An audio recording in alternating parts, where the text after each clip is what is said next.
Tune into nostalgia. You Tune unlock into this now. door with the key Golden of Radio imagination. Hour. Beyond it is another dimension, a dimension of sound, a dimension of sight, a dimension of mind. You're moving into a land of both shadow and substance, of things and ideas. You've just crossed over into the Twilight Zone.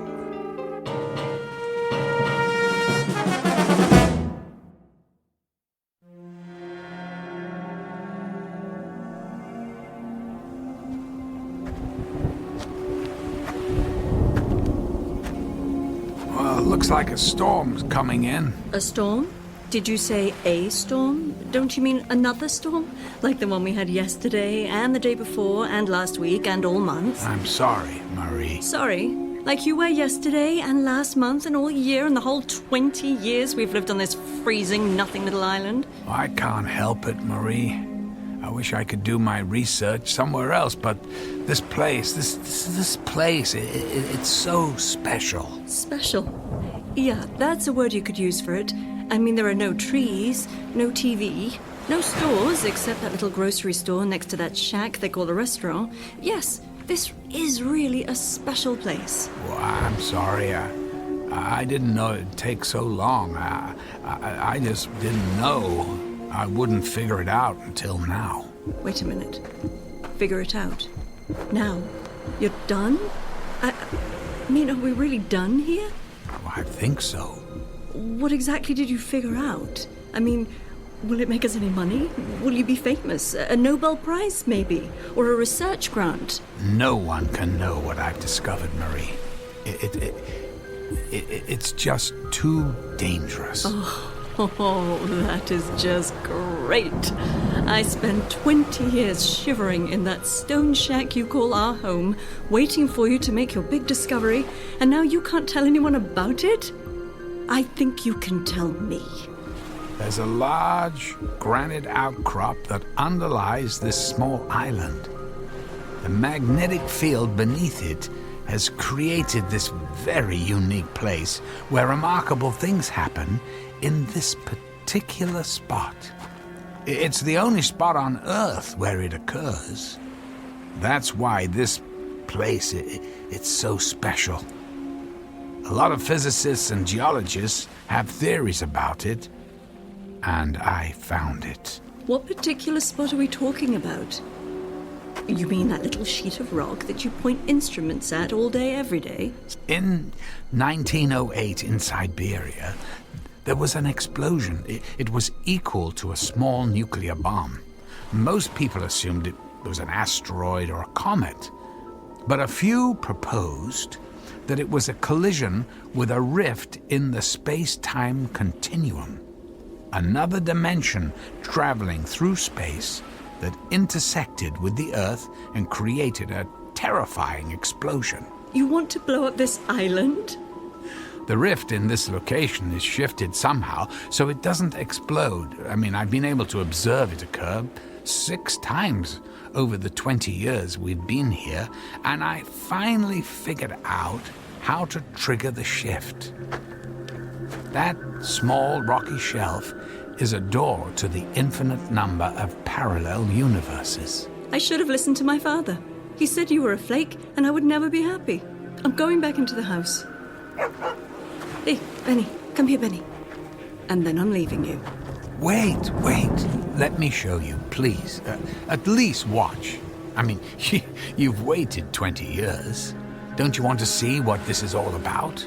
I developed a handheld device that aligns the particles of the matter that fill that space a certain way. When I activate it, a shift occurs, a shift in dimensions. Now, just stand back from the rock shelf. I don't like this. It's not that dramatic, really. You see that small plant growing in the crack of that rock. That's a weed, Matt. Well, whatever. Now, just watch this.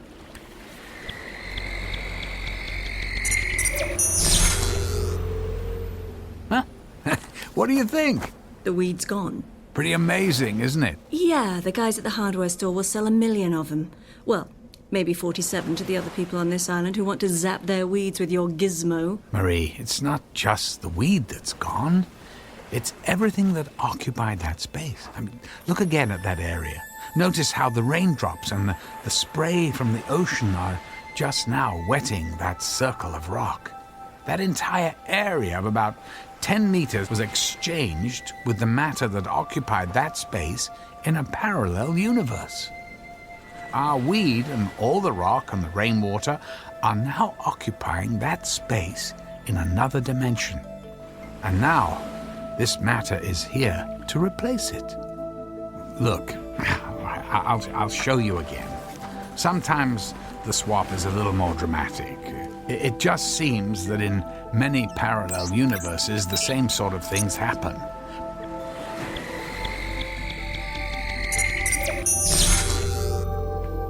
What do you think? Wow. You made the skeleton of a dead, rotting fish appear. In this dimension, at least up to a few seconds ago, that fish was alive and still swimming in the sea. In a parallel dimension, it was dead. Now it's here, and the fish that was in this dimension. The same fish is now alive in a parallel universe. Wait, you're telling me that fish isn't dead? But it is now, in this universe. But in the other universe, I just shifted from it's alive and frolicking. Are we alive and frolicking in another universe? There's no way of knowing. Although it's quite possible that we are. Only things could be different in small ways or extremely dramatic ways. The possibilities are infinite, which would indicate the potential for significant change. So, if I stood on that spot, would I disappear? Marie, yeah, well, that's not a good idea. Or would the Marie from the other universe show up? Oh, good God. The thought of an infinite number of copies of myself living on this island is horrifying. It wouldn't be a good idea to stand on that spot. There's no coming back. I can shift space and cause the rift to occur, but I can't bring anyone back. It just seems to be a continual exchange of other possibilities. I want to try. Try what? I want to stand on that rock mat, and you send me away. Maybe things will be different. Marie, you can't. It's irreversible. There's no guarantee you'll even survive the shift. The weed survived. You brought it from somewhere else and sent it somewhere else. You have to do this for me. But you're not really changing anything. You're just exchanging it for something else. If you or I were to shift to another dimension, our counterparts would suddenly find themselves in this dimension. Things could be the same or very different for them. There's no way of knowing. But who's to say we're not having this exact same conversation somewhere else right now? If there are infinite numbers of us somewhere, there's a Marie who's making the trip, and I'm the Marie who's still stuck on this island. Give me that thing. How do you work it? No, please. Let go of the gizmo. I'm going. No, let's talk about this. You don't understand the consequences. Any consequence is better than this. Please stop. No, let go. Benny, no. Come back here. Get away from that dead fish. Stay there, Benny. You're coming with me. Now give me the... No. Oh my God. Where's the dog? Matt, where'd the dog go? He's gone. Gone where? Benny, come back here. I don't know. I don't know. I told you. I can't control where anything goes. It just changes places. So how come another version of the dog didn't appear? I don't know. I want my dog back. Benny, where did you go? What did you do with my dog? Give me that thing. I'm going after him. Marie, wait. I'll go with you. I want him back. I want him back.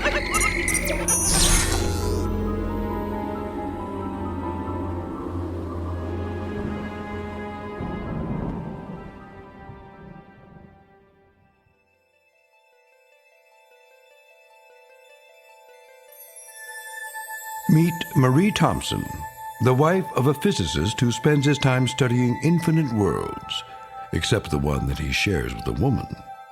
Her patience is worn thin by the constant erosion of wind, water, and the time she has spent on a cold and lonely island.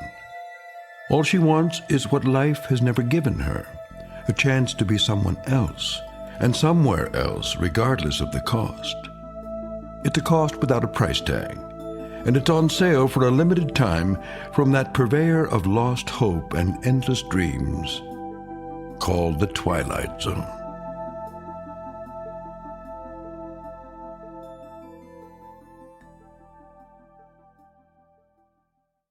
And now, The Twilight Zone and our story, Another Place in Time, starring Malcolm McDowell, with Stacy Keach as your narrator.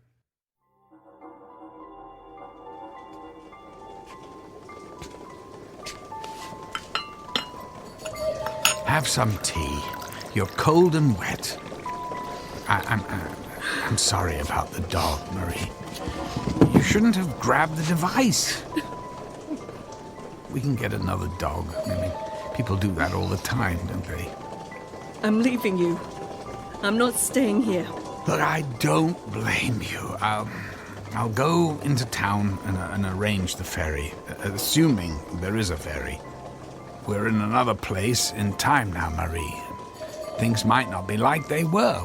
We might not even have a dog. I'm not leaving until I find Benny. Marie, where are you going? I'm going to find my Benny. If he's on the island, I'm going to find him. Mail call! Sorry, Marie, I didn't see you. It's okay. Well, you're not going out in that gale, are you? It's really starting to storm out there. I have to find something. Hello, Matt. Everything okay? Oh, yeah. Yeah, no, everything's fine, Jim. You probably should call Marie back. It's really starting to blow out there. Yeah, well, good idea. Jim, let me ask you something. Have you seen a dog? Oh, you mean Benny? You know Benny? Well, yeah. Oh, have you seen him? No. Well, I figured he'd be inside here with you folks. Marie, you found him. Yeah. He was running across the meadow. I called him, and he came running. He knows me. He actually knows me. Oh, that's great, Marie. I can't explain it, but that's great. Oh, Benny. Oh, look, Matt. Remember when that wolf bit his ear and tore it up? It's all better. Wolves? Yeah. Then he got cornered by a wolf and got a bit of a fright a while back. His ear was almost torn off, but it looks like it healed real well. Matt, I've lived on this island for 62 years. I've never heard anyone talk about seeing a wolf. Really? Well, that's great. Did you hear that, Benny? No more wolves to worry about. It probably wasn't a wolf. Must have been another dog or something. Yeah, I guess. Although I was always under the impression Benny was the only dog on the island. But look, you folks take care of yourselves. Well, we'll see you later, huh? Yeah, bye. Yeah, bye. Such a good dog. Good dog. You know, we should probably do more listening than talking until we get used to what's going on in this dimension. It worked, didn't it? I mean, it really worked. This is the best news I've had in a long time. You have fun here on your little island. You do whatever you want. I'm leaving. Yeah, I know. I'll get into town when the storm calms down and arrange the ferry to the mainland. Ferry? Hell with the ferry. Benny and I are going to take another little trip with your gizmo. His ear is all better, but look at this stone shack.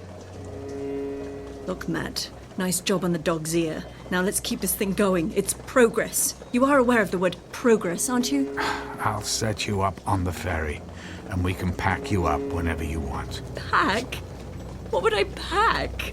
Look at this collection of junk. I don't want a thing from this rock hut. It's all yours. Now get the gizmo and get me and Benny out of here. Well, I'm going with you. Oh, really? What's the problem? You looking for something better for yourself? Marie, I have to go with you. If you shift into a new dimension and it's a terrible place, you'll be trapped. The interface, the device, the gizmo, it's not easy to operate, but oh God, this is all wrong. Is that so, Mr. Wright? Well, you don't have to go if you don't want, does he, Benny? Marie, this isn't fair to either of us. I mean, not us here, but the Matt and Marie living in another dimension. I mean, when we shift to another dimension, we change places with them. there are versions of ourselves suddenly thrust into a different place and time that we wouldn't necessarily understand. Now let's get going. Now? You want to go now? In this storm? Well, why don't you pick us a day with nice weather? I can't pick anything. It just happens. I've been waiting my entire adult life for this, and I'm not stopping now.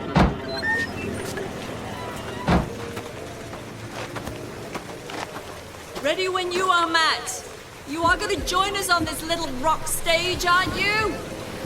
Matt! What are you waiting for? Get over here and let's get out of this storm! Grab hold of the dog and just do it! Fine, but we can't keep doing this, you know.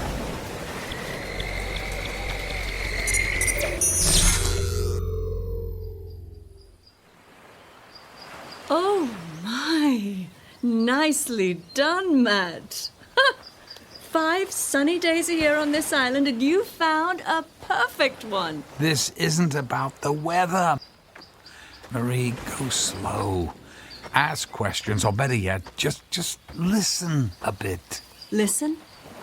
Okay, I'm listening. Oh no. Oh, don't tell me. Matt. Oh, Matt, not good. Not good at all. Glad you're here. We've got to go. What's the matter? What do you see? Hello? Are we listening? It's a baby crying. You know, maybe you're not so good at this shifting thing after all. I mean, it's coming from our house. Our same crummy little rock house, and now there's a baby inside of it. I told you long ago, no kids. Marie, that baby's parents, they're us. A version of us from this dimension who have suddenly found themselves in the place and time we just came from, only without their baby. I mean, think what we've done. That baby's parents are back in that storm we just left without their child. Do you realize what we're doing to people, ourselves? In an instant, they're in another place and their child is gone forever. Another version of ourselves will show up here. And what are they going to think? Oh, get over it. We're doing it to ourselves. No one's getting hurt except us, so what's the problem? Matt, grab the dog and set that thing, however you do it. This isn't right. Matt, shut up and get us out of here.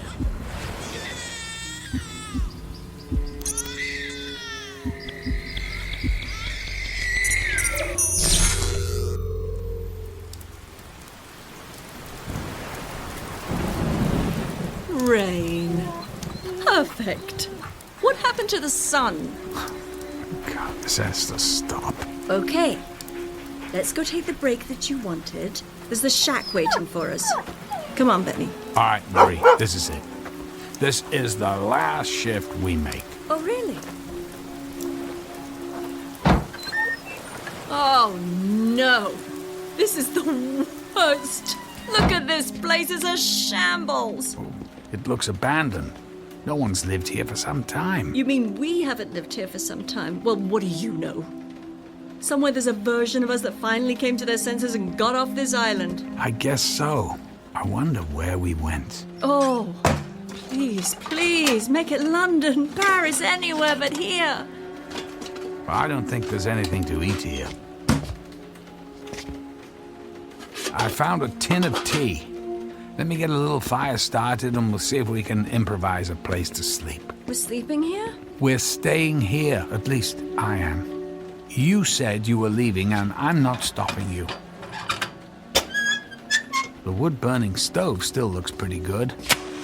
It'll be warmer in a minute. How long do you think we've been gone from here? I'd say a couple of years, maybe more. Hard to tell. So if you're staying here, it's going to really confuse a lot of people if I show up in London and you're not around. If that's all you care about. Well, that fire's going good. We'll at least be warm. Now I'm gonna see if I can find some water to make some of this tea. I'll be here, unfortunately.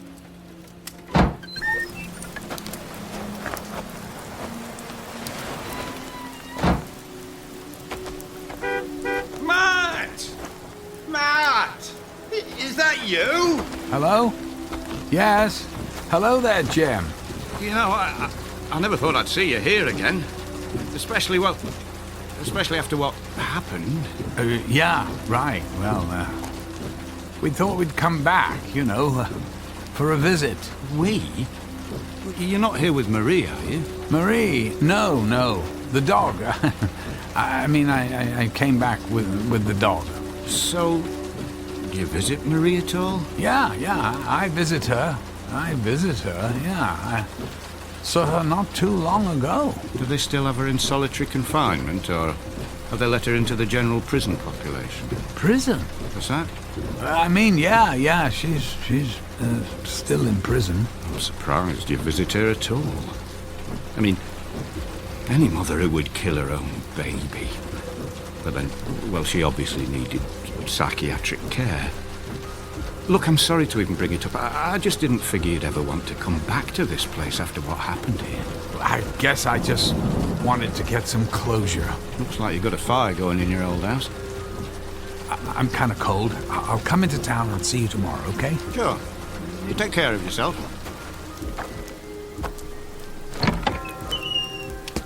Find your water? Marie, we have to get out of here now. Well, listen to you, Mr. I'm not leaving.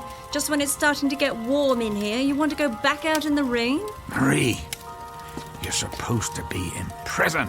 In this universe, in this place and time, you killed a baby and are in prison. Marie, how could you? You've got to be kidding me. I didn't do it. It was someone else. We're leaving right now. We have to find a different dimension. Grab the dog and let's go. I never should have listened to you. We have to find a dimension when we're not in jail, where an innocent baby won't be in danger. And then, this is it. It's over. Over for you, maybe, but not for me. Don't you get it? This is why no one can know about this. What if everyone decided to do what you're doing? You can't go shopping for the perfect life someone else worked so hard to achieve. Perfect life? Is that what you call the life we were living? Now activate that thing. This has to end! You get it right next time and it'll end!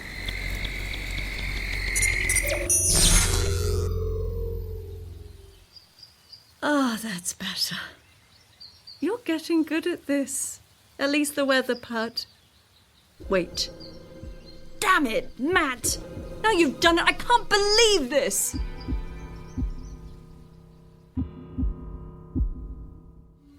Damn you, Matt! Where's the dog? I thought, I thought you had him. We have to go back and get the dog. We can't go back. I've told you. There are infinite possibilities. We'll never find the same dimension. Only different ones. Then you're just going to have to find us a dimension where I have my dog again. Oh, but look. Look at our house. It's enormous. It almost looks like a small castle. Let's go see it. Maybe the dog's in there.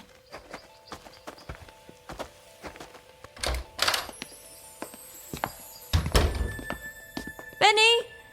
Are you here, boy? Is he here? I don't know, but... Hey, congratulations. The house is amazing. I never thought stone walls could look so good. Matt, we must be rich. Maybe you did sell your invention. Marie, this stops here. I'm going to destroy the device. Why? Don't you get it? Haven't you been paying attention to your own words? If everything in all of these dimensions are so much the same, who's to say there aren't other versions of you using your little gizmo to do exactly what we're doing? The only thing is, we're going to be without one, because you got a little problem. Here we finally get to a place where things are like I want them to be, and poof! We're gone because we traded places with another version of me and you because they have the gizmo and we don't. I can only hope that if I make this decision now, there are other versions of me in other dimensions making the same decision. Fine. Destroy the stupid thing, but not until I have my dog back. You've taken everything away from me with your little lifetime of research. I finally got the house right, and now I want my dog. You should hide For all we know, you might still be in jail. Don't you wish? Fine. I'll hide in one of the rooms.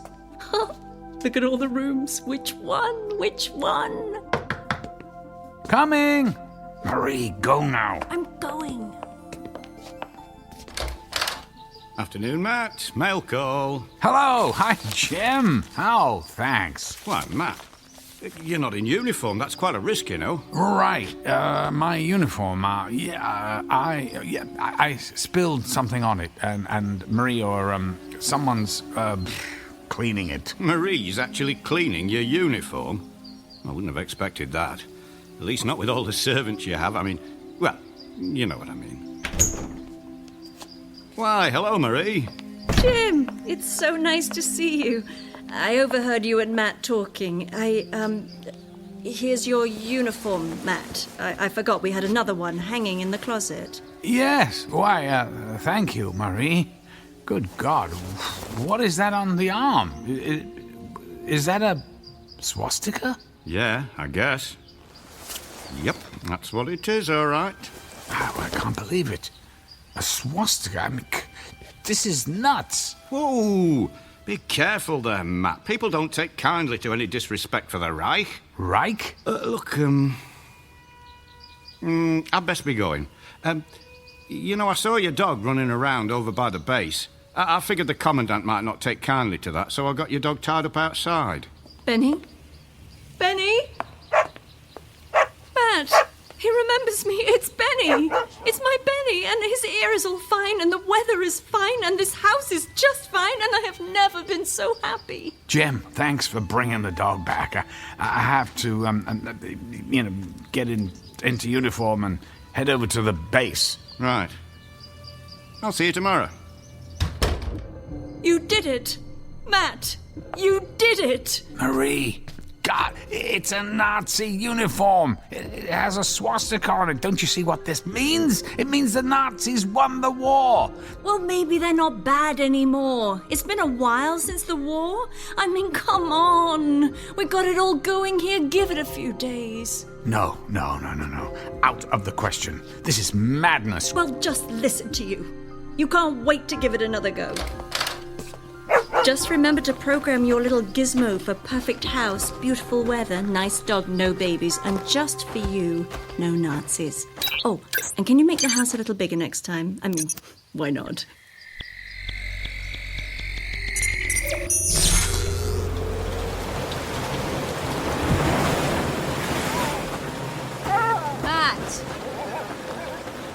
Matt! What? Is this a cruel joke? We're right back where we started! Matt! Where are you going? I'm going inside.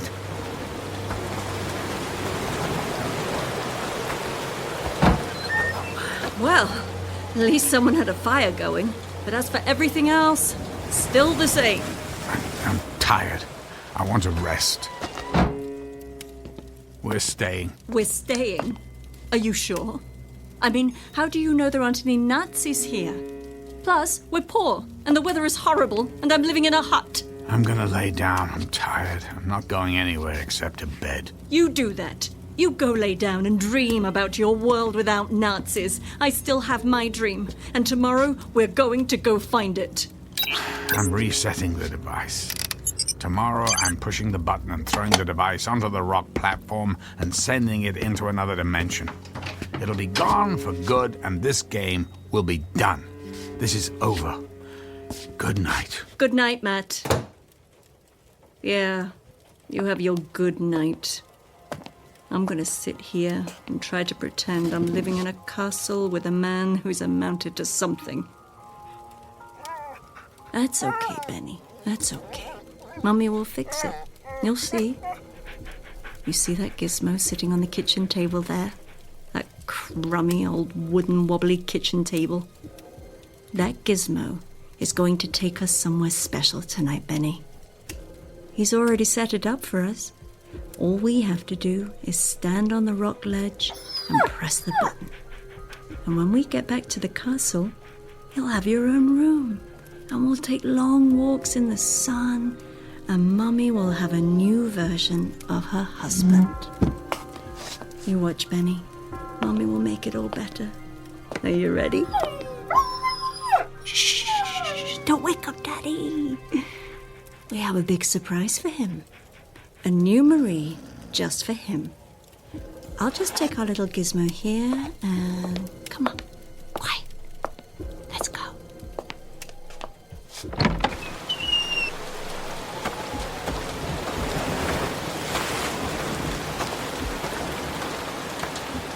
Benny! Get over here! Mommy's going to push the button and we're going to the castle! Are you ready? Here we go! Benny! Benny! Come back here!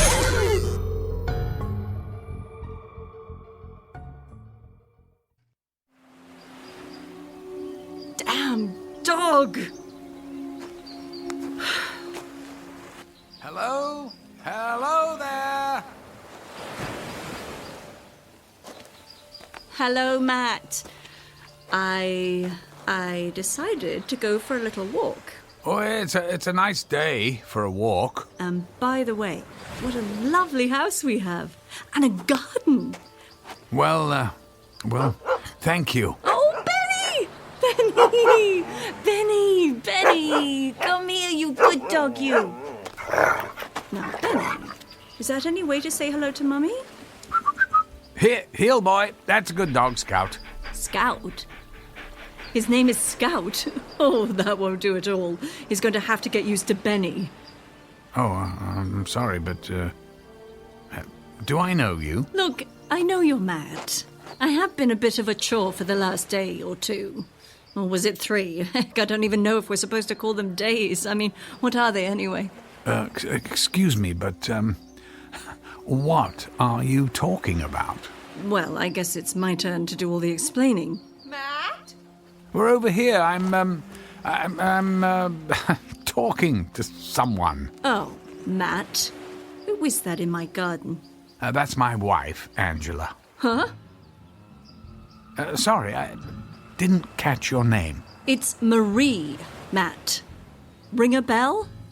Marie who? Marie White Thompson? Your wife? We met in high school, went to college together, and got married right before we moved to this, or at least a version of this island. Well, I only knew one Marie in high school, but we didn't go to college together. Yes, we did. Matt, it's me, Marie. Remember? Your high school sweetheart. What are you, an identity thief? So you remember? Well, the last thing I remember about Marie was her wake and her funeral. I just met her in high school. 3 days later, she was hit by a car and killed. What do you mean she was killed? Look, if you stole her identity, I'm calling the police. I'm not dead, you idiot! Hey, I don't know what you're trying to pull here. Matt? Hi, Angela. Look, this woman says she's someone I knew in high school who's dead. Oh. Angela. That's your name? Angela? So she's the best you could do? Hey, nice garden, Angela, but I've got news for you. He's no find. Matt, let's go back to the house, Oh, that's great. Matt, you can't get anything right even when you're not here. Benny, stop it! Whoever you are, I'm calling the police. Go ahead and call the police, you moron. I'm getting out of here. And goodbye, Miss Perfect Little Gardener Wife. Benny, get over here. Oh, forget it, dog. Stay here with these lovebirds. I'll find a new version of you in the next dimension. I think she's crazy. Crazy? Watch this, sweetheart. Matt, get over here. Matt, don't go near her. She's not acting right. Right's not the word for it. Matt! You programmed this thing before you went to bed. What did you do? I can't get it to work. Angela, go back to the house, call the constables. She sounds dangerous. Would you get over here and fix this thing? It's every version of you, an idiot! You can't leave me here! This isn't how it's supposed to be! Things were supposed to be better! I can't get the thing to work!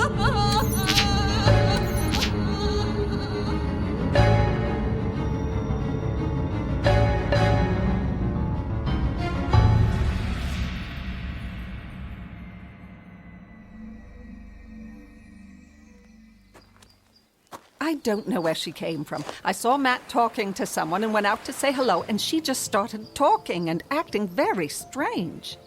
Do you think she's crazy? There's nothing she was saying or doing that any sane person would do. We got her on a boat to Liverpool. I'm pretty sure they'll commit her. I don't think you have to worry about her anymore. You folks have a good day.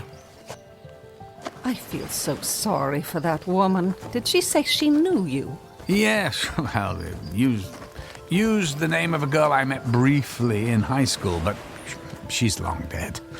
Funny thing, though, for a split second, I thought she actually kind of looked like her. Older, but just a slight resemblance. Until she started acting nuts, and I just wanted to get away. She sure held on to the rock. Oh, that's the other thing. She kept saying stuff about another dimension and parallel universes or what, I don't know. That sounds like how you used to talk when we first got here. Yes, but there's nothing to it. I've been all over this island and all the theories about it aren't true. But I never did study the shoreline. Maybe it's worth a look. Yeah. Maybe I'll get the old instruments out tomorrow and point them at that rock. And I'll paint a picture of you holding this. What's that? It's that thing she was holding. She called it a gizmo. I meant to give it to the constable. I'll give it to him tomorrow. Oh, well, that's actually a very sophisticated little device. Maybe I'll take it apart first. All the police are going to do with this is put it in a box and then probably sell it at an auction. Do you think it's worth something? I mean, should we offer to pay for it? Technically, it's her property. We should give it back to her, but I want to study it a bit first. She won't need it where she's going. Oh, hello. Here looks like another storm coming. That's no surprise. Let's get inside. Yeah, good idea. And then maybe tomorrow we'll see what that rock and this gizmo is all about.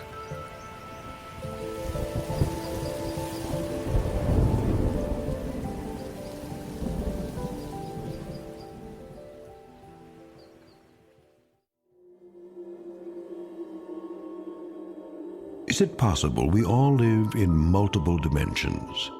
One woman knows for sure. A woman on a mission who has found her destination. A destination not made of dreams, but a nightmare of her own creation in a universe that doesn't know her name.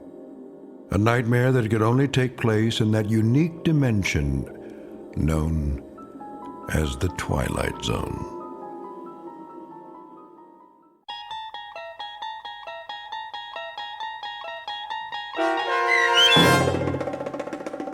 Another Place in Time, starring Malcolm McDowell with Stacy Keach as your narrator, was written for The Twilight Zone by Steve Newby. Heard in the cast were Sarah Wellington, David Darlow, and Martin Astrop. The producers of The Twilight Zone wish to thank CBS Enterprises and the Rod Serling Estate for making this series possible. This copyrighted radio series is produced and directed by Carl Amari for Falcon Picture Group. Sound design, custom Foley effects, recording, and editing are produced in the Cerny American Sound to Picture Theater by sound designers Craig Lee, Bob Benson, and Tim Cerny. Music for The Twilight Zone is provided by CBS and American Music Company Incorporated, New York. To learn more about the Twilight Zone radio dramas and to download episodes, including 6 free episodes on our homepage, visit our official website at twilightzoneradio.com. Doug James speaking.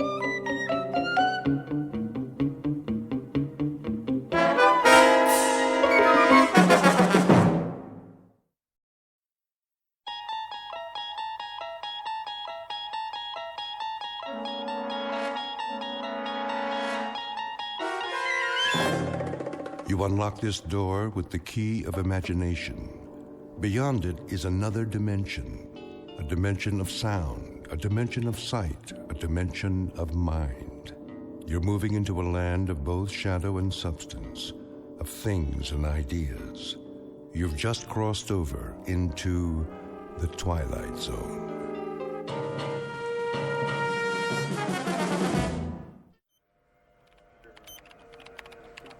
.019er, steady and holding. Fuel consumption, normal. On course, X6. Hold coordinates. Oxygen supply? Check. How does she look? Beautiful, General. Just beautiful. Flight path? Right on the button, sir. No corrections? Hardly any. Couple of degrees starboard pitch right after takeoff. And the crew? A-okay, sir. A little cramped on the ship, but that's about it. Good. The White House will be pleased. About a test flight? The president's a big fan of the X6. He pushed it through Congress. Hey, then maybe I'll have a job next year. You will, Billings. You will. Count on it. This is the first step. She makes it back in one piece, and it's all systems go. General, I've got the telemetry report. Send it over to data control. Right away, sir. You boys have done well. So far, so good. Bring her in smooth, and you can take tomorrow off. Oh, you got it, General. Couple more hours, and she's headed back home. Patch me through to the ship, will you? I'd like to thank the crew personally. No problem. Set frequency. Roger that. X6. Calling the X6. Do you read? Try again. X6. Do you read? This is flight control. X6. Calling the X6. Must be some electrostatic interference. Keep trying. Yes, sir. I want to thank those boys for a job well done and tell them we'll be waiting with bells on. Maybe not a ticker tape parade this time, but that'll come. Sir? Yes? They seem to be... Seem to be what? What's the problem? Well, I don't know. Out with it, man. Something wrong? It's just that I can't find them on the radar screen. Let me see. What does that mean? It means... Well, sir, it means they seem to have disappeared. What? Could be a tower malfunction. I'll switch to backup. Nope. Main system's working. Clear skies, no commercial flights in our airspace. There's nothing. Absolutely nothing. Give me missile tracking. This is General Carstairs at Flight Control. Yes. Do your instruments show a crash? Not just in the desert, anywhere in North America. Are you sure? Then do this. If you register an impact, call me on the secure line. No, I don't expect one, just a routine check. Yes, I'm positive. We have nothing here. Not a thing. What's going on? It's not on the screen. It has to be somewhere. Still sweeping, sir. Where did it go? Sir? If you had the X6 on the screen and you spoke to the men on board... Less than 5 minutes ago. Then where are they? A spacecraft doesn't just disappear, vanish into thin air, does it? Well, does it? No, sir. No, sir. Then in heaven's name, where is it? As you may have gathered, the name of the ship in question is the X6. Her type, a new experimental craft on a high-altitude test above the Earth's atmosphere. Purpose? To gather data for the construction of the world's first space station. Recent history? Unknown, at least to those who weren't on board. But in short order, we're going to meet the crew and hear the story from their point of view, and a very unusual story it is, of a flight that departed from its course long enough to pass through the Twilight Zone. And now, the Twilight Zone and our story, And When the Sky Was Opened, starring Barry Bostwick with Stacy Keach as your narrator. Well, Doc? Just a minute, Colonel. What's the verdict? Pulse is fine. On the slow side, in fact. Correct me if I'm wrong. We went through this yesterday, didn't we? You know the Air Force, check and double check. They've got a big investment in the X6. So there's a little glitch. Probably an O-ring. A little glitch? The hydraulics froze and the soft landing chute didn't deploy. You are lucky to be alive. That's what all the flight training was for. Relax your arm. Doctor, Hold still, please. I want to ask you something. Don't move your arm. 115/80. Not bad. Told you, Doc. I could have phoned it in. All right. That's all for now. Get yourself some breakfast downstairs. Hey, go easy on the cholesterol, okay? How's the Colonel? Who? Jack Harrington. You're the only colonel I've seen this morning. I get it. You call me in, but he gets to stay home and sleep it off. Pretty nice duty. Harrington. Where have I heard that name? You have a heck of a sense of humor. Did you have a question? It can wait. I want to, check with someone first. Well, look, try not to worry about anything. You may be a little disoriented for a day or two. Need any, medication while you're here? Sleeping pill? Muscle relaxant? Me? Never felt better in my life. If you experience any headaches, neck pains, that sort of thing, give me a call. Now forget about me. Gart's the one with the busted leg. He's still on the 3rd floor. Yeah, he'll be in a cast for a while. He's healing fine, though. 3rd floor. Room 14, wasn't it? Well, you should know. Gonna stop by? I was thinking about it. Go ahead. Give him a hard time, just not too hard. Tell him I'll be by on my rounds. Oh, and congratulations, Colonel Forbes, to both of you. What? Haven't you seen the paper? You're heroes. We flew the course, nothing special. Well, the force is proud of you just the same. The nation is. Just doing our job. Here, take this with you if you like. I've already seen it. Then give one to Major Gart. They've got copies all over the base.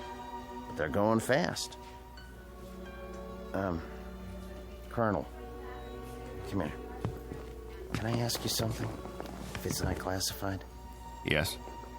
What happened up there How do you mean? when they lost you on radar? If I could tell you, Doc, I would. You and the General and everyone else. All I know is we must have lost pressure because we blacked out. For quite a few hours. The next thing I knew, we were down and the chopper was airlifting us out of there. That's it. End of story. But you made it. That's what counts. Yes. Yes. I guess it is.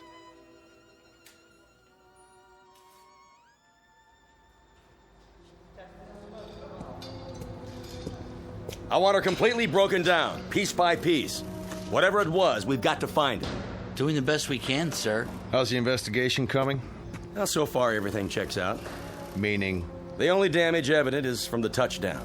She came in on her belly at something close to 300 miles an hour. Must have buckled part of the landing gear. Wasn't fully extended. That's why the wing looks the way it does? She plowed through a sand dune just before she stopped. If you want my opinion, sir. By all means. I don't think you're going to find anything wrong. Well, that may or may not be. But for now, we've got a mystery on our hands. We need answers. Well, it would be my suggestion Yes? that if you want to unravel this mystery, you better check the crew, not the aircraft. The crew can't tell us a thing. How's that? We had them on radar for the first couple of hours. Everything went strictly by the book. Then they disappeared for 24 hours. Well, until they crashed down in the Mojave Desert. They must have lost consciousness because they don't know anything. The only way we're going to get answers is to dismantle the aircraft. Unless one of the crew members gets his memory back and fills in the blanks. And so far, they're not talking. I'll be that as it may. I want to see every nut, bolt, and screw laid out on the hangar floor in order. Every wire, every piece of insulation. If there's anything wrong with this baby, anything at all, we're going to find it. Yes, sir. On the double, sir.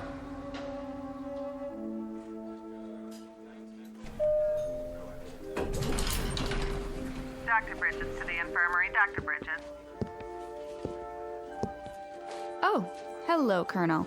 I didn't see you. That's all right, nurse. No harm done. How are you feeling, sir? Fine, thank you. How's Major Gart? Coming along nicely. You can go on in if you like. He'll be glad to see you. Thanks.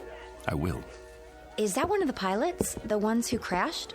Yes, Colonel Forbes. He's cute. He is. But did you see his eyes? Blue, I think. No, that's not what I mean. I mean, they've got a kind of far look. Like his body's here, but, I don't know, his mind's somewhere else. I don't know where. I just hope he's okay.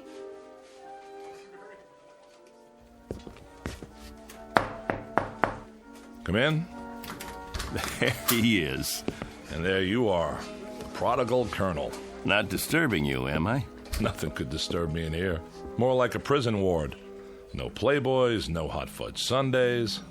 I was on my way out. Can't stay away, huh? Doc wanted to see me. Nothing serious, I hope. Me? No, just routine. I'd offer you a drink, a shot of straight orange juice. How's that leg? Can't feel a thing, which is good. One more thermometer, and I'm going to absent myself from this establishment without official leave. Pull a chair over here by the bed. Take a load off, Colonel. Sure. Now, go ahead, tell me. What's it like in the outside world? Great, Bill, just great. I can't wait to get out of here. Talk to any of the guys? Yes. What about the ship? Did you look her over? It's under wraps. They've got everybody but the president's cabinet checking it out. Bill, did you see the paper? Sure. We made the front page. Only page 3 today. Take a look. Ooh, steady, Colonel. You go off on a toot last night? Why? Your hands, they're shaking. You don't look so good. Thanks. Little hungover, huh? No big deal. So what's it say? Bill, I wanted to talk to you about that. They spell our names right? First, I've got to get oriented. If you don't mind, I'd like you to answer some questions. Shoot. When did I leave here?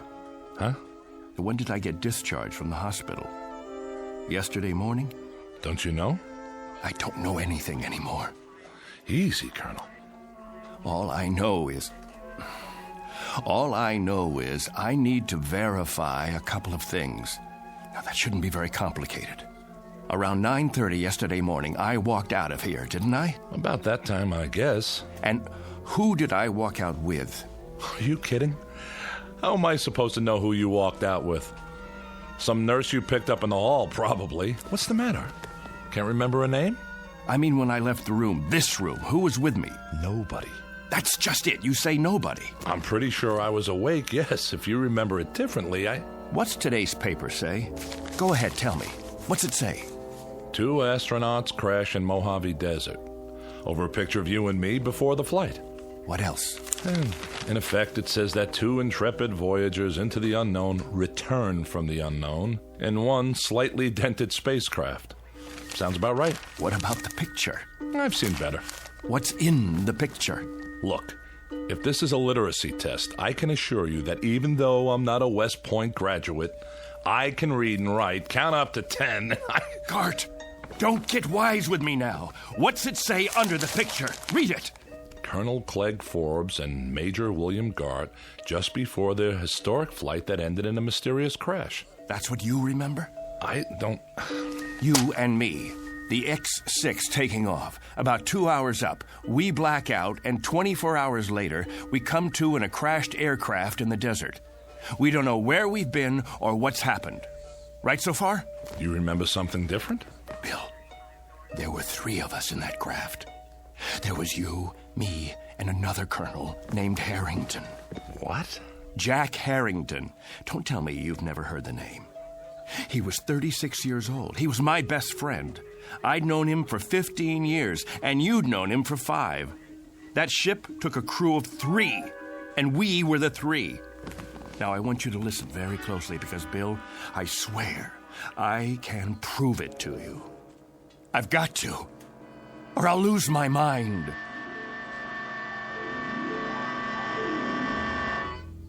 What are you talking about, a 3rd crewman? They brought 3 of us back to the hospital when they found us in the desert. You, me, and Harrington. Jack and I were just scratched up. You got the busted leg. Yesterday morning, they discharged Harrington and me. There was 3 beds in this room. Now, wait a minute. We said goodbye and promised we'd come back today to visit you. Then Harrington and I left to do the town. Now, you tell me none of that sounds familiar? Clegg, I don't know what you're talking about. I don't know anyone named Harrington. Whoever he is, he wasn't on the crew with us. The X-6 carried 2 men, you and me. Nobody named Harrington. Nobody else at all. When you walked out of here yesterday morning, you walked out by yourself. There were never 3 beds in this room. Only 2, yours and mine. Something's happened to you. I mean it, Clegg. This is an after effect of the crash. It has to be. I think you'd better tell the doctor to run some tests. Look, Bill, let me describe to you what I remember. Go on. I'm listening. I'll give you a chronological breakdown of everything that happened as of yesterday morning. First of all, I saw the paper. The one you just showed me? No, not that one. Yesterday's edition. I saw it on the stands downtown, only it said that 3 men came back. There was a picture of you, me, and Harrington on the front page, taken just before we took off. That's impossible. I know, it must be impossible. You say there were 2 of us. Everyone else says there were 2 of us. And now, that's what it says in today's paper. Well, then, that should tell you something, shouldn't it? A reality check. But I know there were 3 of us in that aircraft. They picked 3 of us up in the desert and airlifted us in a chopper, and 3 of us were checked over and debriefed. They kept you here because of your leg, and it was Harrington and I who left this room yesterday morning. Then we requisitioned a staff car and got a ride into town together.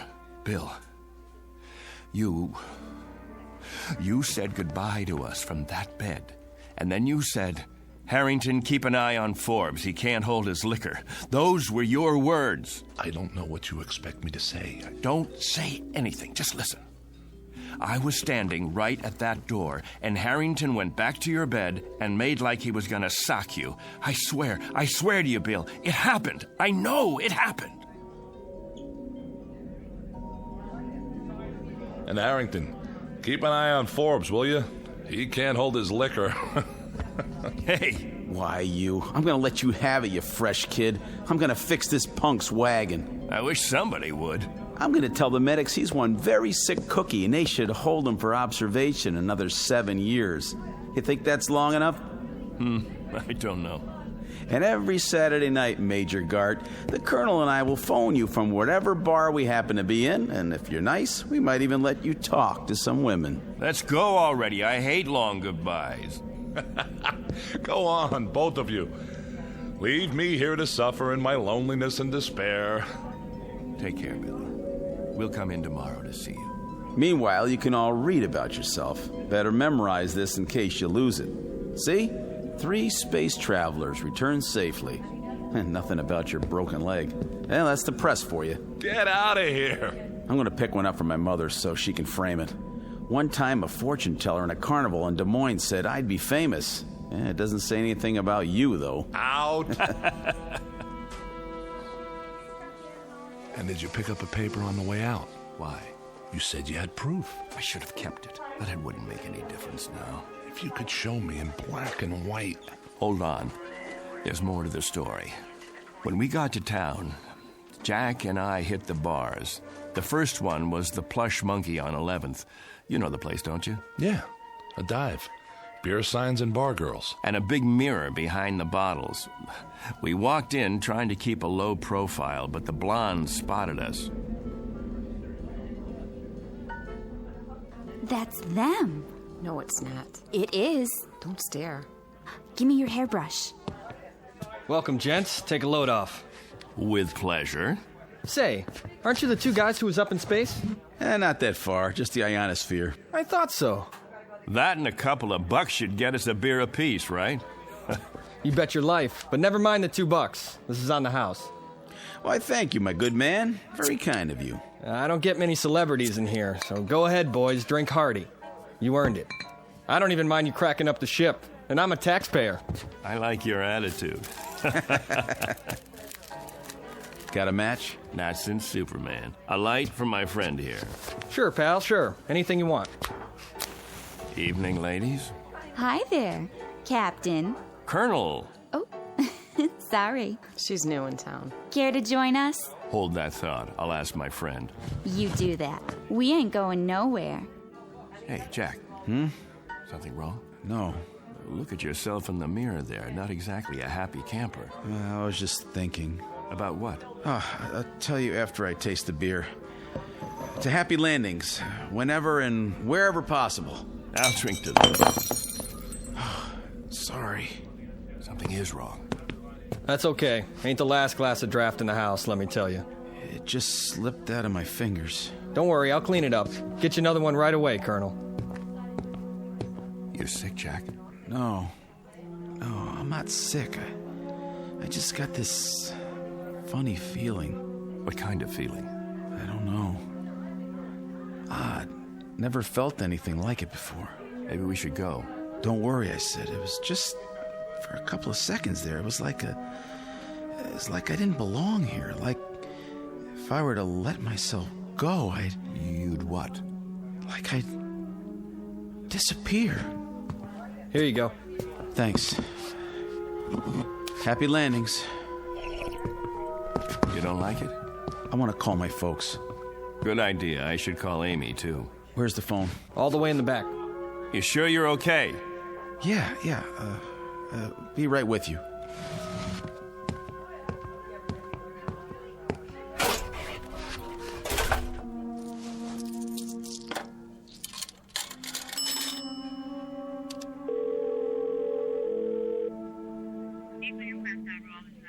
I'd like to place a call. Collect, please, to Des Moines, Iowa. The residence of Mr. James Harrington. That's right.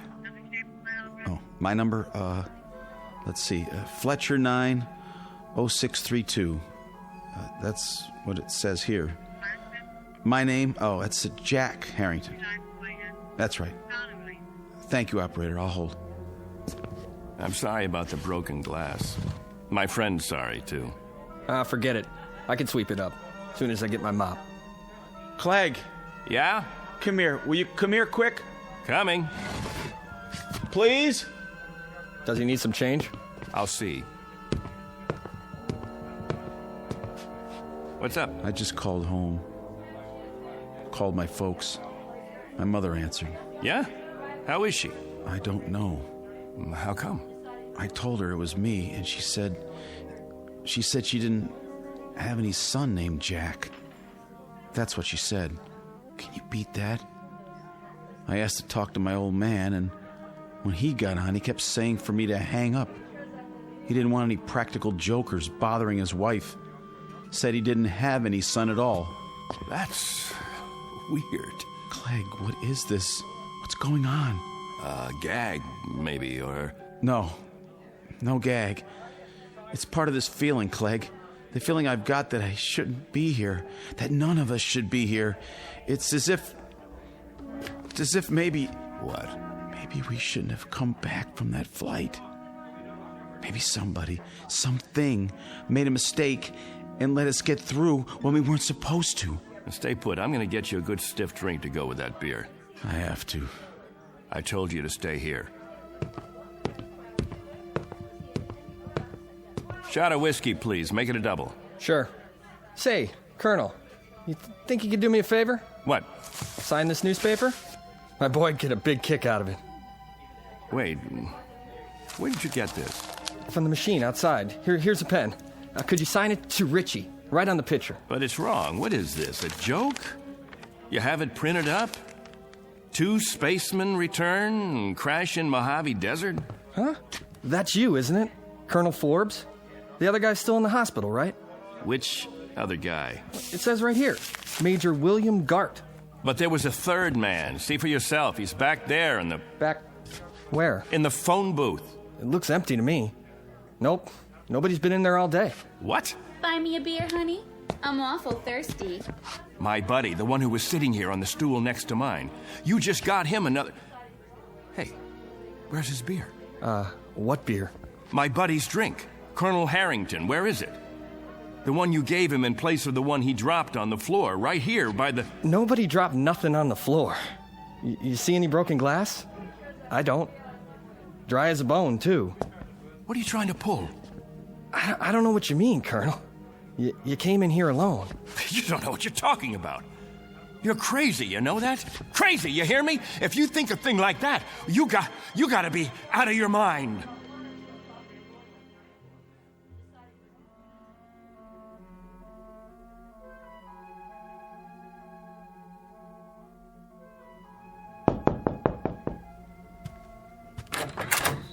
What do you want? Room 8A. Here's your pizza. Oh, yeah. How much do I owe you? Let's see. I got the bill right here. Keep the change. Thanks. Hey, say, aren't you, No.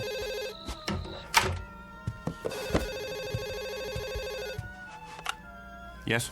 Ready with your call to Des Moines. Thank you, operator. Hello? Hello? Who is this? Mr. Harrington, this is Clegg Forbes. Who? You remember me, sir? I had Christmas dinner with you and your wife last Christmas. You and your wife, and Jack. Jack who? Your son. What is this, another crank call? Because if it is, it's not funny. Who is this anyway? Perhaps I don't have the right house. Is this James Harrington? I'm James Harrington, but I don't have any son, and I've never heard of you.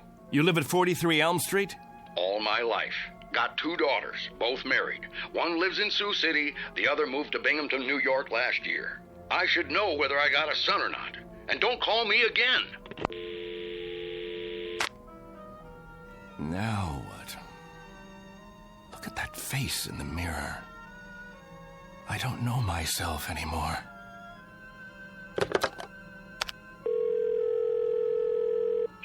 Operator, I'd like Anderson Air Force Base, please. Commanding officer's residence. That's right. Call me when you get through.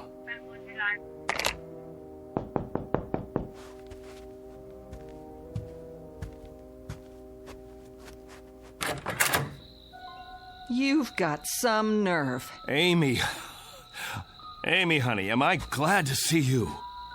Keep your hands to yourself. You, Colonel Clegg Forbes, are a devious, miserable, two-faced, two-timing... Amy, you won't understand this, but I need your help. You send me a telegram that you're getting out of the hospital in the morning and that you'll meet me at the station at 2. Well, I was at the station at 2. Amy, listen to me, please. I was also there at 3, and I was still there at 4. I could have had my pick of several Marines and an elderly gentleman who owns 25,000 shares of AT&T, but there was a missing Air Force officer named Forbes who didn't have the simple courtesy to leave a message or even a number where he could be reached. I can explain. Do you have any idea how many bars I've been to? How many hotel lobbies? Did it ever occur to you to... Amy, please! You look terrible, by the way. All right, Clegg. What kind of trouble are you in? And what are you doing in this motel? Are you hiding out? Oh, I don't even know where to begin. I sent you the wire because I did get discharged from the hospital that morning. Jack and I... The wire. It was in the telegram. What was? I told you that Jack and I were getting out. Wait. I wrote down the message when I sent the telegram. That'll prove it. I wrote it on a piece of paper. Now, where? Wrote what? Here it is. I wrote it right down here. See? It says, Dear Amy, I'm getting out at 9. No. I was sure of it. I wrote down that Jack and I were getting released from the hospital. Both of us, understand? Jack and I were... Am I missing something? Who's Jack? Don't you know? I don't know any Jack. Who is he? There were 3 of us in the ship. Gart, me, and Harrington. Jack Harrington. And I was with him, and he just disappeared. But you know him, Amy. You know him. You've met him 100 times. We've eaten dinner together. We've gone to dances together. We've double-dated. Clegg, what is happening to you? I don't know. I swear to God, I don't know, but... Yes. Put him on, please. Hello, General. This is Clegg Forbes. Yes, sir. That's right.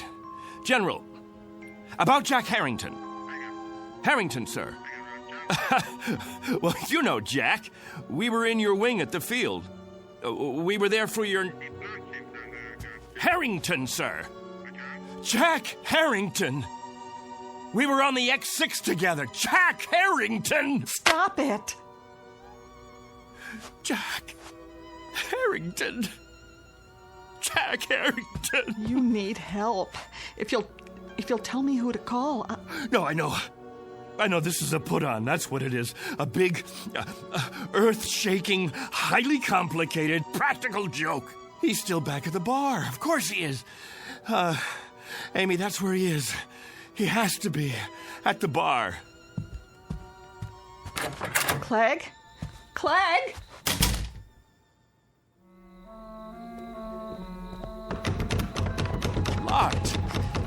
Locked.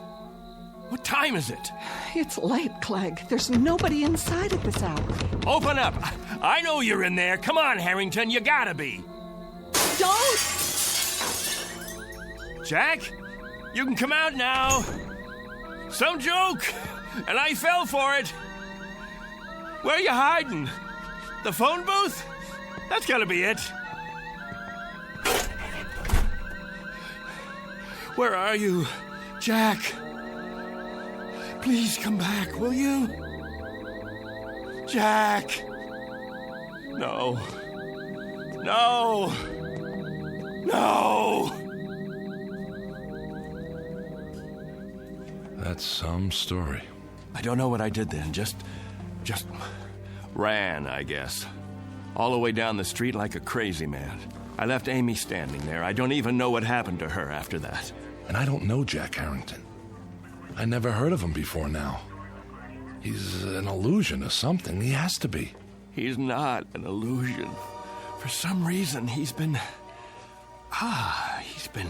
yanked out of here, taken away. You're letting this get to you. Didn't you hear what I said? He told me he had a feeling that maybe somebody or something made a mistake and let us get through when we shouldn't have. And maybe they'd be coming back to get us now. Maybe somebody from up there. Clegg, it doesn't make sense. And now, I've got the feeling, too. I've got this idiotic, oddball feeling. I don't know how to describe it. It's weird, Bill. It's just plain weird. Like I don't belong. I don't want it to happen, you hear me? I don't want it to happen to me, too. Clegg! Oh, I gotta stop him. Somebody get him!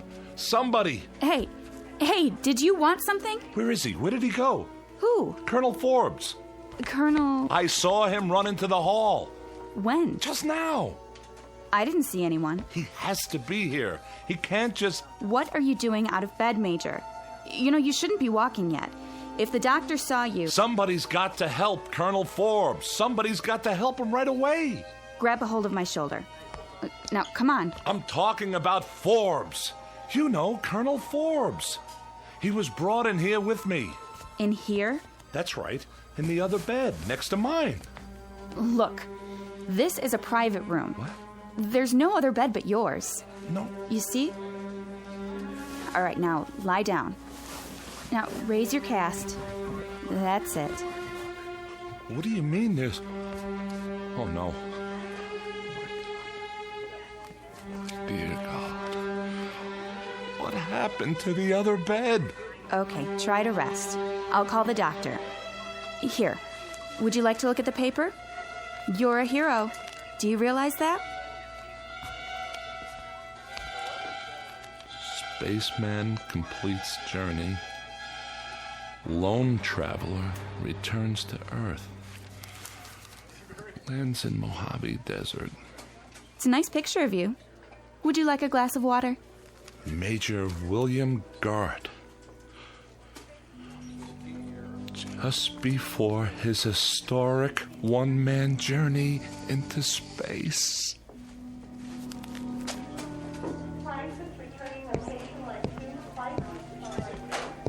Hey, Doctor. I was sorry to hear about that crash. What did they call it? The X6? Yeah. Well, we do the best we can. When they come back. Sometimes it's out of our hands. Mm-hmm. At least it was an unmanned flight. Well, that's the one consolation, I suppose. Anyway, I wanted to check the ward. How are we fixed for beds? I've got some men in the infirmary. Let's see. 2 open rooms at the moment, Doctor. Great. Oh, and number 14's empty at the end of the hall. It can take up to 3 if we move some beds in. Well, that should do. Order some beds up from QM, will you, nurse? Yes, sir. Right away. Once upon a time, there was a man named Harrington, a man named Forbes, and a man named Gart. All were officers in the United States Air Force, trained for experimental flights into the upper atmosphere. They used to exist, but don't any longer.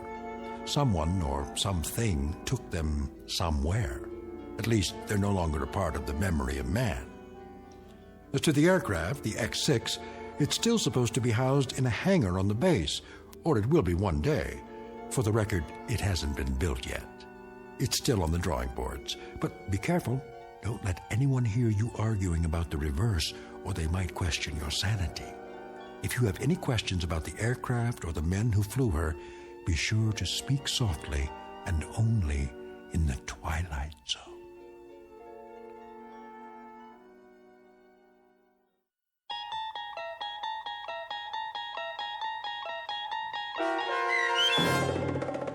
And When the Sky Was Open, starring Barry Bostwick, with Stacy Keach as your narrator, was adapted for radio by Dennis Etchison and written for The Twilight Zone by Rod Serling, based on a story by Richard Matheson. Heard in the cast were Mike Starr, Jeff Lupetin, Meg Thalken, Joby Cerny, Christian Stolte, Kurt Nabig, Richard Hensel, Doug James, Vince Amari, Justin Kaufman, Elizabeth Lido, Carl Amari, Jennifer Joy, and Tracy Hernandez. To learn more about the Twilight Zone radio dramas and to obtain audio cassettes and CDs of these programs, visit our website at twilightzoneradio.com. The producers of The Twilight Zone wish to thank CBS Enterprises, Carol Serling, Dennis Etchison, Claire Simon Casting, Terry Jennings, XM Satellite Radio, Sirius Satellite Radio, our sponsors, and our radio affiliates for helping make this series possible. This copyrighted radio series is produced and directed by Carl Amari for Falcon Picture Group. Sound design and custom Foley effects for The Twilight Zone by Cerny American Creatives Bob Benson, Craig Lee, Michael Slaybach, and Matt Sorrow. To learn more about the Twilight Zone radio dramas and to contact us, visit our official website at twilightzoneradio.com. Doug James speaking.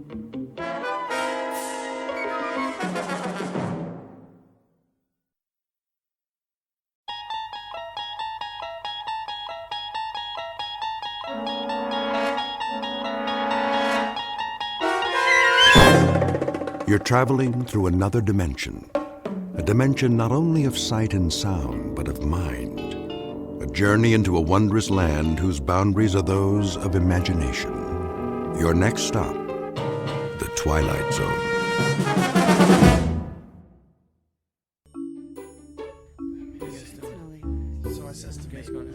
Okay, everybody, listen up. Listen up, all right? I know it's late, and some of you have tests tomorrow, so I won't keep you too much longer, but I'd like to run the beginning of that last scene just one more time. Emily? Right, Mr. Galvin. Places for the top of Act 4, Scene 1, please.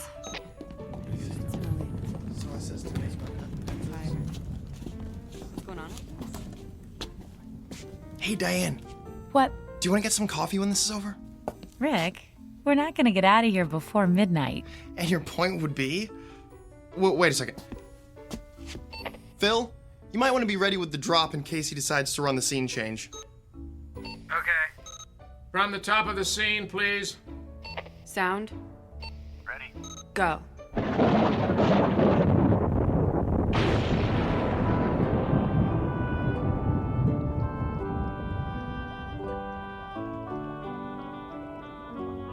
Thrice the brinded cat hath mewed. Thrice and once the hedge pig whined. Harp your cries, 'tis time, 'tis time. So, coffee? Oh, why not? I won't be sleepy till... Hey! What's the matter? Ow! Ow! Don't grab that bare-handed! Here, let me...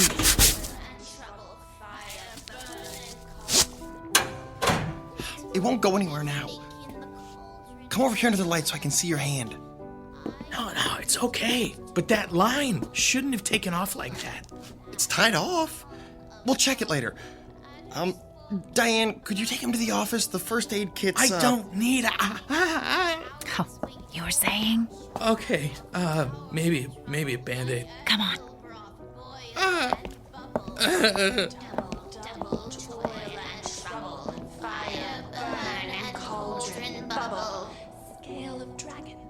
It hurts when I touch it. Easier to see out here. Ow! Ooh, you did get a rope burn there, didn't you? Yeah, I guess so. Hey, Mr. Galvin's not going to be looking for you, is he? No, he's just running the witches scene. Lady Macbeth's got nothing and... Oh! Didn't mean to startle you. I didn't know you were here, Glenn. Came in at 11, same as always. What'd you do to your hand, Phil? Grabbed a running line. Without your gloves? Well, everybody does it once. It's the ones who do it twice that you want to watch out for. Right. Fire burn and cauldron bubble. Cool it with the baboon's blood. Then the charm is firm and good. Good. That's it. We'll pick up from there tomorrow. Sounds like you're done. I'm just gonna help Phil with his hand before we go. That's a good idea. All right, Toby. Just a few more minutes. Leave the office open when you're finished, will you? It needs a good vacuuming like nobody's business. I will. Thanks. Come on, Toby. Hey, how do you suppose he got him to let him bring his dog to work? Well, he's been the janitor here since forever. That probably helps. And there's nobody else here most of the time. No need for that. She means well, just doesn't know as much as she thinks she does, that's all. All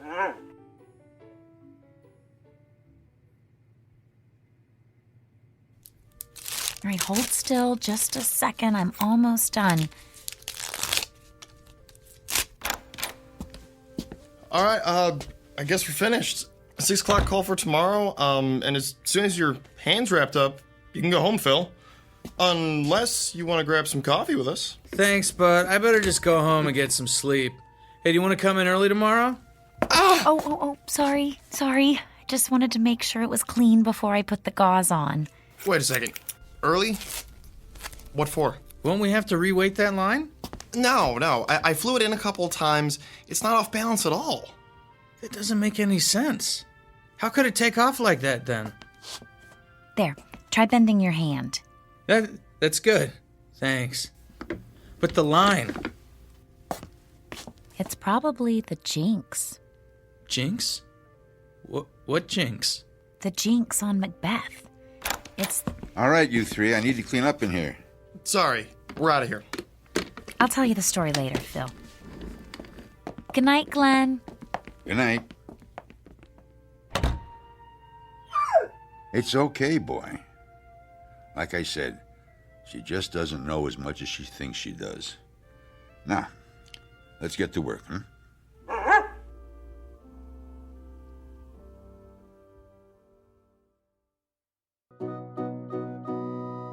End of rehearsal for a college production of Macbeth.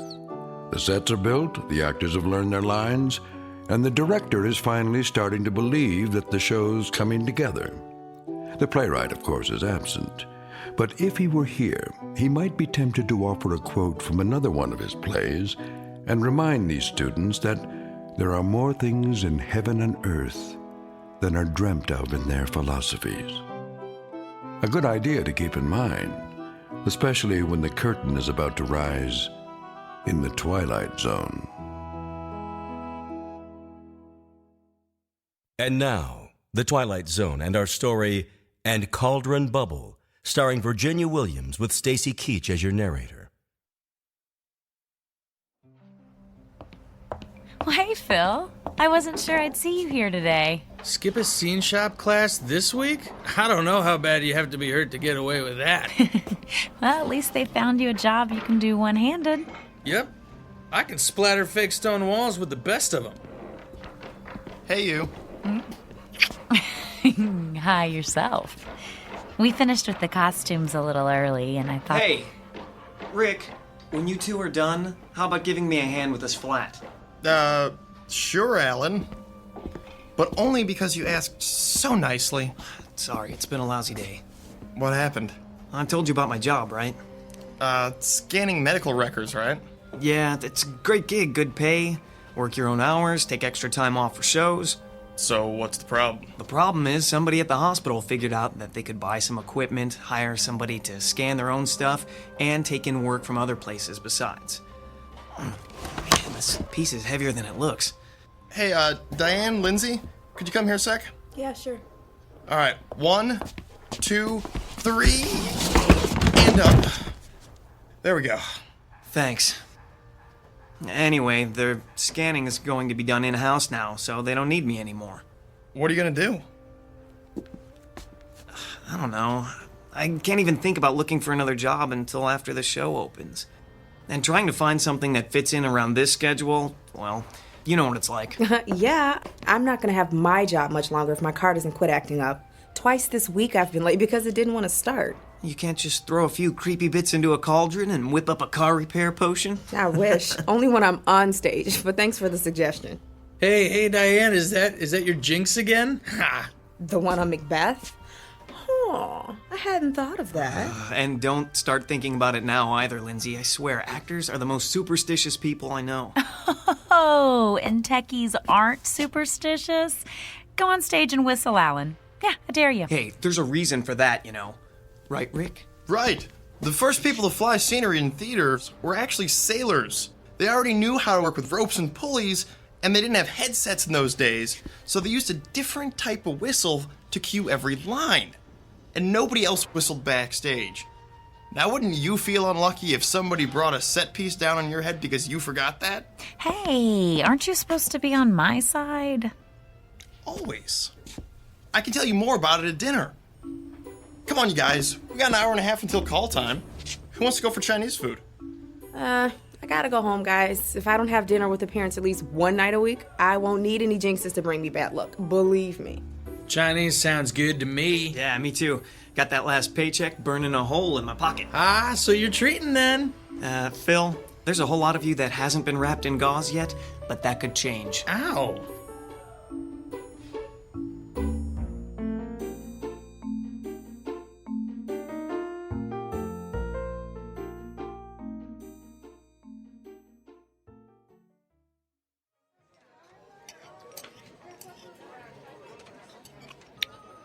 Oh, here. There's still some Kung Pao chicken left. Oh, not for me, thanks.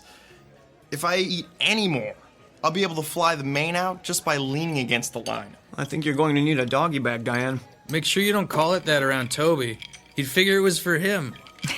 He's a smart dog, Phil, but I don't think he's that smart. I wouldn't bet against it.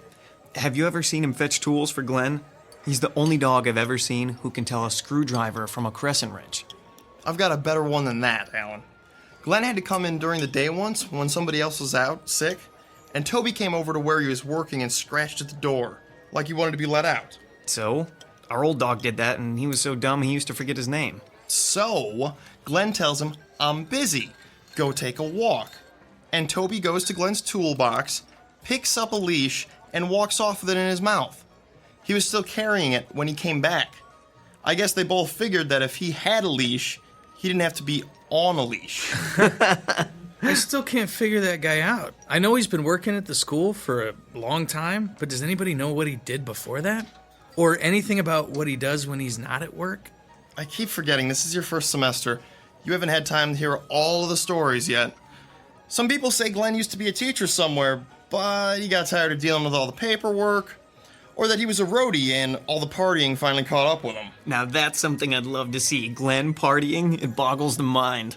But my favorite one is the one where he's writing romance novels under an assumed name and keeping the day job. The night job for the, benefits. Oh, speaking of writing, Phil, I never got a chance to tell you about the jinx. Oh, here we go again. Oh, hush, Alan. Read a fortune cookie or something. Here's the thing, Phil. Shakespeare may have been a genius, but he wasn't above borrowing things here and there. He was a plagiarist? Ordinary writers are plagiarists. Shakespeare was, well, Shakespeare. So when he wanted to borrow something, he did. I am shocked. Alan. She won't stop you now. Beg pardon. Do go on. Thank you. Okay, it turns out that when he needed incantations for the witches in Macbeth, he lifted sections out of a 16th century book on Scottish witchcraft. All those speeches are really parts of spells. But what does that have to do with being a jinxed show? Magic is a lot like electricity, Phil. It's power. If a spell's done properly from beginning to end, the power is contained, focused. But if you just throw bits and pieces around with no real point to it and no direction, well, it's unpredictable. It's the difference between a light that comes up on cue and one that shorts out and arcs all over the place. See what I mean? Yeah, I think so. And the arcs are what brings the bad luck? Exactly. Every time Macbeth is performed, or rehearsed, or even read, uncontrolled power gets set loose. That's why some actors won't even say its name. They call it the Scottish play instead. Tell him what you're supposed to do if you do say it. Oh, you're making fun of me now. I just thought he'd want to hear it. Right. Well, I've never done it myself, but if you say Macbeth, you're supposed to spin in a circle 3 times, spit and swear. That takes the hoodoo off. Oh, that would make for a fun performance, wouldn't it? Tragedy, horror, spinning, spitting, swearing. And you wonder why I didn't mention it. Come on, you gotta admit, babe, it sounds a little odd. Oh, of course it does. And useless, too. If you actually wanted to do some good, casting a protection spell would make a lot more sense. No offense, but how do you know about this stuff, Diane? Well, my last roommate had a ton of books on magic. She left them when she skipped out on the rent. If you'd like to, I Better can... hold that thought. We've got to go soon, Lady Macbeth. Uh-oh. You know what I have to do now, don't you? I know that if you do, I am going to take a picture and use it for my screensaver, especially since you don't believe in any of this anyway. Hey, I'm not saying I couldn't be convinced. I just haven't been, yet. Well, I hope this isn't the show that changes your mind. Me too. That's a cue, Phil. Let's get the check and head out of here before they realize they've stopped arguing.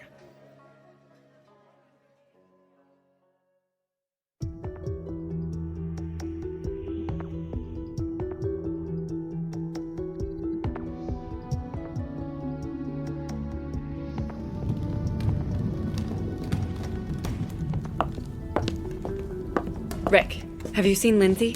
Not since before we left for dinner.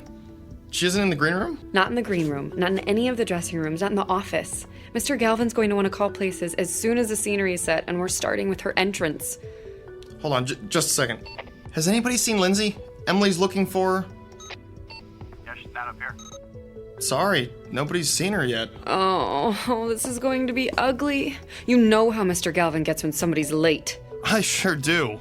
I was late once, my first show, with Sir James Galvin, theater director par excellence. I thought he'd get me kicked out of school before he was done. Emily? Here we go. I hope he doesn't decide to shoot the messenger. Phil? Yes. The floor's clear. Go ahead and bring in the drop. Okay. She's not here. Oh boy, I think I'm going to find a set piece to hide under and stay there. Chicken. Rick, did you know Lindsay's not If she's not answering her cell, try calling her parents. Maybe they know where she is. Oh, yeah. Everybody knows. I hope she's okay. Diane? Uh-oh. Yes, Mr. Galvin? Change of plans. We'll run through Lady Macbeth's speech from 1-5. Alan, bring out one of the chairs and never mind about changing the set. I'm hoping we'll be able to get back on schedule after this.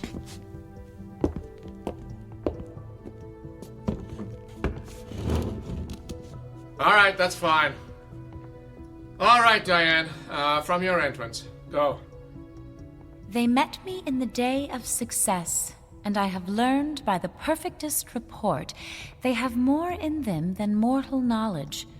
When I burned in desire to question them further, they made themselves air into which they vanished. Mr. Galvin? Whilst I stood... Stop! Emily, why would you... Emily, what's wrong? I didn't get an answer at Lindsay's parents, so I tried her cell again. Her father answered it this time.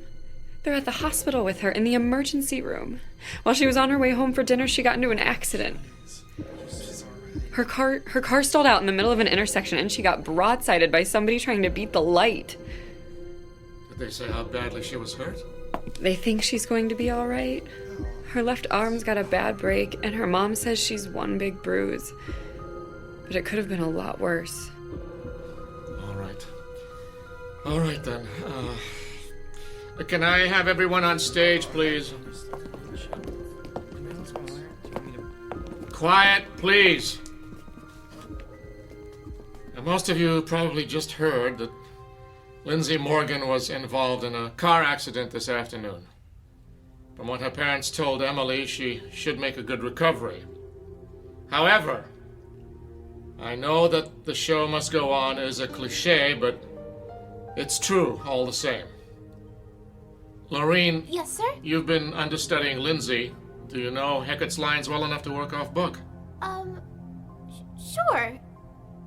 The rest of you can take a break while Laureen and I go over some of the blocking. Then we'll pick up where we stopped last night, at Hecat's entrance. We shouldn't be long.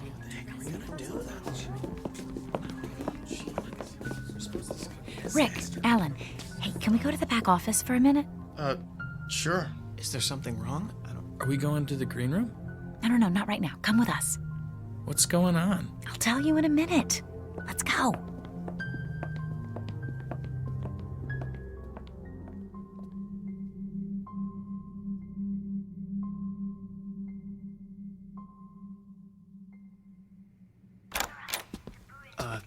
Diane?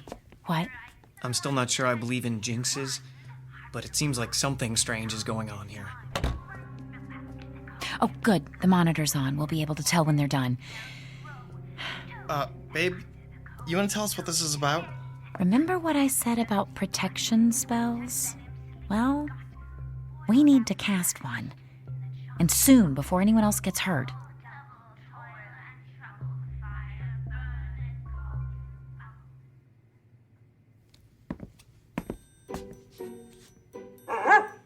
Settle down, Toby. It's still early. Don't you want your dinner? I know. But there's time yet. Don't worry.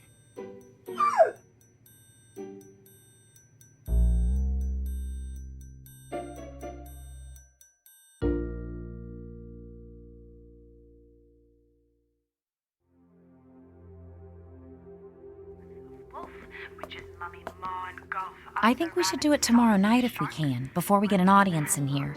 You're starting to weird me out a little, Diane. Phil, she might be right. What? Think about it. Lindsay could have been killed. Maybe somebody will be next time. There are a whole lot of things you don't want to have happen when you've got a stage full of people. Exactly. And that's another thing. If I am right, this is going to get even worse because the witches' scenes are going to be rehearsed so much more now with Laureen taking over Lindsay's part. Are you sure you can do this? Cast a spell and make it work? Yes. Yes, if you'll help me. I don't know how much help I'll be, but I'm not gonna let you try this by yourself. Count me in. Me too, then. But I'm still a little weirded out, you know? I know. Okay, I think they're finished. We'd better go. All we have to do is find a way to have the place to ourselves for a little while after the rehearsal tomorrow night. And it'll be okay. I'm sure of it.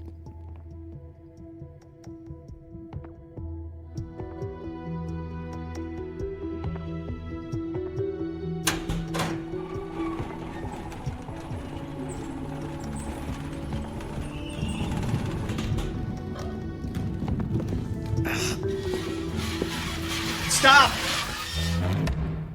Bring up the lights. What's wrong? Sorry, we were moving the castle stairs out, and I think there's something jammed in the casters. Oh, for the love of... Can you see what it is?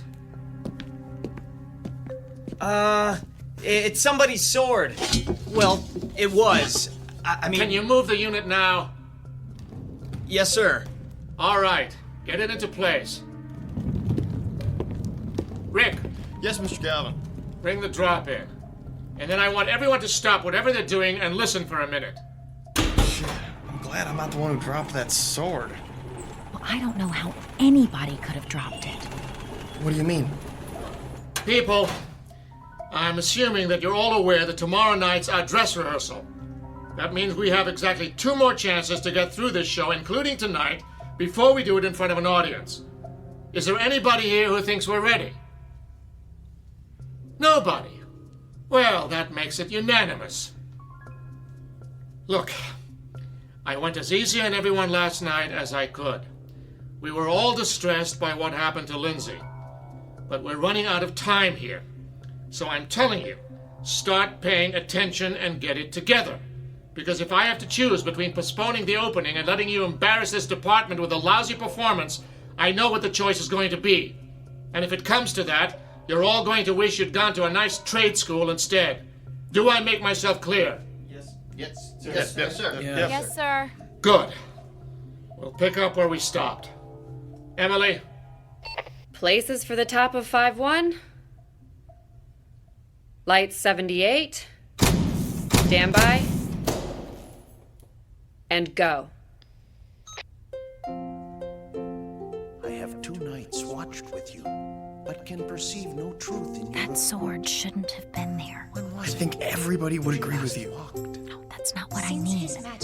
They're only brought out for the fight scenes, Mr. Galvin insisted. Rise from her bed, throw her nightgown upon her, unlock her closet. Well, somebody must have been goofing around. It couldn't have gotten there all by itself, right? I don't think I have an answer to that. Well, not one I want to think about right now anyway.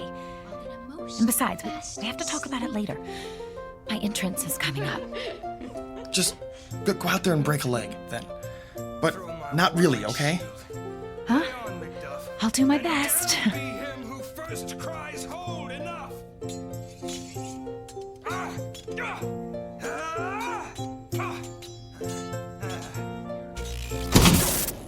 All right, don't move. Everyone stay right where you are. We should have backup lights in just a moment. There, can you all see? Yep. Yes. Good. Yes, sir. I'd say what else could go wrong if I weren't so afraid I might find out. So, here's what we're going to do. There's just the rest of the scene left and we're done. We're going to have an early call tomorrow and finish it before we start the dress rehearsal. Be here at 5. Whatever the problem with the power is, it should have been taken care of by then. Let us hope. Do we need to let Glenn know before he comes in? I don't think he'll bother coming in when he sees that the power's off, do you? Well, just put any props you have out away. Leave everything else as it is. That'll save us a little time tomorrow. Be careful on your way out, everyone. And do I really need to say, be on time tomorrow?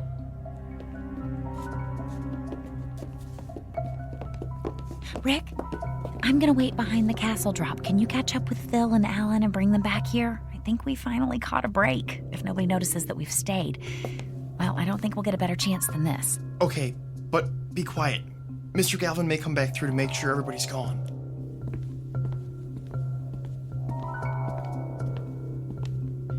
Hey, guys, have you seen Mr. Galvin? Oh, yeah. He said something about making sure we closed the door behind us and took off. I think he had it. Oh, so we're the last ones here. Yeah. We hadn't seen you or Diane, so we figured you must still be back here.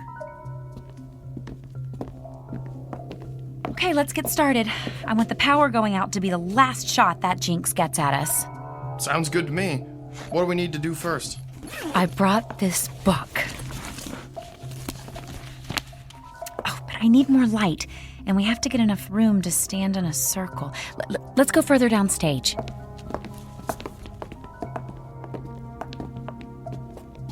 Okay, this is good. In a circle, about an arm's length apart. Just one thing. Will this take very long? I mean, what if somebody comes in to check on the power, then... Don't worry, we should be done and out of here without anyone having a clue. Alan, could you just move a little closer to Phil? There, that's better. Everyone needs to focus, to think about surrounding the theater and everybody in it with a white light that nothing bad can pass through. Just keep that image in your mind while I'm reading, okay? Okay. Here we go then. Spirits of air, grant us your protection. Spirits of earth, shield us with your strength. Spirits of water, make all that would harm us flow by. Spirits of fire, wrap us in the safety of your flames. Wait, did you hear that? Shh, not now. If we don't do it the way... Quick, get off the stage. Now! Diane, look out! Ah!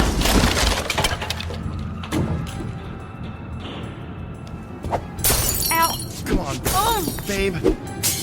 You've got to get up. Ow. We need to get out of here. I can't. It's all right, Diane. We'll help you. You can do it. Oh, Diane, something really Oh. bad is happening. We can't stay here. my side hurts. I think she's bleeding. Oh, ow, We'll have to carry her then. Let's just pick her up. ow, ow, ow, ow. Hey, ow. the lights are...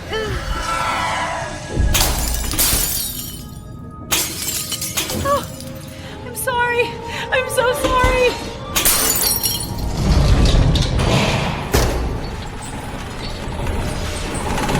Hold!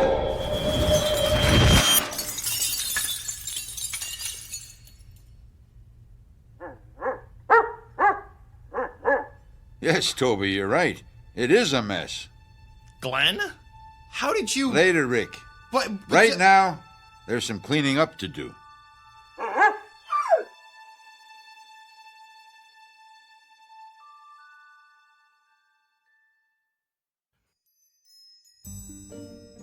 But, Glenn... Have a little patience, Rick. That's half your trouble, all of you. Not an ounce of patience among you.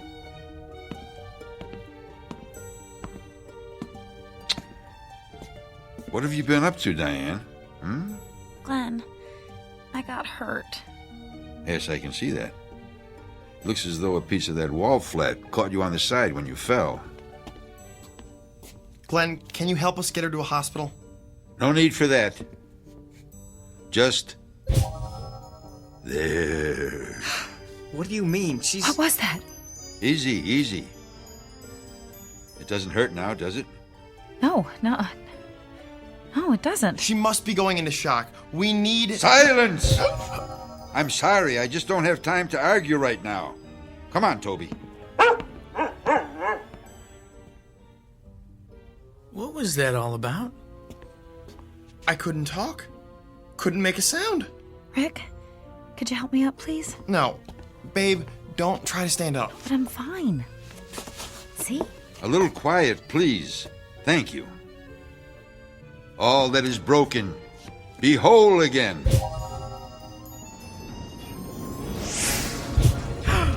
Look at that. It's all going back together. What is this?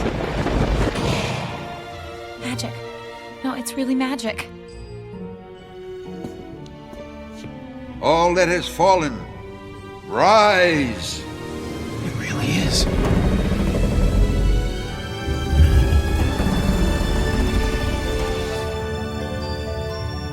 All that has been disturbed, return to your proper place. And all that is unwanted here, be gone. So is my will. So mote it be.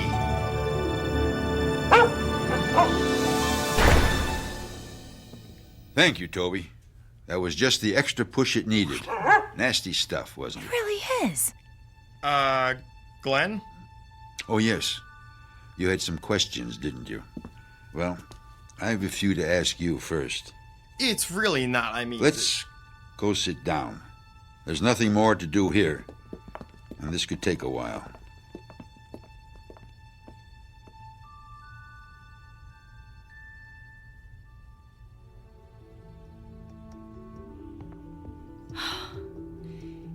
And that's all I was trying to do. I just didn't want anybody else to get hurt. But you haven't learned enough yet to protect yourself, much less anyone else. No. Overreaching. Everybody does it once. It's the ones who do it twice that you want to watch out for. I'll remember that. No, you won't. But that's all right. Glenn? Who are you? Really, I mean... I'm a janitor, among other things. What other things? Not a romance writer, I'm guessing? Is that the story they're telling now? Well, I've been accused of worse. Glenn, seriously. Seriously? Oh, why not? It won't matter anyway. I'm a magician, a wizard, a warlock, whatever you want to call it, Diane. That's what I am, and have been for a very long time. I've learned to adapt to my station in life. I'm sorry, but a wizard? It just sounds unbelievable. Does it really? After what you've seen tonight? He has a point, Phil. Okay, but you have these, let's call them powers. We've all seen them. Why would you waste your time working here? I mean, you could do anything. You think so? Sure, why not? Because there's no such thing as magic. What? But you... That's what everyone says now, isn't it? Magic? That's something you go to Vegas to see, or to the movies. Something you read about in children's books. If it's something real you're after, they go to a scientist, an astronomer, a physicist. It's only the scientific marvels that matter now. The age of magic is past. Hush, Toby. A man's entitled to a good grouse every century or so. Every century? Glenn, how old are you? Old enough to have seen Shakespeare's plays when they opened, and to have been written into his last one. You're 400 years old? Nearly 5. And you know, I still haven't forgiven that wretched scribbler for what he did to me. Not that it wasn't my fault, too. Vanity. All vanity. I knew who he was, and was dumb enough to be flattered when he sought me out. Someone had told him that if he was going to write about trafficking with spirits, he should talk to me. And fool that I was, I helped him. Then I went to the first night of the Tempest and saw myself on the stage. You're Prospero? Oh, he used another name, I'll give him that. But no one who knew me could have mistaken that character for anyone else.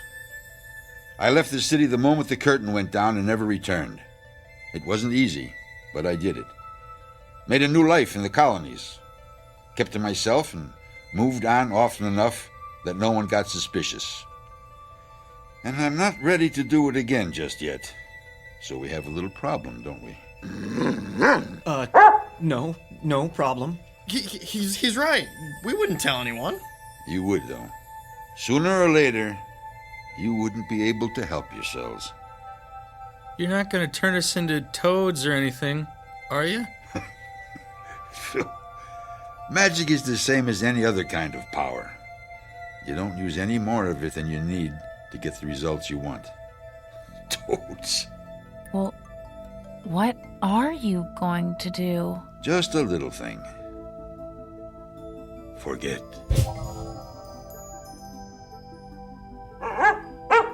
And what are all you doing here? Aren't you done for the night? We are... But what? Well, we had to come back to To what? I don't remember. Yeah, me either. It couldn't have been too important then, could it? No, I guess not. So why don't you clear out and let me get to work here? I'm already behind from having to wait for the power to come back on. I wonder what... Huh? Oh, well. Good night, Glenn. Good night.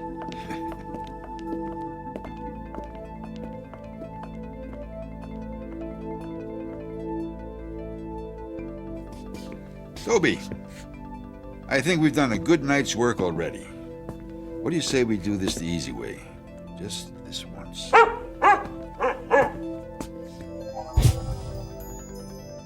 There. Clean as a whistle. Let's go.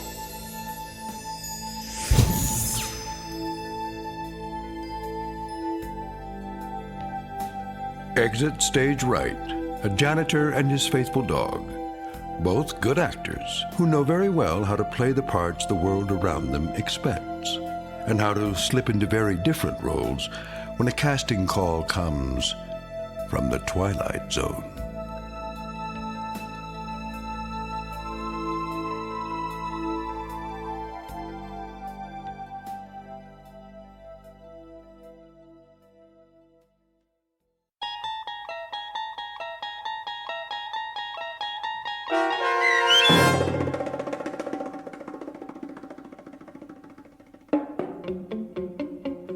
And Cauldron Bubble, starring Virginia Williams with Stacy Keach as your narrator, was written for The Twilight Zone by Christine Watson. Heard in the cast were Ron Dean, David Darlow, Brian Plaharchuk, Taisha Davis, Patrick Francis, John Hugenacher, Joby Cerny, Robert Richards, Rachel Greisinger, Natalie Berg, Katie Rose Sheehan, and Margaret Grace. The producers of The Twilight Zone wish to thank CBS Enterprises and the Rod Serling Estate for making this series possible. This copyrighted radio series is produced by Carl Amari and directed by Joby Cerny for Falcon Picture Group. Sound design, custom Foley effects, recording, and editing are produced in the Cerny American Sound to Picture Theater by sound designers Craig Lee, Bob Benson, and Tim Cerny. Music for The Twilight Zone is provided by CBS and American Music Company, Incorporated, New York. To learn more about the Twilight Zone radio dramas and to download episodes, including 6 free episodes on our homepage, visit our official website at twilightzoneradio.com. Doug James speaking.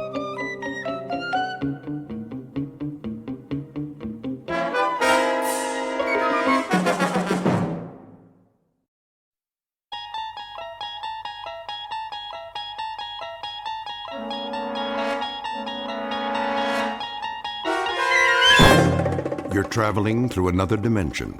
A dimension not only of sight and sound, but of mind. A journey into a wondrous land whose boundaries are those of imagination. Your next stop, the Twilight Zone.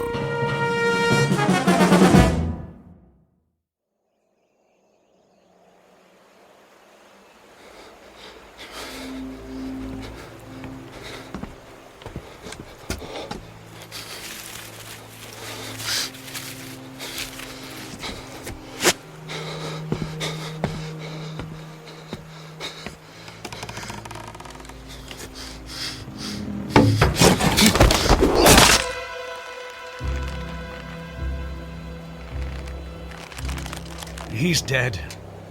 Get him down. Yes, Captain. Clemens, what the devil do you think you're doing? Cutting him down, Captain. This is the last of the rope, Clemens. There's still one more to go. Just untie him. For pity's sake, catch him before he falls into the river. Traitor or not, he deserves a decent burial. Captain, the rope's looking pretty frayed. I'm not sure it'll take the weight of another prisoner. It'll have to. But, Captain... I said it'll have to. Yes, sir.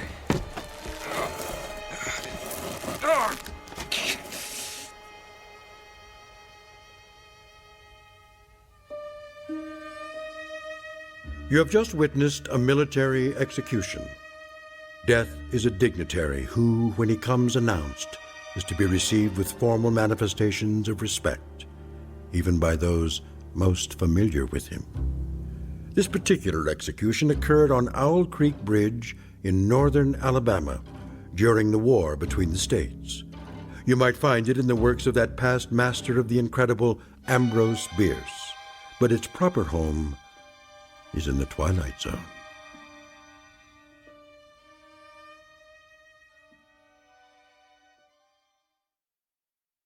And now, The Twilight Zone and our story, An Occurrence at Owl Creek Bridge, starring Christian Stolte, with Stacy Keach as your narrator. Hurry up, Clemens. I want to get this last one hanged while it's still daylight. Almost got him, Captain.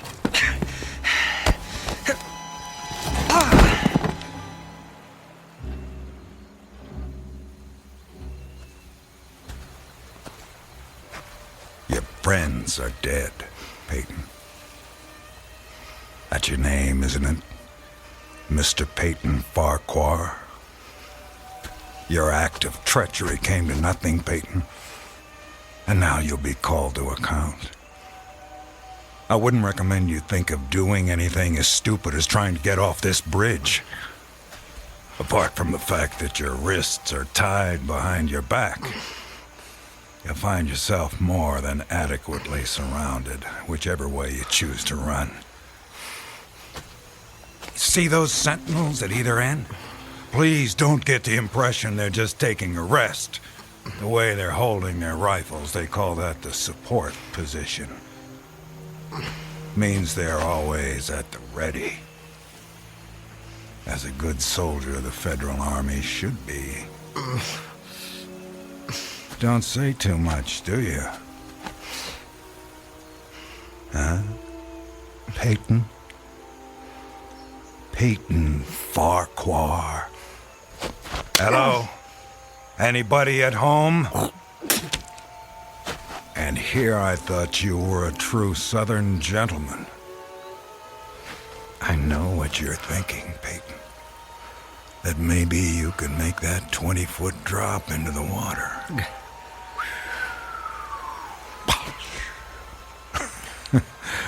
And who knows, maybe you're good at that. But after that, your chances for continued survival become pretty slim. Look over there on the bank of the stream. You know what that is? It's the muzzle of a cannon. You see, there's an outpost near here. If you really squint, you can see a company of infantry at parade rest.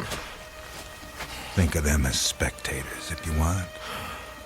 But if you sincerely want to swim for it, you might just as well be giving them target practice, which, believe me, they don't really need.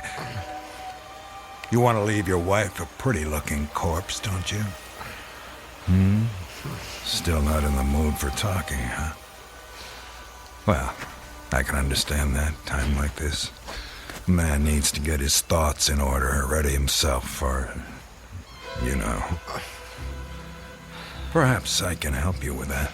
From a purely practical standpoint, I mean. I'm not a priest or anything like that. Truth to tell, my knowledge of matters theological doesn't amount to very much at all. But I can tell you a little bit about how it'll happen. Me and Clemens will escort you out to the center of the bridge, then introduce you to Captain Newman. He's a nice man. You'll like him. Me and Clemens salute the captain, then we stand behind him, leaving you face to face with the sergeant. Now, he's not such a nice man, sorry to say, but...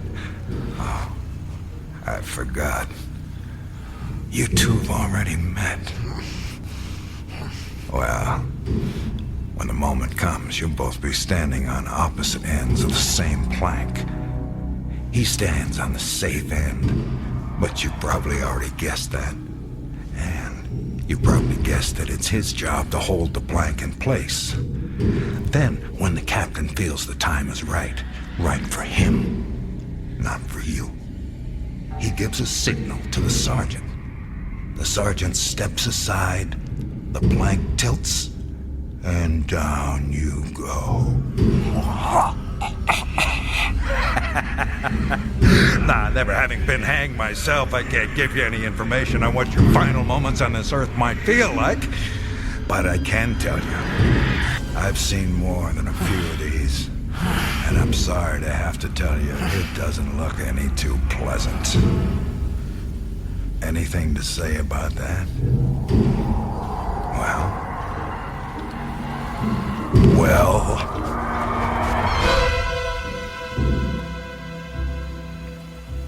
I am a living man. How's that? Speak up, Peyton. If you got any famous last words, we should hear them. Otherwise, they won't be famous. I am a living man! Not for much longer. No, sir, not for much longer.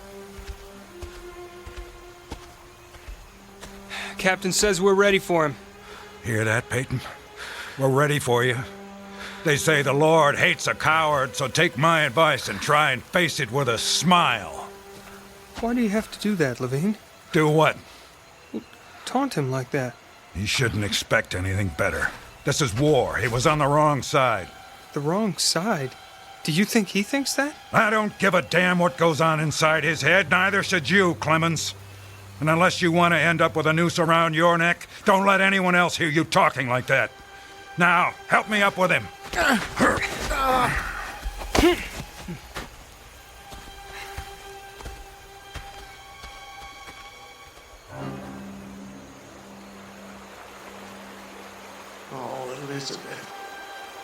Elizabeth, my darling, what have I done? What have I done to you and the children? I promised you. Promised I'd come back. What is a man if he's not as good as his word? What am I? Secure the noose. The noose. If only I could free my hands. Perhaps I could throw off the noose. Perhaps I really could dive into the stream. I might evade the bullets, and if I swam vigorously enough, reach the bank, then take to the woods and get away. Get back home. Yes, home. And back to you, Elizabeth. Thank God home is outside their lines.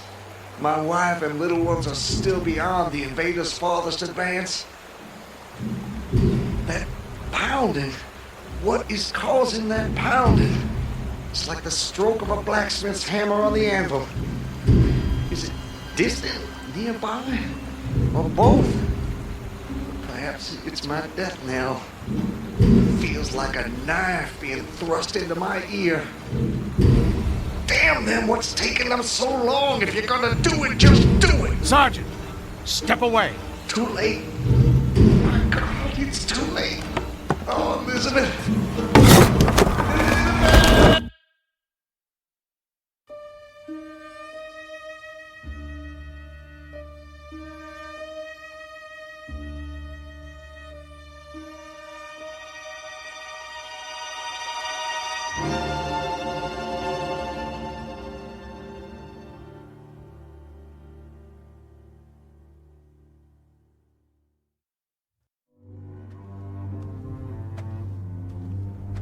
So, how much further is it?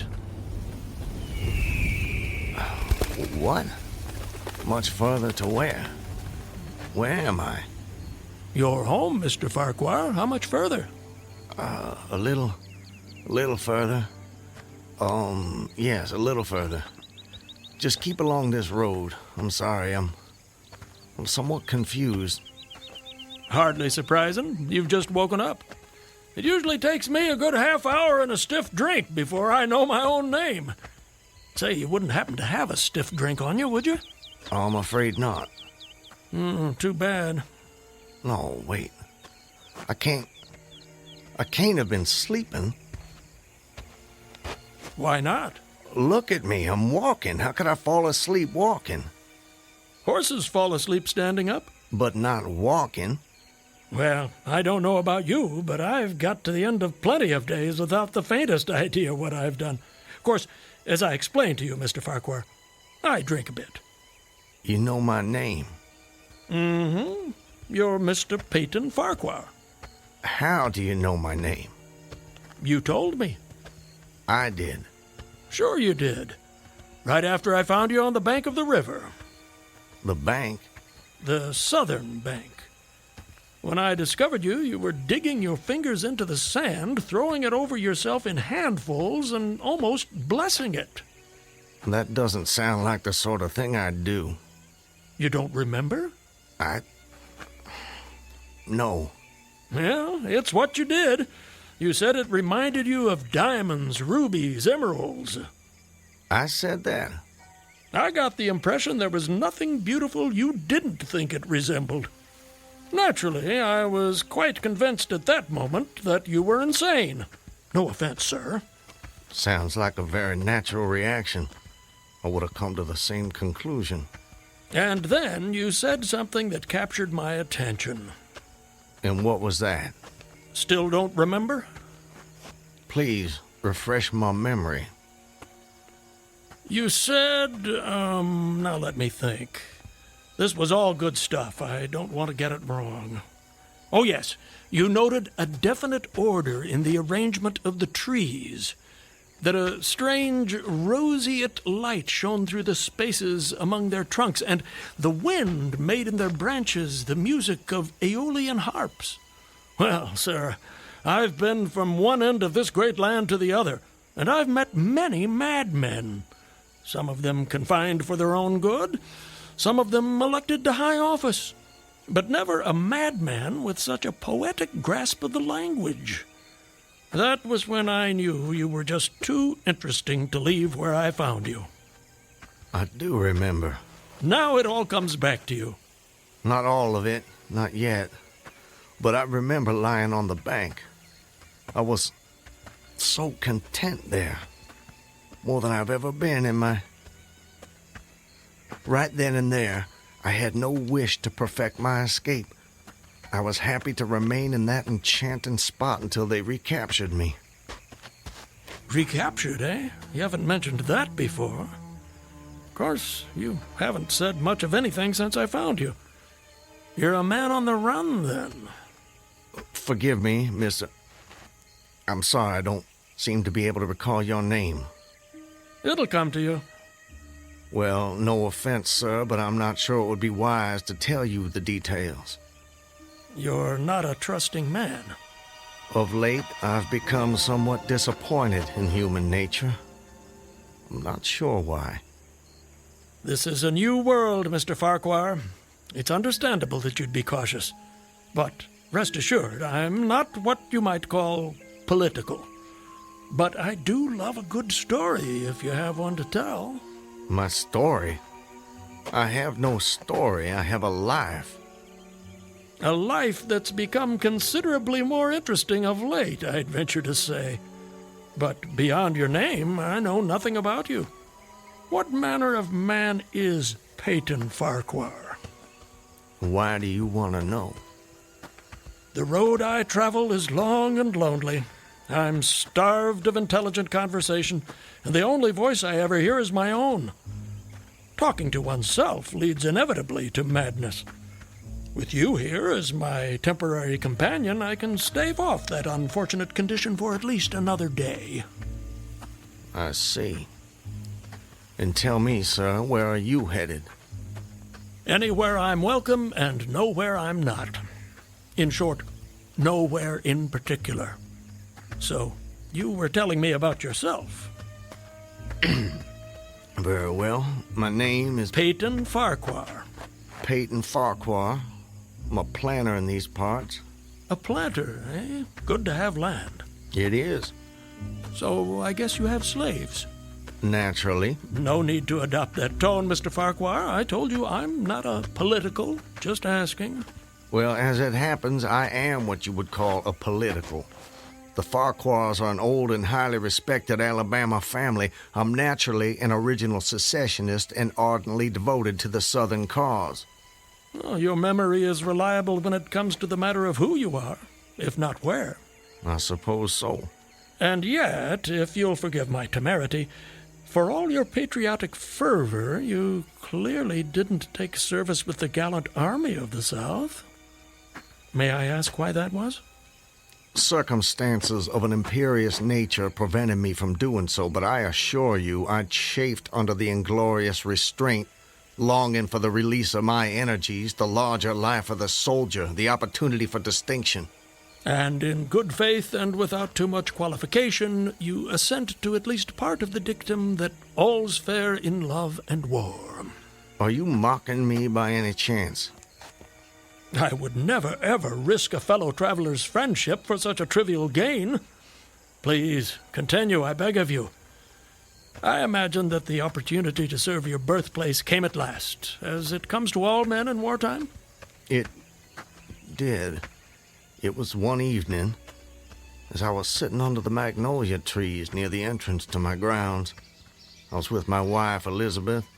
The children were playing nearby.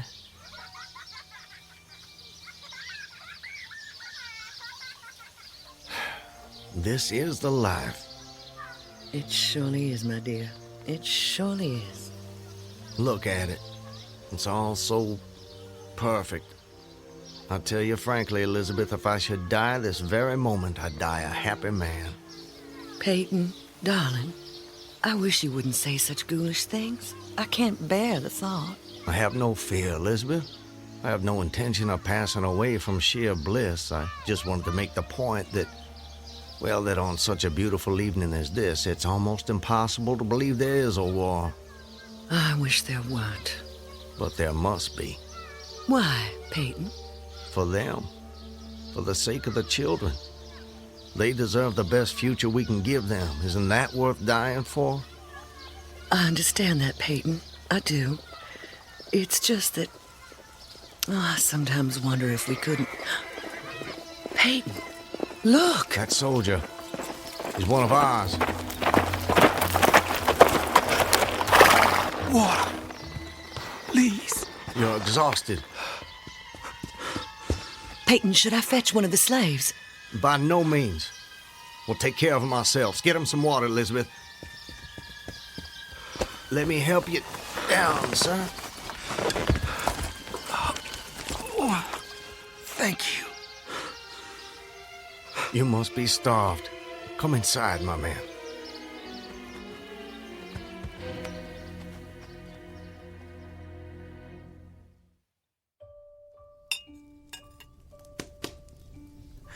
Oh, this is a splendid meal. Thank you. Some more? Alice, more cornbread. No, please. This hospitality is far more than I deserve. Nonsense. Nothing is too good for our brave boys. Tell me, Corporal, whose command are you with? Colonel Tolliver, 13th North Carolina. How are things at the front? We hear so little down here. I'm sorry to say things are not going so well. Not so well at all. The Yankees are repairing the railroads in preparation for another advance. They've reached the Owl Creek Bridge. Owl Creek Bridge? Yes, sir. They've put it in order and built a stockade on the north bank. I'm sure you know what that'll mean. Yes. If they can run trains over the bridge, there'll be nothing to stop them. Damn those sons of... Forgive me, Elizabeth. You shouldn't be subjected to this manner of talk. Peyton, I understand... Go and see what's keeping Alice with the cornbread. As you wish, my dear. Something on your mind, sir? Corporal, refresh my memory. It's about 30 miles to Owl Creek Bridge? About that. Maybe even a little less. And there's no force on this side of the creek? Only a picket post a half-mile out, on the railroad, and a single sentinel at our end of the bridge. Suppose a man, or perhaps several men, civilians and persons of intelligence, should elude the picket post and perhaps get the better of the sentinel. What could they accomplish? Accomplish?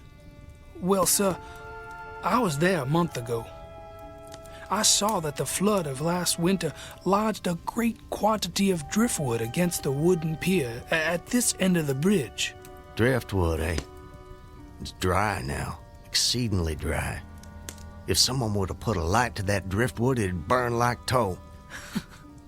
That it would, sir. And that would mean the end of the Owl Creek Bridge. I don't think the Yankees would care for that. Not one damn bit would they care for it. And it goes without saying that such a conflagration would seriously hinder the northern effort. Oh, it would. But you should know, sir, the commandant's issued an order declaring that any civilian caught interfering with the railroad, its bridges, tunnels, or trains will be summarily hanged. I've seen the order. It's posted everywhere. Risk is a part of life, soldier. You face it every day. I do. That I do. And in my own small way, I've done what I can. No service is too humble to perform in the aid of the South. And should the opportunity present itself, no adventure would be too perilous to undertake if consistent with the character of a civilian who is at heart a soldier, of course. Mr. Farquhar, you are a true son of the South, and a very brave gentleman.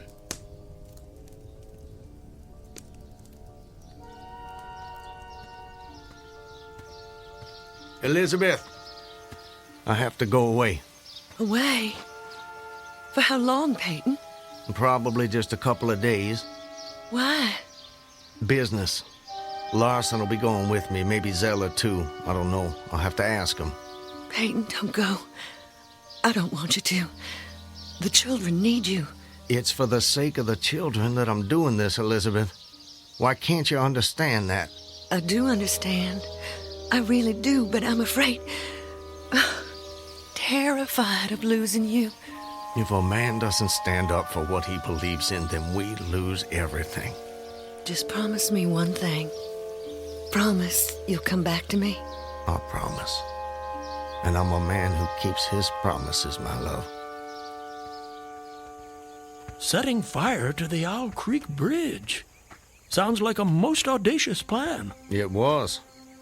I must confess, Mr. Farquhar, I'm a little confused. How so? You strike me as a competent and determined gentleman. I imagine whatever you want out of life, you get it. That's fair to say. What of it? Simply that I'm surprised your endeavor came to nothing. And what makes you imagine that? Your present predicament. The absence of your co-conspirators, those marks upon your neck. And if someone had set the Owl Creek Bridge alight, I'm sure I would have noticed it in some way. Let me check. Where there's smoke, there's fire, and... Nope, no smoke. You're a very thorough fellow. For a moment I thought you might know more of my situation than you let on. From the way you talk, do I take it someone in your party betrayed you? Not in my party. But you recall the corporal who appeared at my plantation? Of course. He was a federal scout. Then you were deliberately entrapped. It seems they wanted to weed out the civilians who might cause them some trouble. If I'd only stayed out a little longer that night, I'd probably have seen that same rider repass my plantation, going northward in the direction from which he'd come. From the Owl Creek Bridge. Precisely. And when you and your co-conspirators... Patriots. ...made your assault on the bridge, the military were waiting for you. They made me watch as they hanged my friends for an act of treachery. The sergeant who put them to death was the same man who lured us there. Is there no honor in conflict? I've never been accused of having much imagination, but I might have guessed it would be something like that. I would say, sir, that you have too kindly an expression for one whose neck is in the hemp. It isn't. Isn't what? In the hemp. Of course, of course. What I mean, Mr. Farquhar, is that you are clearly no vulgar assassin. Fortunately, the liberal military code makes provision for hanging many kinds of persons. And gentlemen are not excluded. As they fastened the noose around my neck, I tried to fix my thoughts on my family. But there were so many trivial distractions. The water, touched to gold by the early sun. A piece of dancing driftwood caught in the sluggish current. The brooding mists under the banks some distance down the stream. Then there was a sharp pressure around my throat, followed by a sense of suffocation. Agony shot from my neck downward through every fiber of my body and limbs like streams of pulsating fire, heating me to an intolerable temperature. There was no more thought. Only sensations. The intellectual part of my nature was effaced. I had power only to feel, and feeling was torment. I was conscious of motion, encompassed in a luminous cloud, of which I was now merely the fiery heart, without material substance. I swung through unthinkable arcs of oscillation, like a vast pendulum. But you're here. What? What? I said, you're here. Why is that? The rope, it snapped, and I fell into the stream. The With a terrible suddenness, the light about me shot upward. There was a loud splash. Then all was cold and dark. My power of thought was restored, and I knew instantly what had happened. And your hands, were they still bound? They were. Then forgive me, but why didn't you drown? The noose was tight around my neck. It kept the water from my lungs. And kept you from breathing. When you get into a predicament, sir, you don't do it by half measures. I suppose not. To die of hanging at the bottom of a river, even at that moment it seemed ludicrous to me. I opened my eyes in the darkness. I saw above me a gleam of light, distant, inaccessible. I was still sinking, and the light became fainter and fainter until it was a mere glimmer. Then it began to grow and brighten, and I knew I was rising toward the surface. Knew it with reluctance, for I was very comfortable. Comfortable?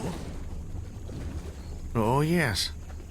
It was a question of preference at that point, you see. To be hanged and drowned, that didn't seem so bad, but to be shot... No, I refused to be shot. It didn't seem fair. I'd say you have a quite singular set of values. Do they offend you? Not at all, not at all. It makes for a more entertaining story, and yours is the most fascinating I've heard in many a year on the road. Please, continue. You're under the water, slowly rising to the surface. Your hands are tied. A sharp pain in my wrists apprised me of the fact that I was trying to free my hands. I gave the struggle my attention as an idler might observe the feat of a juggler without interest in the outcome. Eventually, the cord fell away. My arms parted and floated upward, but I could only dimly make out my hands in the growing light. I watched with a new interest as first one and then the other pounced upon the noose at my neck. They tore it away and thrust it fiercely aside.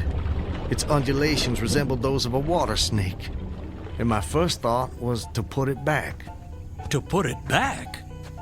The undoing of the noose had been succeeded by the direst pang that I'd yet experienced. My neck ached horribly, my brain was on fire, my heart gave a great leap, and I felt as though it was trying to force itself out of my mouth. My whole body was racked and wrenched with an insupportable anguish. And I imagine the desire to rise to the surface was even greater, no matter what you might find waiting for you there. I wanted to stop myself, had to stop myself, but my disobedient hands gave no heed to my command. They beat the water vigorously with quick, downward strokes, forcing me to the surface. I felt my head emerge. My eyes were blinded by the sunlight. My chest expanded convulsively, and with a supreme and crowning agony, my lungs engulfed a great draught of air. So now you were in full possession of your physical senses. If anything, they were more keen and alert than before. I felt the ripples on my face, heard their separate sounds as they struck. I looked at the forest on the bank of the stream, saw the individual trees, the leaves, and the veining of each leaf, saw the very insects upon them, the locusts, the brilliant-bodied flies, the spiders stretching their webs from twig to twig, the prismatic colors in all the dewdrops on a million blades of grass, the humming of the gnats that danced above the eddies of the stream, the beating of the dragonflies' wings. They all made audible music. Remarkable. If you'll forgive my saying so, you missed your life's calling. You have quite a turn for descriptive language. I'm surprised you had the time to note your surroundings in such detail. It may only have been a few seconds, I'm not really sure. I seem to have lost the ability to judge the passage of time accurately. Or perhaps you've gained a greater appreciation of time. There's a whole world in every second. You have a singular turn of phrase yourself, Mr. I'll get it in a minute. No doubt. Did you acquire this philosophical outlook during your travels? Hard to say. See, it often seems like I've been traveling my whole life. But enough about me. I long to hear your story. You've painted a beautiful background for me, but it strikes me there are more pressing issues in this particular picture. For example, your executioners. My would-be executioners? That goes without saying, surely. Very well. I saw them, silhouetted against the blue sky. They shouted, they gesticulated. Their movements were grotesque and horrible, their forms gigantic. Suddenly, I heard a sharp report and something struck the water smartly within a few inches of my head, spattering my face with spray. One of the officers had his rifle. At his shoulder, there was a light cloud of blue smoke rising from the muzzle. I was surprised he missed. I read somewhere that marksmen with gray eyes are the keenest shots. This fellow was the exception to the rule, it seems. The marksman had gray eyes? Mm-hmm. How could you see that?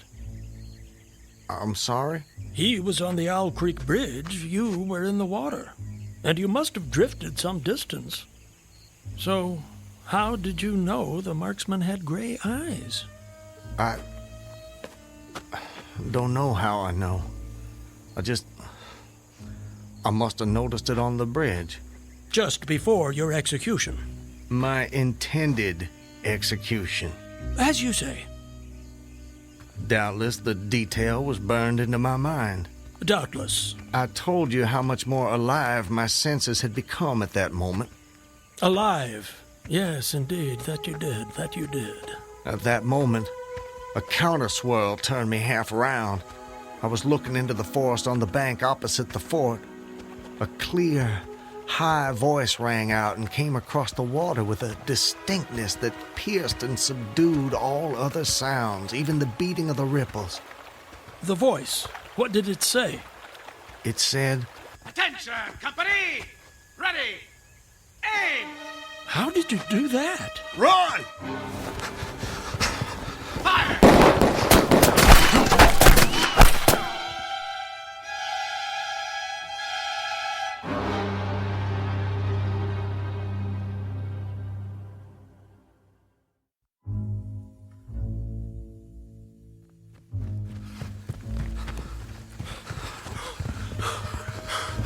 Are they still behind us? No, I don't think so. All right, that's enough for now. No more running for my life. Your what? Wait, I need to get my bearings. I have to know how close I am to my destination. Closer than you think, I'm sure. Eh? Does anything look familiar, Mr. Farquhar? Yes. This way. I think. Yes, this way. Can you see your home? Not yet. But it's not far now. I intend to be back in my wife's arms by close of day. You gave her your word. That I did. And that's important to you. It's a matter of honor. And honor, Mr. Honor means as much as love to a man of the South. A very moving sentiment. Now, where were we? Where were we with what? Your story. My story? Yes. You were just reaching a most exciting point when we were interrupted. I long to know what happened next. Are you quite insane, sir? I don't believe so.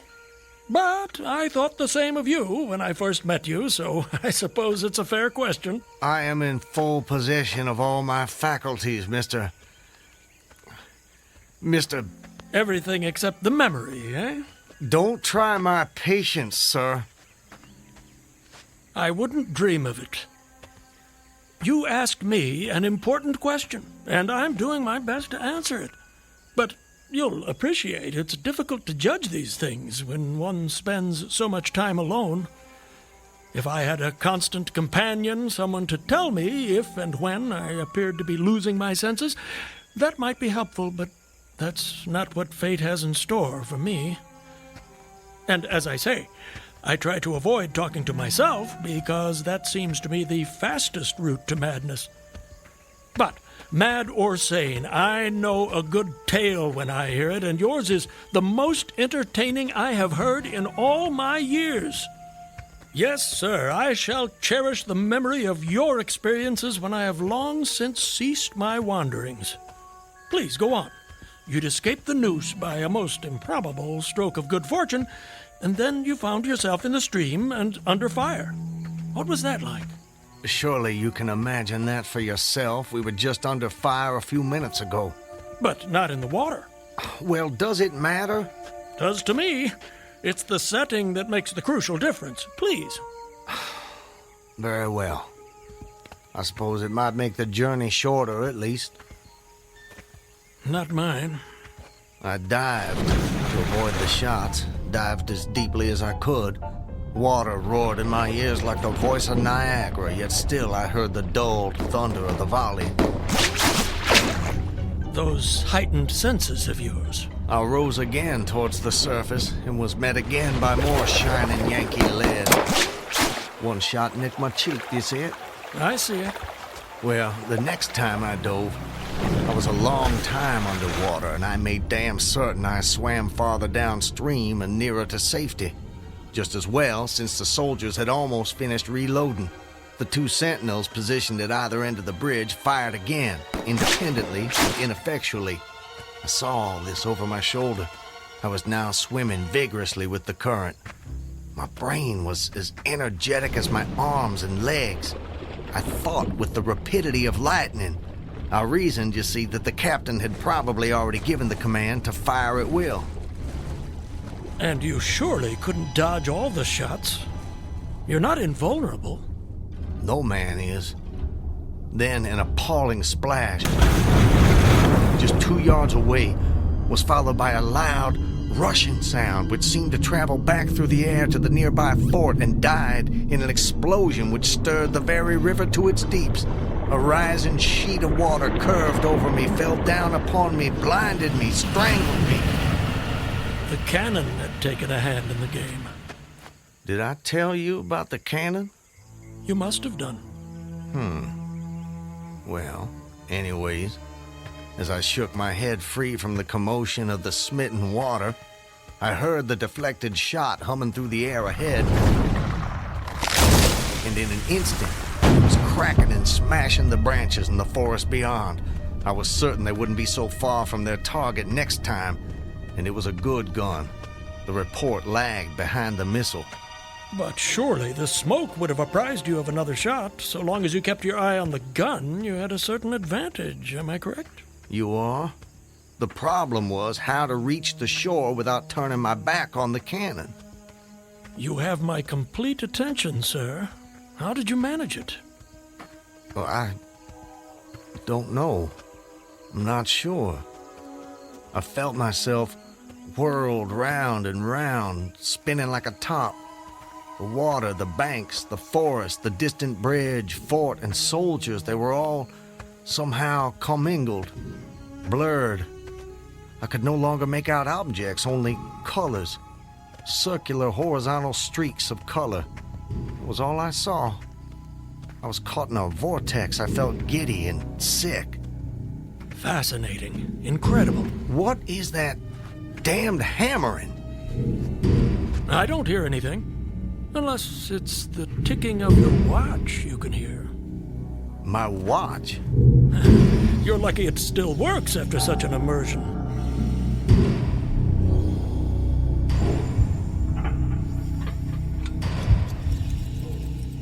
It is my watch.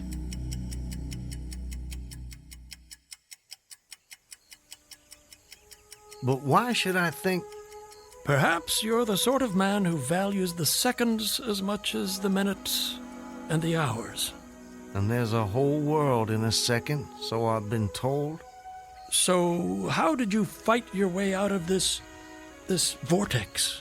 I really have no idea. The next thing I knew, I was on the road with you at my side, heading for home as I promised.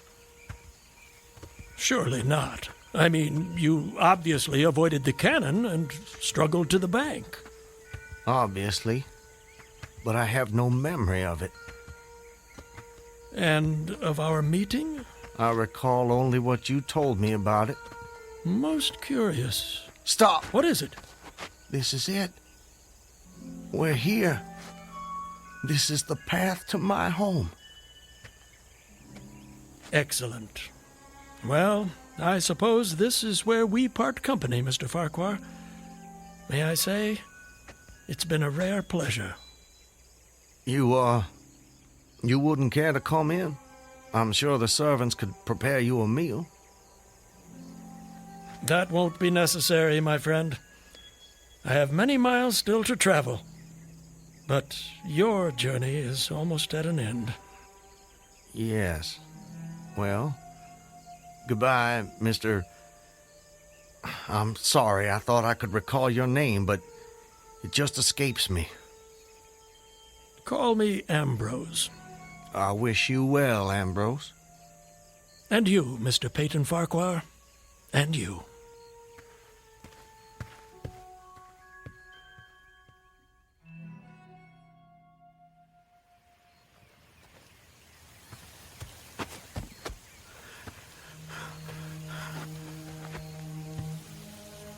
Home. Almost home. How long? How long since that damn imposter rode down this road? How long since I was drawn to the Owl Creek Bridge? I would say, sir, that you have too kindly an expression for one whose neck is in the hem. Seriously. It is. Isn't what? In the hem. Of course, of course. I promised I'd return, Elizabeth. All so perfect. They couldn't keep me from Just you. before your execution. My intended execution. As you say. Not even a noose around my neck could stop me from coming back to you, to the family. Yes, indeed. I told you how much more alive my senses had become at that moment. Alive. Alive. Yes, indeed. I saw them. John, don't tease your sister. I want you Elizabeth! both on your best behavior when your father returns. Elizabeth! Elizabeth! You're not invulnerable. No man is. Elizabeth! Elizabeth! I swore I'd come back to you. I promised. Peyton! Elizabeth! Peyton! Elizabeth! Peyton! Oh, Peyton. Peyton, my love. Elizabeth, let me hold you. Let me take you in my... There's a whole world in every second.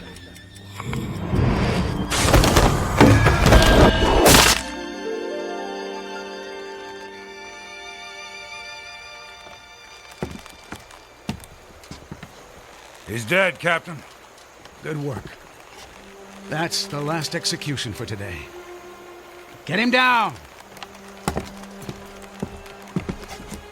You know, Levine, for a moment there, I thought that rope wasn't gonna hold. It's strong enough. It did its job. Do you ever wonder what goes on inside a man's head in those last seconds before death? Like I said before, Clemens, I don't give a damn. And neither should you.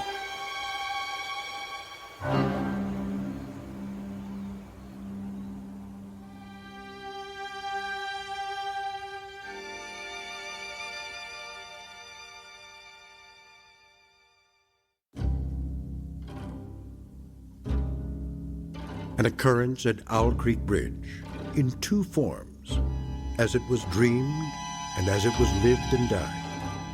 This is the stuff of fantasy, the thread of imagination, the ingredients of the Twilight Zone.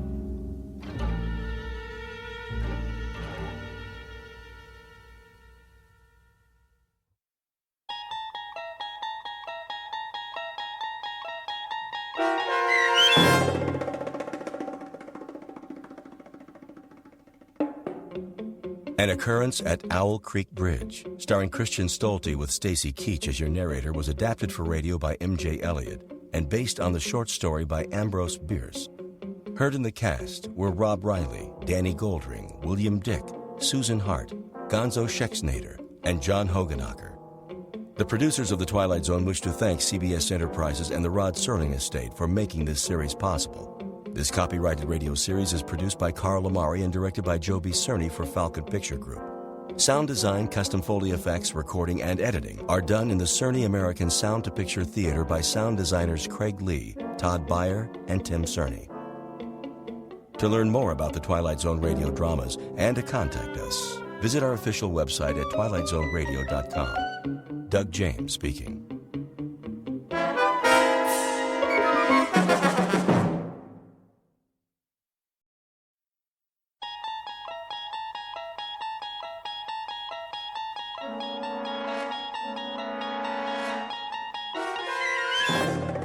You unlock this door with the key of imagination. Beyond it is another dimension, a dimension of sound, a dimension of sight, a dimension of mind. You're moving into a land of both shadow and substance, of things and ideas. You've just crossed over into the Twilight Zone.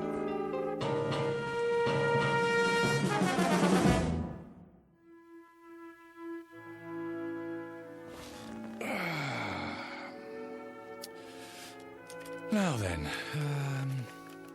to begin. Recording. Act 2, Scene 1. We open on a wide valley, the Alps in the background, as a ragtag army of men in brass helmets descend, followed by a bunch of elephants.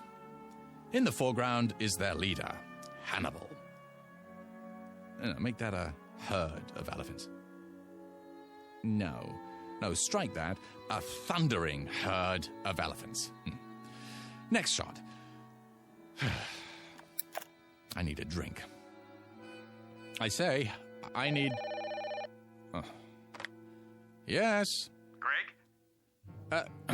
You have reached the home of Gregory West. At the tone, Cut it please out, leave... West. I know you're there. For one thing, you don't have an answering machine. For another, I can hear you sweating.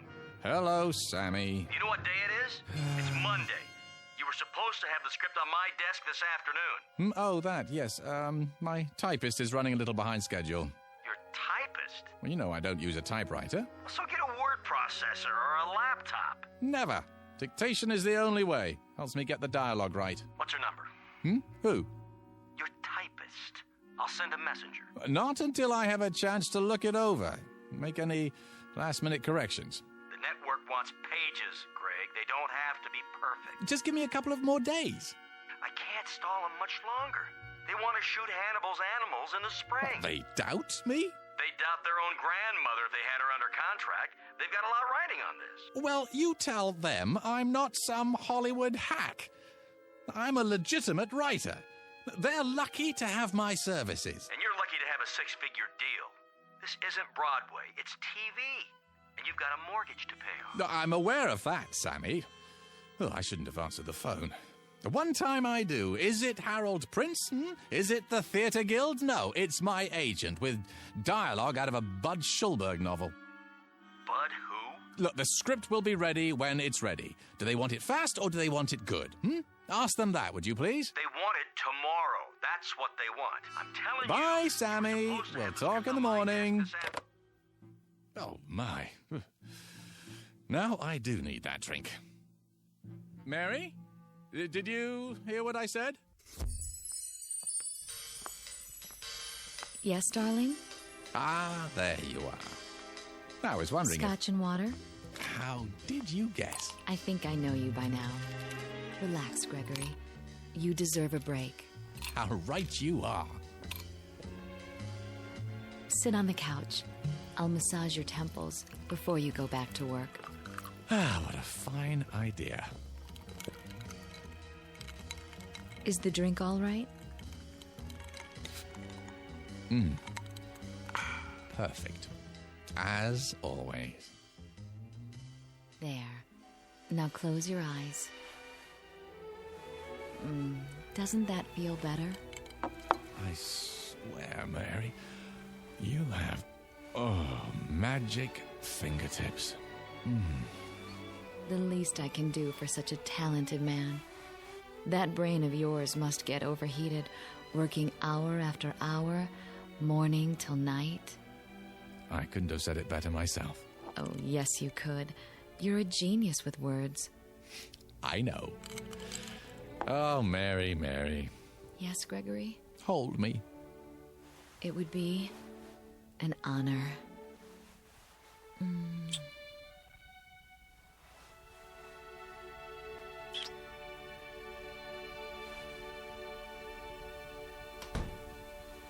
Who's that? Outside the window, I thought I saw... No. Gregory! Not Victoria. Gregory? She can't be home yet. Gregory! How dare you!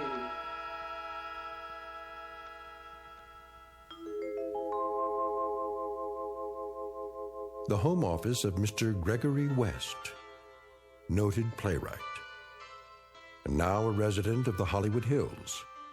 A quiet, thoughtful man, even a bit shy, and at the moment, very happy, despite the fact that he is over deadline. His latest project? A script assignment taken to ensure that his household remains secure, despite the occasional fickleness of drama critics. The other ingredients of that household? There's Mary, warm, affectionate, devoted, the ideal companion for someone who values peace of mind. And the final ingredient, Mrs. Gregory West. In a moment, she's going to learn the secret of her husband's success. A method of creative writing taught only in the Twilight Zone. And now, The Twilight Zone, and our story, A World of His Own, starring Charles Shaughnessy, with Stacy Keach as your narrator. Gregory! Oh!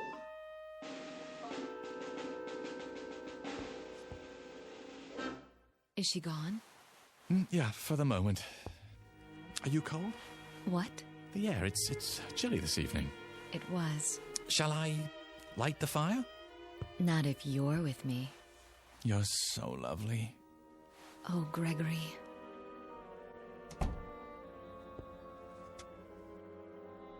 Don't worry just yet.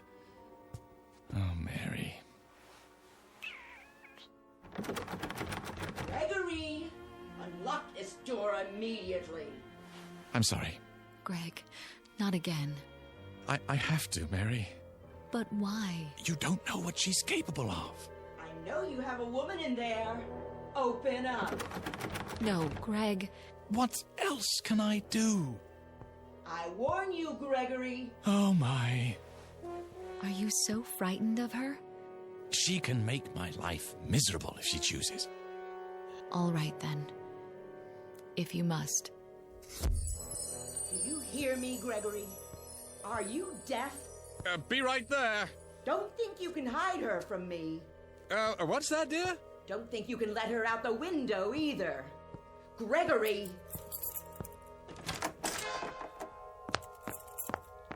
Ah, I thought that was you. Where is she? Who, my dear? Not behind the drapes. I'm sorry, I don't understand. Under the desk? What are you going on about, Victoria? You know perfectly well. I suppose you let her out the window. But the window doesn't open, remember? Then where? Who? You little worm, you know who. What have you done with her? Where did she go? Where? Please, stop. My glasses. A cozy fire. Your smoking jacket. Oh, only because it's comfortable. You know I don't smoke. Of course you don't. In order to smoke, you'd have to heat up. And you've never risen above room temperature. Sit down. Let's talk this over. Have you installed a secret door in here? No, dear. The study's as it's always been. A place of seclusion for my work. For your work. For monkey business, you mean? What are you doing? I'm arranging my notes. Notes? Those are tapes. Well, you know I prefer to dictate, dear. I'm not your dear anymore, you libertine. Who's a libertine? You intend to stand there and deny it. Deny what? That you had a woman in here. Victoria, I never meant Liar. Cheat. Fraud. Victoria! If you force me to do it, Gregory, I'll have this room torn down. Panel by panel, board by board. Why? Don't toy with me. Who's toying? Then you must think I'm handicapped. What? Lacking in all my faculties. The vital functions, like sight.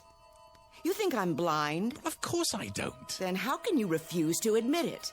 I stood outside that window and saw the two of you on that sofa there. Don't. Zip it.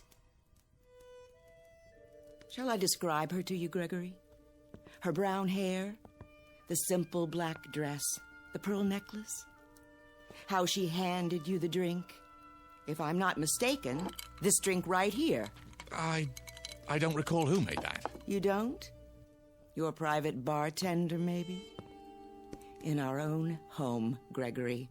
Our own home. That drab, ugly little creature. She's not. Aha! How was your day, dear? You, went to a movie, didn't you? Was it a good one? Apparently not. Oh, well, they can't all be works of art. Didn't expect me home so soon, did you? Thought I'd go out to dinner afterwards. I didn't say that. I've had my eye on you for some time now. Oh, how flattering. You thought you fooled me, didn't you? Why, no. You know you can't lie to me. You thought I'd never suspect the real reason you kept sending me away from the house. Have to be alone to work. The famous playwright. Famous philanderer is more like it. You do me an injustice. Oh, do I? All right, out with it. Who is she? Victoria, dear. Don't you dear me. Ow! And don't touch me. At least try to understand. Oh, I understand perfectly. But you don't. Why don't you enlighten me then? There's no other woman in my life. There certainly isn't. Not anymore. Because you don't have a life. How can I explain it to you? That's the question of the evening. How? Well, I'm waiting. I'm a very patient person. I'm not going anywhere. Go ahead. Take your time. Choose your words carefully. Because I intend to report each and every one of them to my lawyer. No, that won't be necessary. I'll be the judge of that. Victoria. All right, then. You recall my play, The Fury of Night, Do you? The one that made my reputation? It won a Tony Award? Then there was interest from Hollywood, and we moved out here. I'm listening. What about it? Well, you remember the character of Philip Wainwright. He was the first character that I was ever really successful with. The critics said he lived on stage, not a collection of mannerisms. He breathed, What's her name? What? Her name. What do you call her? Fifi? Foofy? Or do you just call her whenever you feel like it? Mary, but... Mary! How common. She's not common. Oh, you mean she has hidden talents? I'll bet. Does she cater to your every need?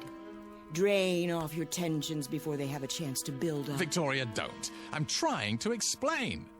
Then go ahead. I'm all ears. All right.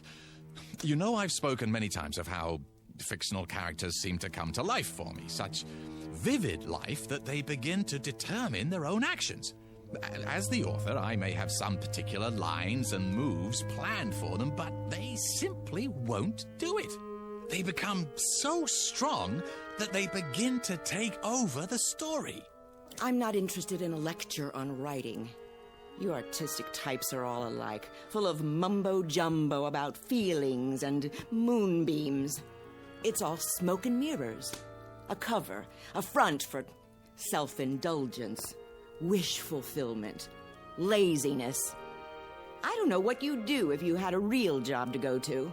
if your delicate sensibilities could stand up Victoria, I'm asking you to bear with me. Bear, I've borne you too long. And now it's over. Finny, kaput. 10-4, over and out. Wave bye-bye, mark it and strike it. But this is important. Philip Wainwright. He was the first one of my characters ever to behave like this. Like what? Like you? With a complete lack of morals? With duplicitousness? Duplicity? What? The word is duplicity. Is it? Well, I've got a word for you. Look, I must finish this, so please don't interrupt. Now, no matter what I tried to make him do in the service of the story, he balked. Flatly refused to take direction. Wouldn't accept my choices any longer. This is ridiculous. He was real. Alive, do you hear? Alive. With a will all his own. We're off the subject. No, we're not. This is the subject. Philip Wainwright was alive. So much so that one night while I was working right here in my office, he came walking in through the door. My God. You're delusional. Victoria, believe me, he did. He walked right in and took a chair in front of the fireplace. A real flesh and blood man. Not just words anymore. And I had created him. What are you doing? I think psychiatry is next on the agenda. No, put the phone down.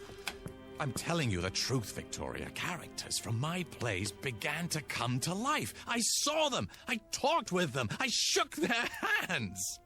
And made love to them? Yes! I mean no! You want me to put the phone down? How's this? Right on your fingers. Ow! Get out of my way. Look, hear me out.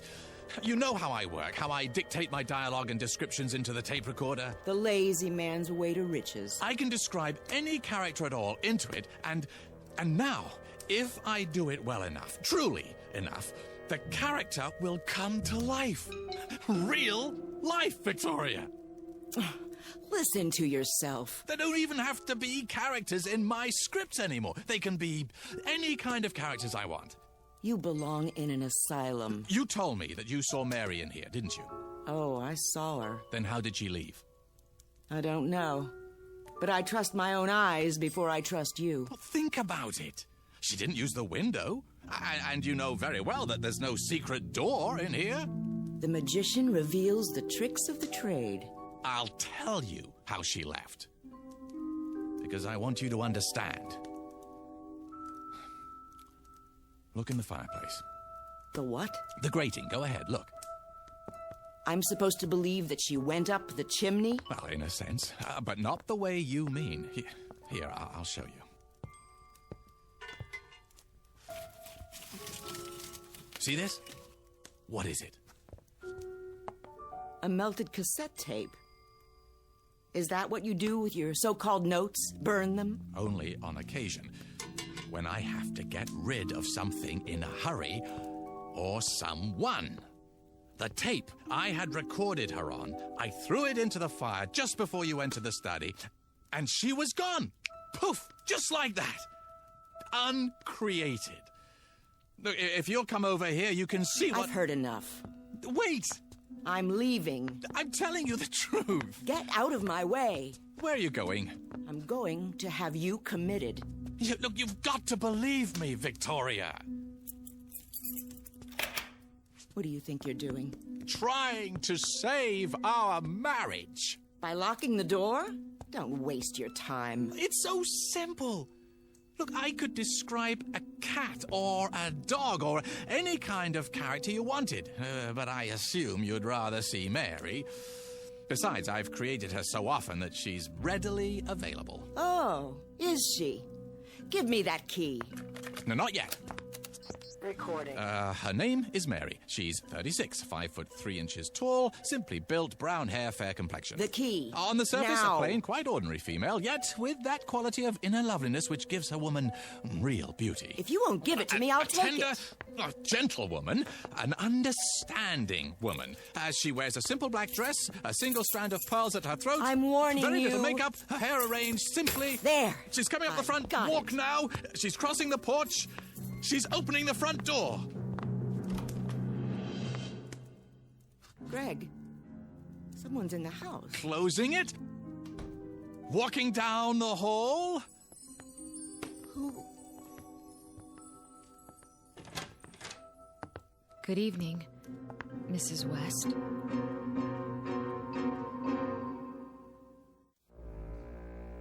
Well? She's real. How did you do that? Do what? Bring her here. On cue. Don't you understand? I described her on the tape. You heard me. But why, Greg? Why do you bring me here now? Because... it's a bit tricky to explain. Try. Come in, Mary. Thank you. I'd love to. She asked you a question. I'm trying to think of the best way to put it. Give me a moment, Mary. You do know each other. Oh, yes. Your husband's a wonderful man. What do you want here? There's nothing to be afraid of, Mrs. West. I'm here because it's Gregory's wish. It's not mine to doubt him. Doubt him? You mean you don't? I'm sure he has his reasons. There. See? Well, Victoria? Do you believe me now? This is some kind of plot. You did let her out of here through a secret door somewhere. Behind the bookcase? I'll find it. Then you tell me some fool story about characters who come to life and walk around as big as you please. It's not a plot, I assure you. Not a very clever one, that's obvious. You lock the door and pretend to make her real. And she slips around from the backyard and comes in through the front door and tries to make me think she's... Oh, no. That's not what happened. Not at all. I swear. You're trying to drive me insane. You want to have me committed. I only did it because you said you were gonna have me committed. Oh, no. You want to get rid of me so you'll have our property all to yourself. So you can share it with this... Nothing of the kind. I only wanted to show you. Yeah, it's a demonstration. Greg? What is it? Is that why you brought me here? Not because you wanted to see me, but only to show her? Mary, try to understand. I am trying. Only... Victoria's my wife. Not anymore. Not after this diabolic conspiracy. Oh, come on, Victoria. Can't I do anything right? That's something I've been wondering for years. You haven't answered me, Greg. Answered what? Is that all I am to you? A parlor trick?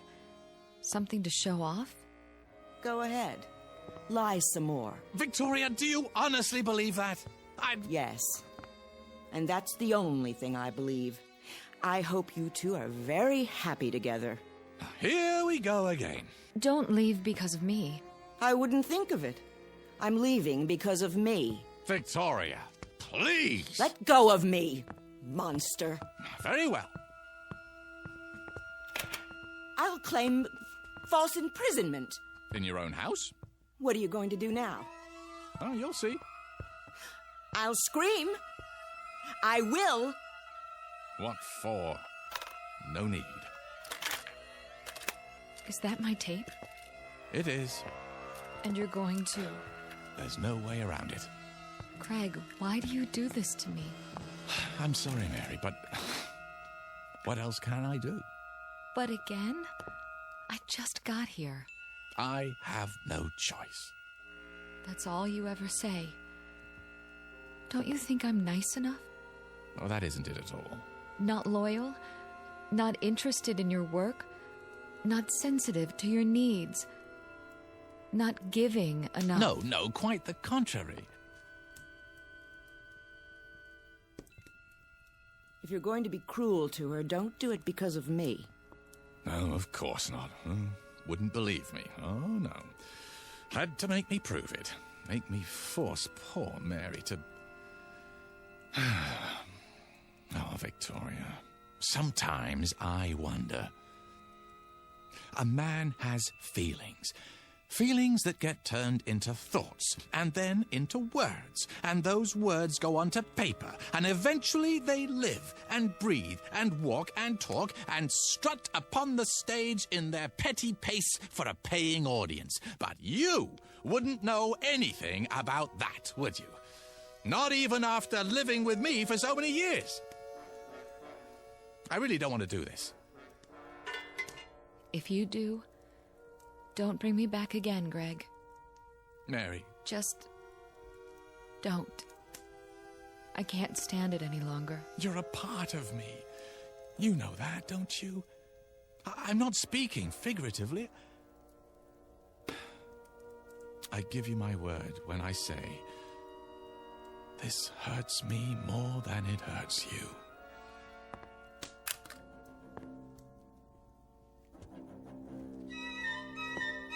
I'm so sorry, Mary. But she is my wife. I understand. I suppose. Greg, I feel so strange. What's happening to me? Help me. Greg, help me. Please. Greg. I feel so strong.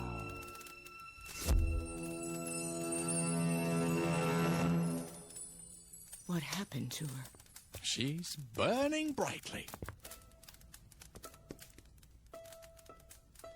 Where is she?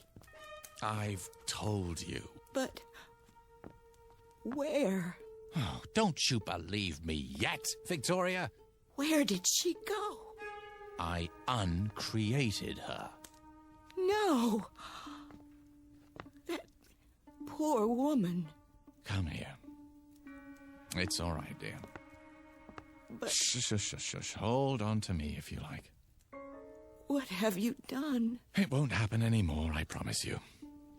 I'll never do it again. I never would have done it in the first place if I hadn't been so lonely. It's just that you're so perfect, Victoria, in so many ways.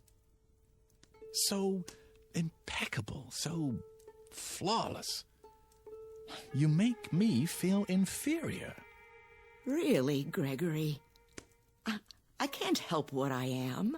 Well, maybe not, but that's why I created Mary. I didn't do it to insult you. I just wanted a little company, that's all. Someone who wouldn't judge me and find me wanting. Someone I could talk to, someone I could feel comfortable with, instead of like a worm. You do understand, don't you? This has been a small sacrifice for me, and a giant step for the institution of marriage. What are you doing now? What else can I do? Return to work. Burn the midnight oil. And all for a paycheck to maintain the lifestyle you so richly deserve. Another tape, another dollar. Well, we'll work it out, Victoria. You'll see. Somehow we'll work it out. Realize that I'm inadequate compared to you, and at least in some ways it's my fault. I should have been a pair of claws scuttling across a... Victoria? What do you have there? Got your keys out of your pocket. Well, but I thought... Don't try to stop me. Well, where are you going? To the nearest lawyer. What? I'm going to have you put away for the rest of your unnatural life, away from tape recorders. I'm going to live in this house alone from now on, in peace, free of your diseased mind. No, Victoria. Yes, Victoria. Wait! No, wait! I can't let her go. I can't. I have to stop her. But how? Recording. A giant red-eyed elephant is standing just inside my front door, and he's mad. He isn't going to let her pass.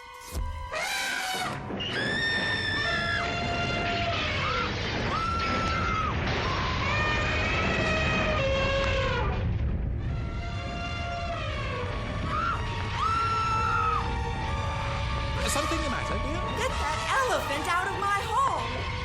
Will you stay? Yes, What did you say? yes, I can't hear you. yes, yes, yes! Very well. Hurry! Just a moment. Gregory! Yes, yes, yes. I can't hold the door! He's drunk! He's grabbing my hair! Another second or two.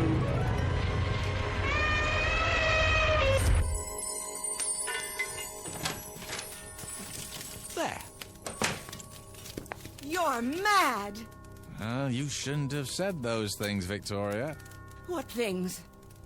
You'll stay now? You think you can keep me here? You don't want me to do it again, do you? How about a herd this time? No! It's just a simple matter of recording on another tape. Well, I have plenty. I said no. I'll stay for now, Gregory. Good. But I can't promise for how long. No? You think I can live with a madman? I don't know, can you? Oh, Gregory. It doesn't have to be this way. Oh, you're so right. When we met, you were a struggling playwright. Then you had a play off Broadway. I was so proud. It moved to off-Broadway, then to the Great White Way, and the reviews. I was so proud. We were happy then, weren't we? Ecstatic. We were a team. Onward and upward. There was no stopping you. No stopping us. I remember. And then the next play, and the next. It was like a dream. Yes. I could sit up all night, listening to you talk about your writing, reading me scenes out loud, and it was wonderful. I wouldn't have had it any other way. Neither would I. But then, something happened. I'm not sure how or when. You began withdrawing from me, living in your head. You shut me out, Gregory. I thought when we moved here we'd be close again. But the deadlines, the pages, you didn't have time for me anymore. You didn't have time for a wife. Well, I'm truly sorry for that, Victoria. But I think we can salvage it, don't you? Start fresh, as soon as I finish the script. And will we move back to New York? Well, I don't see how we can afford to. Broadway isn't what it used to be. Nothing but revivals and musicals now. This is where the money is. Our future is here. What future? Well, if Hannibal's Animals gets good numbers, I'll be flooded with offers. But what I really want to do is produce. Sammy says that's where the real money is. We'll form a production company, get some pilots going, and, well, by this time next year, we should be sitting pretty. We'll move to a bigger house with a pool, and I'll have every room wired for sound with hidden recorders. That way I can dictate no matter where I am. And after a while, I won't have to write at all. My characters will do the work for me. I'll straighten their collars, wash behind their ears, and send them out into the world to make me famous. Can you see the future, Victoria? Can you? Thank you, Gregory. For what? I can see the future. What it would be like with you. And now I know I was right. You are insane. Oh, come now. The first chance I get, I'll have you in a padded cell. Believe it, Gregory. I do. Well, I guess that's it.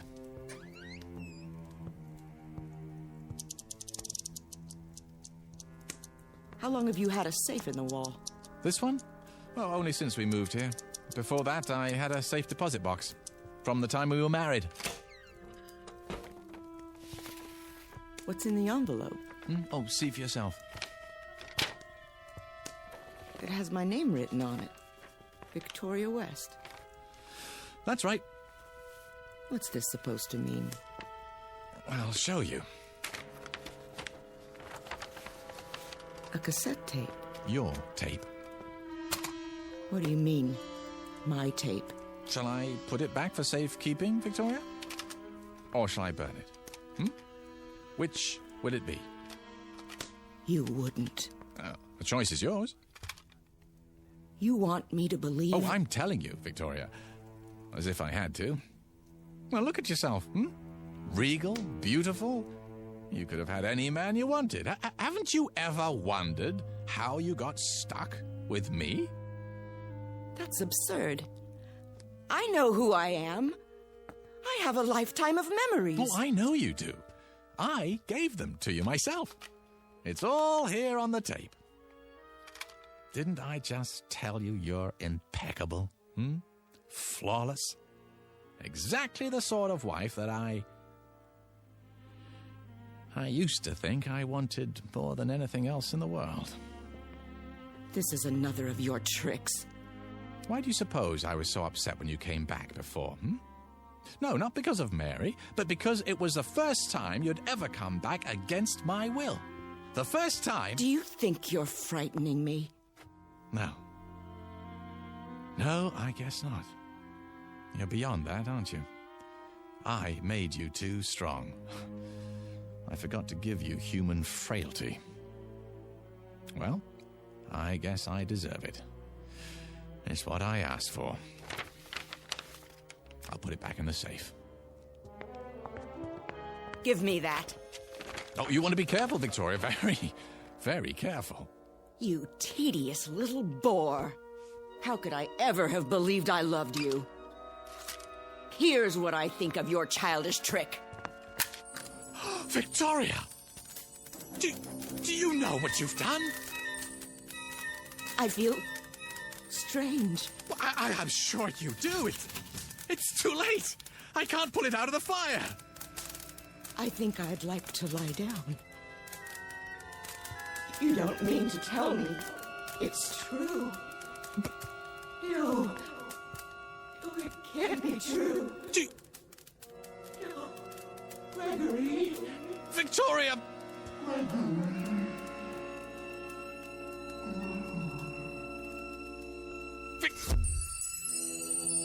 Oh. I told her. I told her. Oh, why wouldn't she listen to me?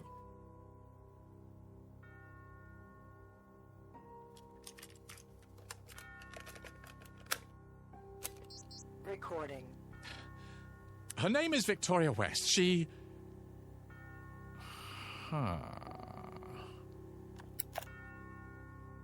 Better to leave well enough alone. Recording.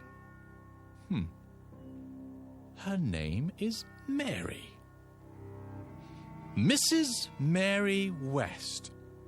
She's 36, 5'3" tall, slimly built, brown hair, fair complexion. On the surface, a plain, quite ordinary female, yet with that quality of inner loveliness which gives a woman real beauty. A tender, gentle woman.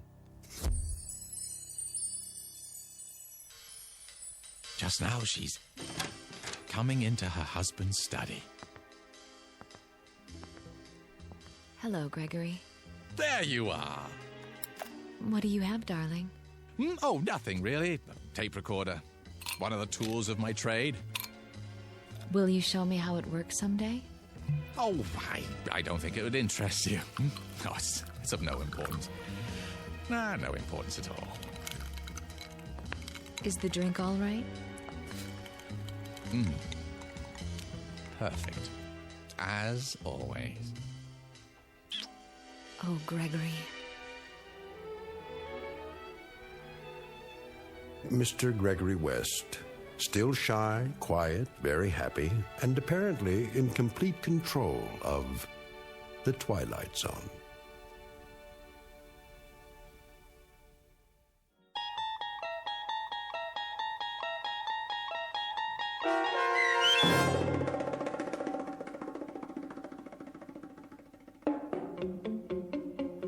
A World of His Own, starring Charles Shaughnessy with Stacy Keach as your narrator, was adapted for radio by Dennis Etchison and written for The Twilight Zone by Richard Matheson.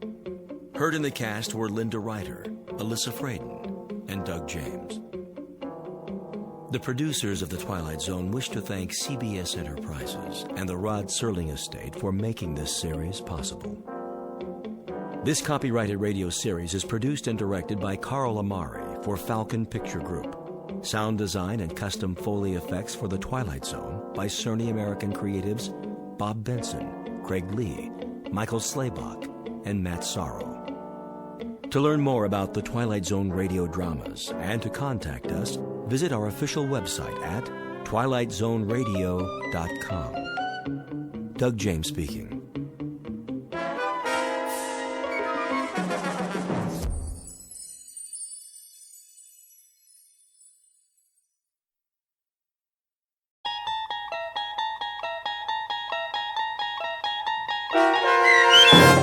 A World of Difference, starring Luke Perry, with Stacy Keach as your narrator, was adapted for radio by Dennis Etchison and written for The Twilight Zone by Richard Matheson.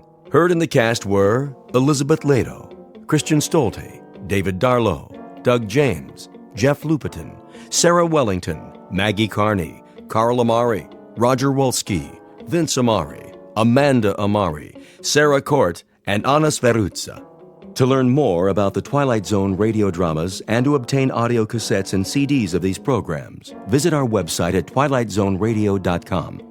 The producers of The Twilight Zone wish to thank CBS Enterprises, Carol Serling, Dennis Etchison, Dick Brescia Associates, Claire Simon Casting, Terry Jennings, XM Satellite Radio, Sirius Satellite Radio, our sponsors, and our radio affiliates for helping make this series possible. This copyrighted radio series is produced and directed by Carl Amari and Roger Wolski for Falcon Picture Group. Doug James speaking.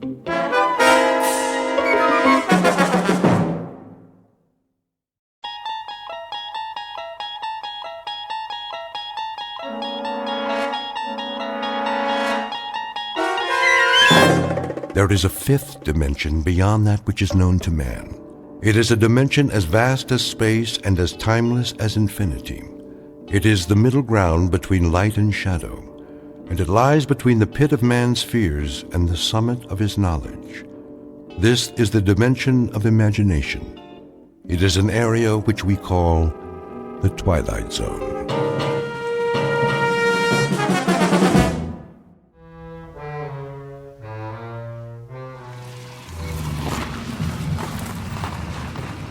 Hey there, Will. Morning, Mr. Reagan. Reagan? Yeah, that's a good one. Yeah, you want to open the gate? Yeah, I guess it is. A good one. Want to let me in on it? Let you in on what? You called me Will. Yeah, so? So, my name's Harold, you know that. Since when? How long you been working here? Oh, long time. All that time, I've always been Harold. Some people call me Shorty, but never Will. And I'm Arthur. My wife calls me Artie sometimes, but if you want to be Harold, that's okay by me. Oh, I get it. You want I should call you Arthur from now on instead of Mr. Reagan? You got it. Guess that makes us even. Will? Harold, do you a favor? What's that? Leave the parking lot open, then take the rest of the day off. Okay, I'll bite. What for? You must be tired. Didn't get much sleep last night, huh? Have some breakfast, cup of coffee. See if that helps. Helps what? To get your head on straight. You can open the gate now, Harold. Or whatever your name is. Sure, if you say so.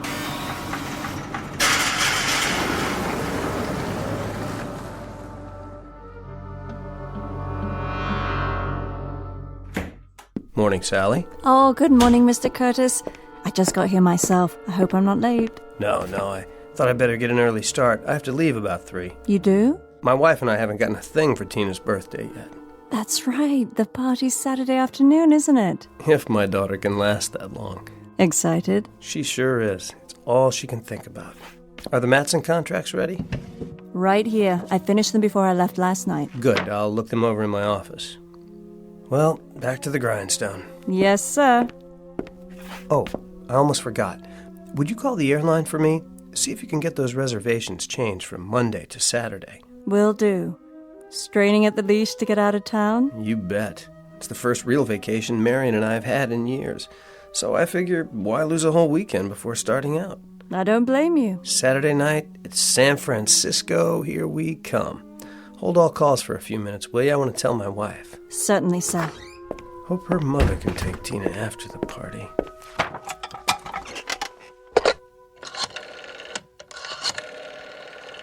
Oh, for heaven's sake. Sally! Sally! I can't get a dial tone. What's he doing? I don't know. This isn't in the script. Sally, I said... Who are you? What are all you people doing in... Cut! Where did Sally go?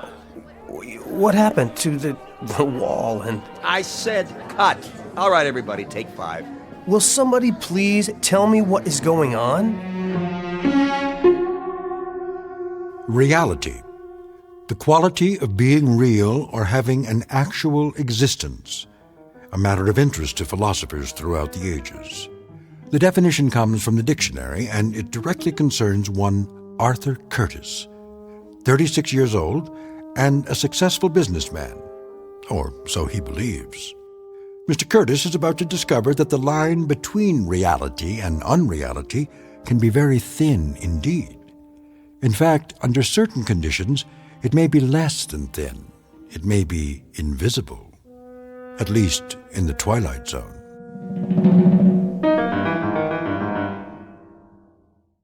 And now, The Twilight Zone and our story, A World of Difference, starring Luke Perry with Stacy Keach as your narrator.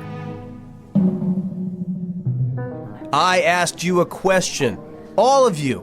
What are you doing here? Get out of my office. Come on, Jerry. That's not my name. Is it so hard to make a phone call? Lose the ad-libs. Who are you? Remember, Jerry? Marty Fisher, your friendly neighborhood TV director. What are you talking about? How soon they forget. Sally, what is all this? Something go wrong, Mr. Reagan? Why are you sitting there like that with your feet up? Take them off the desk at once. I thought we were on a break. We are. Why don't you go to your dressing room while I talk to Jerry? Sure, Marty. Call me when you're ready. Watch the cables, Miss Lawson. Of course I will, Kelly. You'd think I'd never been on a set before. What are all these lights for? I can hardly see. Pretty hard to shoot without him, Jerry. This isn't exactly verite. That camera, what's it for? Will somebody please tell me?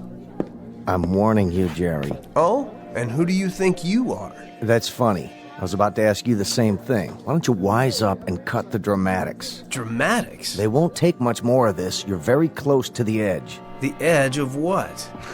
I like that. You're really into it. What is it? The method? I don't think so. Not the method. Who'd you study with? Sandy Meisner? Right? No, wait a minute. Stella Adler. Well, I used to be at the Institute, too, and the first rule is don't break character. So, what do you say? Shall we take it again? I don't understand what you're saying. It's a gag, just a little gag. You know these New York actors. All right, get him some coffee. Kelly? Yeah? Coffee over here, please. Black. Coming right up. Okay, Jerry, let's forget about it. Get your scene done. The front office doesn't like it when they're over schedule. Over schedule? Not this show. Then let's try it again. Back to the set. Set? Listen, I went out on a limb for you. The whole agency did. What agency? Just do your lines. Are we ready here? We're ready. Now, Jerry. All right, one more time. You're going to call your wife, tell her to meet you at 3:15. How did you know that? Got all your lines down? Where's your script? What are you talking about? Easy, Jerry. Don't burn yourself out. Places, everyone. Break's over. Where am I? In your office. It's morning. You just got here. This can't be my office. It only looks like my office. The window isn't even real. What's he doing? the city outside. It's a painting. What is this, a joke? Jerry. What are you people watching me for? I don't know you. I don't know any of you. Don't let him get away. He's not going anywhere. He's not on his mark. Maybe you can shoot around him for a while. I don't want to shoot around him, Sam. We've got 7 pages to do before lunch. He'll come through, Marty. We never had any trouble with him before. What's he doing now? The scene, I told you. Get ready to follow him. Roll sound and action. Still dead. Cut! Where are you going, Jerry? Stop calling me that. It's not my name. Sure, if that's what you want. Is there another telephone in here? Sit down, Jerry. One that works? Jerry, if I have to phone Brinkley on this, you're dead. Do whatever you like. Just leave me alone. You don't look so good. How do you feel? I felt fine when I got here. Please sit down. What's that on your face? Sweat? Kelly! Yeah? Call for an ambulance and make it fast. Yes, sir. Shall I ask the front office to authorize it? Of course not. If they find out, there's no telling what they'd do. Suspend production, probably. Go on, go! Right away. Jerry, let's go to your dressing room. You can lie down. Where's the nearest telephone? Jerry, we're trying to help you. My name is Arthur Curtis. Take your hands off me. I'm getting out of here. Did you hear that? Arthur Curtis? Is this a real telephone? Looks like it. All right, everybody. 1 hour for lunch. Is it hooked up? Should be. The number. What's the number? Search me. Operator, number please. I don't know. I can't think. I'll connect you with information. Yes, please. Directory information. Hello. Would you give me the number of Arthur Curtis? 22437 Ventnor Road, Woodland Hills? Checking. On Ventnor. Ventner. I have no listing for a Curtis at that address. What? You must be mistaken. Jerry? Listen, it's my own home. I'm Arthur Curtis. I just can't remember the number at the moment. Will you? If it's an unlisted number. It's not an unlisted number. At least I don't think it is. Look, would you try again? I know there's a phone there. I'm sorry, sir. Jerry, put the phone down. You're wrong, operator. Connect me with your supervisor. Let's go to your dressing room. Listen. Give me the phone. What are you doing? You're not yourself. You're sick. Get your hands off me. I'm trying to help. Well, I don't need it. I'm getting out of here. Where are you going? Home. Jerry, somebody stop him.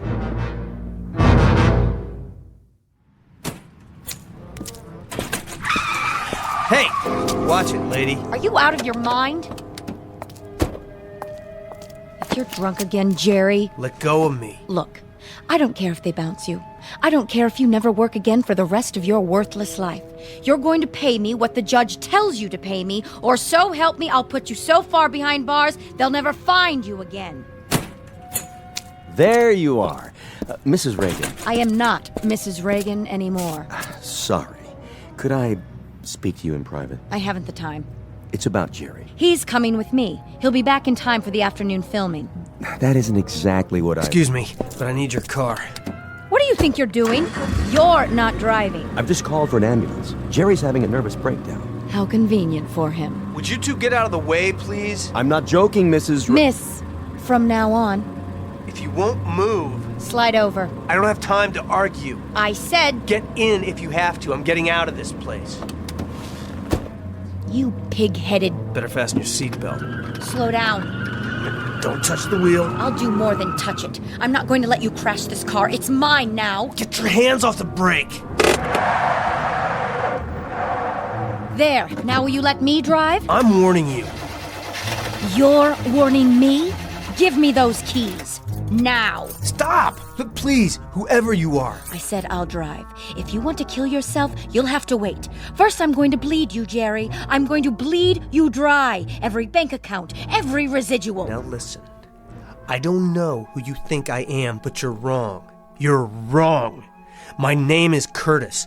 Arthur Curtis. And I don't have the slightest idea what you're talking about. Right now, I'm going to... Oh, cut the histrionics.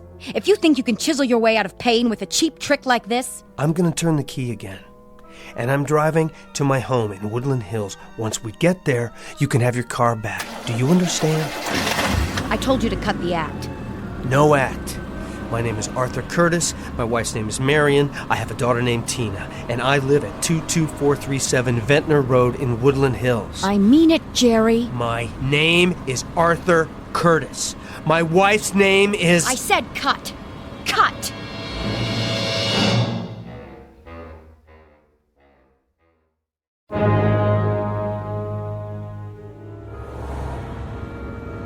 I don't understand. I've made this turn twice now. Let me know when the grand tour is over, will you? I don't know where I am. And yet I must. This is my neighborhood. I live here.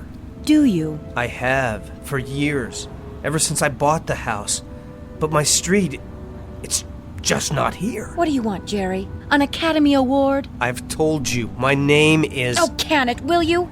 Who are you trying to convince? You may as well give it up. You never had a less receptive audience. Why do you refuse to listen to me? Go ahead, then. Play it out. Make a complete idiot of yourself. I couldn't care less. I'm trying to find my house. Is that so hard to comprehend? Well, you're not going to, no matter how hard you try. And why is that? Simple. Because there's no such thing as Ventnor Road. Keep quiet. I'm trying to think. And what's more, there never was, except in your dreams. What's in the glove box? That's none of your business. This is my car now. There must be a map. Let me have it, please. Get your hands out of there. I'm just trying to... Tina! There she is! Who's Tina? My daughter! Another little secret you never told me about. When did that happen? See her? Skipping down the sidewalk? Oh, spare me. Hi, honey! Over here! It's Daddy! This is too much. You're going to get us both arrested. Tina, honey! Come here! I didn't have anything to do with this, remember that. Tina? Thank God. Leave me alone. But you're not Tina. Sorry, little girl, I thought... You scared me. You're a bad man. Get in. But that dress... I thought she was... I said get in. Or would you rather go to jail for attempted kidnapping? You should have let me drive in the first place. None of this would have happened.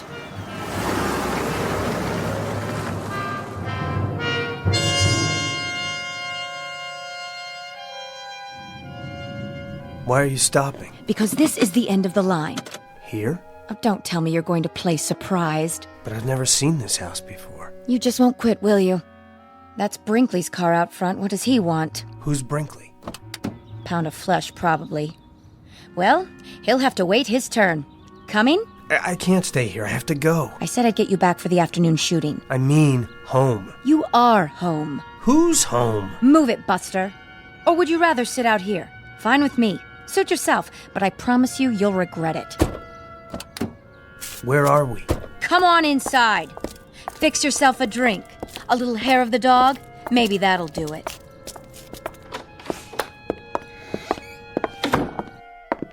Jerry. Who are you? Better be nice to Sam. He's still the vice president of your agency. Where have you been? I'm not sure. Did Sam call you? More than an hour ago. Said he'd left the studio, walked out. Stumbled is more like it. What's all this about? The studio? First things first, Jerry. Come into the study. Why? Nora, we need to do some damage control. We sure do. Can't this wait? I've waited long enough. I want my money now before he goes off on his next binge. Now look, I've explained to this woman that I'm not who you all seem to think I am. Frankly, I don't know what to think. But if we don't smooth this over right now, today, the network won't renew your contract. And that will cost us all money. My name is Curtis. I live... Jerry, stop it! Stop what? Would you rather I lie to you? You don't seem to realize the position you're in. Where do you hide the checkbook these days? I beg your pardon? I'll find it if I have to tear the house down. Excuse me. I have to get out of here. Jerry! Jerry! I'm going to lay it on the line. If you lose this part, we'll have to drop you as a client. We can't cover for you anymore. It's beyond that. Way beyond. I'm sorry, but you're mistaken. All right. Look, they can shoot around you today. I'll tell them you came down with something. They won't buy it, but we'll do our best to make it stick. But come tomorrow, you've got to be there, Jerry, bright and early, with bells on. I don't know what's going on. God. help me. I don't know what's going on. You said that. Jerry, enough is enough. I tell you, I found it. Get over here. Now. Leave me alone, please. Nora, he doesn't look so good. Maybe we should take him to Cedars. You're going to sign this check, Jerry, right now, before you can pull anything else. Go on. Pick up the pen. That's it. Then we'll see about the state of your precious health. Please, I'm asking you. And I'm telling you. Sign it, Jerry. I want what you owe me. His hands are shaking. Oh, no. He's not going to get out of it that easily. I'll fill in my name in the amount. Just sign Gerald Reagan. Gerald. That's not my name. Raigan. In case you've forgotten how to spell, too. But I've never heard that name before in my life. Maybe he should lie down. Would you both back off? This has gone far enough. I am not Gerald Reagan. My name is Arthur Curtis. Do you hear me? Arthur Curtis. I work for... Wait a minute. I'll prove it. Operator, I'd like the number for Davis Morton and Company, 189 Brand Street, Los Angeles. Yes, I'll hold. But make it fast, will you? Of course there is. I should know. I work there. Look, I've been with them for 7 years. Don't tell me that. Don't. Here, lean on me. Sarah Bernhardt. Look at his eyes. I don't think he's faking it. Awfully good timing, if you ask me. Help me to get him to the other room. What? What is happening to me?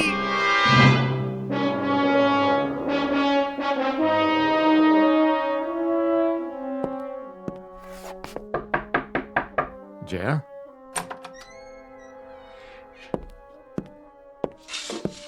What are you doing? Just closing the blinds. Don't bother. I was hoping you'd catch a few winks. Feeling better? You don't believe me, do you? It doesn't matter what I believe. You've been overworked. Trying to wrap the season. Must have been a terrible strain. The season.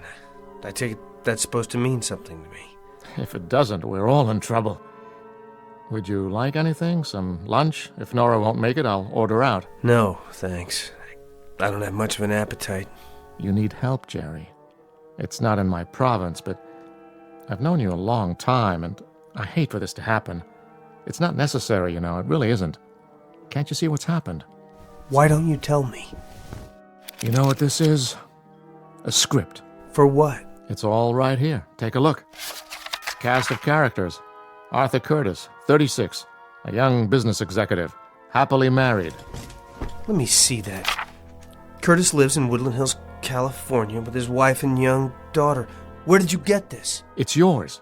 From the dresser here, where you left it after studying your lines last night. Go on, keep reading.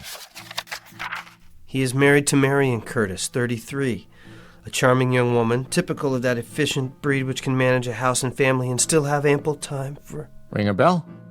Who wrote this? That's neither here nor there. Some hack, probably. The point is, the only information you have about Arthur Curtis is what's written here. That's crazy. Jerry, I really do understand. Sometimes I'd like to escape myself, get away from this turmoil. The long hours, the early calls, to a simpler, sweeter existence. It's only natural. You're telling me it was all a delusion?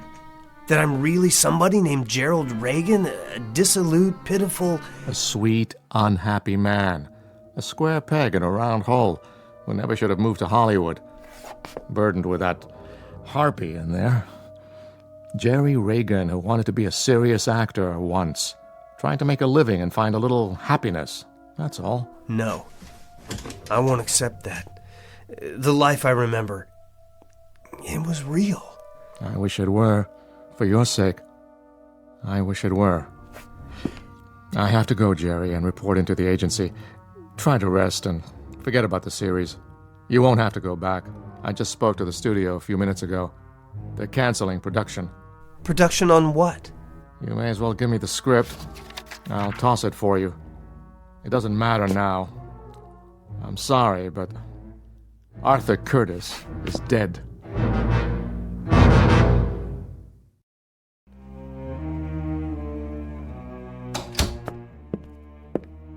Well, what's his story? I don't think it's a story. Not this time. All better? Or should I fix him some milk and cookies? He's had it. Withdrawn from the playing field. And I can't say I blame him. Go on then. Get out of here. I'll whip him into shape. If he thinks a little breakdown is going to let him off the hook. Wait! Jerry! Well, what do you know? It walks. Out of my way. Yes, sir. What is it, Jerry? I've got to go back. I told you it's too late for that. It's finished. No, I've got to get back to my office. If you mean the set, they're probably tearing it down already. And as far as I'm concerned... But they mustn't. Don't you see? I'll never get back if they tear down the only connection I have to... Jerry, knock it off! I can't do that. Jerry!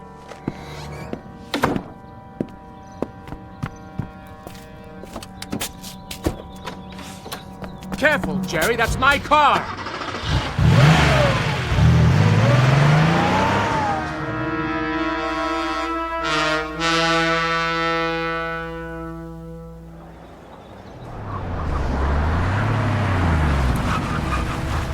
Name? Open the gate. Oh, that's you, Mr. Reagan? I'm in a hurry. Oh, sure. Nice car. What happened to your... Now, Harold. Well, see, your name's not on the list anymore. I mean, Reagan's not. That other one you gave me. What did you say it was? Curtis something? I don't have time for this. Hey, did you get fired? Real sorry to hear it. Or maybe you quit. Either way, I'm not supposed to... Stand back. Huh? No, I was just saying...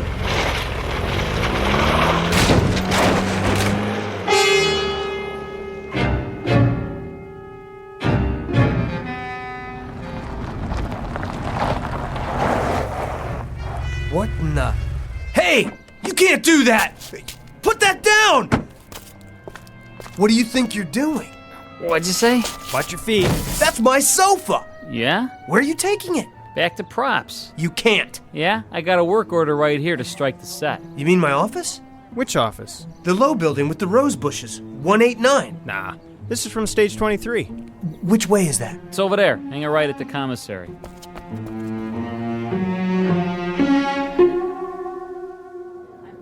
Take the wall down? Not yet. Get the desk and chairs. Where do you want them? Hold on! Pardon me, Mr. Reagan? Don't touch the desk yet. Or the chair. No? How come? I have to get something. Oh, sure. Go ahead. It'll take us a while. Too bad, huh?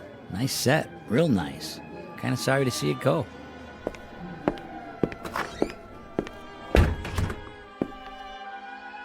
Sally? Are you still here? No matter. I don't know where to start. There must be a way. There has to be. Mr. Reagan? Who? It's Kelly. I thought I saw you come in. What happened to my books? Books? Oh, sent back to props by now. And my papers? And file cabinets? Even the photos on the desk? They were pictures of my family, my wife and daughter. Were they? You mean they were real? Give me a few minutes. Maybe I can track them down. Do they have to do this? I'm afraid so. The studio needs the space. A career. A whole life packed up while you're out and shipped off to God knows where. I had no idea. I thought it would last. Nothing lasts in this town. You know that. But I thought... You thought you were different. The exception to the rule? Well, I don't blame you. It's easy to fall into that.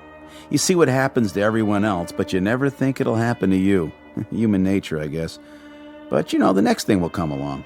And what will that be? Beats me, but it always does. You have to have a little faith.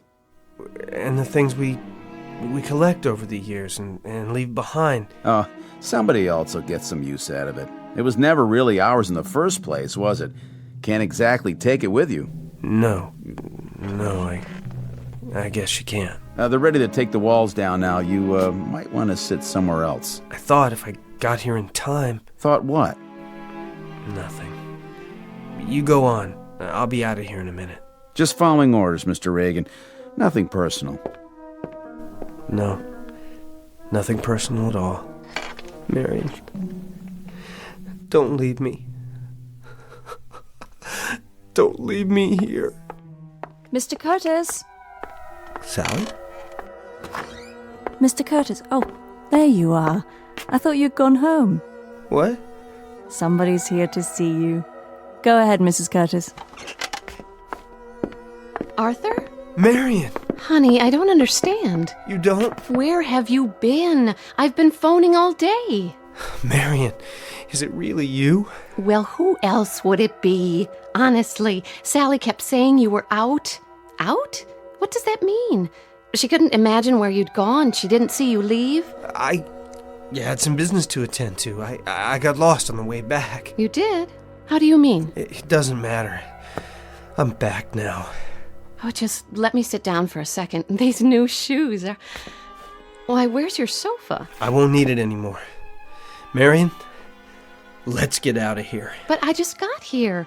I didn't think you'd mind. I thought you might want to have dinner on the way home. That sounds wonderful. Oh, and I wanted to tell you, I got something for Tina's party. That doll she's so crazy about. Now, Marion, let's go right now. Artie, are you all right? Yes, I am now. You're looking a little tired. A hard day? Very. Where were you? It's a long story. Mr. Curtis. Sally? What is the matter with you, dear? You look as if you've seen a ghost. Leaving now? Did you make that call to the airlines? Yes, sir. They sent the tickets over this afternoon. I have them right here. Let me see. Plane tickets for our trip? Are they all right? Yes, they're perfect. Ready to strike the office. Get those lamps and tables out of there. Okay. Honey, you look so peculiar. Is something the matter? Can you hear that? Hear what? Over here, boys. Please, Marion, let's go on our vacation right away. Let's not wait. What is wrong with you? Nothing, sweetheart. Just let me hold you. I don't want to lose you. Not much chance of that. Oh, Artie, I've never seen you like this. We'll take Tina to your mother's and go right to the airport. But I'm not packed. We'll pick up what we need when we get there. Oh, Marion, it's very, very important. Well, if it matters that much to you, I suppose... Then let's go, now.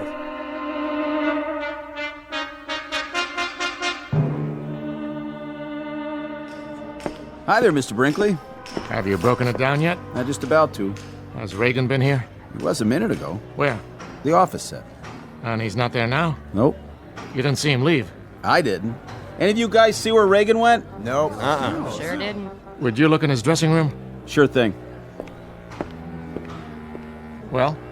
Not in his dressing room. Then, I wonder where he's gone. Wherever it is, I hope he finds what he's looking for.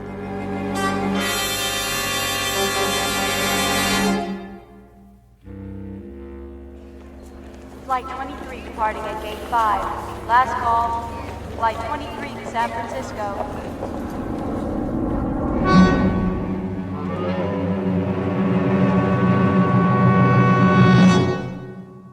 Reality. The quality of being real or having an actual experience. Words of definition from a book we call the dictionary. Words that fail to recognize man's gift for creating realities of his own. Realities perhaps beyond the measurement of science, and yet actual in their own right. Realities existing in that vast and timeless middle ground between light and shadow, the dimension of imagination, also known as the Twilight Zone. More from the Twilight Zone after this. You are about to enter another dimension, a dimension not only of sight and sound, but of mind, a journey into a wondrous land of imagination. Next stop, the Twilight Zone. Hi, this is Stacy Keach. I'd like to take a moment to tell you about our Twilight Zone website at twilightzoneradio.com. At twilightzoneradio.com, you'll find the latest information on these Twilight Zone radio dramas, including behind-the-scenes photographs, plus the newest product releases, trivia contests, ways to contact us, other Twilight Zone-related info and merchandise, plus links to other fascinating websites. So make your next stop twilightzoneradio.com.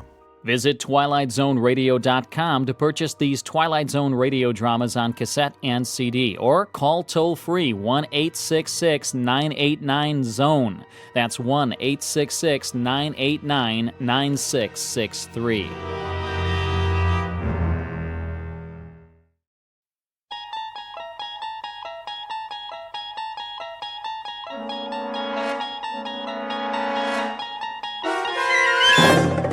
You're traveling through another dimension, A dimension not only of sight and sound, but of mind. A journey into a wondrous land whose boundaries are that of imagination. Your next stop? The Twilight Zone.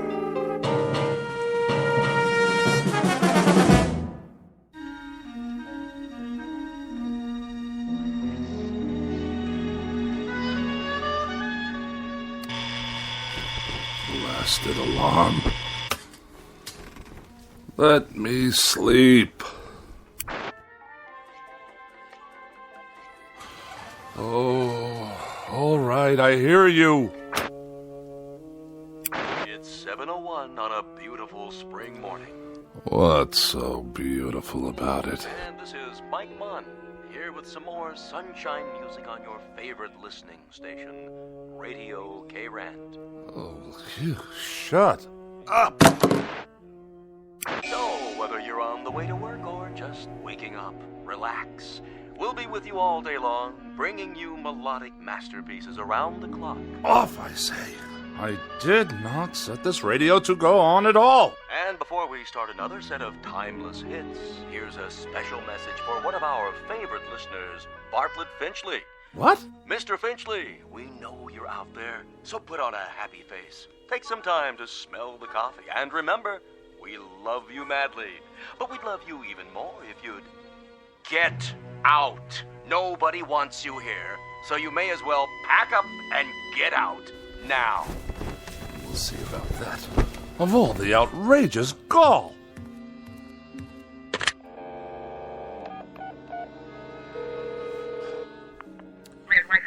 Operator, get me K-Rant. Yes, the radio station. No, I don't know the number. Kindly dial it for me. If you can spare a moment from your crossword puzzle. K-Rand, how may I direct your call? Connect me with Mike Munn. I beg your pardon? Munn, your asinine disc jockey. I'm sorry, sir, but there's no one here by that name. Of course there is. I just heard him on the radio. He took it upon himself to broadcast a personal insult directly and specifically aimed at me. We play all music all the time, sir. Do you know who you're speaking to? This is Bartlett Finchley. Yes, Mr. Finchley? And I will not be addressed in such a manner, on or off the air. Of course not, sir. Which manner? I'm sure you know full well what I'm talking about. The airwaves are licensed by the Federal Communications Commission, and they are not to be used for personal messages. I'm sure the FCC will be most interested in these blatant violations. They'll pull your license so fast it'll make your empty head spin like a top. But we don't have disc jockeys. We don't broadcast any messages at all. Only beautiful music 24 hours a day, plus commercials, of course. Let me speak to your station manager. Yes, sir. Please hold. And don't you dare place me on hold, you high school dropout. Oh, for the love of... I don't have time for this nonsense. I will not have it. I'll write a blistering letter to the FCC that will knock this rinky-dink station off the air. Hello? I want to file a complaint. A very, very serious complaint about your broadcasting policies. Come off it, Finchley. What did you say? Get off your high horse and give it a rest. Or you're out of here. You low-life nincompoop. How dare you address me in that fashion? I'll have you fired on the spot. What is your name, you cretinous subhuman? Don't you hang up on me! Hello? Hello? Hello?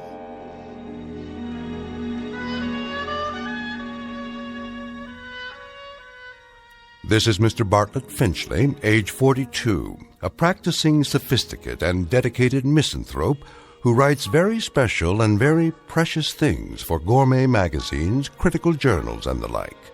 He's a bachelor and a recluse with few friends, only devotees and adherents to the cause of tart sophistry. He has no interest save whatever current annoyances he can find to occupy his mind. He has no purpose to his life, except the formulation of day-to-day opportunities to vent his wrath on the mechanical contrivances of an age he abhors. In short, Mr. Bartlett Finchley is a malcontent, born either too late or too early in history, and who, in just a moment, will enter a realm where muscles and the will to fight back are not limited to human beings. Next stop for Mr. Bartlett Finchley, the Twilight Zone. And now, The Twilight Zone, and our story, A Thing About Machines, starring Mike Starr, with Stacy Keach as your narrator.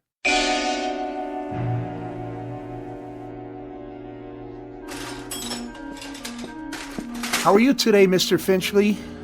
I'll answer that burning question after you tell me what's wrong with this electronic abomination in my living room. You mean your TV set? And also acquaint me with how much your current larceny is going to cost me. Well, let's see here.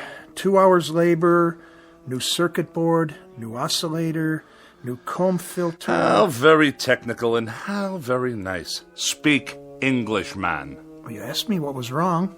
Never mind the subterfuge.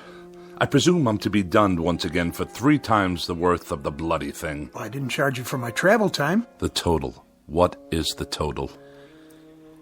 Here you go, Finchley.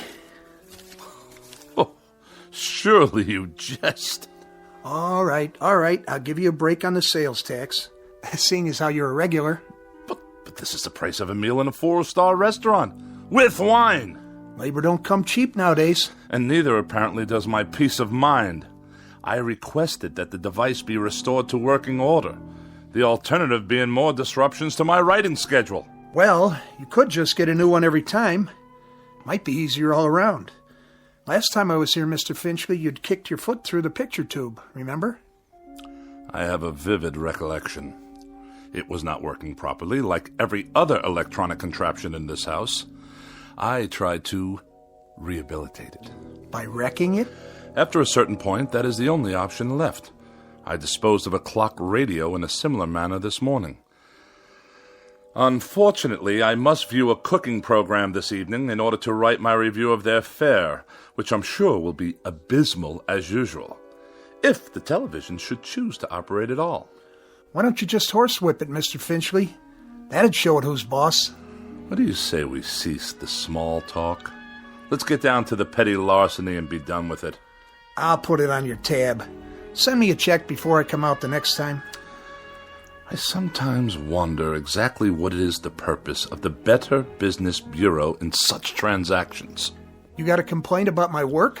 When they allow you itinerant extortionists to come back week after week, move wires around busily probe with ham-like hands, and accomplish nothing but the financial ruin of every customer on your route. We're not a jip outfit, Mr. Finchley. We're legitimate repairmen. But I'll tell you something about yourself. Spare me, please. I'm sure there must be some malnutrition analyst with an aging mother to care for whom I can contact for that purpose. Why don't you hear me out, Mr. Finchley? That set doesn't work because you obviously got back there and yanked out wires and heaven knows what else. You had me over here last month to fix your tape recorder because you'd thrown it down the steps. It did not work properly. Well, that's the point, Mr. Finchley. Why don't they work properly? Offhand, I'd say it's because you don't treat them properly. I assume there's no charge for that bit of analysis. What does go wrong with these things, Mr. Finchley? Have any idea? Have I any idea? Now that's worth a scholarly 10 lines in your repairman's journal. Bilk the customer, but let him do the diagnosis. Well, the reason I ask that is because whatever it is that really bothers you about that television set and the radio and all the rest, it's something you're not telling me. Aside from being a rather incompetent clod, you're a most unreceptive listener. I've explained to you already. The television set simply did not work properly. And as for that original Marconi operating under the guise of a radio, it gave me nothing but static. You sure that was all that was wrong with them?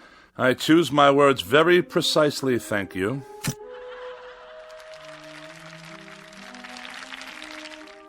Well, there you go. TV's okay again, for now.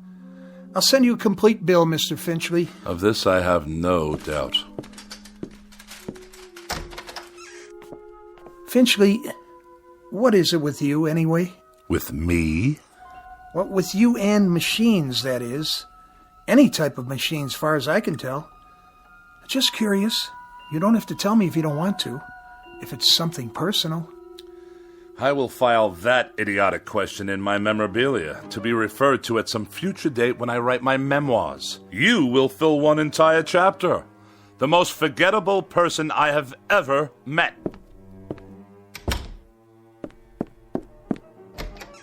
It just so happens, you boob. It just so happens that every machine in this house refuses to cooperate on any level. They behave as if...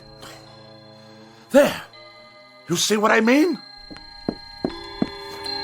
Enough! I said that will be just about enough of that. Stop! Stop! Stop! Please!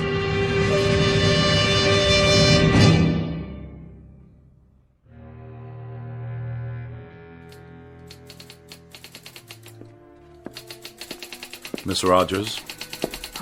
Yes, Mr. Finchley? Let me see the pages. Yes, sir. Is that all you've done? That's all I've done. 2 articles and 1 column, almost completely retyped, 40 pages in 3.5 hours. That's the best I can do, Mr. Finchley. It's that idiotic gadget of yours, humming and clicking away. I suppose it's about to break down, too. It's perfectly fine for a typewriter if you'd let me use a word processor. My words don't need processing. They've already been diced and sliced by the most perfect processor known to man, the human brain, which in my case comes with a great deal of priceless expertise. But a computer would increase the speed. I wouldn't have to worry about ribbons, correction tape. The solution to that, Miss Rogers, is increased accuracy. I'm extremely accurate, Mr. Finchley, and it's not my speed that's the problem. This is an old-fashioned, out-of-date technology. If you'd allow me to bring a computer in here... Oh, no! Not in my house. More unnecessary bells and whistles. Thomas Jefferson wrote out the preamble to the Constitution of the United States with an inkpot and a feather quill. It took him only half a day. Then why don't you hire Mr. Jefferson? Did I ever tell you with what degree of distaste I view insubordination? Oh, yes, many times, often and endlessly. What are you doing? What does it look like? I'll tell you what, Mr. Finchley. From now on, you can get yourself another girl. Somebody with 3 arms and roughly the same sensitivity as an alligator. Then the 2 of you can work together till death do you part. As for me, I've had it. And you are going where? Where? I think I might take in Bermuda for a couple of weeks, or Mexico, or maybe a quiet sanitarium on the banks of the Hudson. Now, Miss Rogers. Any place where I can be as far away as possible from the highly articulate, oh so sophisticated bon vivant of America's winers and diners, Mr. Bartlett Finchley. Miss Rogers, you don't mean that. And surely you're not serious. You've even got me talking like you. But I'll tell you what you won't get me to do. You won't turn me into a female Finchley with a pinched, scornful little heart and a mean, petty, yellow, jaundiced view of everybody else in the world. Miss Rogers, please. Please don't leave. I beg your pardon? I wish you'd reconsider. Speak up. I can't hear you. I wish you'd stay for a little bit longer. You what? I don't mean to work. All that can wait. Then why? I was just thinking... Well, we might have dinner. You're not serious. Or something, perhaps a cocktail. You are serious. I am. I'm not very hungry, and it's too early for cocktails. What's your trouble, Mr. Finchley? You sound like a half-hearted orphan whose idea of a lark is a square dance at the local grange. I'm merely suggesting to you, Miss Rogers, that we observe the simple social amenities between an employer and a secretary. I thought we'd go out, even taking a show or something. How very sweet, Mr. Finchley. Thank you, but no, thank you. Tonight, I'm taking a hog calling lesson. You know what a hog is, don't you, Mr. Finchley? He's a terribly bright fathead who writes for gourmet magazines and condescends to let a few other slobs exist in the world just to take his rudeness and run back and forth at his beck and call. Good day, Mr. Finchley. Miss Rogers, before you go, have a cup of coffee or anything at all. If you must know, I'd like very much not to be alone for a while. Are you ill? No, not as such. Then what's the trouble? Does there have to be trouble because I'm desperately tired. I've hardly slept for 4 nights. And the very thought of being alone now, well, frankly, it's intolerable. Things have been happening, Miss Rogers. Very odd things. Go on. That TV set in the corner. It goes on late at night. It just goes on all by itself. I see you got it fixed. And the clock radio I kept in my bedroom, it went on and off, too, of its own accord, whenever I tried to catch up on my sleep. I'll let you in on a little secret. There's a conspiracy afoot in this house, Miss Rogers. Really, Mr. Finchley? That's exactly what it is. A conspiracy. The television set, the radio, electrical devices of every sort. That miserable car I drive. Even the clock on the mantelpiece. There's no clock on the mantel. I know. I threw it away. Why would you do that? What I'm getting at, Miss Rogers, is that for as long as I've lived, I've never been able to satisfactorily operate machines. Mr. Finchley, I think you ought to see a doctor. A doctor? Oh, the universal panacea of dreamless idiots. If you're depressed, see a doctor. If you're happy, see a doctor. If the mortgage is too high and the salary too low, see a doctor. You, Miss Rogers, you see a doctor. I am a logical, rational, intelligent man. I know what I see. I know what I hear. And for the past 3 months, I've been sharing this house with a collection of wheezy Frankenstein monsters whose whole purpose is to destroy me. Now, what do you think of that? I think you're terribly ill. I think you need medical attention. You obviously haven't heard a word I've said. I think you've got a very bad case of nerves from lack of sleep.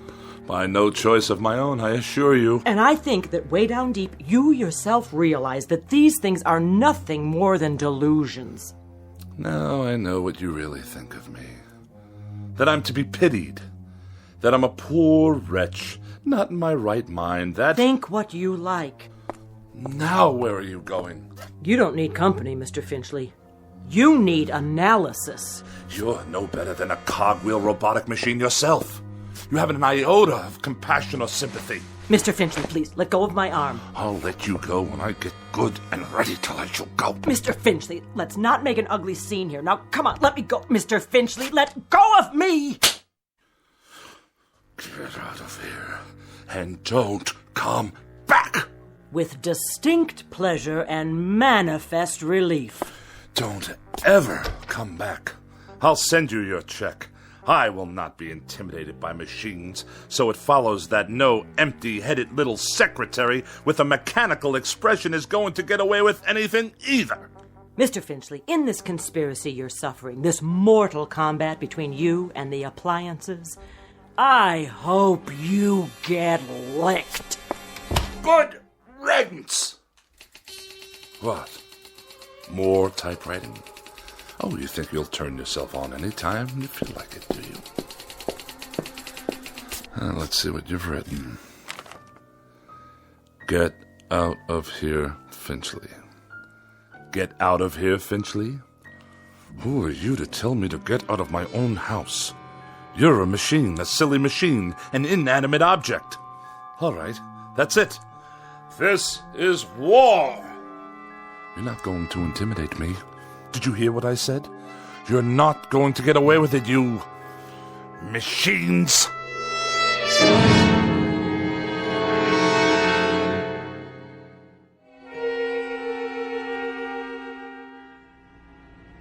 Nice day, huh? Define your terms. I was only making conversation, Mr. Finchley. Just see to it that this elevator takes me all the way to my destination without a mishap. 19th floor. I'm surprised I got here in one piece. Pardon, sir? No matter. You wouldn't understand. You couldn't, since you choose to collaborate with these infernal contraptions all day long. Yes, sir. Good afternoon, Mr. Finchley. Is it? I just meant... I know what you meant. The warm, languid weather outside, fluffy white clouds scudding across a pale blue sky. The sort of day when a young woman's thoughts turn to romantic mush. Disgusting. Mr. Finchley, I assure you Well, I'll have none of it. Do you hear? Excuse me.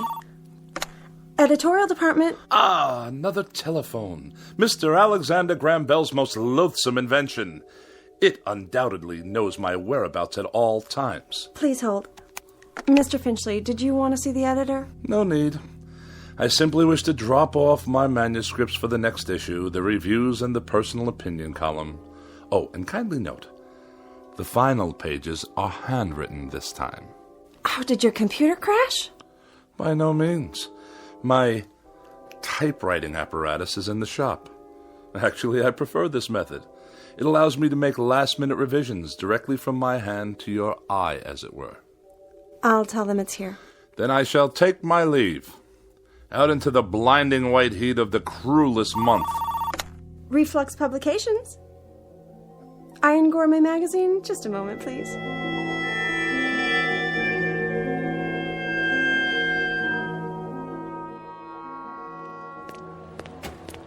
You there! Why are you touching my automobile? I'm writing you a citation, sir. For what reason? Overtime parking. What? The meter ran out. That's impossible. You can mail in the fine or pay in person. There's something wrong with the meter. Surely you can see that. I see a red flag. That's a violation. But I deposited the correct coins. Maybe you did. Just not enough, that's all. On the contrary, I've been gone for 13 minutes. I inserted coinage worth exactly 30 minutes. Well, it doesn't look like it. Then the meter's not working properly. Take it easy. You don't want to break city property now, do you? It's already broken. Definitely and absolutely. It runs too fast. Any fool can see that it did not register a full 30 minutes after swallowing my money. If you want to contest it, court hours are 8 to 5, plus night court on Tuesdays and Thursdays. This is a gross miscarriage of justice. I'm just doing my job, mister. Here's your citation. Have a nice day. One more mechanical abomination designed to make my life a living hell.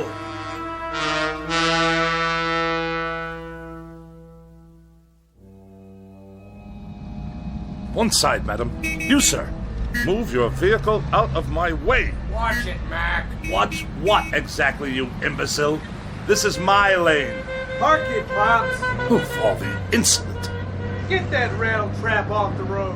Stand aside. Bartlett Finchley is at the wheel.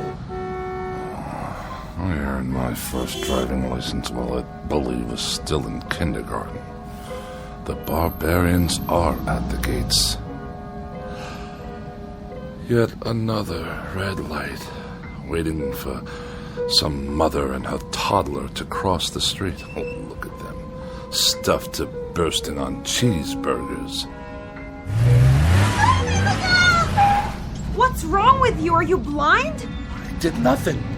Simply placed my foot on the brake pedal. On the gas, you mean? The car moved forward under its own power. Yeah, sure. You trying to kill somebody? I saw the whole thing. He did try to kill you. On the contrary, the motor car obviously malfunctioned. We're in a crosswalk here. Get his license number. You do that.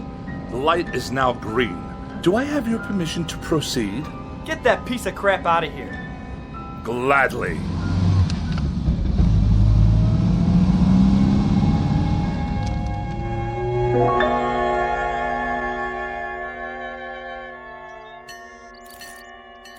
Pardon me, attendant. If I may be so bold. Yeah. When will you be finished with the repairs? On the old four-door? Soon, I trust, you've had more than enough time. Right. It's parked over there. Ah, my congratulations. And now for the bad news. What is this going to cost me? Nothing. For a brake overhaul? You mean no charge for the labor? I'll consider that a professional courtesy. I mean no charge, period. So you haven't completed the work. My good man, I can't wait around this gas station all day. There's nothing wrong with it. I checked the brakes, transmission, the works. It's an oldie, but there ain't nothing wrong with that car. Nothing? She's a classic. You know, you could sell that baby for good money if you want. But I distinctly felt the machine roll forward under its own volition. All the same, it's working perfect. Real cherry set of wheels you got there. I know a collector looking for something like that. I'll give you, say, $900. $900? The hubcaps cost more than that. Okay, $1,000. Give me the keys. If you say so. Here you go, Mr. Finchley. But she's not gonna last forever, you know. You ought to get back what you put into it. Buy yourself a nice new car. If you can hang on a minute, I'll call the guy. And waste even more of my precious time? Good day.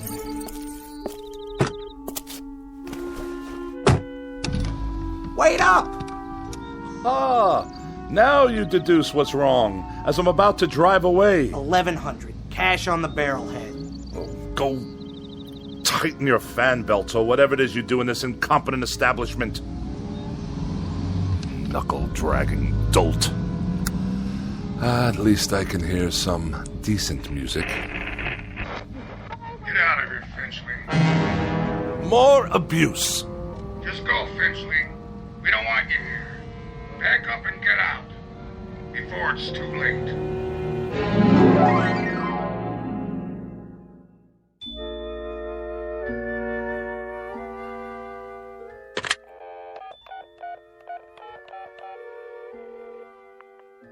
Miss Moore, please? Oh, is that you, Agatha? Bartlett Finchley here. Yes, my dear, it has been a long time. Too long. Which indeed prompts this call. How about, dinner this evening? Yes, with yours truly.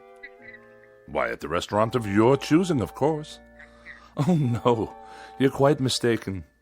There are establishments that meet my standards. In this city, well, I'm sure there are.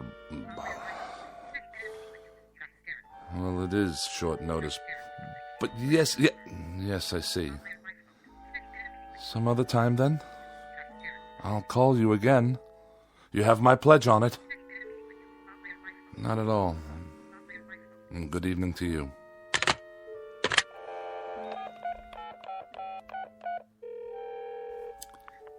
Mrs. Donnelly, please. Pauline, is that you? Oh, and how's my favorite young widow this evening? Bartlett. Bartlett Finchley. You remember? Yes. I'm tip-top. And you? Splendid. Say, listen, Pauline, I was wondering, sort of spur of the moment and all that, but oh... I see. I see. Yes, perfectly. That's quite all right. No, I hadn't heard the good news. Well, I'm delighted for you. Truly delighted. In June. I'll send you a wedding gift. Of course. Good night. It's the telephone. I'm sure of it. Distorting my voice, twisting my words. What other explanation is there? An army of forces dedicated to embarrassing me, inconveniencing me, and generally making my life as miserable as possible.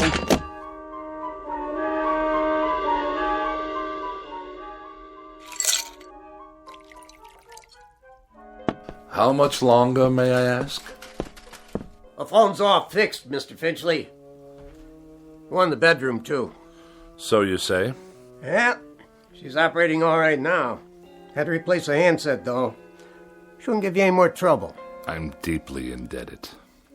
Convey my best to Mr. Bell for his reliable invention. Yeah, sure. Is there something else?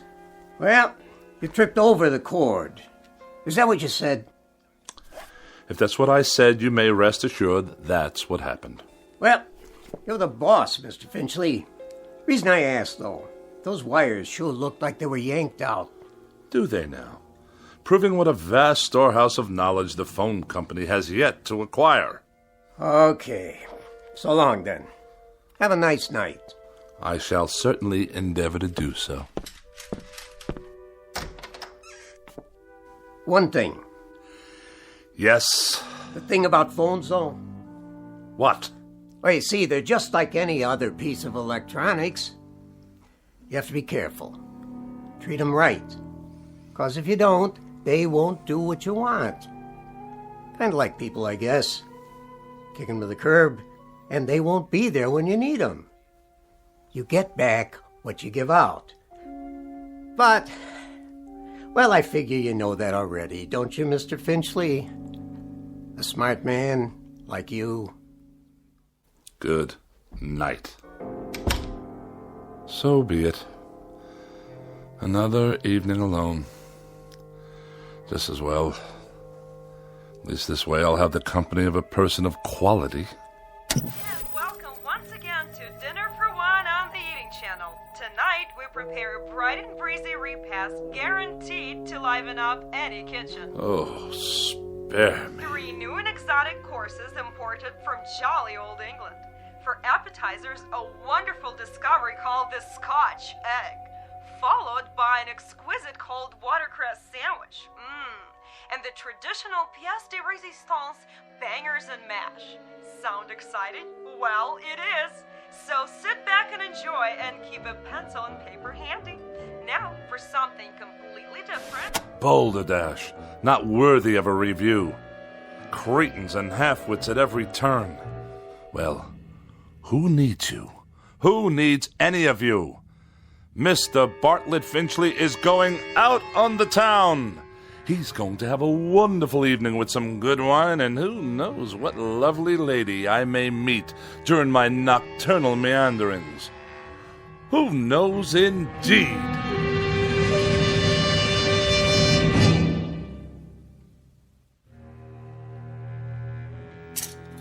Dinner jacket, white shirt, and the red cravat. No, the blue. Or perhaps the polka dots. Yes. This will do. Now for a quick shave before dressing. Who do I see in the mirror there? Who can that attractive man be? Don't tell me. It's Bartlett Finchley. Good features. Strong chin. Bred from quality stock. All I need to do is whisk off the stubble. Ow! Bit me.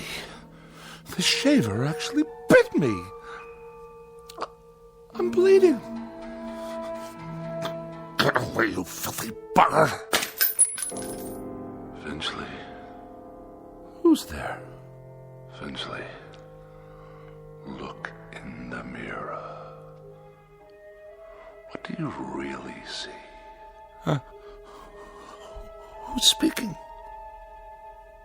Take a good look. You're ugly, Finchley. That's not my face. It can't be. An ugly, dried up old man. Do yourself a favor. Do us all a favor. Use a straight razor. Stop speaking at once. You have no right.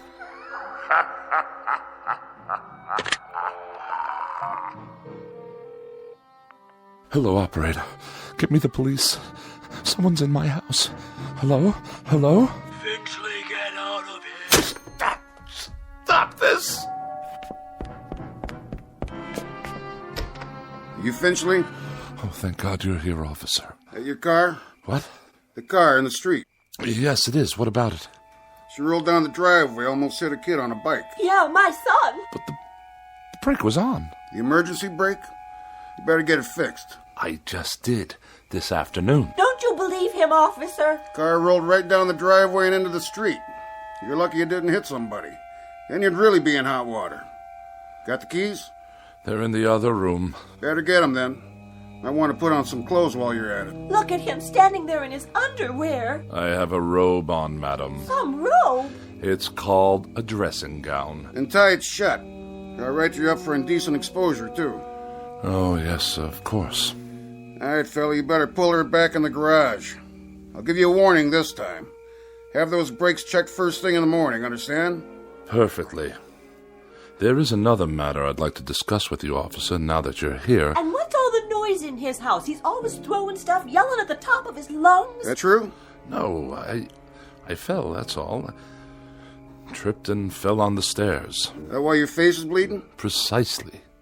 What's the other matter? Matter? You said you have something to discuss. It's difficult to explain. You wouldn't understand. Evening then, Mr. Finchley. So is he going to move his car or what? In one moment, madam. For now, you may remain on my property until I return with the keys. At that time, I should like you to be out of my yard.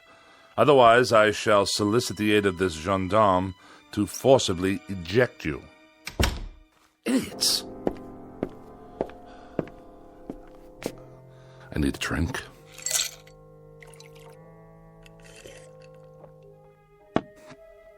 Perhaps one more.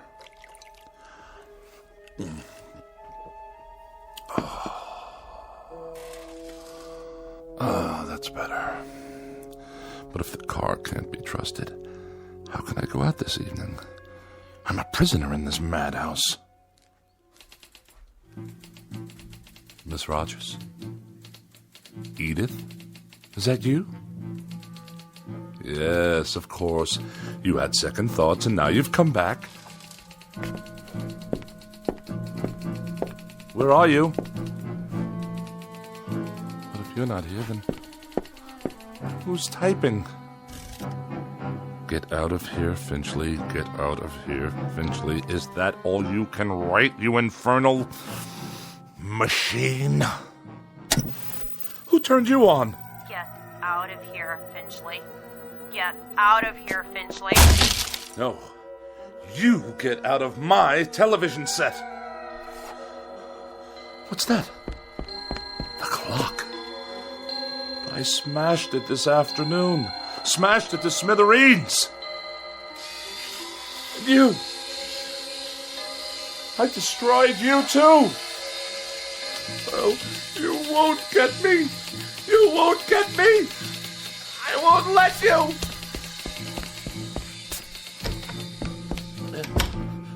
Help me, please. Someone. It's Bartlett Finchley, your neighbor.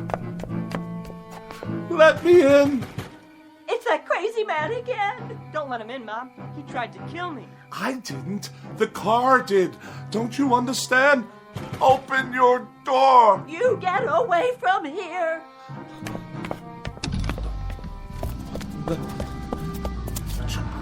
You can't follow me. You're only a car. My car. Stop. There's no one at the wheel. You must stop. I demand it. Back to my house. Then it can't follow me to the house. Locked. Wait. I have the keys after all. It can't get in here. I'm safe now. Safe. Where's the light switch? Burned out. Just as well. I'll hide here in the dark until the car goes away. Yes, that's it.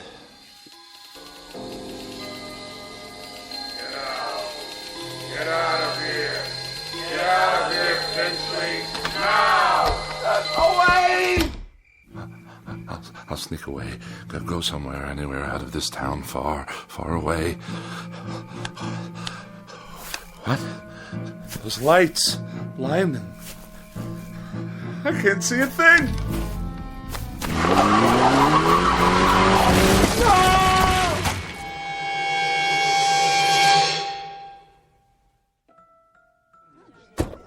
I have your 1019 on Woodlawn Drive. What is the status? Cancel that call for backup. Paramedics have arrived, waiting their decision. Do you have a positive ID? Finchley, first name B for Bartlett. Stand by, 10-4. That man. He was running in his bathroom. Never saw anything like it. What's his condition? Flatline.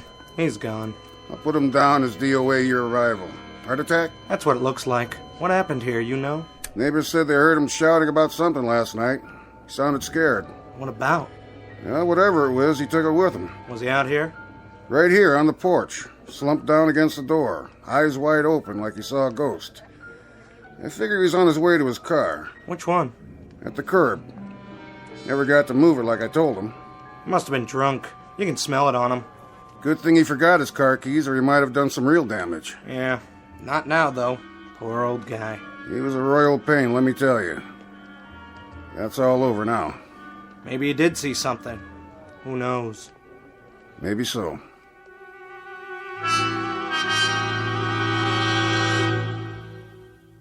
Yes, maybe so. It could just be that Mr. Bartlett Finchley succumbed to a simple heart attack and a set of delusions that were self-generated.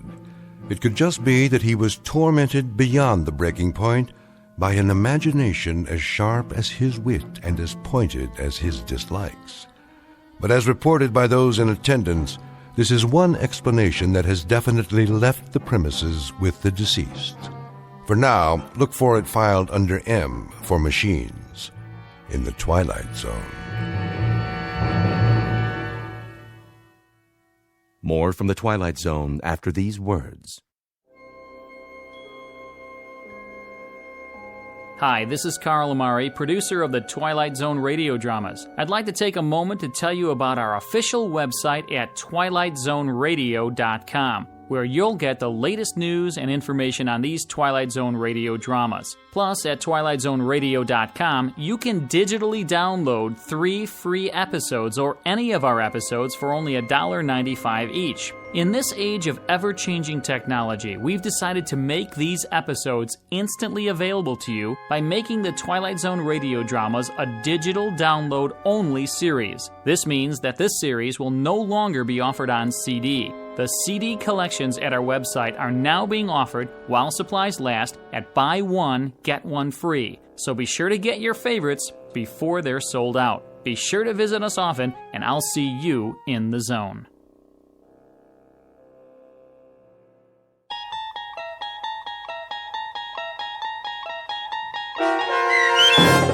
A Thing About Machines, starring Mike Starr, with Stacy Keach as your narrator, was written for The Twilight Zone by Rod Serling and adapted for radio by Dennis Etchison. Heard in the cast were Doug James, Peggy Roeder, Rich Kominick, Turk Muller, Guy Burrill, Larissa Borkowski, Irene Olson, Heath Corson, Lynn Foley, Natalia Reed, and Peter DeVito.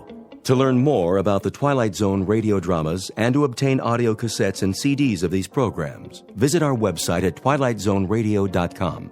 The producers of The Twilight Zone wish to thank CBS Enterprises, Carol Serling, Dennis Etchison, Dick Brescia Associates, Claire Simon Casting, Don Longo, Terry Jennings, the American Forces Radio and Television Service, our sponsors, and our radio affiliates for helping make this series possible. This copyrighted radio series is produced and directed by Carl Amari and Roger Wolski for Falcon Picture Group.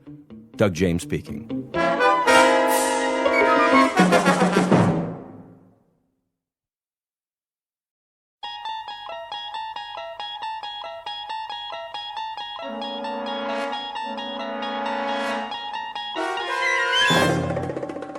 There is a fifth dimension beyond that which is known to man.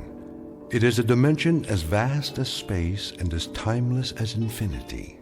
It is the middle ground between light and shadow, between science and superstition.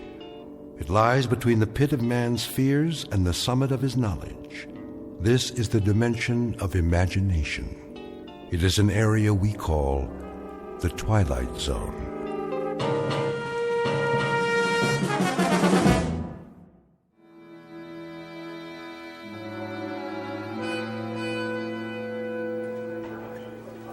Where is he? We should start anyway. Pass me the coffee, Bob. How long are we supposed to wait? Gentlemen, I called you here for a meeting, but I don't have all day. You try my patience, Mr. Williams. Yes, sir. I want the figures on the account now. I'll try to reach him again, sir.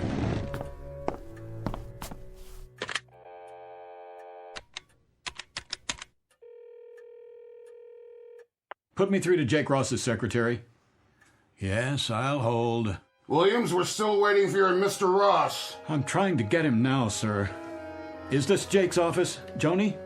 Yeah, I'm fine. Mr. Williams! I know he's out to lunch, but there was a conference called for 2 o'clock, and it's 2:30. Yes, Mr. Mizrell's office. Where is he?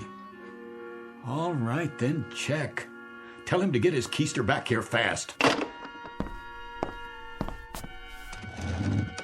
Well, where is your protege with the multi-million-dollar automobile account? She's calling around the usual places, Sardi's East to Colony. Don't be an idiot. He's due any moment, sir. Probably stuck at a big client lunch or something. More likely a big martini, or 3, or 4 of them. Mr. Mizrell, I assure you he was too young to put on this account. I told you that, Williams. Much too young for so large and important an account. See? I knew it. Here's Jake now. Message for Gert Williams? Give me that. We have been here now for 34 minutes, Mr. Williams. This is a note from Jake Ross. Would you be so kind as to share its contents with us? I can tell you the sense of it very quickly, Mr. Mizrell. It's Jake's resignation. He's moving to another agency. And he's taking the automobile account with him. That account represented a gross billing of millions of dollars a year. And how many times have you promised it to me? This is as much a shock to me as it is to you, Mr. Mizrell. Don't con me. It was your pet project, yours. And it was your idea to give it to that little college greenie. Get with the program, Williams. Get with it, boy. I'm sorry. So what's left? Not only has your pet project backfired, but it sprouted wings and left the premises. I'll tell you what's left for us in my view. A deep and abiding concern about your judgment. Please. This is a push business, Williams. A push business. Push and drive, but personally hands-on. You don't delegate responsibilities to little boys. I don't feel well. You should know that better than anyone else. I have to leave now. It's a push all the way, all the time, right down the line. Hey, you don't look so hot. What's the matter with him? Why don't you just shut your mouth, fat boy? And who precisely are you addressing? Who do you think, you ugly, bloated, self-important old...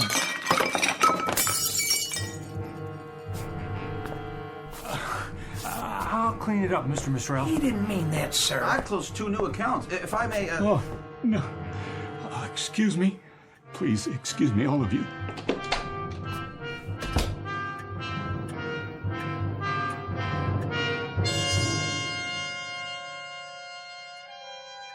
This is Gart Williams, age 38, a man protected by a suit of armor all held together by one bolt.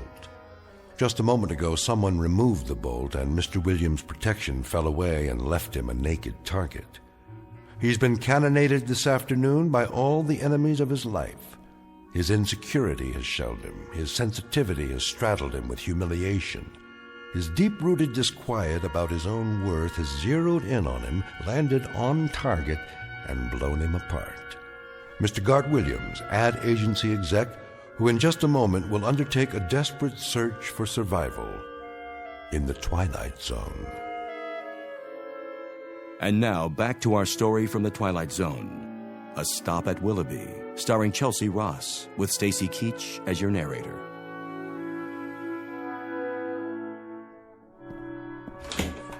Oh, hi, Mr. Williams. You have some messages. I put them on your desk. Thank you, Helen. Are you okay, boss? Just, let me sit down for a minute. You don't look so good. The ulcer's acting up again. Oh, no. Don't worry about it. I'll be fine. You should take it easy. I can get you some lunch. No, thanks. Sure? Something plain? I think I'll go home early today. Oh, good idea. Well, can I get you anything first? Yeah. Anything at all? A sharp razor. What? And a chart of the human anatomy showing where all the arteries are.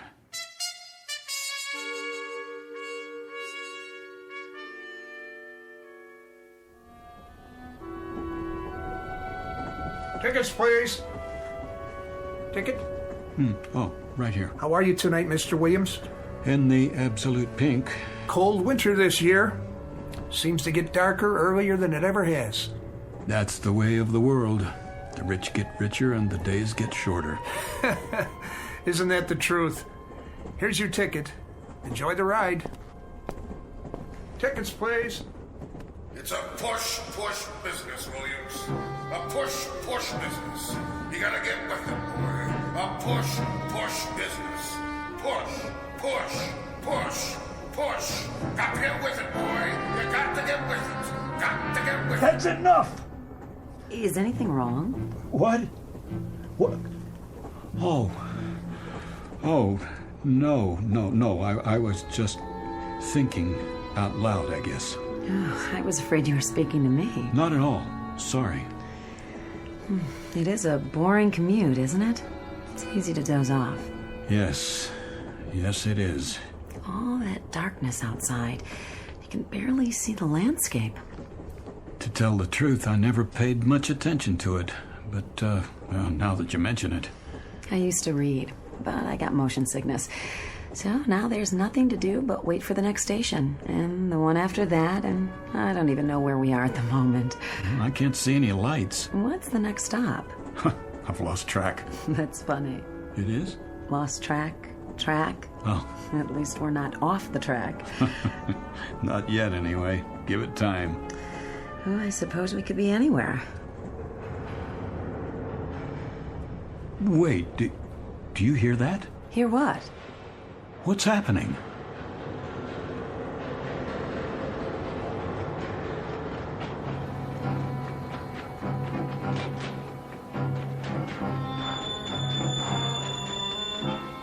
Miss?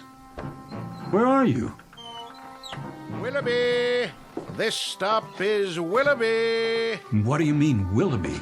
Where's Willoughby? That's Willoughby, right outside. There's no place called Willoughby on this line. I've taken this train hundreds of times.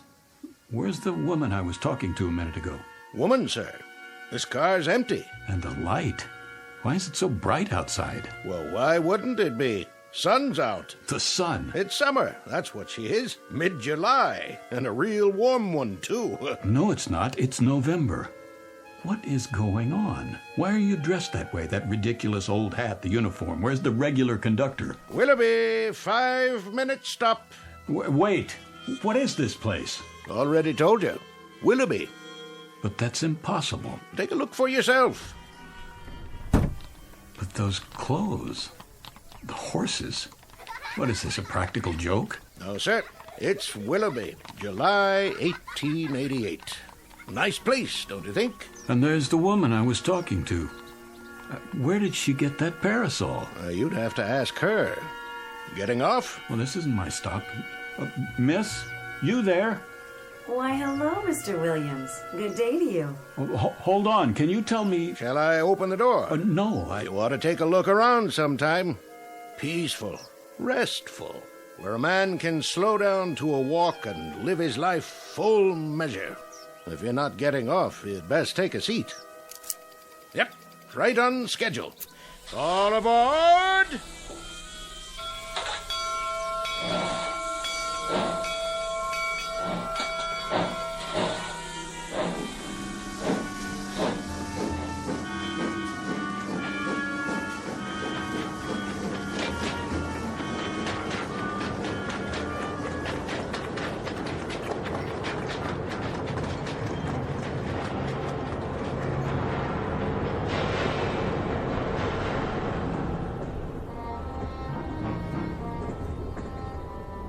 Miss Port Saugatuck.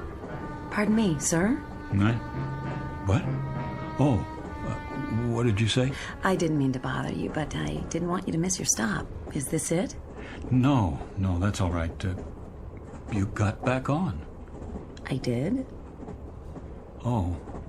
I must have dozed off again. I don't blame you. At least you got a little rest. I guess I did. A little rest and an idiotic dream. Why do you say that? Ever hear of a town named Willoughby? I don't think so. Willoughby where? Willoughby, Connecticut, I guess, or Willoughby, New York. Not on this run. Are you sure? There's no Willoughby on this line. Westport, Saugatuck, next stop.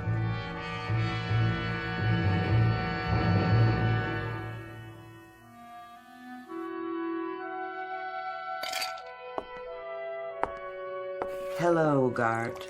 Jane? I didn't hear you come home. That's all right. I figured you'd notice sooner or later. Oh, I see. So that's how it's going to be. If you say so. What are your plans this evening? Do you care? So you're going to get quietly plastered and sing the old college songs. No songs. I'm all sung out. Then you're just going to get drunk while I sit here and watch. You can join in if you like. No thanks. I don't have anything to celebrate. Neither do I. It was just one of those days. I guess it was. How would you know? Bob Blair's wife phoned. She said he'd been in a meeting with you. You got hysterical or something. She called to find out how you were. They were all very solicitous, all the boys at the meeting. The kind of free-flowing compassion that spells relief for everybody because it means I'm the victim, not them. That's a big word with you, isn't it? Victim. Pour me another drink, will you, Jane? Would you spare me your little homilies for once and just give me a simple, honest answer? Did you throw away your job this afternoon? Did you wreck your entire career? It appears not. Mr. Mizrell phoned before I left the office. And? He has found it in that giant, oversized heart of his to forgive me. Forgive you for what? What's the difference? That gracious, somewhat obese gentleman will allow me to continue in his employ simply because he's such a human-type fella. Real people person. And one small additional reason. If I were to go to a competitive agency, I might take a lot of business with me. Go on. That's it. That's all of it. I'm tired, Janie. I'm tired and I'm sick. Then you're in the right ward. We specialize in people who are sick and tired. Gart, I'm sick and tired of a husband who lives in a permanent state of self-pity. A husband with a bleeding heart sensitivity. He unfurls like a flag whenever he decides the competition is too rough for him. Some people aren't built for competition, Janie, or big, pretentious houses they can't afford like this one, or rich communities they don't feel comfortable in. Comfortable? Let me get this straight. You're not comfortable here? That's the one thing. Country club memberships that they wear like a badge of status. And you would prefer... I would prefer, if anyone cares, a job, any job at all, where I could be myself. And who's that? You know, where I wouldn't have to climb on a stage and go through a masquerade every morning at 9 and mouth all the dialogue and play the executive and make believe I'm the bright young man on his way up, because I'm not that person, Janie. You've tried to make me that person, but it isn't me. You're right. It isn't. It isn't me at all. And I'm not very young.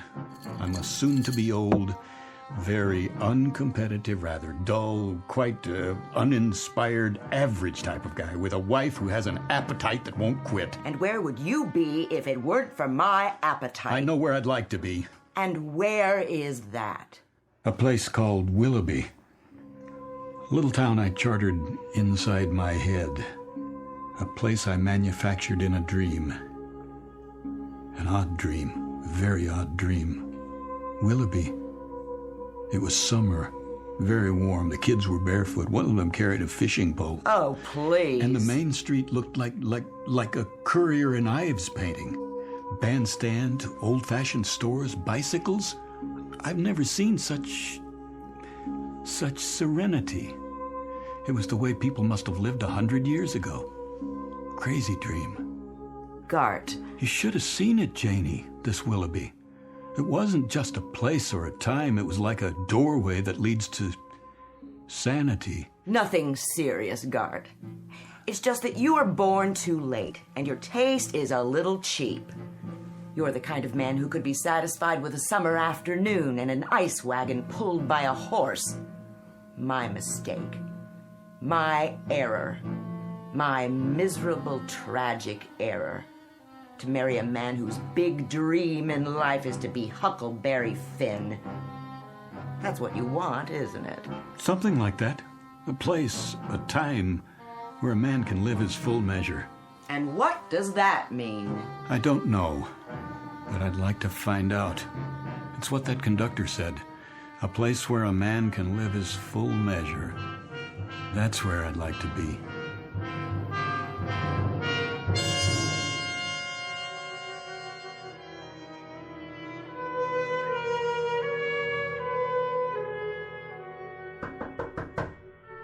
Yes? Mr. Williams? Yes, Helen. You've got a 2 o'clock, a 2:30, and a 2:45. Is that right? So I was wondering, should I cancel the 2:30 or the other one? What? The 2:45. Which? Oh, the 2:30 is the man from the baby food company. He's got an idea for an ad campaign, remember? And the one after that is about the frozen fish account. Tough call, huh? No. Well, I mean, it is. No, I was just wondering. Which one to cancel? Not that. What would happen, do you suppose, if I weren't here? When? For the meeting. Either one. Take your pick. Me? Or both. You want me to cancel both meetings? It's a hypothetical question, Helen. Oh, but you are here. Of course I am. But what if one fine day I just wasn't? Well, I guess they'd have to wait around till you got back. And if I didn't come back? Then they'd reschedule. And if I never came back? Never? Ever. Not in 100 years. Well, in that case, somebody else would get the account. Is that all that would happen? And I'd miss you. You would? We all would. It's almost 2, so should I tell them you're not back from lunch yet? Who? The 2 o'clock and the 2:30. No, I'm here. You have their files? Somewhere. I brought them in. I'm sure you did. But if you haven't had time to look at them yet, maybe I should tell them to reschedule. That would be a lie. Not exactly. I can say you were at a long lunch. No more lies, Helen. Not in this office. I don't have the stomach for it.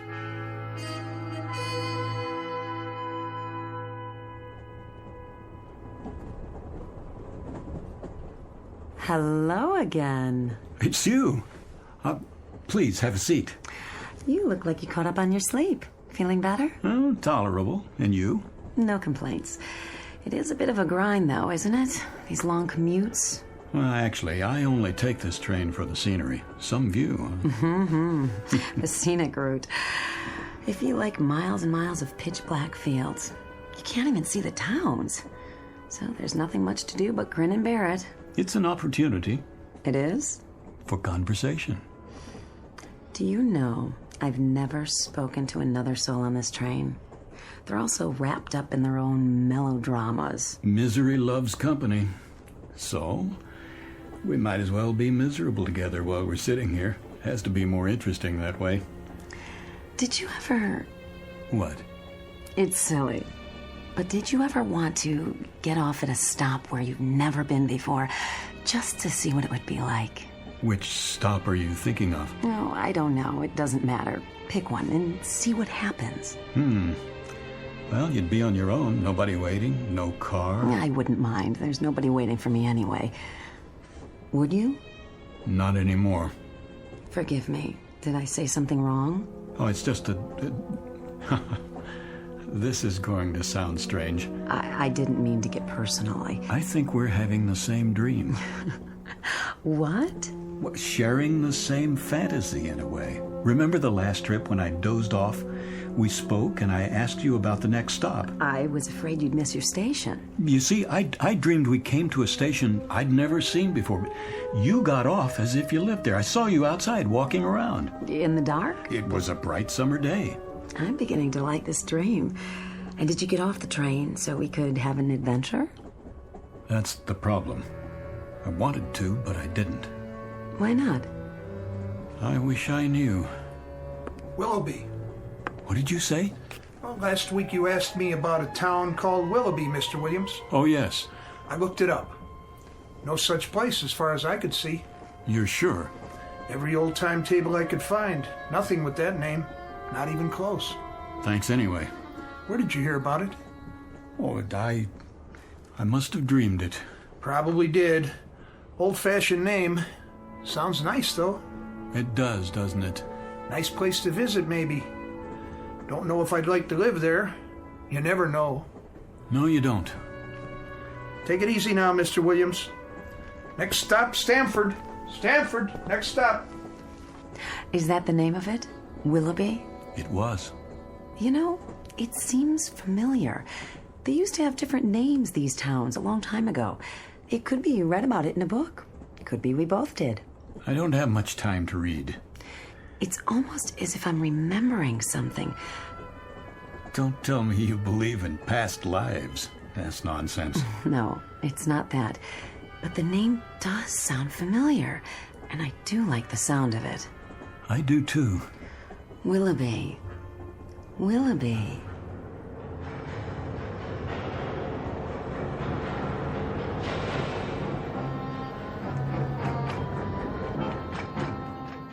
Willoughby. What did you say? Next stop, Willoughby. The woman who was sitting there. Woman, sir? In that seat. Where is she? No other fares in this car, sir. But it was only a minute ago. Good day to you. Day? All out for Willoughby!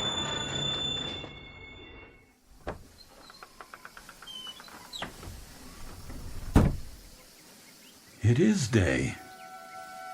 Getting out, sir? Quick, what year is this? Why, 1888, sir. What else would it be? I don't know. I've been away for a while, have you? Lost track? Yes, in a sense. How long is the stop at this station? Long enough to drop off and pick up. You have a ticket for Willoughby? No, Then you'd best take your seat, though it is a fine, balmy day. A place where a man can live his life full measure. Yes. Hello there. Hi. You did it. You got off. Of course. This is where I live. It's such a lovely afternoon. And I do believe I'll take a walk in the park with some of my friends.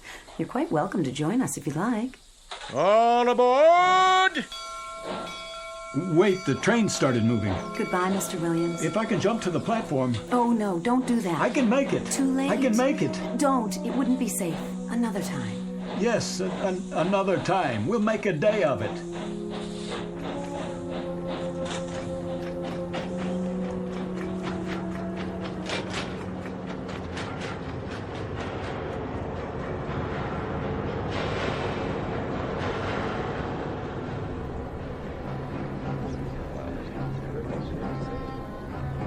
All these people. A full car, Mr. Williams. Always is this time of day. There's your seat right over there.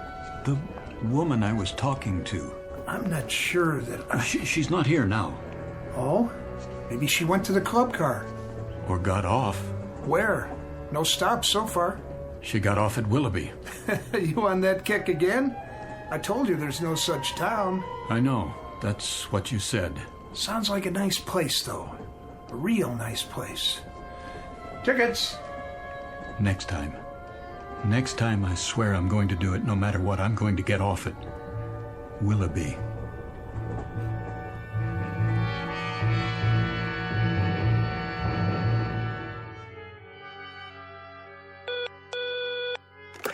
Yes, Ellen. It's the big man on line 1. Should I tell him you'll call him right back? Don't bother. I'll take it. Mr. Misrell, morning, sir. I wanted to remind you, Williams, what we need here is an ad with pizzazz. Real entertainment. You've got to take the audience by the ears and give them a yank. Rock 'em and sock 'em. Give them the old push, push, push. My thoughts exactly. Got to be bright, Williams.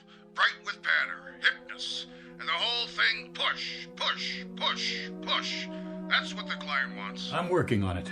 Tomorrow morning, I'll need at least a preliminary storyboard. You know what I want. A solid format with some pops for the product, leading up to one big pop at the finish. And not just any pop this time. Light, color, explosions. I see it as a field artillery attack. We shell the audience with mortar fire, lay down some tactical air support, and establish a beachhead in their cerebral cortex. Then we send in ground troops and occupy the territory. There. What do you say to that? I'll do what I can. Do more than you can. With me, Williams, aspire. Dream big and then get behind your dreams big time. Push. Push. Well, I haven't seen the ratings on the show. No, but it was the time slot the sponsor wanted. Hold on a second, will you? Yes? They were what? No, wait. Helen? Yes? What film outfit did the commercials on the Bradbury account? The negatives are all scratched. They're screaming bloody murder at me. I'll send a fax. Oh, and Mr. Misrell would like to see you in his office. I'm going to have to check it out for you, okay? Mr. Misrell, sir, he got disconnected. He seemed rather insistent. Are you all right? You look so pale. Oh, I'd like to be alone now. Not the ulcer again? Oh, please, just go. I'll be right outside if you need me.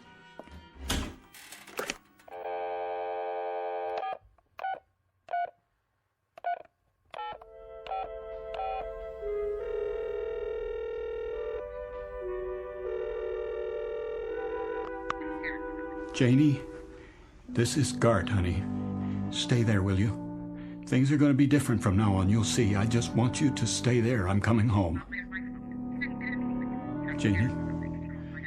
Janie, please listen. I've had it, understand? I can't go on for another day, another hour. This is it. I've got to get out of here, Janie. Janie, help me, will you? Please? Please help me. Janie? Janie?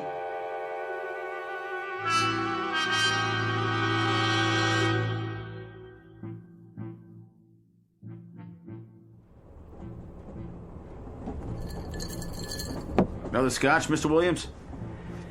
No, thank you. Pretty empty in here today. Well, that's because it's too early. Most people don't hit the club car till after work. Wait till the commuter run. They'll line up like kids in a candy store. I bet they do. You going home early today, Mr. Williams? Yeah, my wife's waiting for me. Oh, she is, huh? That's nice. At least I think she is. You call her and tell her? That I did. I just hope she got the message. Oh, I bet she did. Gonna take her out for dinner and everything? If she's there. Well, if she's not, you can just kick back and watch the game. Have the place to yourself. You win either way. That's right. I'm the winner, not the loser. That's the way to look at it. Let me ask you something. You know that woman? Which one? She rides the train the same time I do. Except today because I'm running ahead. Uh-huh. What does she look like? Well, she wears an old-fashioned long dress and she carries a parasol. In here? Oh, no, I'm sorry. Not in here. That's not what she wears on the train. Only in Willoughby. Willoughby? Where's that? That's just it. I don't know. Oh, forget about it. I don't know what I'm talking about. I just thought she might have come in here. Just till she gets to her stop. Not many women in here today. So I see. You okay, Mr. Williams? A1. Top drawer. See you next time. Sure thing. If there is a next time. Oh, you changing schedules? I might take some time off. Good deal. Vacation, huh? That's right. A vacation. A long one.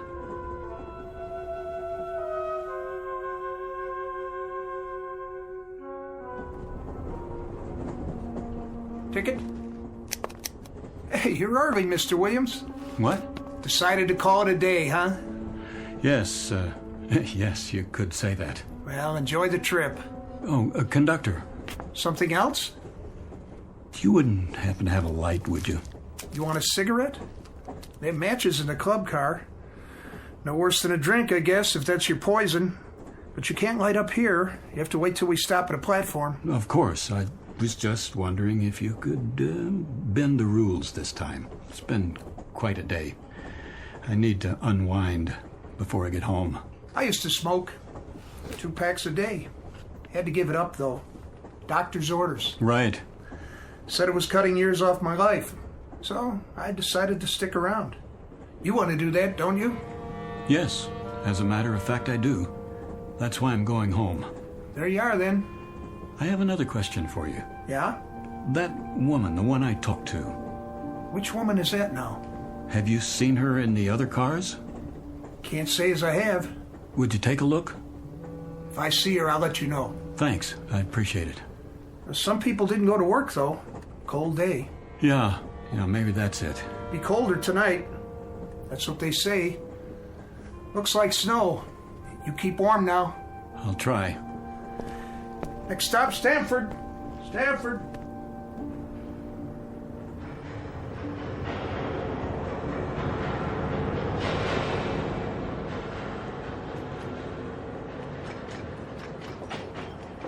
Willoughby, next stop. Next stop, Willoughby. This is where I get off. Stop the train. Yes, sir. That's your station, Willoughby.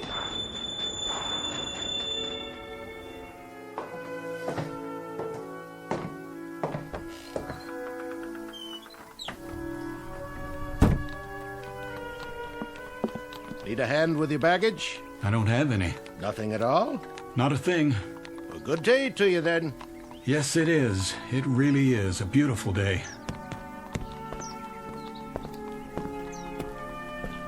All aboard!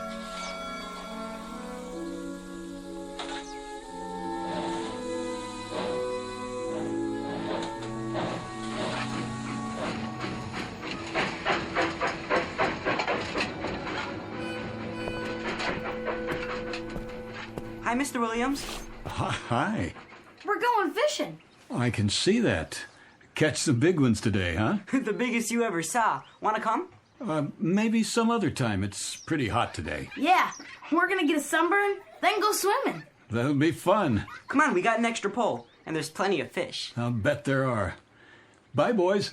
Catch one for me, okay? Sure.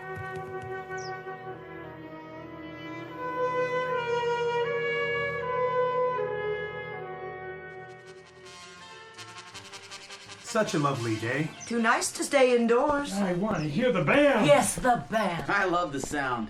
So do I. Beautiful. Did you say something? Not really. It's you. Hello. Oh, it is you. I'm glad you decided to join us. I was on my way down to the park. Where? Oh, that's right. You just got here. Come with me. It's not far. I'll introduce you to all my friends, just as I promised. Then they'll be your friends, too. I'd like that. I feel as if they already are. Then later, perhaps we'll take a stroll by the lake. It's truly splendid with the moon and the stars and... I like it here right now, with you. The trees, the stores. The shops are my weakness, I must confess. You've got some wonderful antiques here. Antiques? That beautiful grandfather clock in the window, for example, a classic. Wonder how much they're asking. It's quite reasonable, I'm sure, even though it's new. But it can't be. Come along now. We'll be late.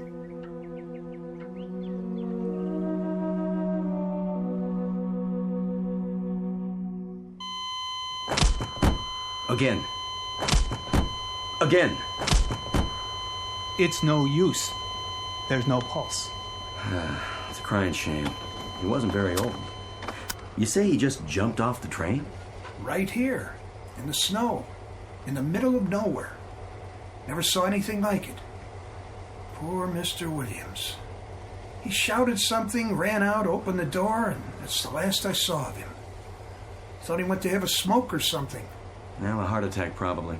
Yeah, if the fall didn't get him. Well, he must have died instantly then. At least he didn't suffer. Look at his face. Like he's at peace. Yeah, that's the way to look at it. All clear. Let's move it out. Where should we take the body? The local mortuary for now. Willoughby's funeral parlor? That's the one. They'll hold him till somebody contacts the family. All right, let's put him on the stretcher. Okay, you ready? 1, 2, 3, lift!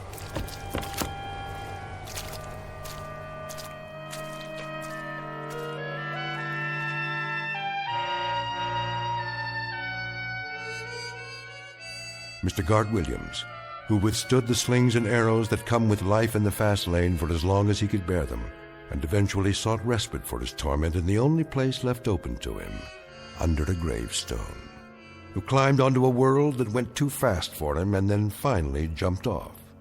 Mr. Gart Williams, who might now tell us what really awaits us in the great beyond, because this too is very much a part of the Twilight Zone.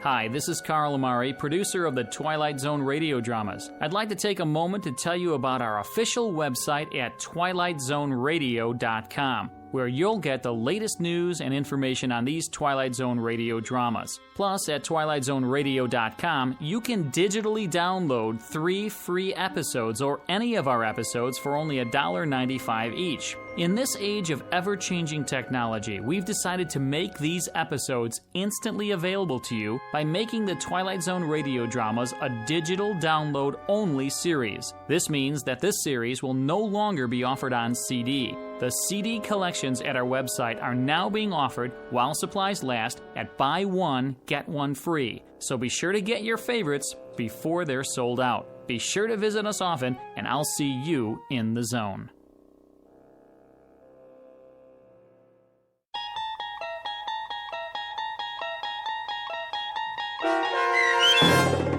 A Stop at Willoughby, starring Chelsea Ross, with Stacy Keach as your narrator, was written for The Twilight Zone by Rod Serling and adapted for radio by Dennis Etchison. Heard in the cast were Rich Komanik, Peggy Roeder, Turk Muller, Lynn Foley, Laura Russell, Tony Castillo, Roderick Peoples, Linda Ryder, Jeff Lupetin, Mike Aljadeff, and Adam Tangway. To learn more about the Twilight Zone radio dramas and to obtain audio cassettes and CDs of these programs, visit our website at twilightzoneradio.com. This copyrighted radio series is produced and directed by Carl Amari and Roger Wolski for Falcon Picture Group. Doug James speaking.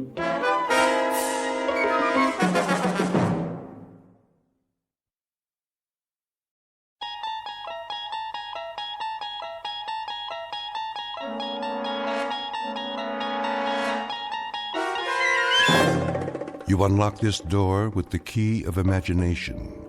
Beyond it is another dimension, a dimension of sound, a dimension of sight, a dimension of mind. You're moving into a land of both shadow and substance, of things and ideas. You've just crossed over into the Twilight Zone.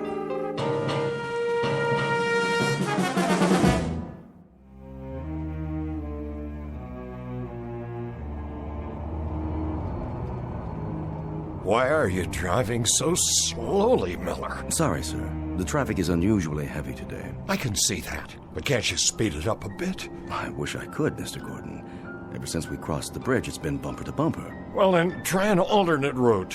This is the alternate route, sir, but it doesn't look very promising. Oh, I'm going to be late. She doesn't like it when I'm late.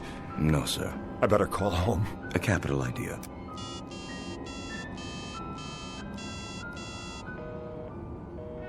It's busy again. Yes, sir.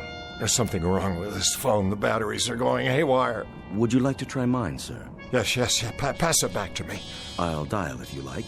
What number? You know the number. My apartment, of course. I'll give it here. Very good, sir.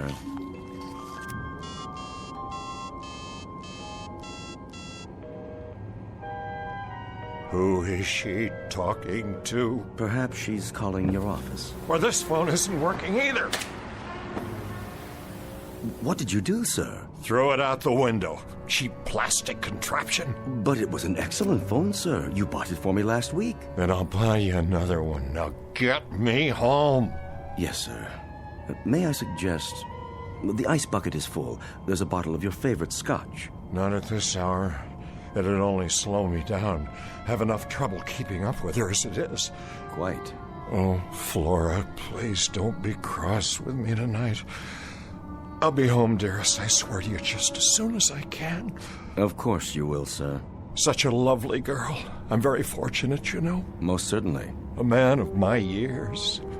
If I may say so, Mrs. Gordon is very lucky, too. I'm sure she appreciates how lucky. Yes, I'm sure she must, but sometimes I wonder what it's like for her alone all day at her age. Poor thing.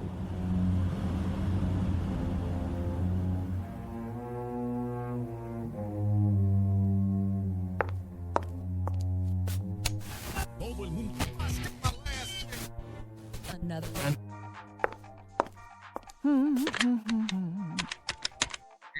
Hello, concierge? Yeah, this is Mrs. Gordon. Could you send up some chili cheese fries and a Coke? I'm starving. Just put it on the tab. Don't worry, Harmon will pay you. See, we were going out to dinner, but now I don't know if he's ever going to get here.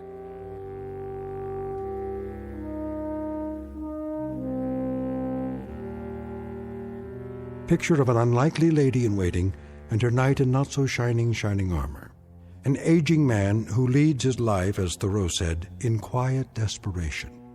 Because Harmon Gordon is a slave of love, and has been, most unfortunately for him, ever since his heart was captured by a woman some 40 years his junior.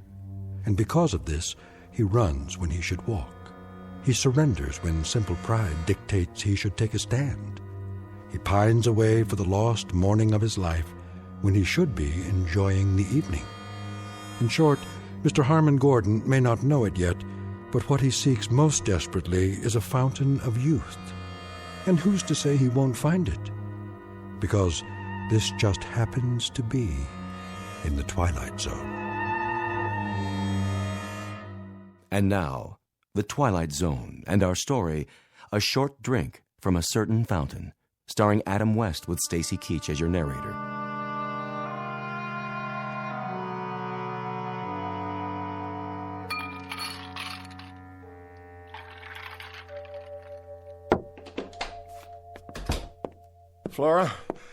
Flora, dear. Over here, Romeo.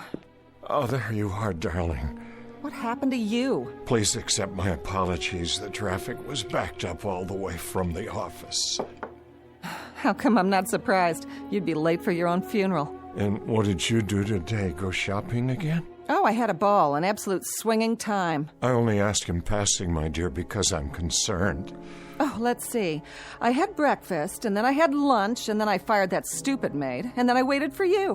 Whether you realize it or not, big boy, that routine gets old fast. Very old. I'm truly sorry. Well, all in all, Harmon, it was one of those days that makes you want to jump off a bridge. Earth to Harmon, do you read me? There's still time if you care to go out. Yeah, and do what? Dinner at the tavern? Whoop-de-doo. I thought you liked the food there. How about the Rainbow Room? Well, I suppose, if you prefer, it is awfully noisy there. At least we could hear some music. You want music? But I've bought you all the latest recordings. I want live music, any kind. I don't care, as long as I can dance. Dance? Matter of fact, I feel like dancing right now. You do? Will you dance with me, Harmon? Well, I suppose. Come on, baby. Let's see what you've got. Let me take off my hat and coat. Oh, come on. Loosen up. Let it move you. Feel that beat? I'm trying, dear. Move it, Harmon. I'm doing my best. What's wrong with you? I can't keep up. Shake your booty. Now move your arms like this. Flora, please be more careful. It was just a piece of glass. It was a very old piece of glass. Worth what, 89 cents? Hardly. This was a Wedgwood.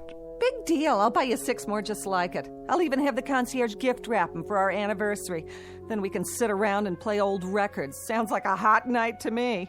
What's that tune you like? Come to the church in the wildwood? Oh, a real toe tapper. You keep forgetting that I'm no longer a varsity end. Were you ever? Furthermore, if my doctor had witnessed that little burst of activity just now... Oh, that's always your excuse. It's not an excuse. My heart... If you keep telling me about your heart and all your aches and pains, Harmon, I'm gonna run out and get sick. Would you mind putting that cigarette out, dear? I've asked you not to smoke. Why not? Bad for your heart? You might start a serious fire. Honey, baby, one of these fine late evenings, that's exactly what I'm going to do. Torch this whole mausoleum. There are things here that mean a great deal to me. Like what? That eyesore I knocked over? It was my mother's. Oh, spare me. It was worth very little except for the sentimental value. That's a word you may not understand, Flora. Sentiment. It means the capacity to love. Listen, big boy, if I don't fill the bill anymore, just say it loud and clear. In case you forgot, there are 14 flights a day to Reno, and I'd love to be on any one of them. But if I am, you're gonna pay. Big time. Flora, darling, I am not angry. I simply wish that, well, that you'd be a little more careful and considerate. Somebody should have wished that 5 years ago when you and I signed the papers. I knew you were old, Harmon, but I didn't know how old. You better watch yourself, honey. If you ever take me to a swinging weekend in Egypt, I might just run away with a mummy. Know what I mean? I'll just wash up a bit and we can go out to dinner. Oh, you do that. We'll make it your night, baby. We'll go someplace wild, like the Elks Lodge.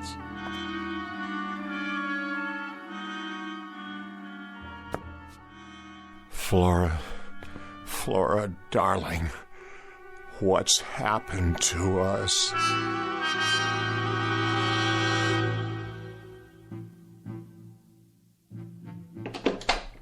That's it. Flora? I told you, I don't want to talk about it anymore. But Flora, dear, I told you I was tired before we left. Flora, dear, I told you I was tired. You're always tired. It's not something I can control. These pills I take. I didn't ask you to run the mile. I just asked you to go dancing or to the movies or someplace. Any place but here. We went dancing on Monday evening. We've been to the movies twice this week. I only thought... Thought what? That you could take my mind off what a miserable bore you are? Well, let me tell you something, honey. I only thought that, well, just one evening, only one, we could quietly watch television or read or have a conversation. It's a fine art, you know. The two of us with no one else around. Something to bring us closer together. And you think that's all it takes? This is so like you. The Late Late Show after we have a game of chess. That's not what I mean. Sounds really great for senior citizens at the old folks' home. But for your information, sweetie pie, I don't have my reservation there yet. They won't let me in. I still have my own teeth. Flora, try to be reasonable. And don't tell me how you picked me out of a chorus line and introduced me to the finer things in life. Your idea of the finer things is to hold hands in church and listen to the organ music.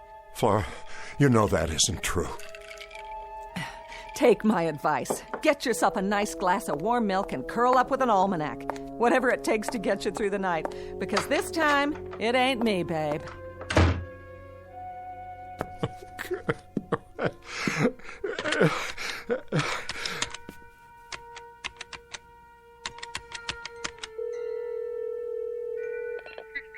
Forgive me. I know it's late, but is Dr. Gordon still in the lab? He is? May I speak to him, please? This is his brother calling. Yes, I'll wait.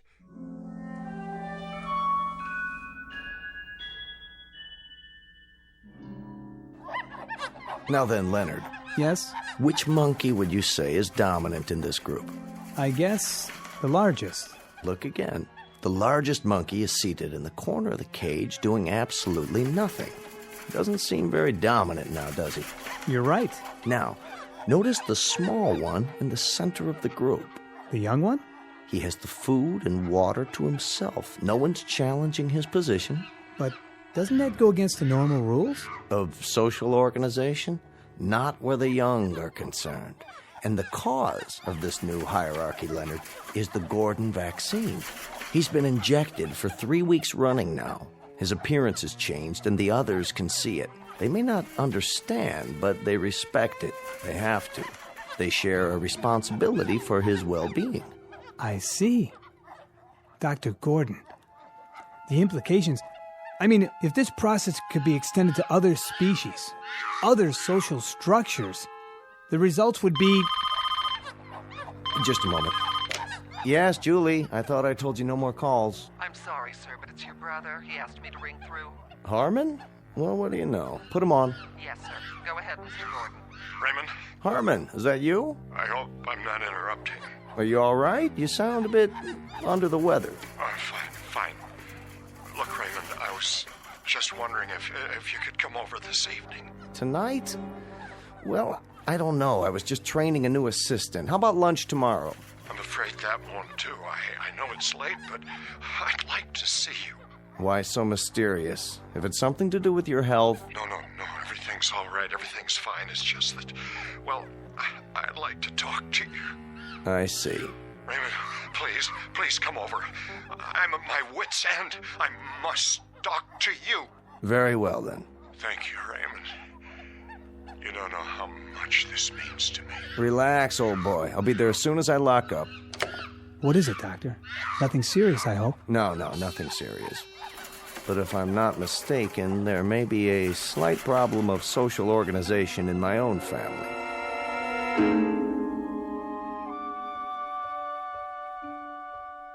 Drink all right? Perfect. Good. That's good. You look tired, Harmon. Do I? Yes, Harmon, tired and depressed. Now, do you want to tell me about it, or shall we sit here and play 20 questions for the rest of the evening? Been pretty rushed the last week or so. Flora asleep? Yes, she went to bed about an hour ago. She asked to be remembered. Oh, she'll be remembered. I'm not sure I like the sound of that. Merely an observation. You know, you really ought to get to know her better, Raymond. She's really a fine girl. Did I say otherwise, Harmon? No, but I know you two haven't been exactly close, as a brother and sister-in-law should be.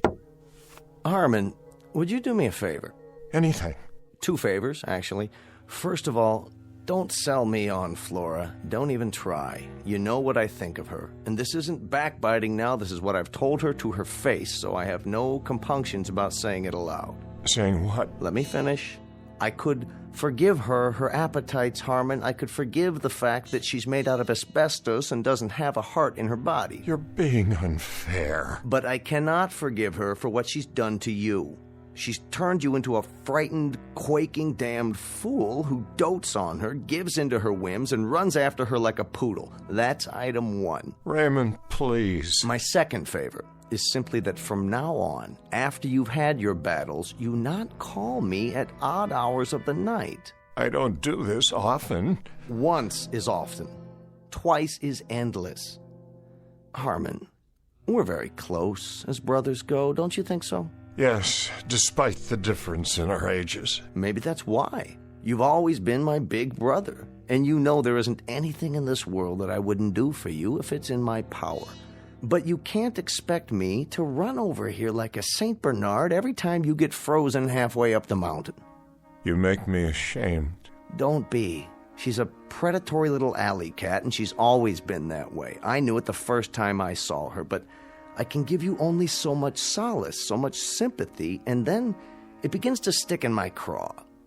Now, what is it you want tonight? Just someone to while away the hours with you? Or is there something more specific? The things you've been working on at the Institute. Go on. The cellular injections. You've been successful with them, haven't you? Oh, no. You're out of your mind. Desperate I am. Out of my mind, I'm assuredly not. But you must be if you're thinking... You've made animals younger. I've read your paper. You've injected them with your fluid, and they've become young again. Isn't that true? Animals, indeed. Guinea pigs, white mice, hamsters. You've been able to rejuvenate glands, organs, sometimes the entire cellular structure. But we haven't even scratched the surface yet, Harmon. We're stumbling along in the dark. I want you to inject me. And I repeat, you must be out of your mind. We don't have a remote idea of what's involved here. The research is very impressive. All right, we've managed to rejuvenate a handful of small animals and rodents, but we're 20 years away from trying this on human beings. Why? Are you serious? We're dealing in the basic building blocks of life, Harmon. We don't have the remotest idea of how much damage might result in the long term. We don't know what we're doing to the basic metabolism of the body or the mind. God only knows what effect this has on the brain. Harmon, we're winging this, and we've killed as many as we've saved. You said you'd do anything for me. Anything within reason. This is within reason. I'm close to the end of my rope, Raymond. I've reached a point where it really matters very little to me if I live or die. Surely not. I want you to test this serum on me. Short of that, I can't bear getting any older. Aside from this pronounced death wish of yours, how would you like to spend the rest of your life? As a mutated freak? Or a blithering idiot? Or a mindless shell? This is not only possible, Harmon, it's highly probable. We couldn't control an experiment with a human being. It'd be catch as catch can. I not only would take the risk, I'd welcome it. The answer is no. You don't know what you're saying? Nor do you. Then it's the same as a death sentence. Exactly right. I wouldn't try experimenting on a strange bum picked up off the street, let alone my own brother. Please. The answer is a firm, irrevocable no. In that case, I bid you good night, Raymond, and I thank you for coming. I trust you can let yourself out. Where are you going? Out onto the balcony. I'd like to be alone. Harmon? I said I'd like to be alone, to collect my thoughts. Bear this in mind. As a physician, I can attest to the effects on the human body of landing on a concrete sidewalk after a 500-foot fall. It isn't pretty. And as a man, can you attest to the effects on the human heart? When a man is deeply, dedicatedly, totally in love with a woman who can't stand the sight of him, the sound of him, the look of him. Have you any idea what kind of life this is for me? I know what kind of life it could be, and should be. You're a bright, charming, wealthy, discerning guy, and you've been warped and hammered out of shape by a flashy little piece of baggage who isn't fit to wait on your table. Whatever she is, and whatever she isn't, she's the only thing on God's earth that I care about. Do you know what it's like to believe your life is over and then suddenly, one day, to walk into a room and feel it begin all over again, to see the sun in the sky, even though it's the dead of winter, to lie awake at night flushed with anticipation for a brand new day, because she will be there. Don't do this to yourself. Listen to me.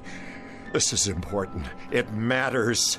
Ever since I was a young man, I wished for someone who'd let me show her the world, discover it with me.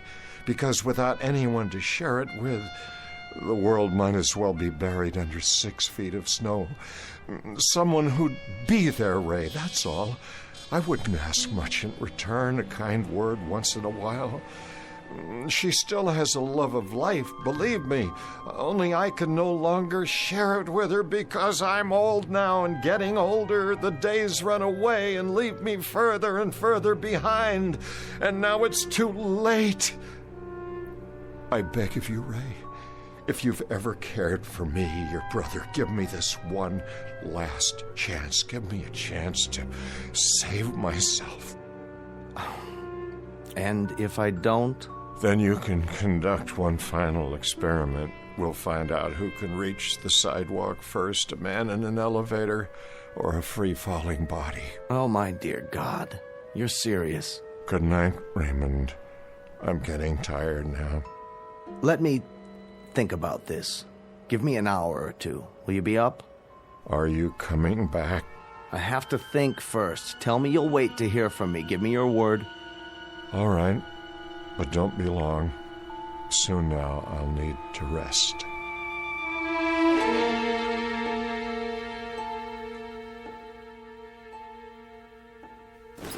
Would you like me to sit down? Yes. Roll up your sleeve. Easily done. I want to thank you for coming back. Don't thank me yet. I have to swab your arm. You'll feel a slight sting. There. That's it? That's it. All of it? It doesn't take much. A few cc's. And I may expect what?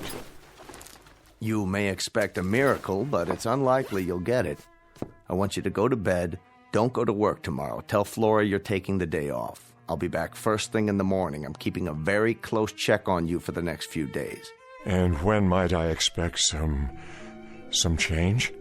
Usually within 6 hours. That's when the first physical changes occur. As to mental changes, none of the rats or guinea pigs have articulated to us the exact feeling.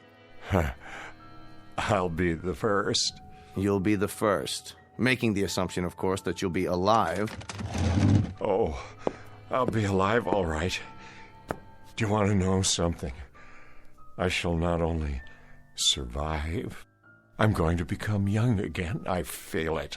I sense it. I wonder if she has any idea what she's wrought. Even the thinnest suspicion. Don't blame her. It was my decision. I make a promise to you, brother, that if you don't survive, or if you're damaged in any way, I'm going to take it out of her skin, piece by piece. She's going to donate a pint of blood for everyone she's bled out of you. This is no medical hypothesis, it's an oath. Relax, will you? I'm fine. Go to bed now, Harmon. I'll see you in the morning.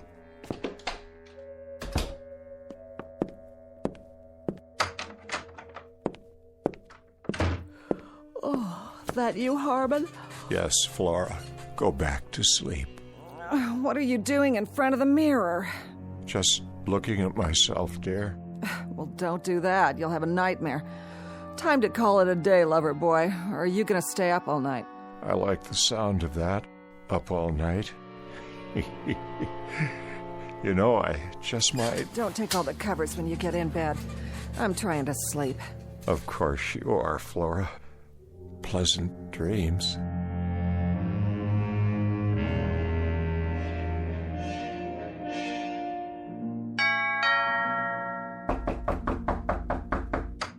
I'm coming. Morning, Flora. Why, if it isn't the quack himself? What do you want? Where's Harmon? He was last seen pounding a pillow. Some fun if you ask me. Is he all right? What is this, ESP or something? I asked you a question. How is he?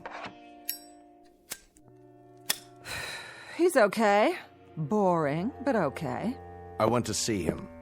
Then walk right in that room over there and blow a bugle. Maybe that'll get him going. He needs his sleep. I'll wait for him to get up. You do that. Take off your stethoscope and make yourself at home. You haven't talked to him this morning? I haven't talked to anyone. Not until you started pounding on the door. Do you know what time it is? What about last night? Did you talk to him last night? What difference does it make? He never has more than 2 words to say. But he sounded lucid to you? Look, Pally, I'm not the night nurse. I think you're in the wrong ward. Besides that, you bore me almost as much as Harmon. Now listen to me, you little... Get your hands off of me, Frankenstein. Harmon, how do you feel? I'm not sure. Harmon, how do you feel? Poor little... Harmon? Is that you? Harmon, take your hands away from your face. Let's open the curtains and throw some light on the subject. Your face? What's wrong with it? Look at your reflection in the window glass. Oh, well, what do you know? Incredible what a good night's sleep will do for a man, isn't it? Absolutely incredible. Harmon, what's happened to you? To the bags under your eyes, the lines. Are you wearing makeup or something? Makeup? No makeup, my dear. Just a few hours of sound, refreshing sleep. You look different. Do I? You look wonderful. You look so young. What have you done to yourself? Ask my brother over there. Don't ask his brother. His brother doesn't know. How do you feel, Harmon? How do I feel? Like $10 million, tax-free. That's how I feel. You know what I'm going to do for you, Ray? I'm going to let you take me on a tour. They can write you up in all the medical journals. That won't be necessary. But first, you'll have to give me 4 weeks. Flora and I are going to take a little ocean trip. Would you like that, my dear? Oh, an ocean trip? Oh, you bunny rabbit, you. Oh, Harmon, Darling, when do we go? I've given it some thought. I think we ought to check out whatever sails tonight. Unless you'd rather fly. Honey, baby, I am flying. Boat, plane, who cares? Oh, I don't know what's happened to you, but I'll clue you, Big Daddy. I don't even care. Whatever it is, I like it. I like it very much. Mm-hmm. I don't think you'd better plan on any trips, at least for a while yet. Oh, blow it out your black bag. I'm gonna get fixed up for you, honey. Don't go away. I'll be right back. Where do you want to go? Australia, Fiji, the Hawaiian Islands? Where? You name it, honey, and I'm there. I'm serious, Harmon. You can't go running off. Not now. Just look at it. My reflection in the glass. Please, sit down. No, wait. What? I don't believe it. I'm still changing. My hair is black again, jet black. And what's this? A little mustache, and it's black, too. I want Flora to see it. Not just yet. But this is astounding. I haven't worn a mustache since you were 30 years old, which is precisely the age you look now, at least at this moment. This is fantastic. This is absolutely fantastic. I'm getting younger, every 20 minutes? When I woke up this morning, I looked 45. Now I look 30. If I keep going at this rate, I may get drafted again. That is... what's the matter? Don't you get it? That's just it. I do. If you keep going at this rate, I think we're in deep trouble. Raymond, this is beyond conception. You can't imagine what it's like. I feel light all over. I can breathe again. No fatigue, no heavy, dull tiredness. I feel as if I've been lugging a case of concrete on my back and somebody just cut it away. Let me see your face. I don't know whether you realize this or not, but you've just altered not only my face, but the face of mankind. You've written a whole new chapter in medical history. I said, show me your face. Where's my mustache? What's going on? I wish I knew. But more than that, I wish I knew when it would stop. Or if it will. Why don't I make us some coffee now and we can...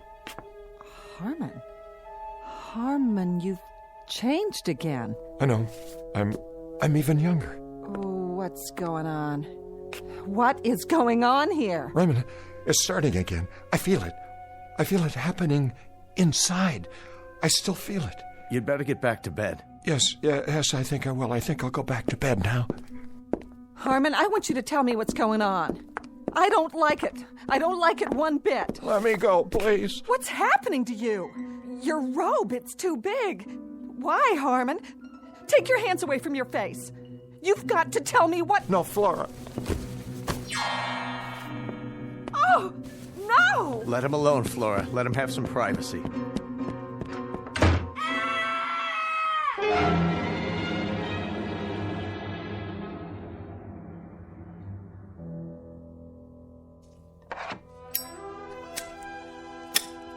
Well, are you going to tell me now? Sit down, Flora. What is it? What's happened? I've been working on a research project. What kind of project? A cellular serum. Up until last night, I had only tested it on animals. Harmon insisted I try it on him. What does it do? As far as I can tell, it stops the body's aging process. Beyond that, it will, in some cases, rejuvenate cells and tissues. In layman's terms, it might make a person younger. Younger? Let me have one of those cigarettes, will you? How much younger? We were never able to ascertain how much, once the serum took effect, or how long the process would take. But now, I believe we know. I don't understand. I suppose there are variables to consider, but in the case of Harmon, the process took approximately 10 hours. You mean it's over? That's right. The changes have finally stopped. I want to see him. You shall, but you're not to wake him. He's in shock, and this sleep is precisely what he needs. I want to see him right now. Do you? Suddenly so solicitous. Very touching. Don't you try to stop me. Flora, as of right now, as of this very moment, you'll have some adjustments to make. What are you talking about? I want to see Harmon. From this point onward, you'll have to readjust your entire life. This is some kind of trick. I want to see my husband. Look at me and listen. Let me go. Harmon is sleeping, but when he wakes up, he's going to need your help. Help? What kind of help? Let me see him. I'll let you see him, but I think you'd best get oriented first. I don't need anything from you.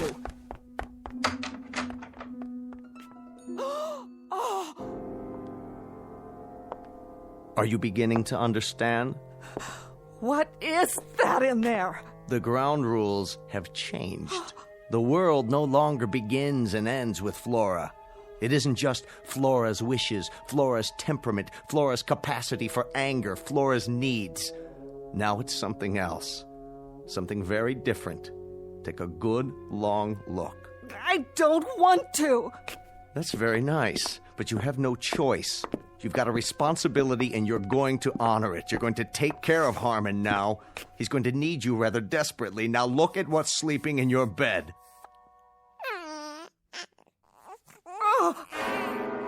There, little fellow. Go back to sleep. The world isn't such a bad place. You'll see. Oh, Flora. If you're leaving, my dear, make note of the fact that the clothes you have on are all that you take with you. You're out of your mind. If you think I'm going to spend the rest of my life taking care of that grubby, thumb-sucking little baby in there... That's precisely what you're going to do. Short of that, Flora, my dear, you leave the premises as you came, unadorned. The furs, the jewelry, and everything else my brother gave you, that remains here. You can't make me stay here, and neither can he. There's other fish in this ocean, mister. Indeed there are, but you're not married to them. You happen to be married to my brother.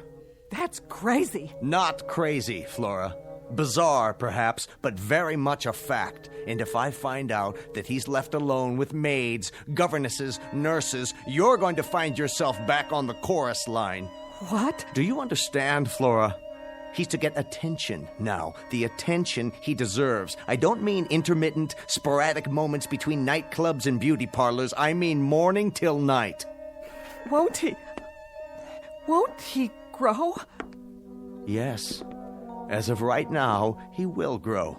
A little bit older each day, just as any little boy. It isn't fair. Isn't it? The two poles of life where respect is most needed, but it's the second one that's often shortchanged. You'll experience the process together. He'll be growing older, and so will you, until you're both truly old. A little poetic justice, don't you think?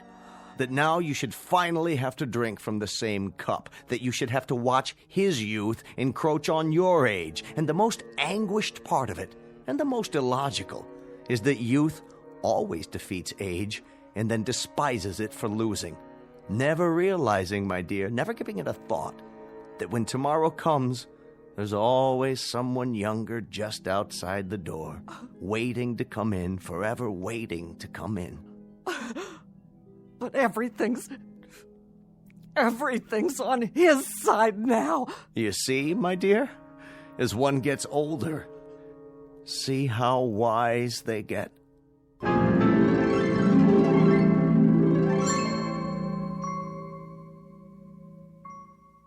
Shh.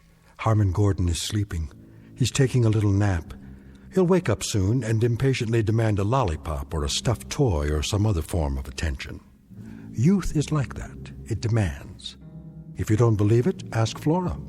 Ask her any day of the ensuing weeks of her life as she takes notes during the coming years and realizes that the worm has turned.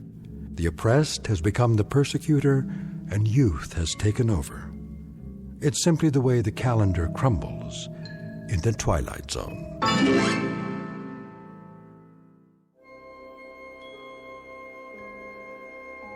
Hi, this is Carl Amari, producer of the Twilight Zone radio dramas. I'd like to take a moment to tell you about our official website at twilightzoneradio.com. where you'll get the latest news and information on these Twilight Zone radio dramas. Plus, at twilightzoneradio.com, you can digitally download 3 free episodes or any of our episodes for only $1.95 each. In this age of ever-changing technology, we've decided to make these episodes instantly available to you by making the Twilight Zone radio dramas a digital download-only series. This means that this series will no longer be offered on CD. The CD collections at our website are now being offered while supplies last at buy one, get one free. So be sure to get your favorites before they're sold out. Be sure to visit us often, and I'll see you in the zone.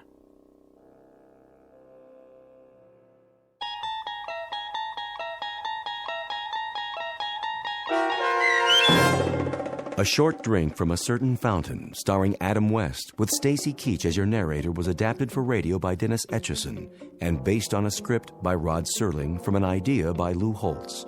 Heard in the cast were Meg Tholken, Christian Stolte, Doug James, and Lynn Foley. To learn more about the Twilight Zone radio dramas and to obtain audio cassettes and CDs of these programs, visit our website at twilightzoneradio.com. This copyrighted radio series is produced and directed by Carl Amari and Roger Wolski for Falcon Picture Group. Doug James speaking.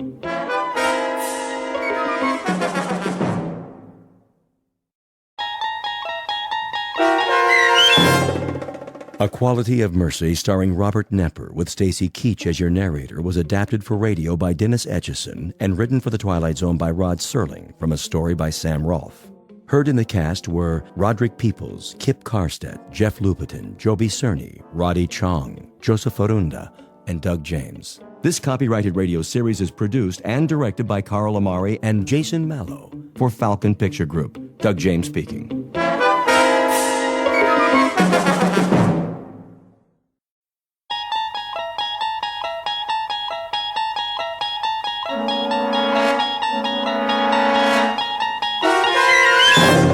You're traveling through another dimension. A dimension not only of sight and sound, but of mind. A journey into a wondrous land whose boundaries are those of imagination. Your next stop, the Twilight Zone.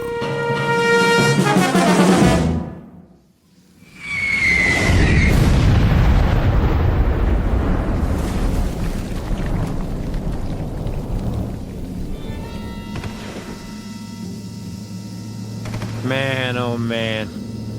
They get it? Way off. What are they doing? Lobbing them in by hand? One more time.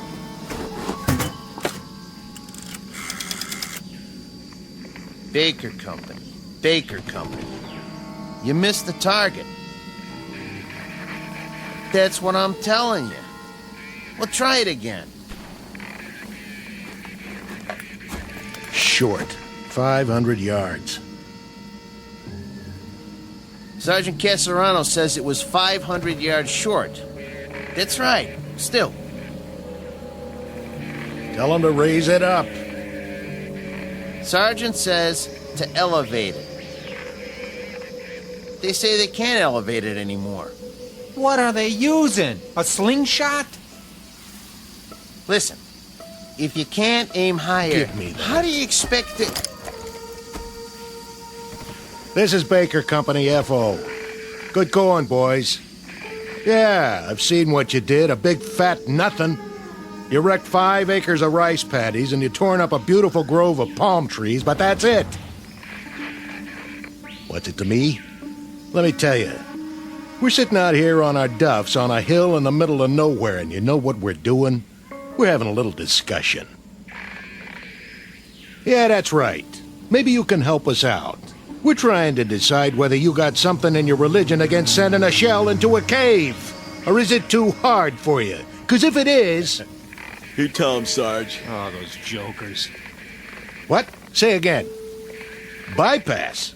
Oh, now that's more like it.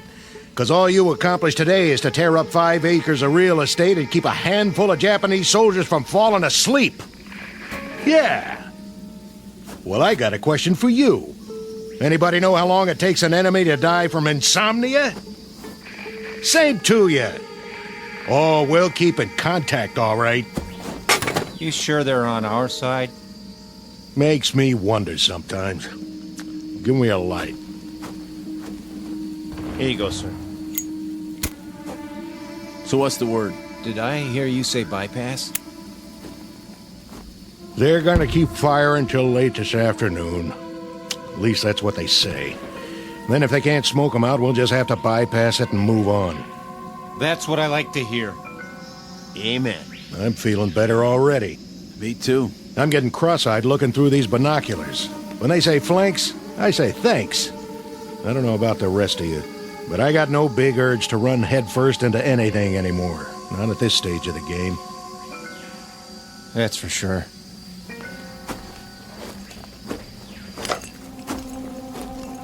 Oh, still there. Nothing but a hole in the side of a mountain, looking right back at us. They can see us, but we can't see what's in the cave. And we're supposed to take that thing?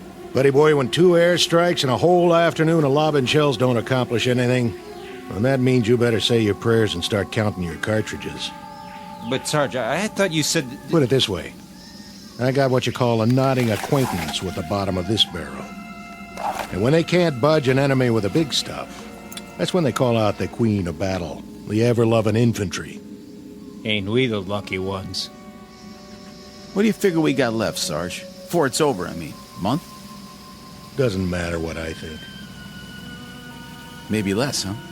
Don't ask me. We got 'em ringed in all over the place. The poop is, they're as good as finished, even in Okinawa. Then why are we still fighting? That's the trouble with these little crumbs. They just don't know when they're licked. Maybe they ain't human. Or maybe they just don't get it. Think about it. There they are, holed up in a miserable cave, half-starved, half-beat to death.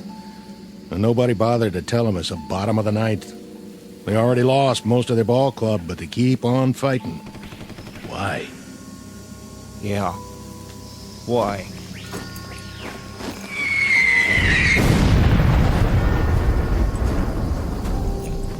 It's August 1945, the last grimy pages of a dirty, torn book of war. The place is the Philippine Islands. The men you've just met are what's left of a platoon of American infantry. Their dulled and tired eyes, set deep in dulled and tired faces, can now look forward to a miracle, the moment when the nightmare comes to an end. Or so it appears. For they've got one more battle to fight, a crazy, illogical standoff in the final days of a particular hell known as World War II. And in a moment, we'll observe that battle firsthand. August 1945, the Philippines. But in reality, it's high noon in a place called the Twilight Zone. And now, The Twilight Zone and our story, A Quality of Mercy, starring Robert Nepper, with Stacy Keach as your narrator.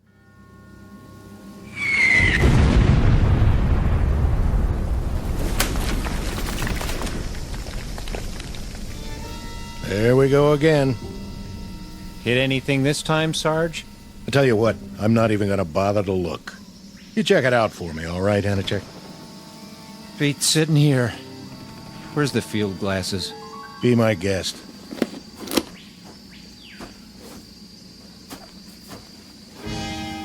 Well, well. What do you know? You see something down there? Sure. I see a white flag. Yep. Now they're coming out of the cave. And guess what, boys? They got something for us. Looks like... Oh, wait a minute. There's a pretty little geisha girl leading the pack. And she's carrying a tray full of rice. And a hot towel. Go on. Gotcha. Hey, hold on. There is something coming.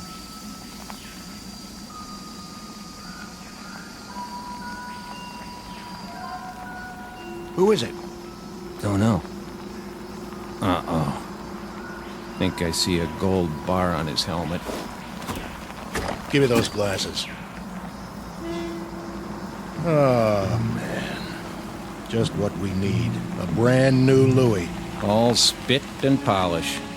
Ain't he handsome, though? All right, men. Try at least to look like Army. What for? He won't last long.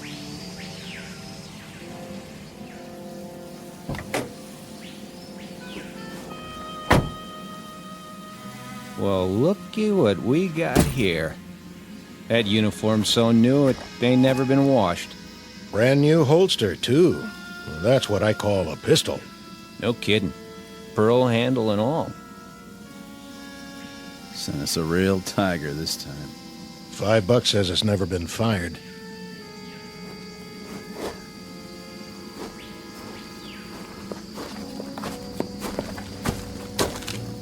Which of you is Sergeant Casarano? That would be me. I'm Lieutenant Cattell. Sir? I'm taking over your platoon. Matter of fact. What's your situation here? We're observing for a mortar company, Lieutenant. So I've been told. That cave down there? Bunch of the enemies holed up. Been trying to get them out for 2 days. No luck? Nothing doing. Your binoculars, please, Sergeant. Here you go. Tough situation. I guess you know what that means. Sir? We have some mopping up to do. We? Yeah, you heard me. I'd say we do best to go at it frontally. Frontally? Yeah, just move right in and wipe them out. Hey, Lieutenant, you sure you got the right platoon? What about it, Sergeant? Well, now, Call the rest of the company together. The rest of the company? On the double. Where are they? Back at the CP. This is it? All 6 of us. In that case, we'll have to go it alone. Say again? Something wrong with your ears? Go it alone? With a half-dozen men? No, I'm begging the lieutenant's pardon. You've just inherited a good group, but not that good. This is infantry, sir, not kamikaze. He doesn't have the wrong platoon. He's got the wrong army. Your name is what? Watkins, Lieutenant. Andrew J. Are you accustomed to talking to an officer on your back? Matter of fact, sir, I'm not accustomed to talking to an officer in any way. And why is that, soldier? We've lost our last 3 platoon, Louis, and I guess you could say there's been a space of time in between. Well, you've got another one assigned now, and you're going to have to learn to live with that. Starting with this reminder. When you address an officer, I want to see you stand up on your feet like a man. We've been on the line 33 days, Lieutenant. Your point is? Not much sleep. You know what that's like? You have my sympathy, Sergeant. But my job is to lead this platoon, and I plan to do exactly that. My way. Then maybe you'd better tell us. Just what is your way? When I tell you boys to jump, you'll jump. When I tell you to stand up on your feet, you'll do so. And if I tell you to head toward that cave, guns port and bayonets fixed, that's exactly what you're going to do. Double time. Any more questions? Begging the lieutenant's pardon. Any more questions? No, sir. Good. What are your orders, Lieutenant? Since we don't have a clear line of sight into the cave, and since there's no cover between here and there, we don't have a choice. We'll have to move down into the open. Just go ahead and take it. Full frontal. What about it, Sergeant? You want my opinion? I'm willing to discuss it, in terms of military strategy. In military terms, Lieutenant, it goes like this. First off, you better muddy up that gold bar on your helmet so it doesn't shine too bright. Otherwise, you got yourself a target they can shoot at right in the middle of your head. Then you better take off the one on your collar and stick it in your pocket. I'm asking you for a chronology. And I'm giving it to you. The enemy happens to be half starved and half on its knees, but they're not dumb. They're tough, shrewd, and they got eyes. We lost 3 platoon officers already because they made a motion of command with one of their hands. That's what the Japs look for, a person in command. I'd intended to remove the insignia. But what about the cave? What do you know about it? Not much. We saw some of them run in, holding each other up. They're in bad shape. No telling how many were already in there. But they got a machine gun, and somebody's pretty good with it. But not good enough to stop a full-on attack. Well, maybe we'll have to do that, eventually. But as far as I'm concerned, the war don't have to end by dinner time. I'm aware of that, Sergeant. I say we sit on it for the rest of the day and see what some 105s can do before we make a final plan. You might be right, for someone who's used to taking his time.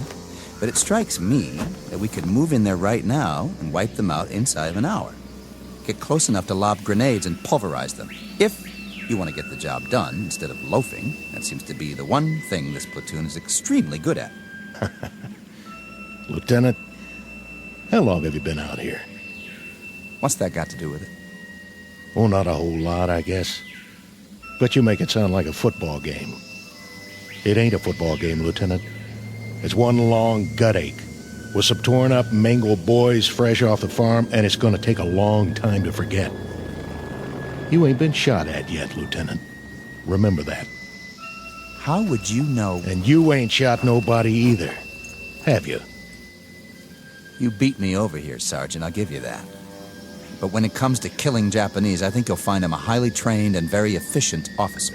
Yes, sir. I'm sure you are. I was well schooled in tactics and equipment. I'd say you could all use a refresher course around here. Maybe so. You, soldier. Yes, sir. Let me see your rifle. Right here, sir.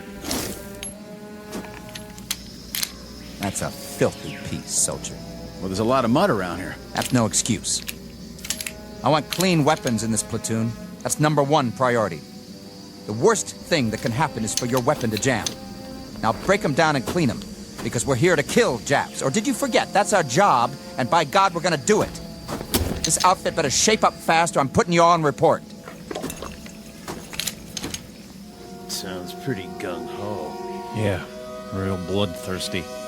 Think he wants us to scalp him, too? You have something to say? Me? No, sir. What is it with you, men? No sleep? Or no guts? You tired of killing Japs, is that it? Or don't you have the stomach for it? Listen, sir. Let it go. No, when I got something to say, I'm gonna say it. Go ahead. Let's hear it. We're 24 months up on you, Lieutenant. We've seen a lot of blood and heard a lot of screaming from both sides. You've got a big deal about doing some killing. We'll fall in on that order, don't you worry. But you can't order us to like it.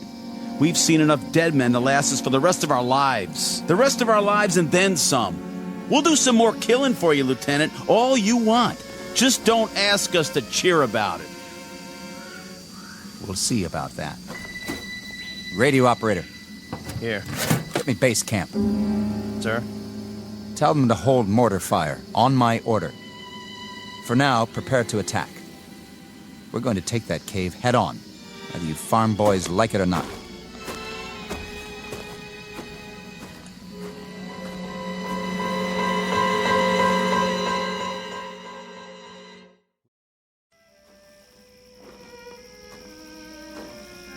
Give me your binoculars, Sergeant.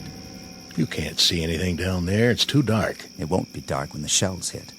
I want to see how close they come. You think they're gonna make it this time? I'm betting on it. I told them to elevate exactly 3 degrees. Oh, why didn't I think of that? With the side of that mountain blown out, they won't have any place to hide. The cleanup will be easy, Sergeant. Even for you. Piece of cake, Lieutenant. Piece of cake.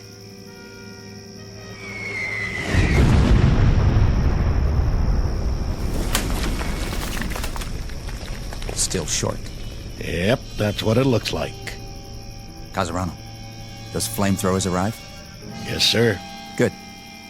I figure we can move in behind the next barrage and get within 50 yards of the opening. Just like that. Flamethrowers can do a lot of damage, can't they? They can. What about phosphorus grenades? Oh, them too. If you put them in the right place. But what? I wouldn't want to get hit by one.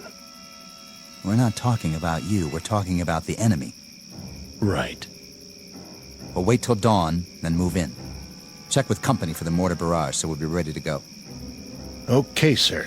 I'll tell the men we're going in. You'll have to double time this one, Sergeant. That is, if you want to keep up with me. Oh, we'll keep up. But... Something you want to say to me, Sergeant? No. Are you sure? Yeah, I'm sure. I'm not your cup of tea, am I, Sergeant? I guess you got a little too much vinegar for me, Lieutenant. That's what it takes in wartime. You know, sir... What? We could bypass it. Bypass? Where did you get an idea like that? There aren't 20 men in that cave. Most of them are sick, or injured, or half-starved. They're probably out of their minds by now. But they're Japs, aren't they? They're men. They're dirty little cowards. Are they? You've got a funny group here, Sergeant. And you're the oddball of the bunch. If I may make an observation, the way I size you up is this. You've either got battle fatigue, the whole lot of you, or you're chicken. Maybe a little of both. Maybe neither. I don't rightly know. But the way I size you up, Lieutenant, is... Go ahead, say it. I'd like to hear this. Pea-green shave-tail right out of the panhandle. Scared to death he won't bag his limit. Or worse, all shook up because he's afraid somebody will peg him as a Johnny-come-lately instead of a rough, tough killer. I think that should do. You ask, you get told. You can't have it both ways. I said that should... You want to prove your manhood, Lieutenant? Okay. But it's too late to get your choice about how to do it. It's down to one lousy cave full of sick, pitiful, half-dead losers. And a handful of dirty, bone-tired men who've had their craw full of this war. You're a lousy soldier, Casarano, and that goes for the rest of these poor, sensitive, sad, sick boys you want to bottle feed. Did someone forget to tell you that when you fight a war, you fight a war? And that you kill until you're ordered to stop killing? I got the message, Lieutenant. Roger Wilco. I hope so. The message that there's always somebody like you who squeaks in just before they close the door. Somebody who has to grind his axe before he can give that final order, no matter what. You listen up, Sergeant. What's your pleasure, Lieutenant? How many more have to die before you get satisfaction? Offhand, I'd say all of them. I don't care where they are or who they are. If they're the enemy, that's it. First day of the war or last day of the war. They get it. Keep the binoculars. You're gonna need them. You've broken your field glasses, sir. What? I said, it appears that your binoculars are broken, Lieutenant. Give me those. Wait. Who are... Sir? I said, who are... What are you? Sergeant Yamazaki. But these men, they're all... Soldiers, sir. Your soldiers. What? We await your command, Lieutenant Yamori. Sir! Where are you going? Not that way, sir! Not that way, toward the mountain! Look, he runs down the hill! To the cave! No! It's too dangerous! He must not! Watch out! Lieutenant! Stay down! Did you get him, sir? I don't know, dirty little... Casarano! Hold your fire! It's me! There he is! Get him! Lousy chap! Take a bite off this! Lieutenant! Stay where you are! We will return fire! You got us trapped in here. We'll never get out of this cave. Oh, yeah? Watch this. Eat lead, creeps!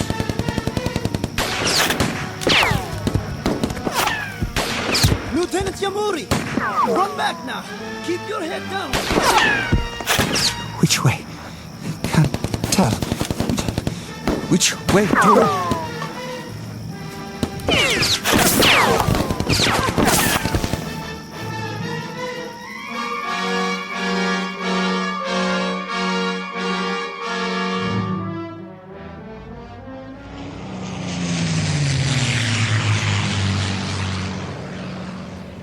He's here! He made it back! Hold the way up the hill! Is he hurt? Lieutenant Yamori? What That was exceedingly brave, sir. To attack the Americans single-handedly. Americans? What are you talking about? The Americans in the cave. 20 or 30 of them. Most of them wounded, but nonetheless armed. Very dangerous. Like animals. There aren't that many. Are you all right, sir? Where are we? In the clearing, sir. At the top of the hill. I've seen you before, but I can't... Who are you? Who am I, sir? Sergeant Yamazaki. Are you all right, sir? Are you feeling well? I asked you a question. Question? What are we doing here? What is this place? Why, Corregidor, sir. Corregidor. When? When, sir? You mean? What is the day's date? May 4th, sir. May 4th. Can't be May 4th. No? It's August. Don't you understand? August. August the 6th. I humbly ask the lieutenant to forgive me, but I must correct him. The date is May 4th. May 4th. When? What year? The year 1942, sir. Is the lieutenant all right? A bump to the head? Uniform I'm wearing. It looks just like all your uniforms. Perhaps a touch of malaria. Did you call me? Lieutenant, sir. Your rank. You called me something else. You called me by a name. Yamuri. Your name, sir. Lieutenant Yamuri. No. No. No! What happened to me? What's going on here? What's happened? What is wrong with this man? I don't know, Captain Nakagawa. Yamuri, are you sick?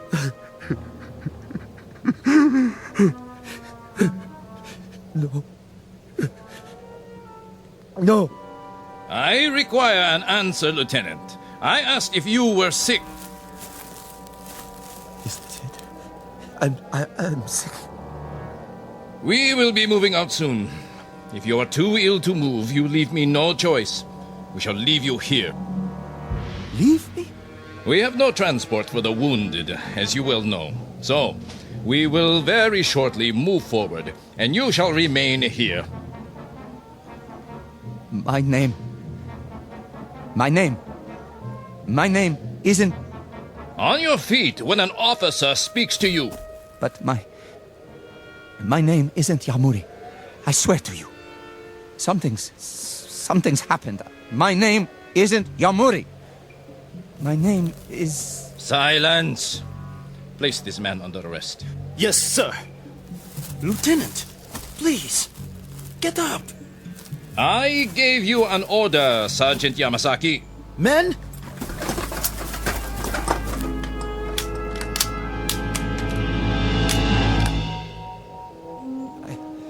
I'm all right.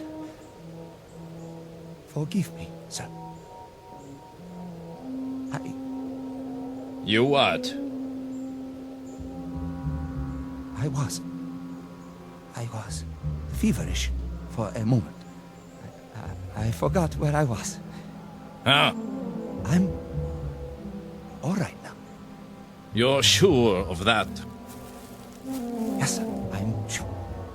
I'm very sure. Very well. Sergeant, we move out in 15 minutes. 15 minutes, sir. Unfortunately, the artillery was unable to do its job. We shall attack the cave in force.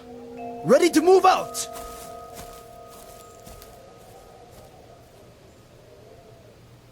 Sergeant. Yes?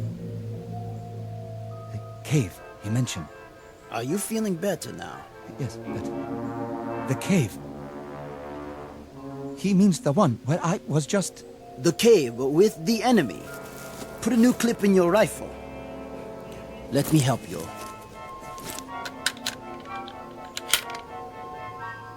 Which enemy? The American enemy, sir. The stupid fools who don't know when to give up. Here, fix your bayonet. The captain does not like to take prisoners.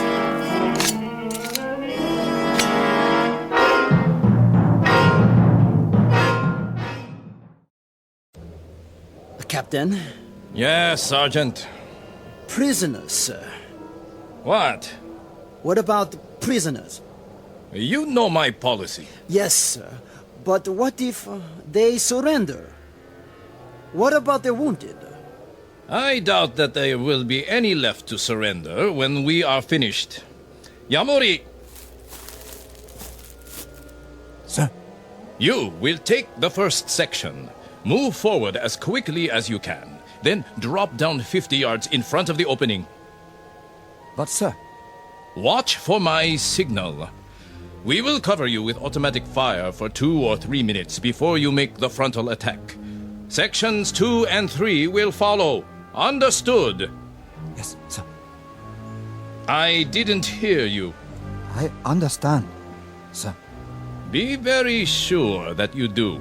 Now, go and prepare your men. Your section, sir. Which? Over there. The captain expects you to lead them into victory. Come with me for a moment. Where, sir? Away from the others.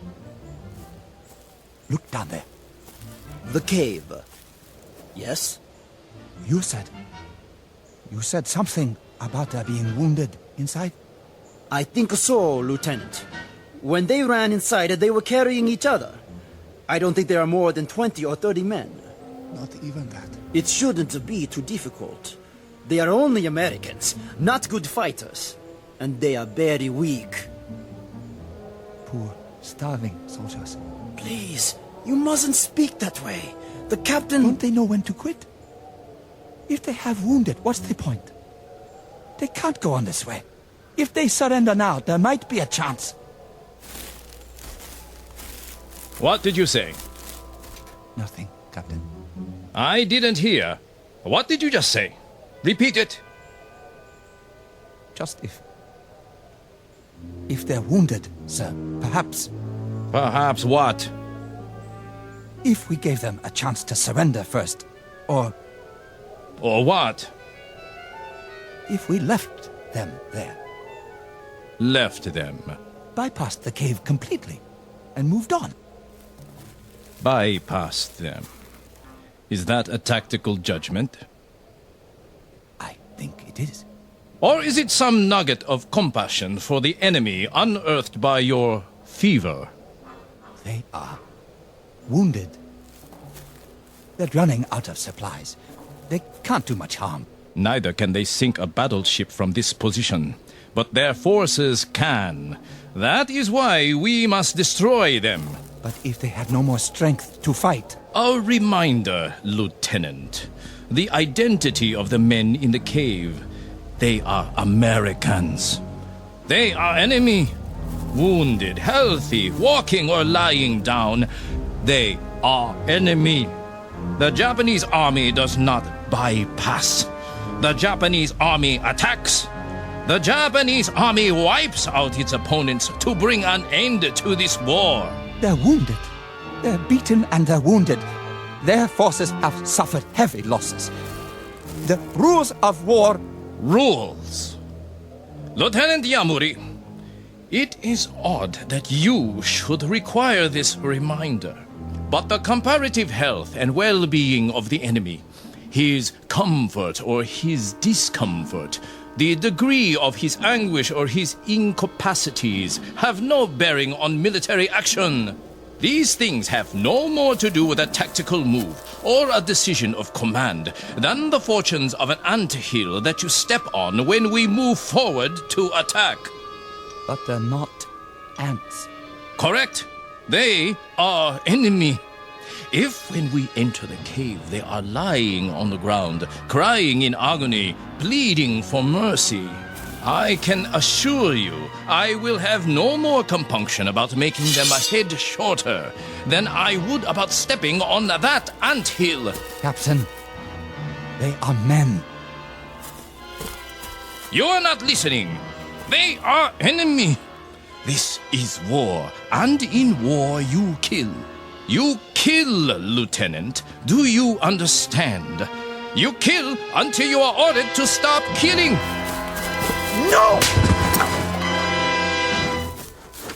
Now, pick up your broken field glasses and prepare to attack, or I will have you shot. Sir. Sections, assemble! Sergeant Yamazaki. Sir. You will handle the first section. Sergeant Hino. Hi. Take the second section. Lieutenant Ishimoto. Hi. Yours is the third section. Now, we move out. Lieutenant Yamori, let me help you to your feet. I will take care of him, Sergeant, when we return. Yes, sir. Captain, what you do to those men in the cave, will it shorten the war by a week? By a day? An hour? Enough. May I ask the captain, what is his pleasure? How many have to die before he receives satisfaction? Offhand, Lieutenant Yamuri, I would say all of them. I don't care who they are or where they are. If they are the enemy, they are to be destroyed. First day of the war or last day of the war, we destroy them. Rest now, Lieutenant. I will be back. Your field glasses are broken. I will take new ones from the Americans. My glasses. My binoculars. Yes, I broke them when I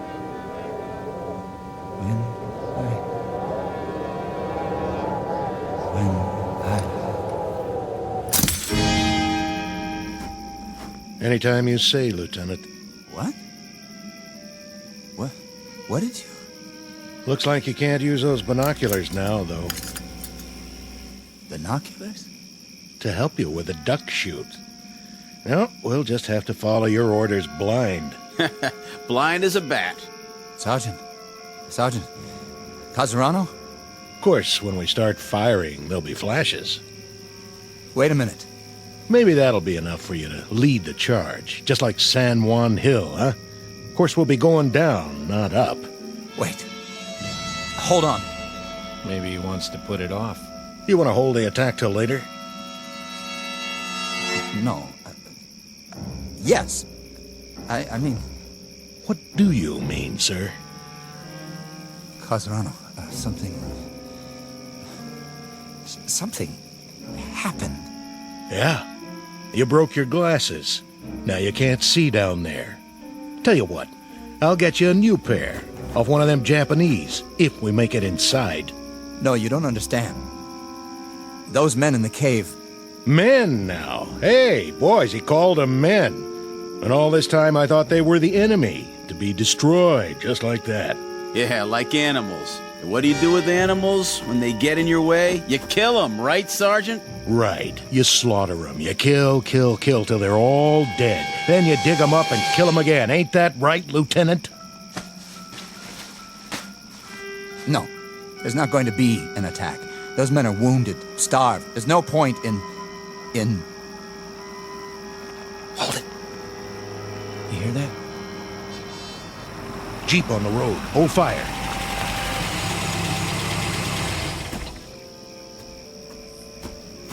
Lieutenant Cattell here? He's right here. I have your orders, Lieutenant. Orders? You're to pull off the hill, sir. Who says? Colonel Hagen, that's who. Well, why would he say that? Considering he just sent a new lieutenant to lead the charge. Don't you guys know? No what? Guess you haven't heard. Air Force dropped a bomb on Japan this morning. So? A big one. I mean, the granddaddy of every bomb ever made. I think they call it an atomic bomb. What about it? Well, they figure this is going to end the war inside of a few hours. The Emperor's ready to give up. Well, ain't that something? All units are to pull back to base camp and wait it out. See what happens. Some kind of announcement coming any time now. I'm gone. Is this it? All right, boys, you heard the man. Get your gear and move out. Oh, man. I'm gonna get me the biggest steak you ever saw. First thing I'll head for is a hot bath. How about it, Lieutenant? You with us?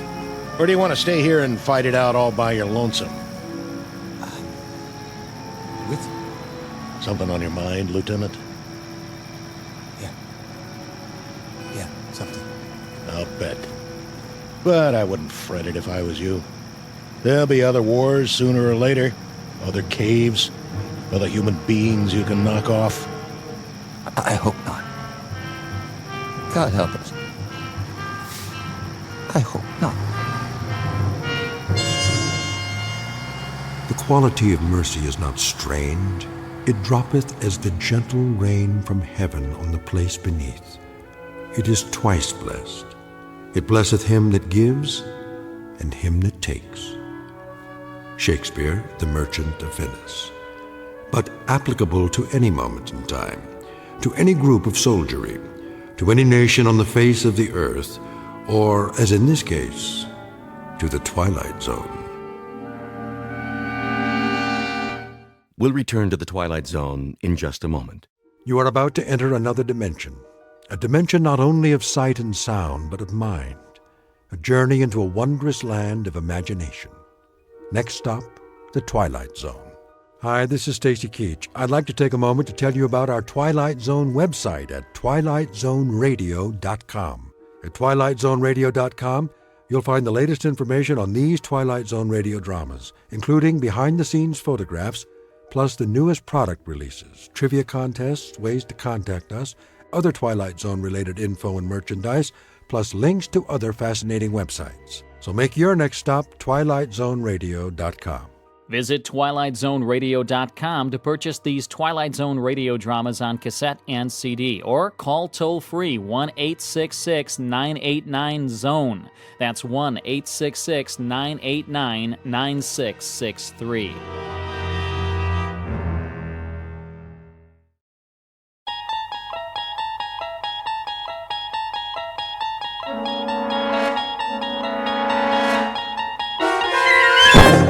You're traveling through another dimension. A dimension not only of sight and sound, but of mind. A journey into a wondrous land whose boundaries are those of imagination. Your next stop, the Twilight Zone.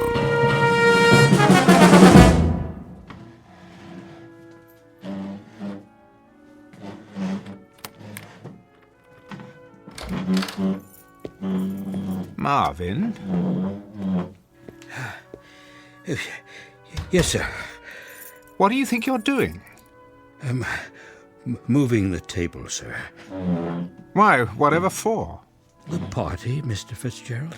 Party? What party? Mrs. Fitzgerald, sir, for her birthday. Oh, good Lord, is that tonight? I understand that it is.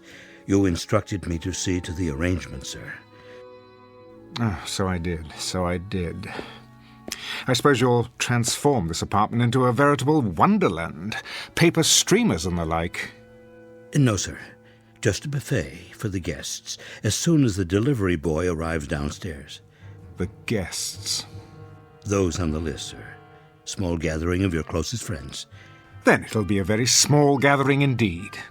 Sit down, Marvin, before you fall down. Very well, sir.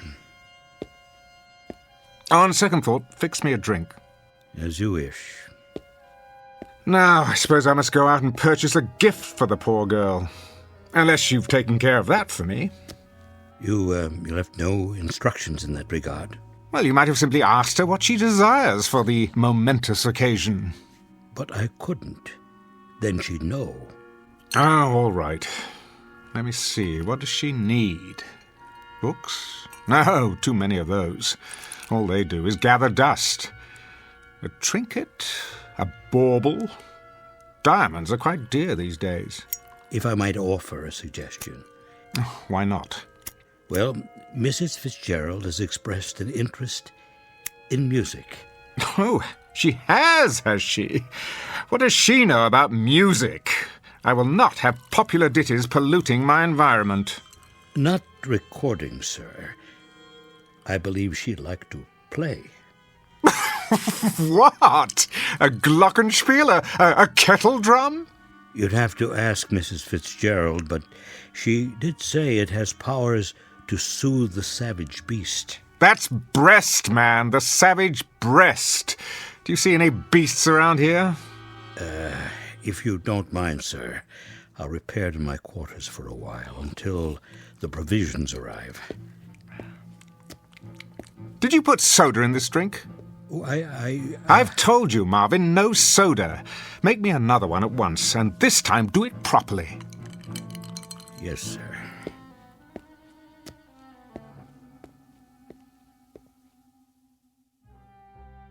Mr. Fitzgerald Fortune, theater critic and cynic at large, on the day of his wife's birthday.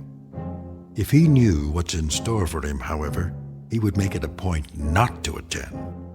Because before the party is over, an extraordinary instrument will play what might be called those old piano roll blues, an opening night that could only happen in the Twilight Zone. And now, The Twilight Zone and our story, A Piano in the House, starring Michael York with Stacy Keach as your narrator.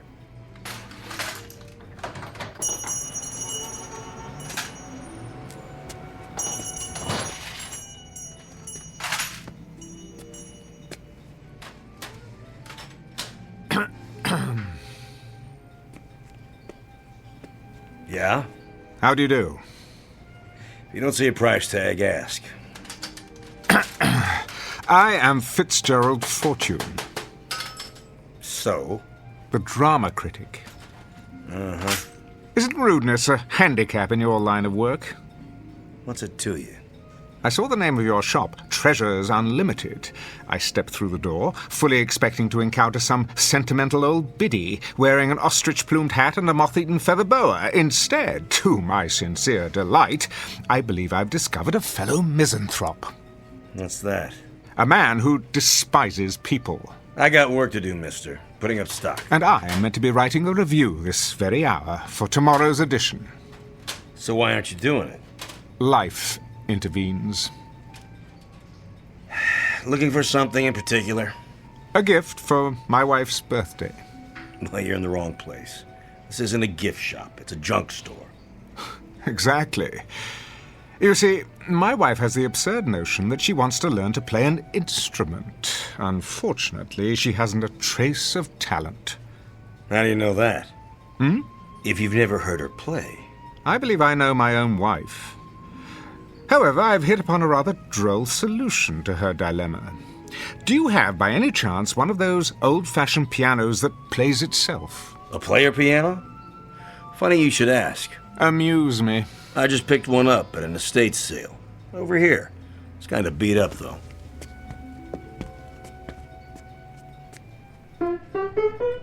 Splendid. Needs a good tuning. Nonsense.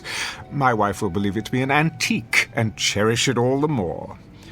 Would you play something, please? I can't play. Takes these paper rolls. Came with a whole bunch of them. Right in the piano bench. Rachmaninoff's Prelude in C-sharp minor. Stephen Foster. U.B. Blake. Even The Prisoner's Song. Quite an eclectic assortment. You're taking a lot of my time, mister. You are taking an equal amount of mine. Let's try this roll, shall we? Number QRS 8856. I'm in the mood for love. Okay.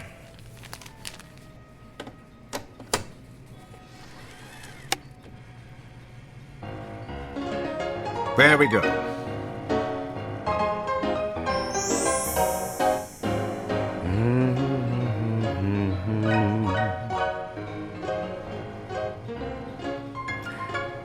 birthday does this make for the little woman?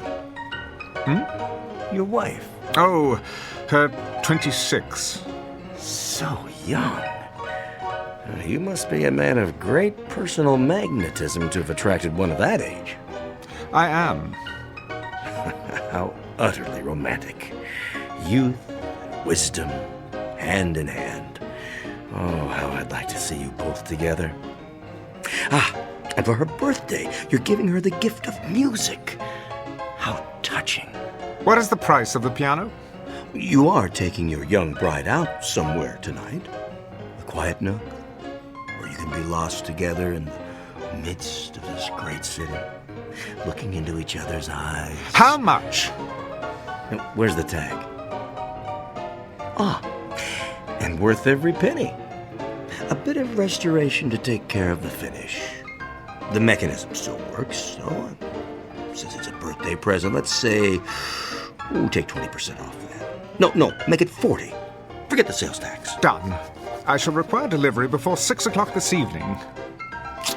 The address is on my check. Certainly. I wouldn't want a lady to be disappointed on her birthday. How remarkable. And what's that? Are you aware of how susceptible you are? I am? To the power of music. Isn't everyone? To some degree, I suppose.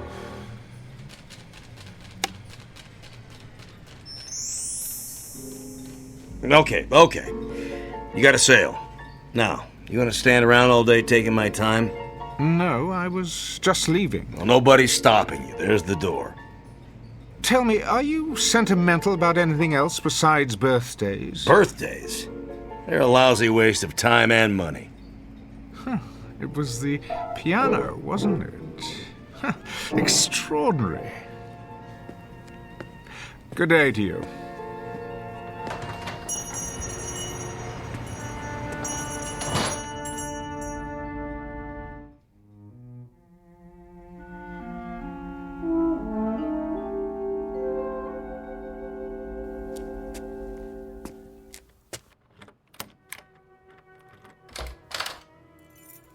Marvin?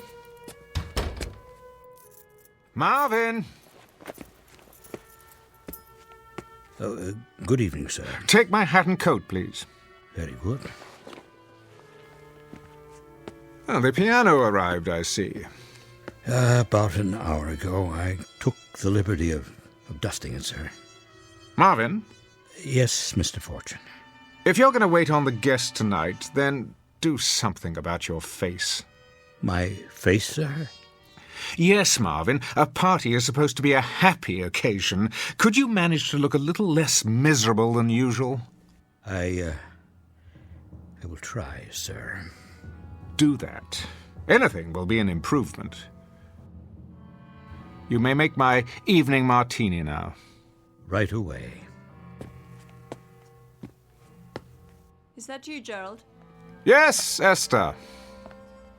Hello, darling. How was your day? Oh, fine. The museum again with a friend. Been going there quite a lot lately. I have. You said you wanted me to improve my mind. Indeed. One can never know too much. And what else would you like me to do? Well, there is one thing. And that would be? You might consider letting Marvin go. What do you mean? Show him the door. Give him the sack. In short, find a replacement, and as soon as possible. Oh, really, Gerald? I'm quite serious. What has he done now? It isn't anything he's done, it's his appearance. He seems the same as always. Well, that's the trouble. It's the way he looks. I can't bear coming home only to be confronted by that lugubrious expression on his face. I find it unspeakably depressing. Don't you? Not particularly, Gerald. Look at him, like a hound dog, ready to burst into tears at any moment. Surely we can find a servant who's more cheerful to have around. Keep your voice down. Why? There's no need to hurt his feelings. The man has no feelings. He's a clod. Gerald. You haven't commented on the piano. I was about to. You don't care for it? I love it. I really do. Have you tried it yet? I didn't know how, so I decided I'd wait until you got home. I knew you wanted to play. That's why I got it for you. Hardly any need. Hmm? The piano plays itself. Oh, you noticed. Wasn't that considerate of me? I thought I'd save you the trouble of all those tedious lessons, only to find out at the end that you had no gift for music. I see. Well, darling, aren't you moved by my thoughtfulness? Thank you, Gerald. Let's have a demonstration, shall we? If you like. Marvin, is this thing plugged in? Yes, sir. Good. You see, these paper rolls are punched with holes. All you do is select one, insert it, and throw the switch. The paper passes over the slots and the keys move up and down as if someone were playing them. What fun. Quite the rage in the old days. Your drink, sir. In a moment. Now then, for example, here's one called Smiles. You open the panel, press it into place like this, start it on the take-up reel.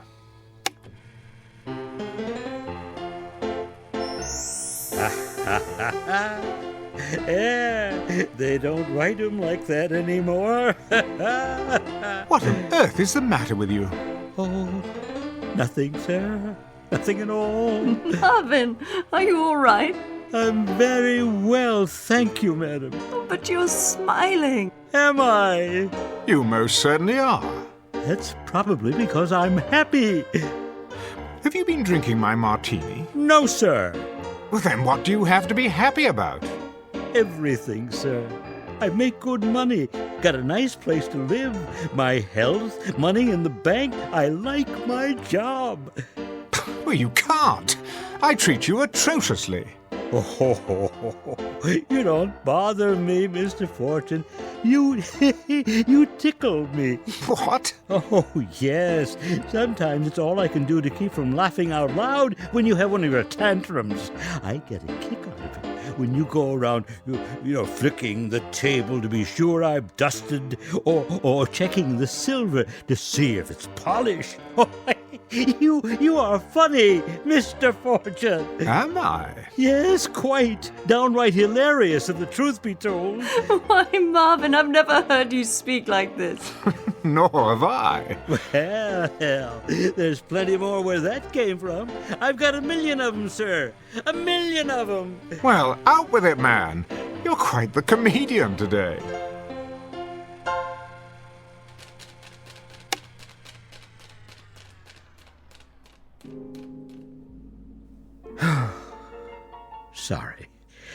Sorry if I spoke out of place, sir. Well, on the contrary, Marvin, I'm glad you did. Will there be anything else, sir? Not at the moment. You may go now. Very good, sir. What a strange thing to happen. Wasn't it, though? An odd moment for us all.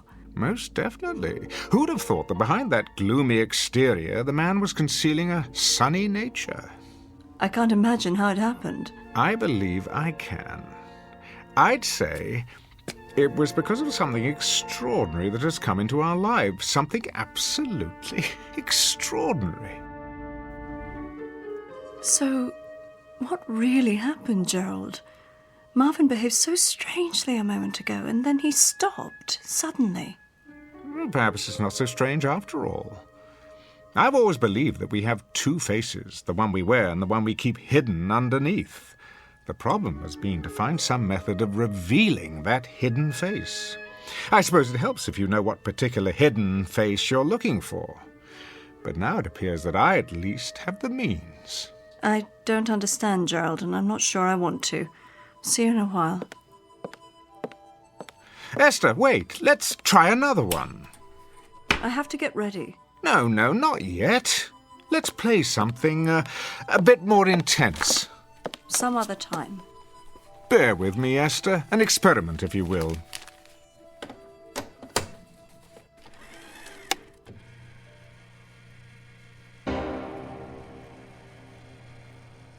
Well, what do you think of this one? I don't know what you want me to say. Go on. Don't hold back. What you're really feeling. I can't. You can. But... Let's hear it, darling. Now's your chance. You... Spit it out. You beast! That's the girl. For 6 years I have controlled myself, but I can't keep it in any longer. I was a stupid, naive child when I married you back in London. I thought you were a great man, but you aren't anything of the sort. You're a sadistic fiend. You take pleasure in humiliating me before your oh-so-clever friends for one simple reason. Because you enjoy hurting me. I've stood your cruelty all these years, but I won't stand for it anymore. Are you sure you're feeling well, my dear? I'm feeling very, very well. Better than I've felt in years. It's a great relief to tell you what I really think of you. It's been bottled up for so long. Go on, please. I'm listening. I thought you needed me. I thought you needed my love, but you don't. All you need is to have someone around to bully and torture whenever you feel like it. I've tried to love you, heaven knows I have tried, but I hate you. I honestly hate you. Bravo!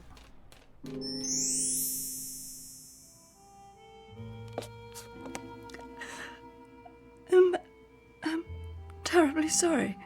May I congratulate you on a remarkable performance. Had it been on stage, my dear, I would have given you a superlative review. I don't know what possessed me. I do. That was your hidden face. I've suspected for years that beneath your unemotional facade, you were an hysterical little girl, and I was right. But how? Haven't you seen what's in the record shops these days? There is music for every conceivable occasion. Music for a rainy day, music for a romantic dinner, music to read by, music to dance by, music to dream by, music to do everything under the sun by.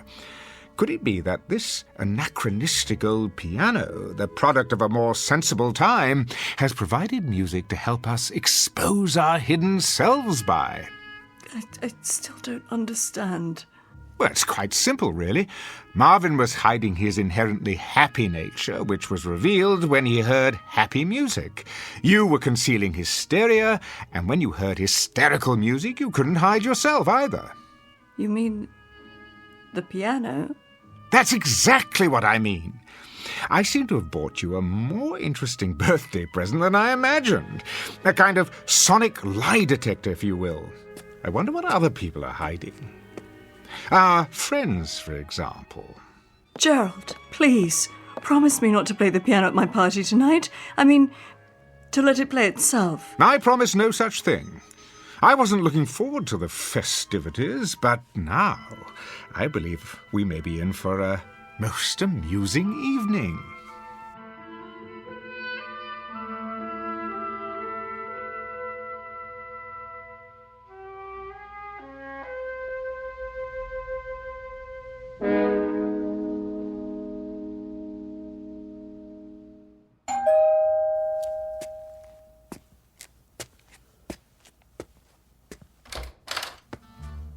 Good evening, Marvin. Good evening, sir. Won't you come in? Greg, how nice to see you. Marvin, take Mr. Walker's coat. Yes, sir. I'm truly pleased that you could join us. You're unusually cordial tonight. That isn't a smile you're wearing, is it? I brought it out of storage in honor of Esther's birthday. I trust you've done the same. Not I. Smiling isn't among my plans for the evening. Drink? But of course. Oh, I'll make it for you. Marvin takes forever. I'm delighted to hear that you share my distaste for birthdays. Birthdays, anniversaries, and certain holidays I overlook whenever possible. They imply some degree of human involvement, the sort of thing I'd rather avoid. Is that true? I've been given to understand that you're something of a ladies' man, quite thickly involved, in fact. You've been misinformed. Have I? I'm much too selfish to fall in love. And you're miserable. Admit it. Not in the least. I value the peace and quiet of my bachelor's existence. It lets me write my plays without interference from anyone. How is the new play, by the way? Brilliant. Unfortunately, you'll never have the opportunity of panning it, as you have my other plays. No? Why not? It won't likely be performed anytime soon. I thought you said it was brilliant. Oh, it is. But I'm locking it away with orders that it not be produced until after my death. You see, it concerns a romantic triangle, and the three principals are rather well known. That shouldn't matter. Not if it's a good play. I'd rather not hurt anyone. I'm old-fashioned that way. Ridiculous. A great play is worth any amount of pain to any number of people, least of all three. Not these three. Sorry, old man, my mind's made up. Well, I'm sure you'll do as you see fit, as usual, regardless of anyone's opinion. For better or worse, I'm afraid. Where's your better half, by the way? Still at the make-up table, trying to obliterate the last few years of her life with powder and paint. Come, I'll show you a toy I found for her.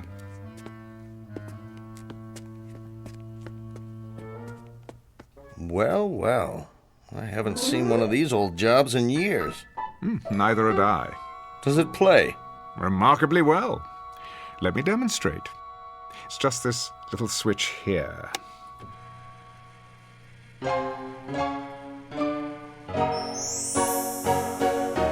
Isn't that something? Romantic, wouldn't you say? Is Esther pleased with it? She hasn't expressed any great enthusiasm. That doesn't sound like Esther. Has she heard this particular song? Not yet. Be sure to play it for her. She'll understand. Understand what? What you tried to do for her. Usually she's so grateful for any small sign of affection. I think that's one of Esther's most lovable qualities. Is that right? Her ability to accept a bouquet of daisies as if they were the rarest of orchids. I remember once I gave her a small turquoise ring. It didn't cost much. You gave her a ring? Yes. She accepted it as if it were the Hope Diamond. Turquoise ring? Oh, yes. She came home from a trip with it. She'd been to Mexico City. But I seem to remember that she went alone. What? Oh, she did. Strange how we ran into each other down there. Stranger still that Esther never mentioned it. Would you call that rather an odd coincidence? Not really. Jerry, has it ever occurred to you that I'm deeply in love with her? My dear Gregory, you are about as capable of passion as a head of lettuce, and Esther could not rise beyond the level of a cast-off shoe. Don't speak of her that way. I will speak about her any way I please. She's my wife, or have you forgotten that? She may be, but you don't know her at all. Esther is full of love. Is she? Her skin is warm and soft as velvet. The scent of her is enough to drive a man wild, and her hands are so gentle, sweet to kiss and to hold. She is honey and gold and summer days and singing and the feeling of being together. Gerald, no, turn it off.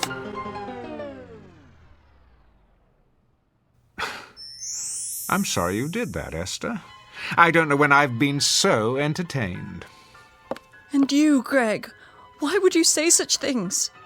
Sorry, Esther, I don't know what came over me. It's just as well. I never enjoyed deceiving you, Gerald. My dear, you are incapable of deceiving me. I've known for years your capacity for doing any number of sordid little things. The only revelation tonight has been the specific details of an unsavory affair. I'd better leave. Oh, don't be a schoolboy. We're in for a grand time this evening. Ah, our other guests are arriving. Before I welcome them, Esther, may I wish you a happy birthday? I hope that your next 40 years will be equally rewarding. What are you up to? Why, nothing, dear. Simply being the perfect host. I'll get it, sir. Don't bother, Marvin. I prefer to do the honors myself. Jerry, please don't play the piano again tonight. It's not something to fool around with. I'm not fooling around with it, Esther. I'm using it with deadly accuracy. Hi there, Jerry. What happened to Marvin? Here, Miss Moore. Good evening. Marge, dear, do come in. Marvin will take your wrap. Well, don't just stand there, Gerald, devouring me with your eyes. I know what's on your mind. Oh, kiss me, you fool. Like this? Oh, that's better. Marge, I'm quite vexed with you. You are? You promised the next time we saw you, you'd be svelte as an antelope. And what am I now? Oh, don't answer that. I've been on more diets than a jockey has horses. Somehow they always throw me before we reach the finish line. Esther, happy birthday. Hello, Marge. I have a present for you. Margie. And you. I'm not even speaking to you, handsome. You haven't called me in months. Somebody else been taking my place? As a matter of fact, yes. We've just had a most illuminating discussion about Greg's new romance. Gerald, don't tell me who she is. I may go after her with my claws. Worse yet, you could sit on her and mash her to death. Same old Jerry.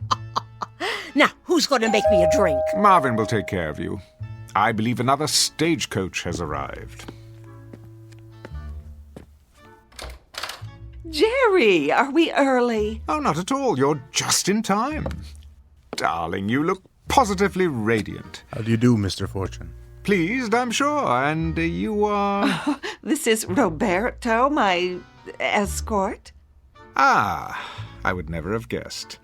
And how is everyone at the Last Chance Ranch these days? Oh, Jerry, behave. Come in, come in.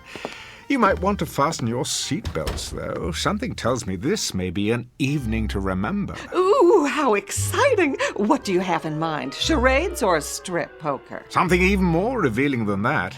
How about a game of ultimate truth or dare?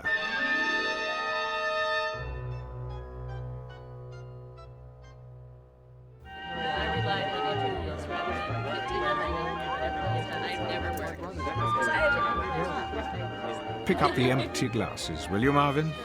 Yes, sir. Everyone, let me have your attention, please. What's he got in mind? Over here, by the piano. Some sort of surprise. That's it. Take whatever chair you like. If there aren't enough seats, the floor will do. This should be fun. Don't worry, it's quite clean. Oh, not for me, thanks. I'd never be able to get up. Now then, the hour has arrived for fun and games. Well, about time. Being friends of Esther's and mine, you are perhaps inclined towards such intellectual pastimes as pin the tail on the donkey and spin the bottle. Now you're talking. I want to be it. Not this time. I've decided that tonight, rather than cater to your juvenile side, we might try a more adult game. I'm hungry. When do we cut the cake? Compulsive eaters will find hors d'oeuvre within arm's reach. Now, for our game, I shall need a volunteer. For what? You can't trust Fitzgerald. No telling what he's got up his sleeve. Must we, Gerald? Indeed we must. Hold up your hands. No one? Very well, then. In the absence of a volunteer, I shall have to conscript someone. How about Marge Moore? Okay, Svengali, I'll play along. What's the caper? Nothing physically demanding, my dear. I merely want you to listen to some music on the piano. What kind of music? Let me see. How about Clair de Lune?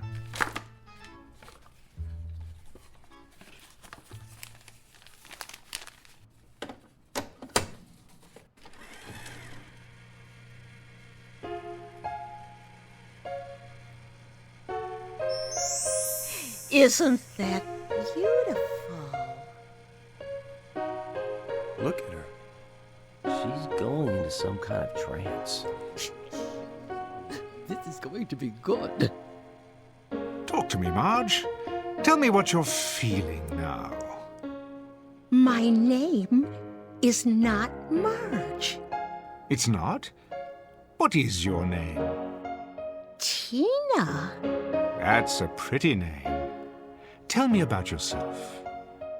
What do you want to know? Who are you, Tina? A little girl. And what do you like to do, Tina? I like to dance. Good girl. Would you like to dance for us, Tina? All right.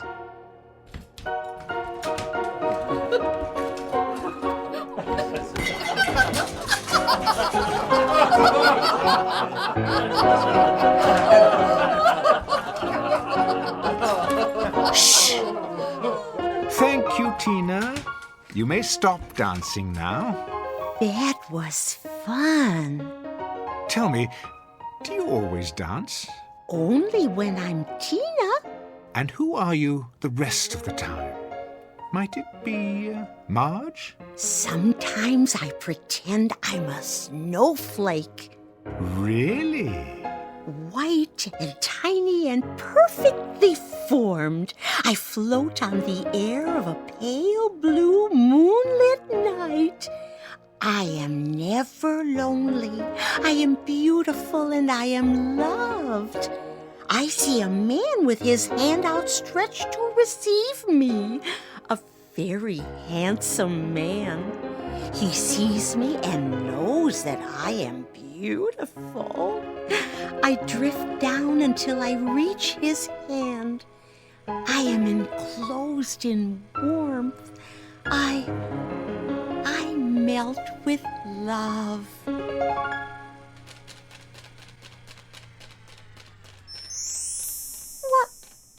What?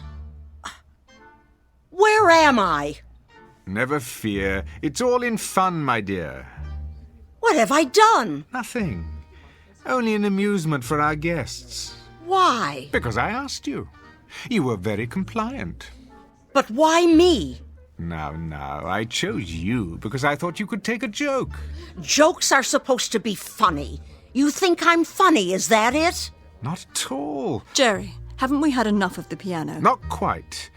I thought we'd perform one more listening test. For what possible purpose? To call forth the person who lives within someone else. And who might that be? Oh, I've been trying to make up my mind. What would be entertaining? A politician? A poet? A Broadway producer? Alas, I fear that there are none in our midst. Still, we must go for the big finish. So before the curtain falls, why not hear from the devil himself? What? Jerry, please. The only question is, in whose breast does he reside? No one here, surely. This is ridiculous. Is it? Where's your spirit of scientific inquiry? There's nothing very scientific about this. A cheap parlor trick to embarrass people. Easy, Greg. We're all friends here, aren't we? Nonetheless, I doubt that I shall get a suitable volunteer, but it doesn't matter. Esther, put this roll on the piano. What is it? Faust. If there's a devil among us, we'll know it soon enough. I don't think I like this. Why not? Are you the Prince of Darkness? Hardly. Then bear with me a moment longer. It might be edifying, a process of elimination, if you will. Esther, the piano. But... Now. Very well. And you thought this would be a typical birthday party? I think we'd better be going. Oh, but the game's not over. I think it is. Really? It's late. Just another minute, you'll see. It'll be worth it. Don't. I have to. Not that role. Something else. Greg, thank you. You've just given me an idea. Esther? Yes? We're waiting. Here, it's ready.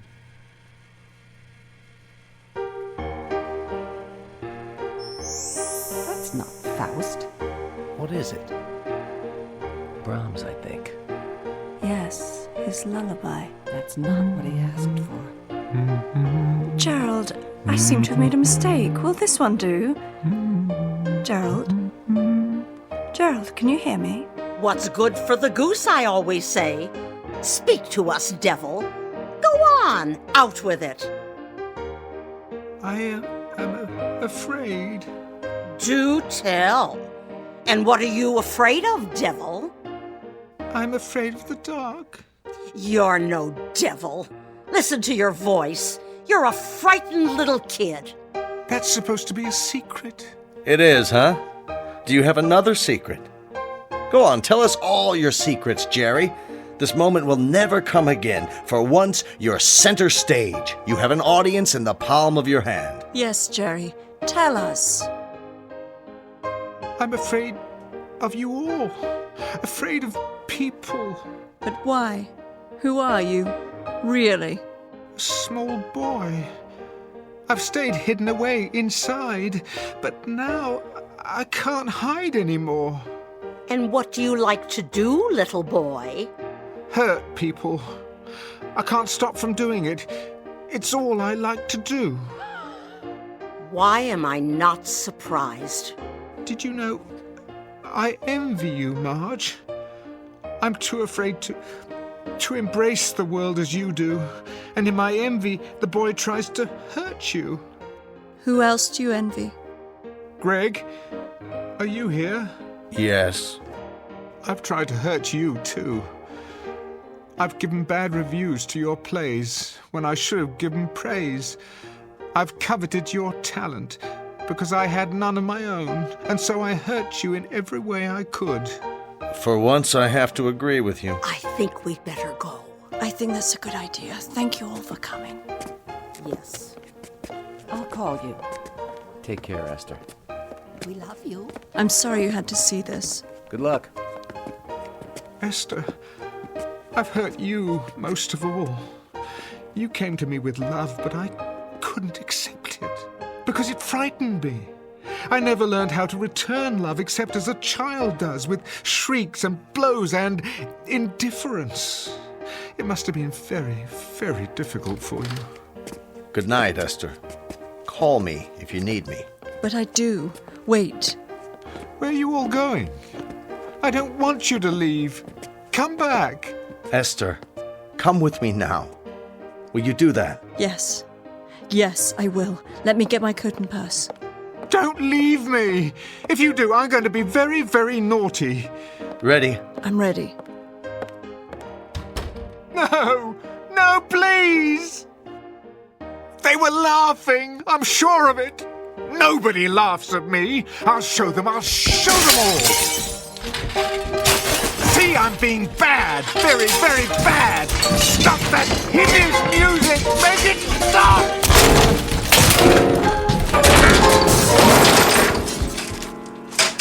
There. What do you think of that? Mr. Fortune.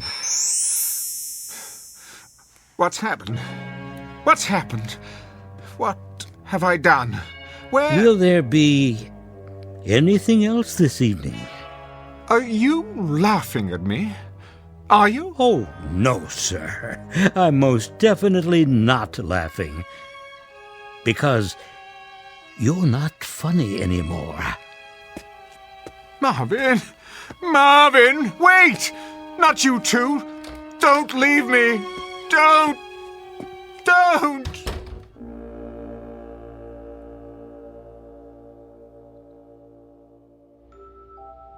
Mr. Fitzgerald Fortune, critic, man about town, and cynic at large, whose wit shows no mercy at all for those who cross his path, which means the rest of the world. A man who went searching for a hidden cast of characters and instead found what is concealed within himself. As the house lights dim just off the Great White Way at an empty theater in the Twilight Zone.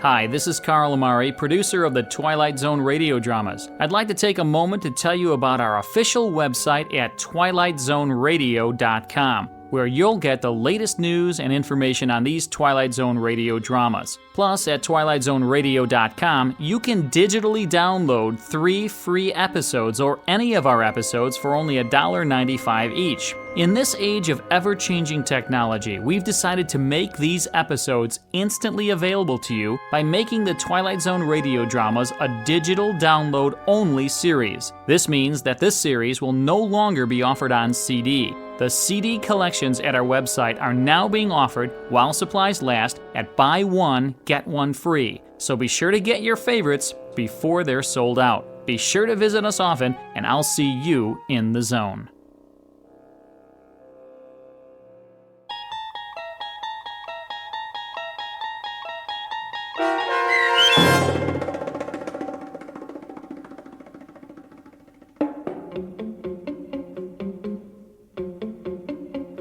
A Piano in the House, starring Michael York, with Stacy Keach as your narrator, was adapted for radio by Dennis Etchison and written for The Twilight Zone by Earl Hamner Jr. Heard in the cast were Sarah Wellington, Christian Stolte, Renee Matthews, Doug James, Herb Graham, Meg Thalken, Rosalind Alexander, Rick Vargas, and Kurt Nabig. The producers of The Twilight Zone wish to thank CBS Enterprises and the Rod Serling Estate for making this series possible. This copyrighted radio series is produced and directed by Carl Amari for Falcon Picture Group. Sound design and custom Foley effects for The Twilight Zone by Cerny American creatives Bob Benson, Craig Lee, Michael Slaybach, and Matt Sorrow. To learn more about the Twilight Zone radio dramas and to contact us, visit our official website at twilightzoneradio.com. Doug James speaking.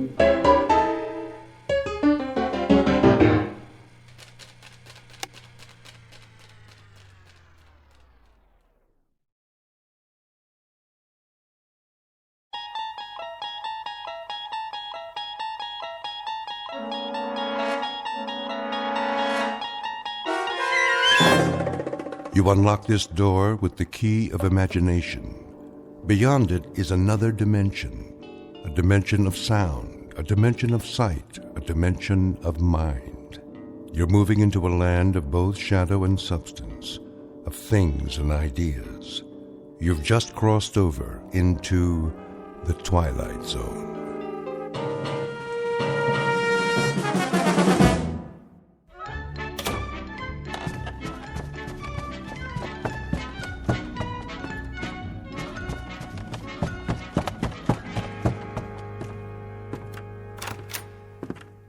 Morning, Mr. Poole. Morning, Mrs. Sullivan. Off to work? You know it. Oh, Mrs. Sullivan. Yes? I meant to drop off the rent last night. Oh, no hurry. It isn't due yet. I know, but I don't like debts. I'll make sure you get it this evening. That will be just fine. Well, have a good day at the bank. The same as every other day. Oh, excuse me. Were you going out? Just to bring in the paper. Oh, let me get it for you. You don't have to do that. No problem.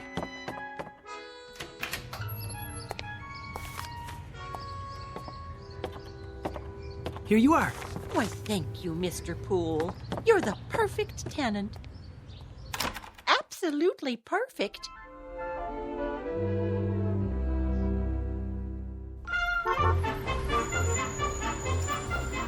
Paper, get your paper. You have the morning sports final? Sure thing. 25 cents, $0.25. Here. Thanks, pal.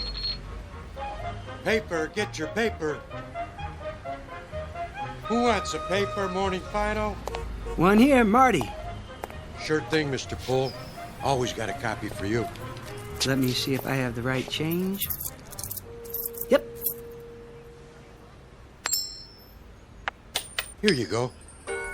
Hey, look at that. Something wrong? Your quarter. It landed on the edge. Didn't even fall over. Well, what do you know? That'll never happen again in a million years. This must be your lucky day. Oh, I hope you're right, Marty. A little luck never hurt anyone.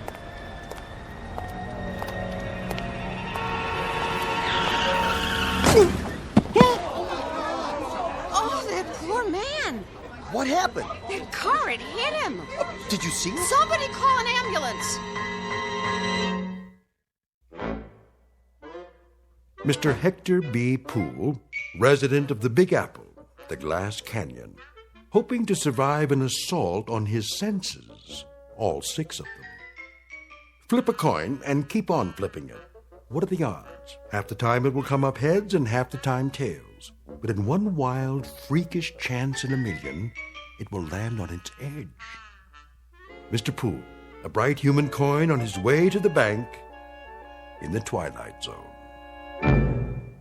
And now, The Twilight Zone and our story, A Penny for Your Thoughts, starring David Eigenberg, with Stacy Keach as your narrator.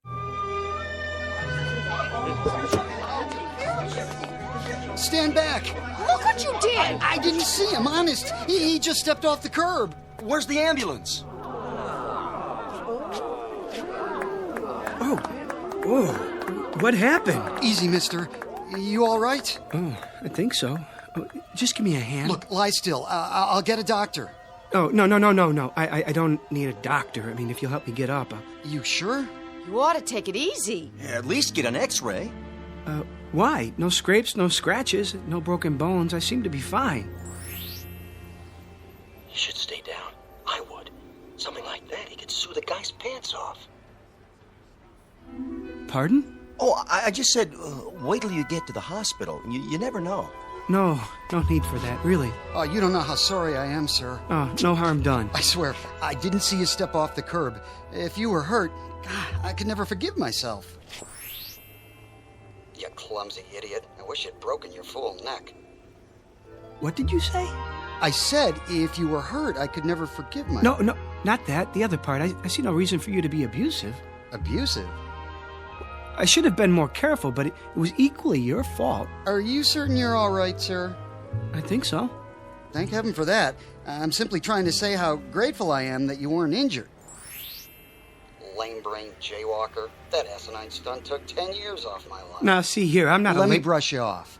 Where were you headed? I was on my way to work. Well, I'll be happy to give you a lift if you like. No thanks. It's not far. I think I'd rather walk.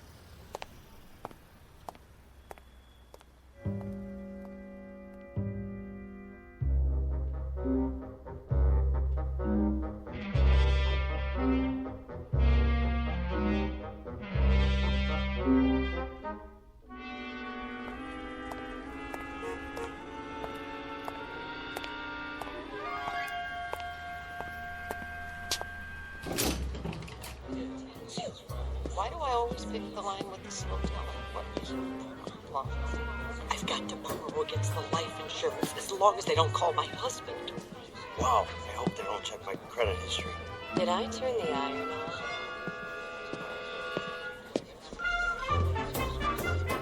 on? Well, Poole. Morning, Bran. Your watch stopped this morning? What's that? Must have. Not like you to be late. Oh, yes. No, no, it's not. It's 9:10.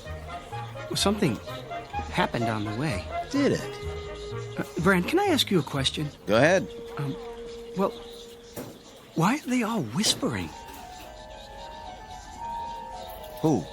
The customers. What about them? It's just that they're usually so quiet. I mean, nobody talks out loud in a bank, but this morning... What do you mean? You don't hear them? Hear what? Oh, I get it. Have a late night, did you? No, but on the way here, I better grab some coffee. Miss Turner just put some on.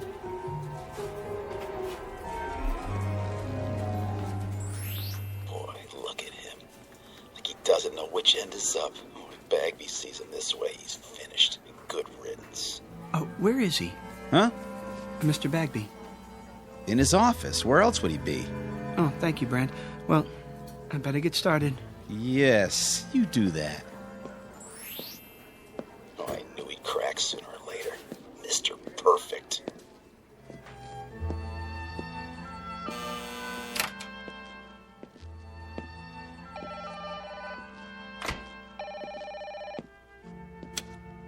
Hello? No, the vice president is on another line. May I take a message? Very well. Eileen. Morning, Hector. How long has he been here? A half hour. I wouldn't bother him, though. He's got an important call. All right, I'll wait till he's finished.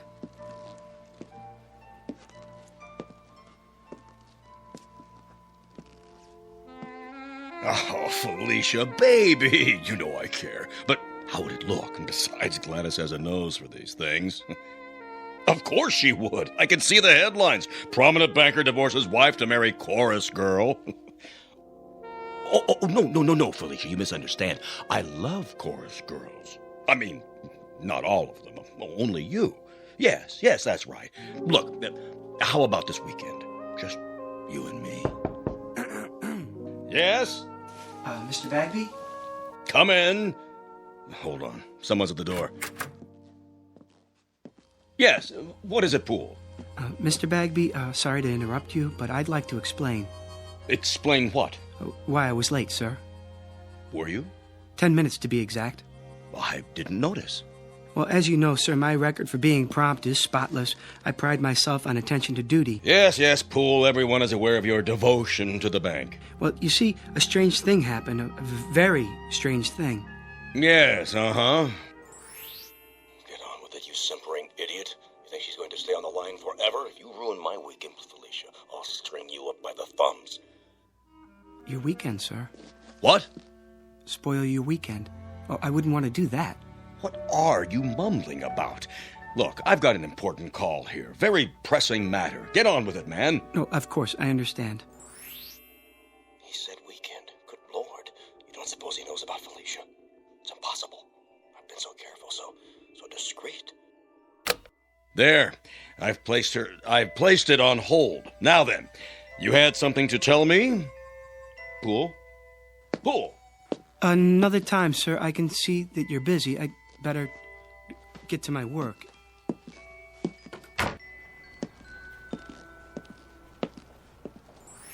Poor Mr. Poole. He looks so tired and pale. I'm all right. Oh, good morning, Mr. Poole. Good morning, Miss Turner. Did you say something? I didn't know I looked that bad. Oh, you don't. You look very well today. As do you. Oh, why, thank you.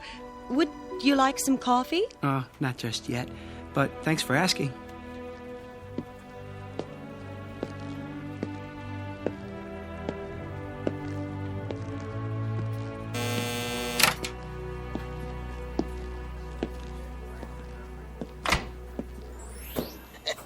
Gotta make it to the game on time. Kirsty won't steal a bag of popcorn with that southpaw pitching. Who is pitching today? You say something? No, nothing at all. Good day to you, sir. Everything in apple pie order, I trust? Yes, thank you. Thank you very much. I'll bet you're the one who sent me that overdraft notice. No, sir. No what? I don't have anything to do with overdrafts. I work over there in the loan department. You do? Just see one of the tellers. I'm sure that they can straighten it out for you. Sure. Sure. I'll do that.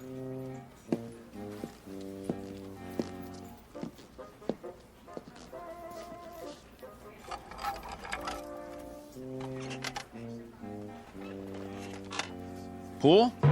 Yes. You know Mr. Sykes of Ajax Cement? Oh, yes, Mr. Sykes. How do you do?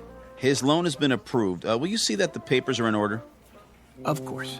When do I get the check? Mr. Poole will take care of that for you. Here's the file. Certainly, Mr. Brand. Won't you sit down, Mr. Sykes? Everything's there. Oh, I'm sure it is. The check's for $200,000. I see. A loan for $200,000. That's quite a sum. Expanding the business, Mr. Sykes? That's right. Wrong. Well, which is it? Huh? You are aware that this loan must be repaid within 90 days. Sure I am. In full. Yeah. If I bet the money right, it'll come out to over $1 million. $1 million? No, 200,000. That's all I need. Put half on Lucky Lady in the 6. Split the rest between Nimble Runner and Crinoline at 5-1. Nobody will ever know I can pay back the loan with enough left over to save the company. It's gotta work. There's no other way. Or what? Bankruptcy? What did you say? Nimble Runner and Lucky Lady. Now look here, young man. And Crinoline at 5 to 1. What? That's a funny name. I don't have time for this. Am I gonna get the check or not? Everything all right here? It better be. I'm not sure. What's going on, Poole? Something wrong, Mr. Sykes. I don't know, Mr. Bagby. I signed everything. Well, then what's the problem? He just told me he's borrowing the money to bet on the horses. What? That is what you said, isn't it, sir? I said nothing of the kind. Well, and then he said that Ajax Cement was bankrupt. Ah, he's mad. Poole! Doubtless there's been a mistake. There certainly has. If you'll come with me, I'll correct it at once. I'll talk to you later, Poole. But Mr. Bag... In my office. Yes, sir.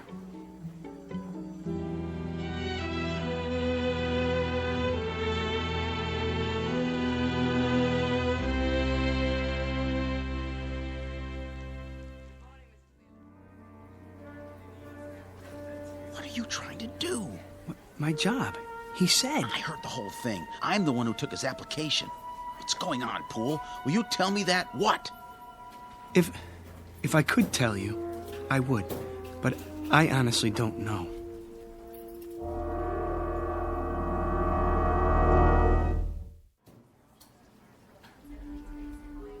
How would you like that, ma'am? Can I have it once, please, and some quarters for the laundromat? Of course.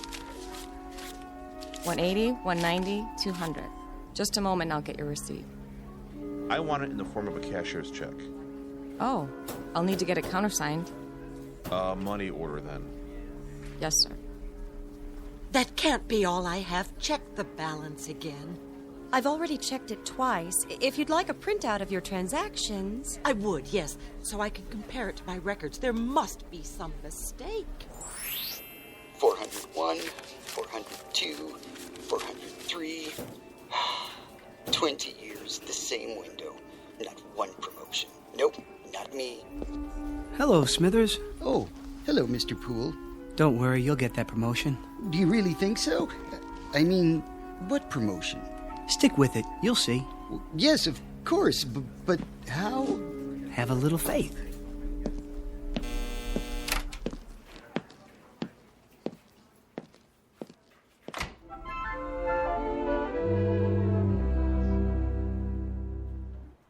It's finally happening. It is? Yep, old nose of the grindstone seems to have flipped out. Who are you talking about? Poole, who else? He's been acting goofy all morning. Well, why shouldn't he? He's entitled to once in a while. He does all the work around here. Guys like that are all alike, gutless wonders. Put the pressure on and they go to pieces. Know what I mean? I'm not sure that I do. You phony. Don't you know a real gentleman when you see one? Got any of that coffee left? Oh, hi, Poole. Certainly. Here you are. Smells good. It's fresh. Nice and hot, too. You do all of the work and get none of the credit. You should speak up more and assert yourself. But I guess that's not in your nature. Miss Turner? Yes? There's something I've been meaning to say to you. There is? And I hope you won't be offended. Oh, I'm sure I won't. But, well...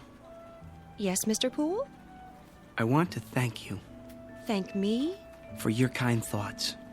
I don't think I quite understand, Mr. Poole. Romancing the help, eh, Poole? Brand, please. Well, who can blame you? Miss Turner's the prettiest girl in the new accounts department. Just saying absolutely nothing. I haven't seen such an aggregation of beasts since the last time I went to the circus. Oh, I'm sure that's not true. Yeah, a lot of action around the old coffee station lately. That's no surprise. Not much chance for socializing on the job, is there? Brand, if I could get a word in... Yeah, go ahead. You were saying, Mr. Poole? She's probably a tiger. Let the sweet prim ones out of their cages and they revert to the jungle. That's enough, Brand. Hey, watch it! Oh, sorry. You spilled coffee all over my shirt. I'll get a napkin. It was an accident. No, it wasn't. You did that deliberately. He said it was an accident. I'll see you later about this, Poole. Good for you. I really didn't intend to do that. I'm sure you didn't. He was only joking. Maybe he was and maybe he wasn't, but he sure had it coming. Well, I suppose I should get back to my desk. Yes, I suppose so. Or else it will be time for lunch. Will it? It will. And then we'll all be having our lunches, won't we? I guess you're right.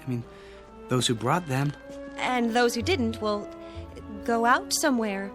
For lunch, I mean. Alone or together. Yes, they certainly will. Well, back to the old grindstone. It's been nice talking with you. Nice talking with you, too. Bye now. Bye. Oh, Miss Turner. Mr. Poole? One more thing. I hope... Yes? I hope you have a nice day. I feel the same way. Exactly. Such a gentleman.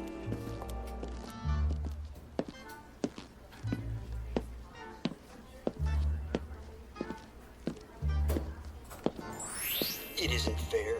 Just isn't fair. I said, don't worry, Smithers. Who? Oh, Poole, were you speaking to me? Mr. Bagby's a fair man. Mr. Bagby? Yes, I'm sure he is. Good things come to those who wait. What's he watching me for? Oh, no reason. Don't let it distract you. They'll be sorry. Not much longer now. At 4:30 this afternoon, I go into the vault like I always do. I'll take my briefcase with me. No one will suspect a thing. I'll fill it with currency and be on a ship to Bermuda by nightfall. Yes, indeed. All that money. As much as I can carry. I wonder how long it will take them to discover it's gone. It's not possible. Smithers?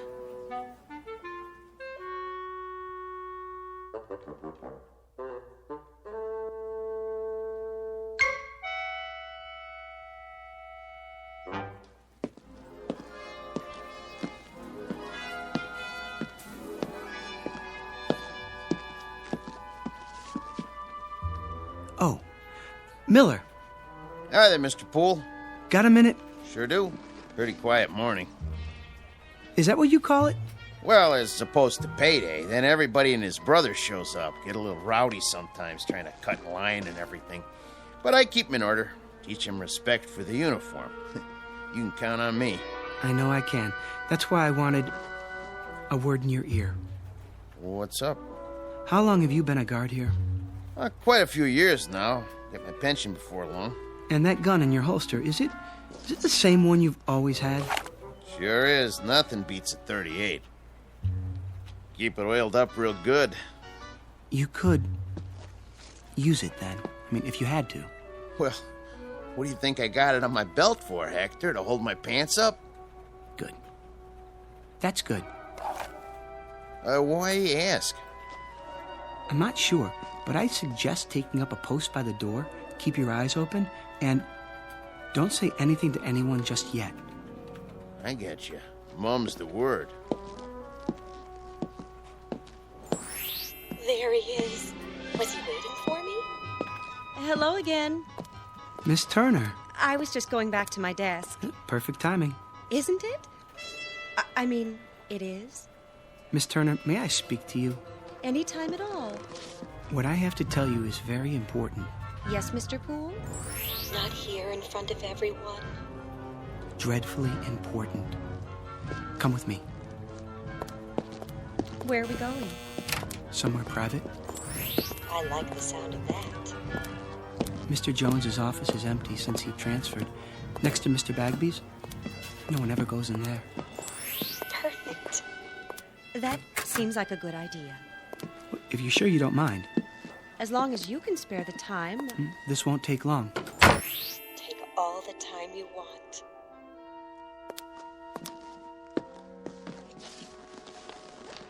Well, what is it?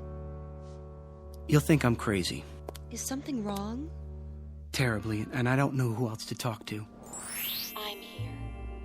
Miss Turner, I keep hearing voices. People talking, their lips don't move. But I can hear their voices clearly. I've got this ringing in my head. Oh, no. Well, it's not what you think, Miss Turner. I mean, I can read people's minds. I don't know if I can help you with a thing like that. I'll prove it to you. Think something, anything at all. Well, I have to hand it to him. This is an original approach. Why did it take him so long to gather up his courage? Because it only happened this morning? What did? At least that was the first time I noticed it. He didn't notice me until this morning? No, not you. The voices. Mr. Poole... They won't stop. Perhaps you should lie down for a few minutes. Maybe later. I'm trying to tell you something. I know you are. No, this is serious. Do you think I enjoy hearing people's thoughts? I'm sure I have no idea. Well, try to imagine. It's like seeing people with their clothes off. Which people would that be? Well, Miss Turner, I have reason to believe that someone may try to rob the bank this afternoon. Mr. Brand was right. He's coming unglued. No, I am not unglued. It's true. I mean, at least I think it is. You heard them say that? Well, in a manner of speaking. Well, then, in that case, you should do something about it. But what if I'm wrong? You have a responsibility to the bank, to the stockholders and depositors. I suppose I do. We could talk about it over lunch. I mean, one could, two people, whoever they might be, if they wanted to, that is. Otherwise, just one, alone, talking about it to himself. Of course, that might be a bit lonely, for some people at least, unless... There's no time to waste. No, definitely not. I have to get out of here. Why? I mean, what's your hurry? Have we finished our conversation? I thought... I've got to tell Mr. Bagby.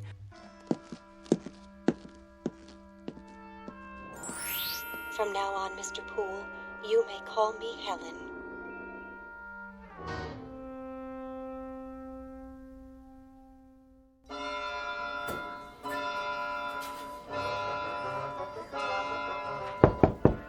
Come in. Mr. Bagby. Oh, there you are, Poole. I want to talk to you. Sir, I'm worried about you, Poole. About me? But sir... I've always considered you one of my best men. So why, Poole? Why what? Just tell me straight out. We lost the Ajax cement account this morning because of that nonsense a while ago. Something wrong at home? The wife, perhaps? I'm not married.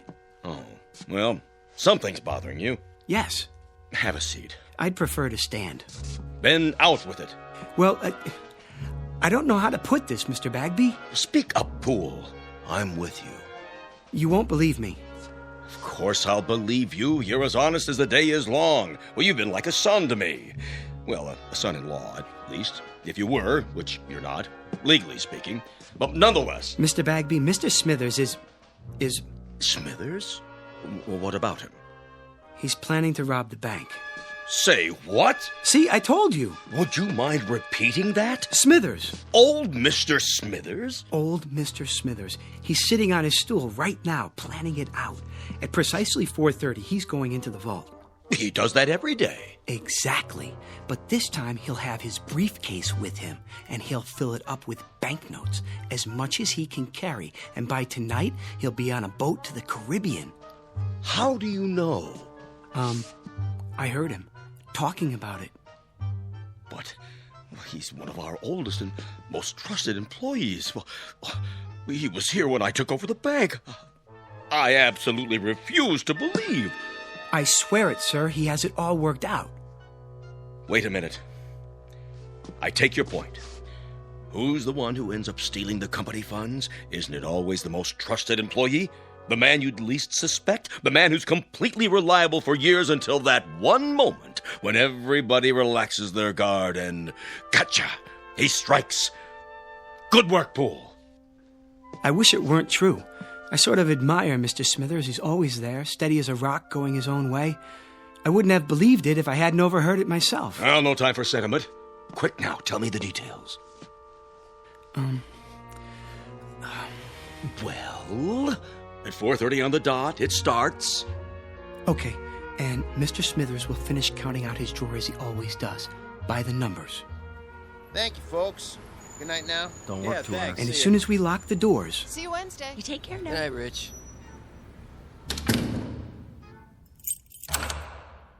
He'll close up his cage, count down the drawer. 73, 74... $175 plus the bills. He'll stand up and go to the vault with the deposit, as he always does. The last teller with his briefcase. He'll be back there alone to lock up the vault. Only this time, things will be different. When he comes out, his briefcase will be heavy. Very heavy. Miller, may I see you a moment? Yes, sir. Rich, let me out, please. Okay, be right there. I'm waiting. Gotcha! What? I'll take that briefcase. Here. What? Shall I cuff him? Not till we see the evidence. Looks pretty heavy to me. Dump it on the desk. I'm your witness. Sure thing. What do you think you're doing? What does it look like? Your mistake, Mr. Smithers, was in assuming that we were all asleep. A great mistake. But nothing gets by this institution. As a matter of fact, I've had my eye on you for a long time. You sure this is his briefcase? Of course it is. Duly noted. He admits it. 1/2 sandwich. Clip-on necktie. Change of socks. Comb. 1 book. How to Profit from Armageddon. And, 7 ballpoint pens. Where's the money? Has everyone gone insane? What money? Pool! Where's that idiot Pool? Here, sir. So he was going to steal the money. He was going to take a trip to Bermuda. That was his story, huh? Mr. Bagby, I heard him. And who was he talking to, Mr. Poole? Well, he wasn't talking to anyone, not exactly. Oh? What was he doing? Sending smoke signals? He was thinking. He was what? He was thinking. Well, that explains everything. Mr. Smithers, please forgive us all for this unfortunate intrusion. Well, I guess we all make mistakes. I should have known that what I was told was impossible on the face of it. Poole, do you know what I'm thinking? I'm fired. Kindly clear out your desk at once. Mr. Smithers, I don't know what to say. I'm very sorry. Return Mr. Smithers' possessions and let him pass. Right away.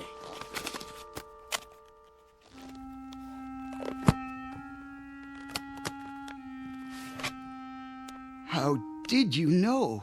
What? It's true, of course, Mr. Poole. Yes, it's a little dream of mine. Have you ever had a dream? I have. Often. People look at me and all they see is a funny little man, frayed and old, and they never know. I have the dream almost every day. I had it yesterday and the day before that. Well, I don't always plan on Bermuda, though. Sometimes it's London, Paris, Fiji, beautiful, exotic places, thousands of miles from here. Places where there are no ledgers to keep, where I'm not a little man with no future and no past. I think of filling my briefcase with the bank's money, but I never go through with it. Do you know why? I've lived with it too long. I'm old and set in my ways. And besides, Mr. Poole, I'm a coward. Smithers, please. Will you open the door now, please, Rich? Sure. Take care of yourself.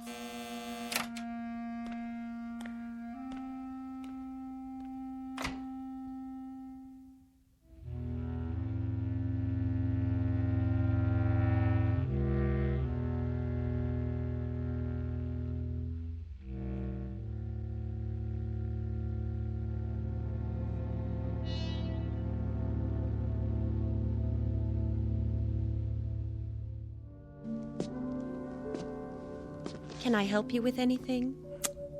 I've got it. I guess this is goodbye, Miss Turner.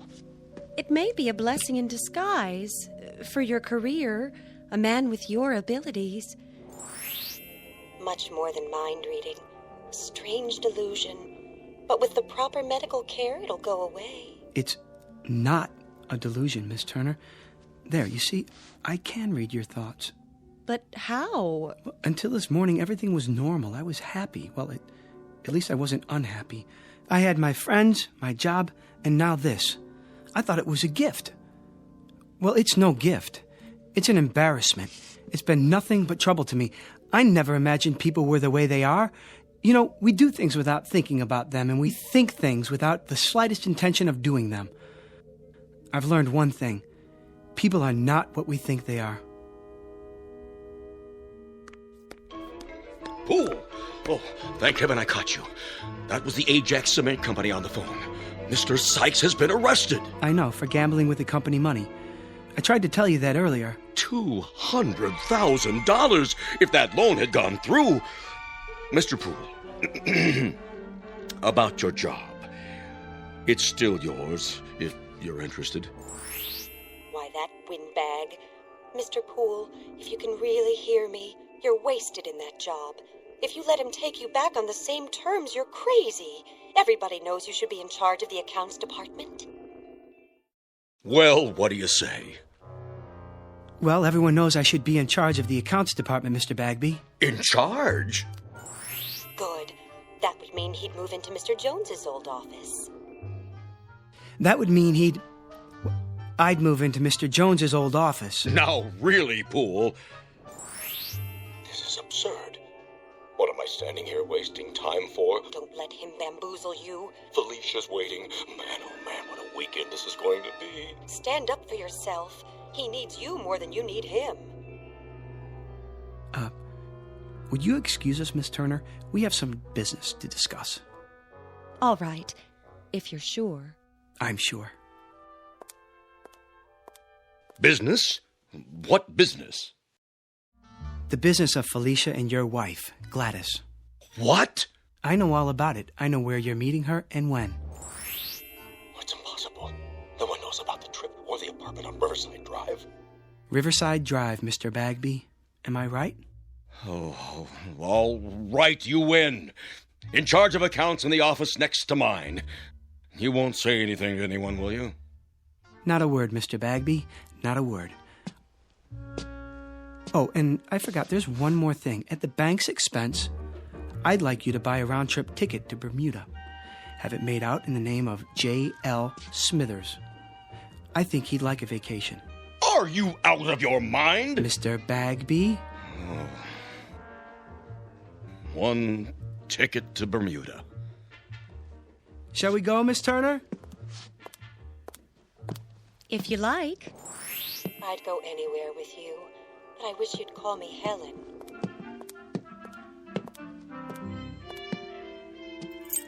Have a good night, folks. We'll try.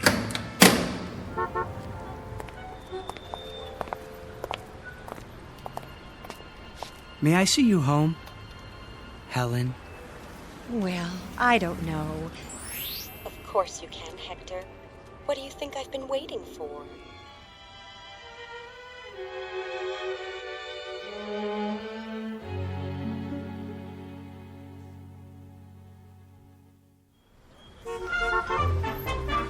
Paper, get your afternoon paper.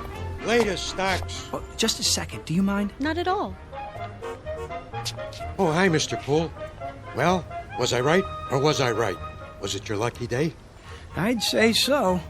Give me a paper, will you? Sure, this one's on the house. Oh, no. I don't like to owe anybody. Heads. You win. Hey, why'd you do that?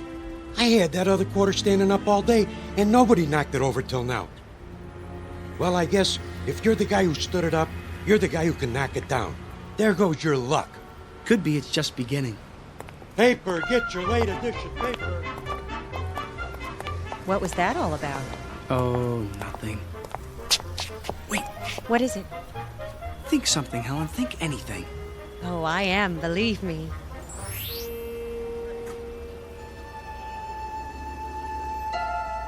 Did you get that? No, I didn't. I didn't hear anything at all. It's gone. Isn't that wonderful? If you say so, dear. Toss a coin, any coin, and one time in a million it will land on its edge. But all it takes to knock it over is a slight vibration, a light blow, or even a vagrant dream. Mr. Hector B. Poole, a human coin on edge for a brief time in the Twilight Zone.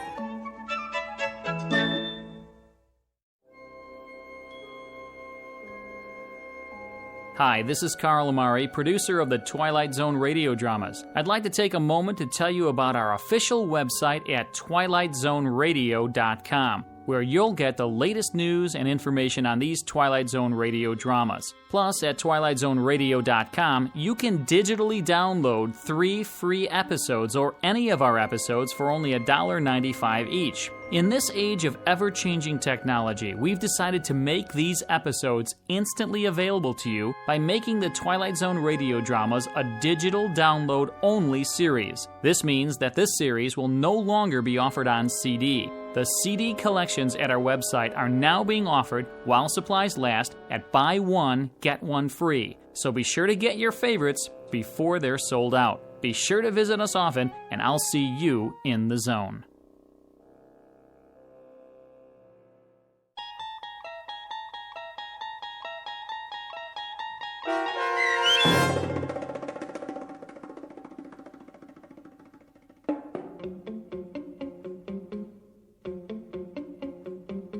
A Penny for Your Thoughts, starring David Eigenberg with Stacy Keach as your narrator, was adapted for radio by Dennis Etchison and written for The Twilight Zone by George Clayton Johnson. Heard in the cast were Michelle Graff, Doug James, Jamie Barron, Jeff Lupetin, Kurt Nabig, Joby Cerny, Fernette Lebo, Peggy Roeder, Alex Sopner, Carl Amari, Karen Olson, Tracy Hernandez, Christina Verba, and Vince Amari. This copyrighted radio series is produced and directed by Carl Amari for Falcon Picture Group. Sound design and custom Foley effects for The Twilight Zone by Cerny American creatives Bob Benson, Craig Lee, Michael Slaybach, and Matt Sorrow. To learn more about the Twilight Zone radio dramas and to contact us, visit our official website at twilightzoneradio.com. Doug James speaking.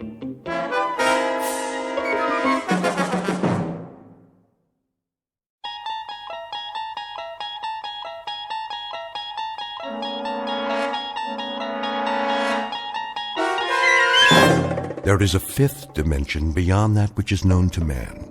It is a dimension as vast as space and as timeless as infinity. It is the middle ground between light and shadow, and it lies between the pit of man's fears and the summit of his knowledge. This is the dimension of imagination.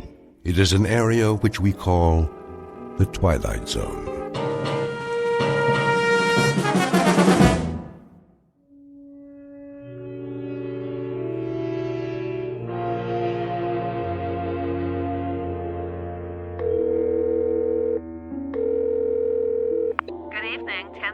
Hi, this is Joey Crown. Who? Joey Crown. I called before. Can you speak up, sir? I called a couple of times and I left a message. Do you have a reservation? Me?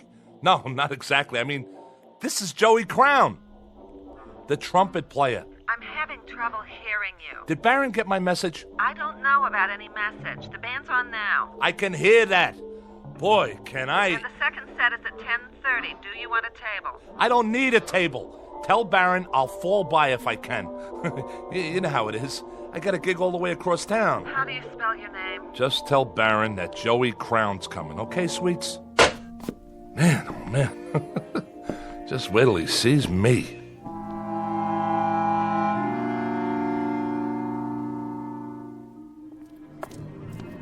Hey, Bobby, what's happening? Name? You know me. It's... Wait a minute. Who are you? You have a reservation. Hey, pal. We've been waiting for a half hour. We got in line. How you doing?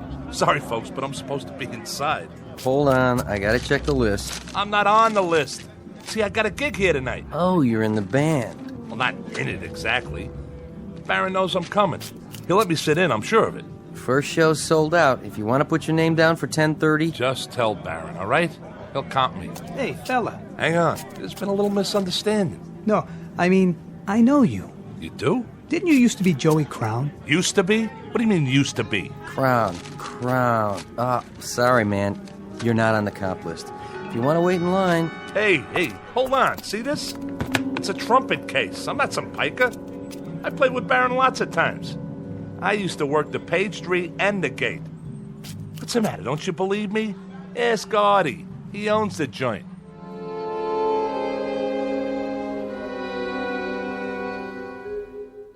Meet Joey Crown, a man who made music, or used to.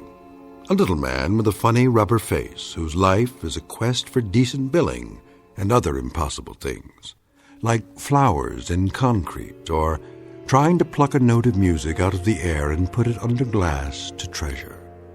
Because it is a treasure to him, and if the truth be told, to a lot of people who heard him play when he was hot, when he could take a tune and turn it inside out with a dented, beat-up golden horn. His solos were the stuff legends are made of, until he took a turn for the worse. For a while now, the only notes to come out of his trumpet have been, well, slightly sour and off-key. Joey Crown, who in just a moment will decide to leave the earth for a steady gig in another kind of club, one located in an out-of-the-way place we call the Twilight Zone.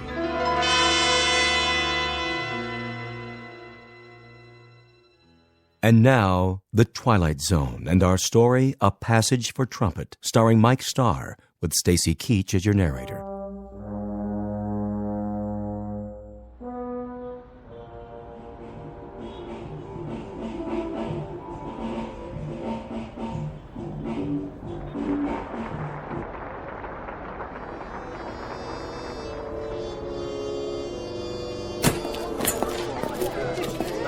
You could take 5 out here if you want, Mr. Barron. Sure thing, Artie. You guys just played a smoking set. Thanks. Yeah, thanks. I came in early on the bridge. You did all the changes. Nice set, boys. Was it okay? I couldn't tell. That sounded good to me, just the way I like it. Sure was. Man, you guys know how to swing. Who's that? Too dark to see. I think it's... Hey, Joey. What do you say, Baron? What are you doing here? Well, what do you think? I brought my axe. What for? I thought you might need somebody with a horn. I already got my sideman, Joey. Sure you do. But I was thinking I could sit in, for the second set. Not tonight. Just a few choruses. Maybe some other time. Why not? You know how good I can play. Easy, Joey. But why? The last time you played trumpet for me, you loused it up. I did? I had to share you with a bottle. Bottle? Me?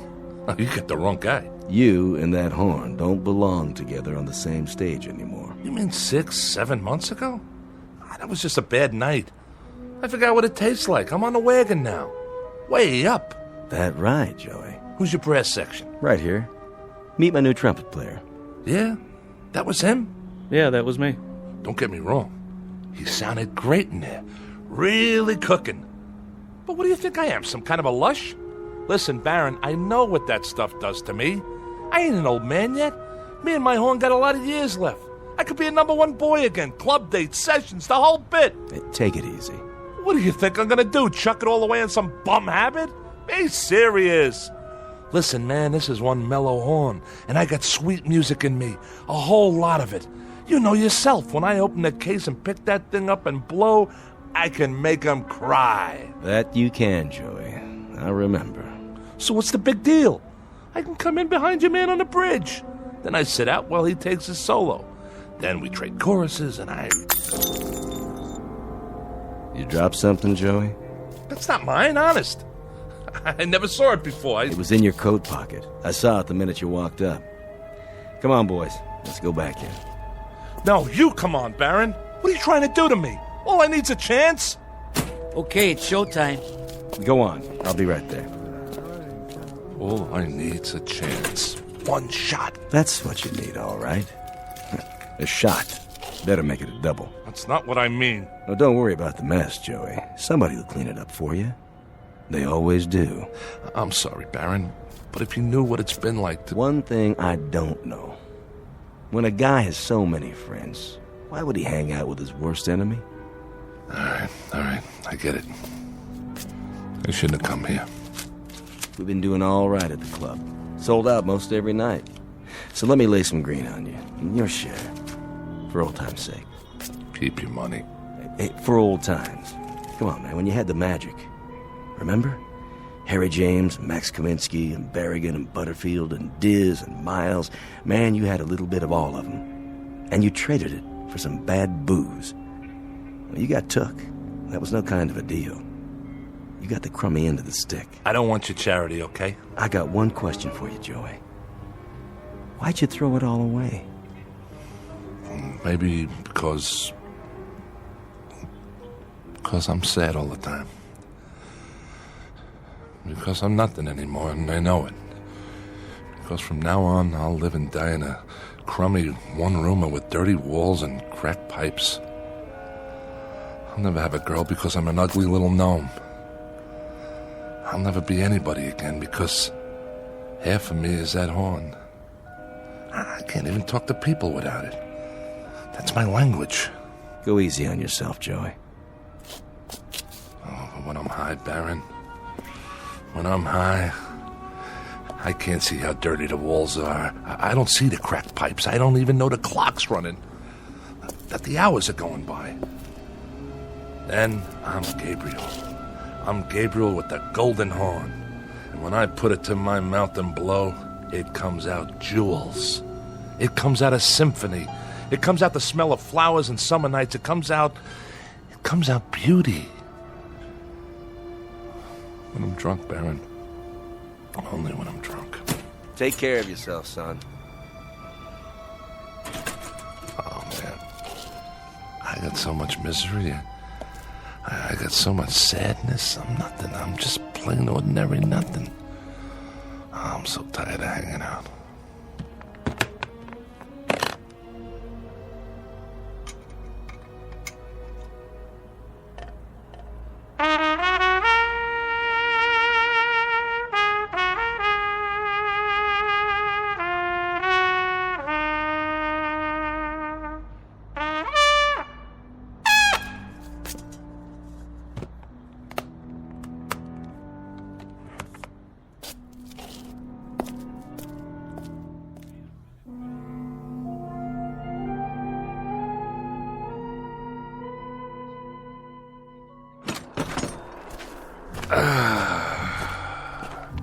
Smell that good old polluted city air.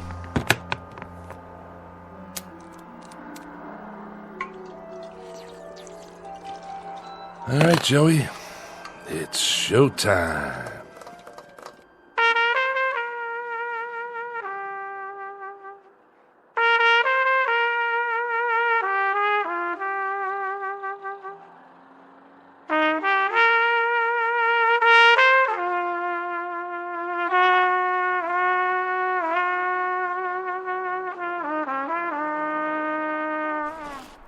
Here, I got a right to sing the blues, all right?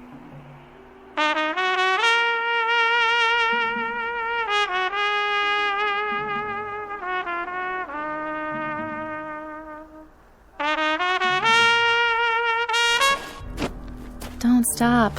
Who are you? Please, play some more. What are you doing up here on the roof? Well, I suppose I could ask the same of you. I wanted to be by myself. Don't you know it's the middle of the night? Yes. Couldn't sleep either, huh? Would you please play a bit more? I can't play. Why do you say that? I thought it sounded beautiful. What do you know?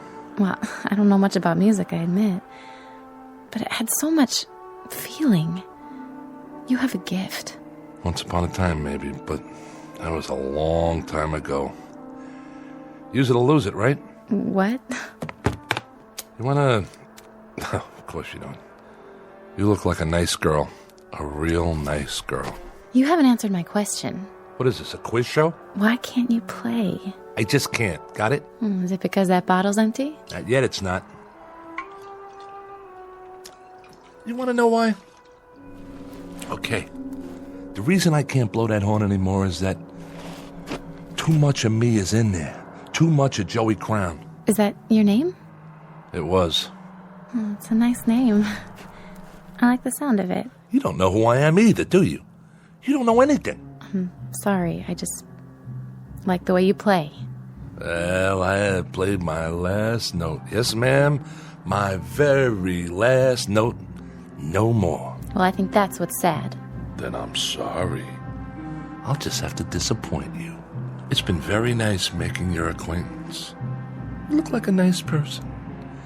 A very sweet person. Thank you. You're new here. You come out from Iowa or Cincinnati or someplace like that, and you don't know anybody.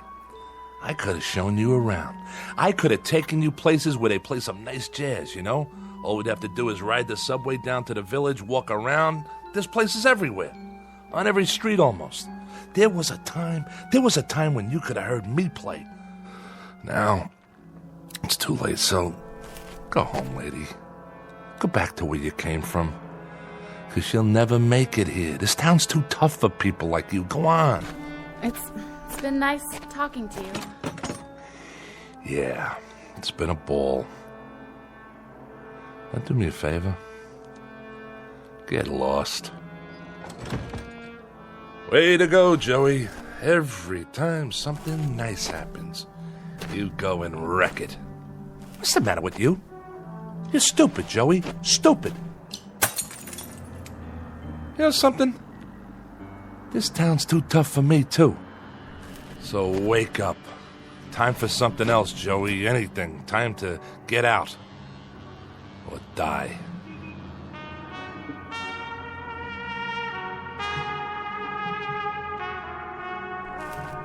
Oh. Wait a minute. The heck is that? Nobody ever played that good, not even Joey Crown. Nobody on this earth.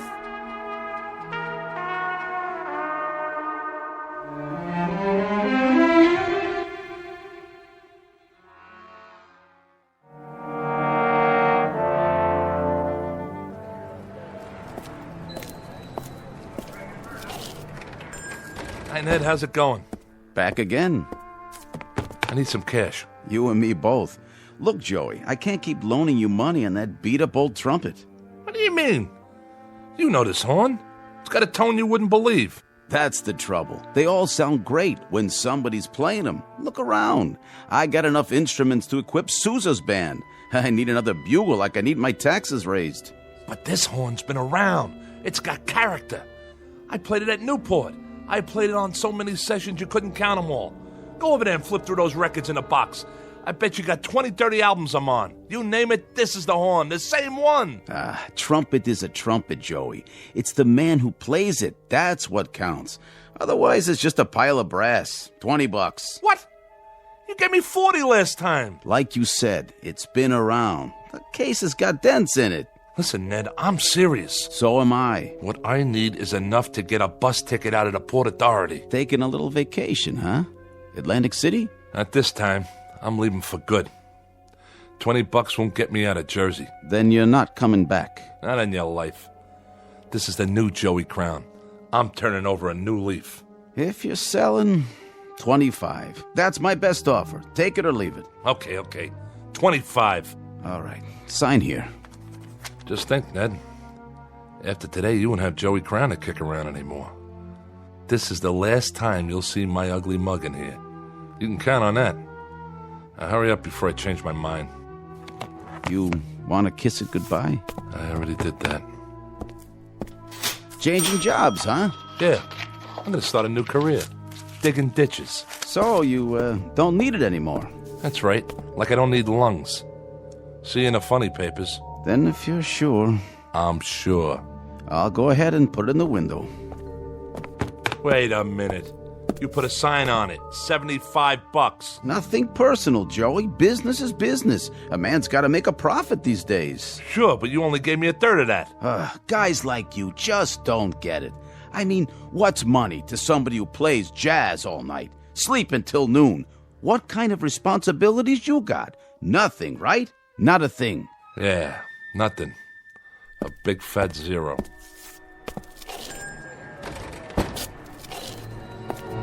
Hey, mister, watch where you're going. Get out of my way. Hey, don't cross the street like that. Mind your business. Hey, buddy, get out of the way. Leave me alone. Watch out! You think I care? You're gonna get killed! Oh my god! He just walked right out in traffic. Like he could care less. Somebody call an ambulance.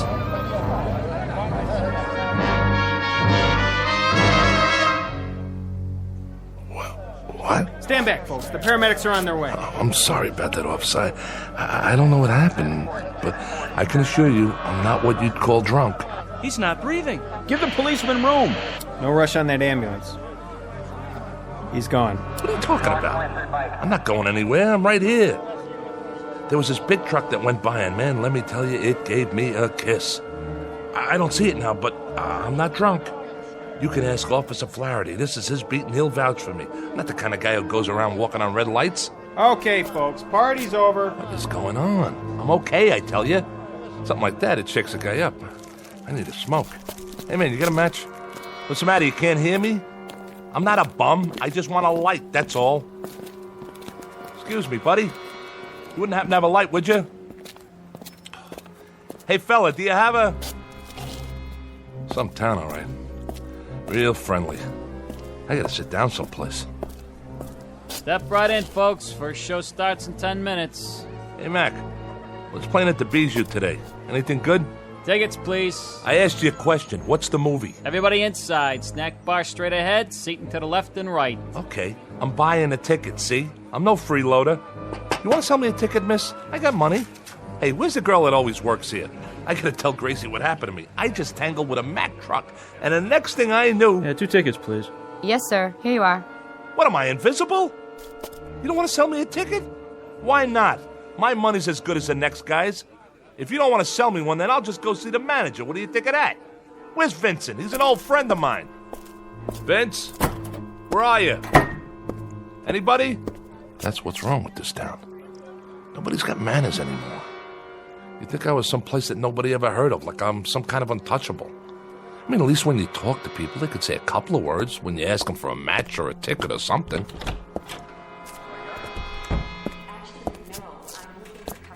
What's the name of this flick, anyway? Really Scary Stories. Ah, looks like a winner. What is this, a horror movie? No thanks, I gotta get out of here.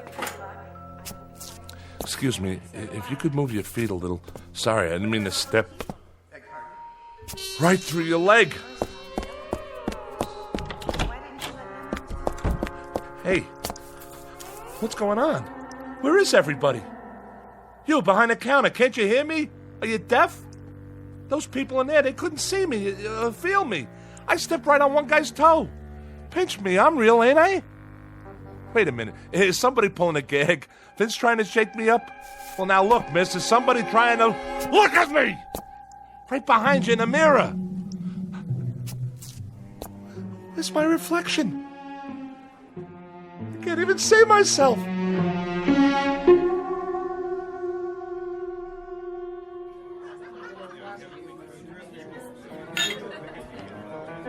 So, I'm dead. Can you beat that? I'm DOA. Just plain old deceased. 2 margaritas, Nick. Coming right up. And another round for table number 2. You got it. Could you pour one for me while you're at it? Guess not. How does that go? Water, water everywhere, and not a drop to drink. You get it, don't you? I'm a ghost, see? That truck must have done it after all. Understand? I'm haunting you. Ain't that something? At last, for the first time in his short, miserable life of Joey Crown, he was finally successful at something. Hey, Nick. Hey, how you doing, Mr. D? Yeah, how about a Manhattan transfer? No ice. You got it. Nick, huh? Charlie must be off. Of course, if he was here, he couldn't hear me either. None of you can hear me. And nobody can see me. I used to come in here a lot. I don't recognize any of you people. And you wouldn't have noticed me. I mean, I'm not the kind of guy anybody'd notice. Guess I'm kind of like a little blob or something. But Charlie used to give me a little drink now and then on the house. He was a real nice guy. You know what he did one time? You know what he did? He went out and got an old Buddy Rich record from way back when I was playing with him. And on the record, there's this long solo with me on the horn. And Charlie goes and orders it like a big surprise for me and puts it on the jukebox. Oh, would you believe it? Nice thing for old Charlie to do. When I was still alive. Thanks, Nick. My pleasure, Dollface. Funny thing, though. I mean, if this is it, what happens next? I just go walking from place to place till it gets dark? This could wear a guy down. I mean, nobody to talk to, nobody to listen to. Not even a horn to play. Not anymore. Oh, excuse me. Am I in your way? Not that you care, huh? You can walk right through me, because I'm just a ghost. Plain old nothing little man and a plain old nothing little ghost.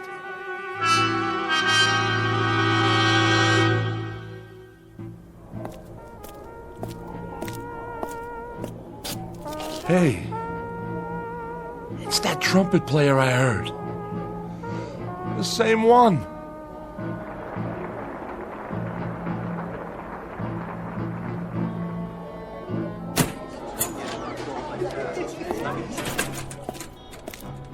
You're good. Real good. Thanks. I mean it. The tone's so clean and pure. You got some chops. Who's Baron? Oh, he took the night off. I see. Wait a minute. Yeah? You said thanks. That's right. Then, I can't believe this. You can hear me? Sure I can, Joey. I hear you just fine.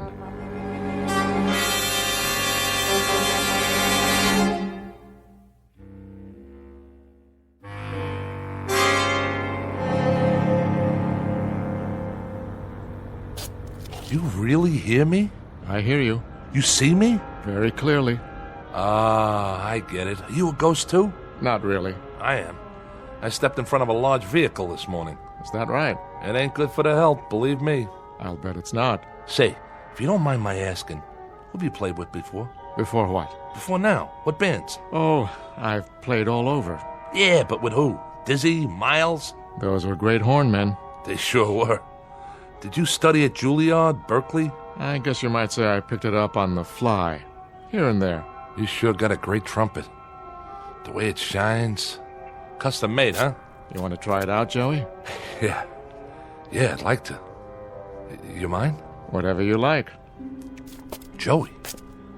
You call me Joey. Joey Crown. That's the name, isn't it? Yeah. But we ain't never been introduced. Not formally. But I know who you are. You play a nice trumpet. I know. I'm an expert on trumpets. You ain't no slouch on it, that's for sure. Go ahead.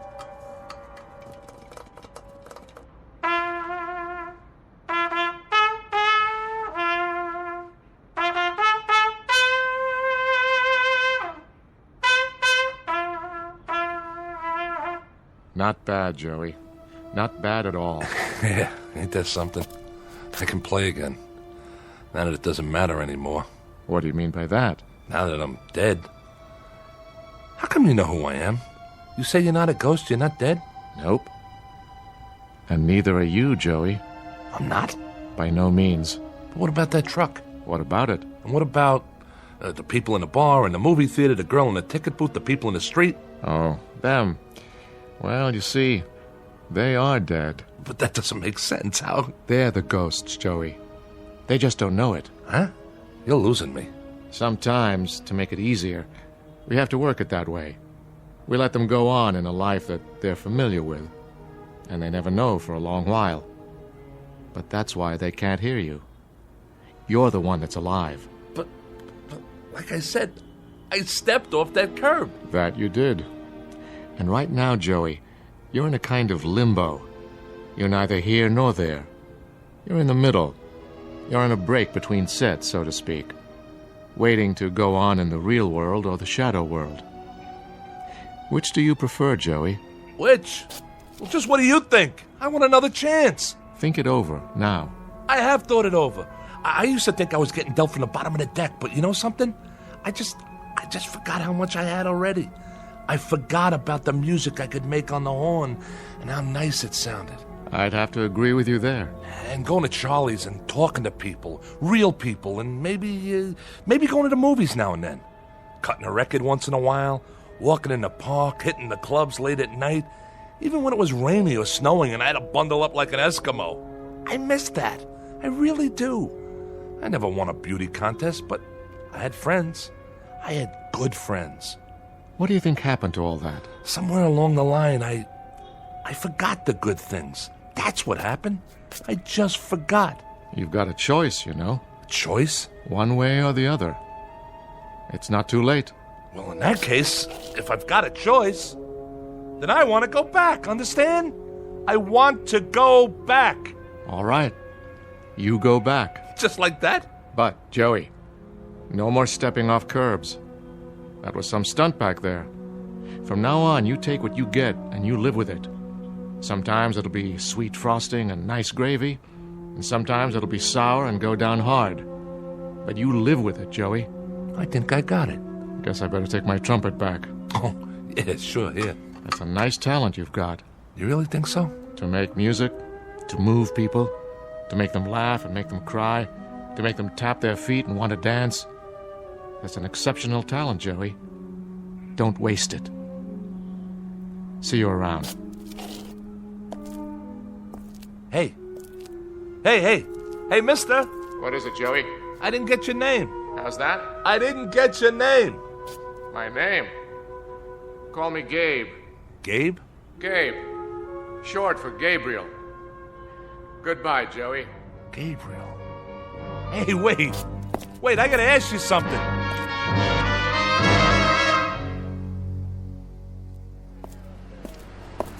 Hey, mister, watch where you're going. Get out of my way. Hey, don't cross the street like that. Hey, buddy, get out of the way! Watch out! You're gonna get killed!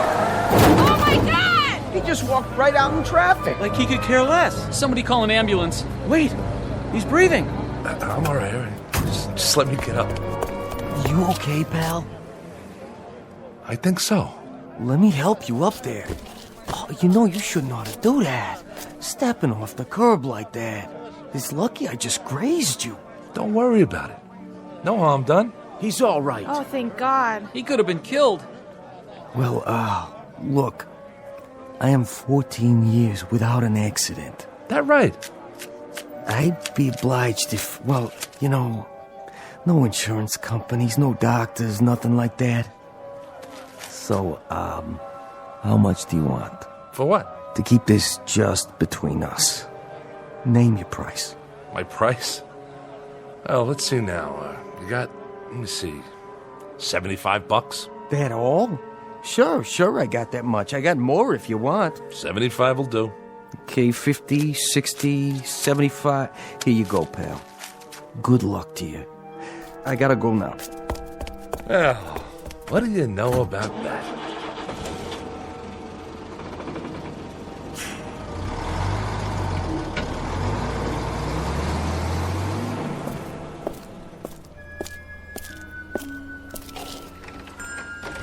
Hello, can I... Oh, it's you. Hi, Ned. Change your mind already? Yeah, I changed my mind. They come and they go. But you, Joey, you're the first one to go and then come back.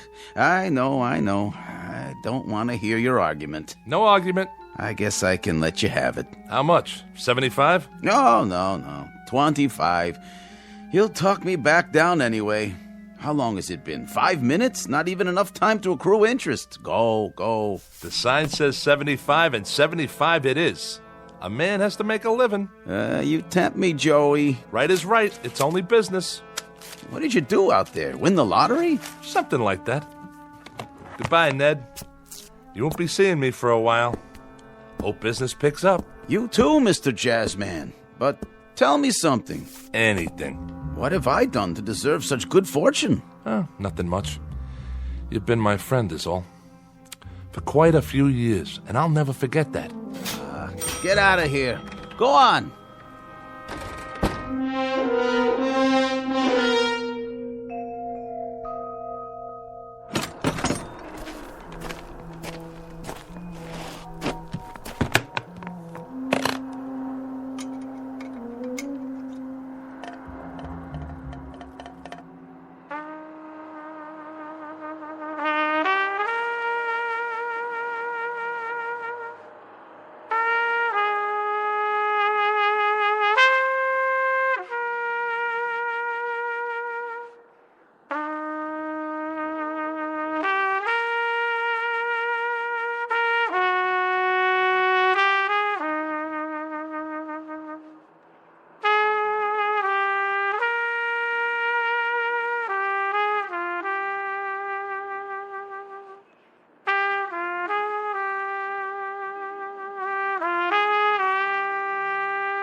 play beautifully.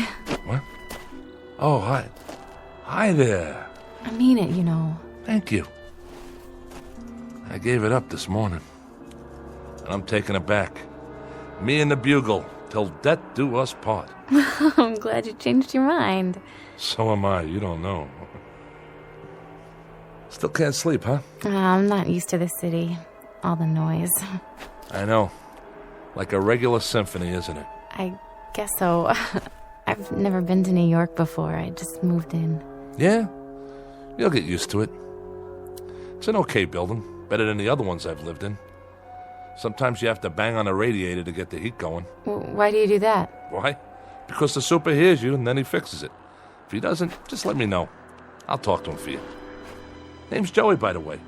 Joey Crown. I know. How? You told me before. Oh, yeah. Listen, I'm sorry for that stuff I said. Don't be. My name's Nan. Pleased to meet you, Nan. I was hoping you'd come back. You are? You're the most interesting person I've met in New York. Yeah, sure. There's a lot of guys around here. Most of them ain't little apes like me. I mean it. The most interesting. And the nicest. I love your music. Honest? Honest. Will you play some more, Joey? Sure, I'll play some more. I'll play whatever you like, for as long as you like. What's your favorite song? I don't think I have one. Well, I know a couple you might like. Well, that would be nice.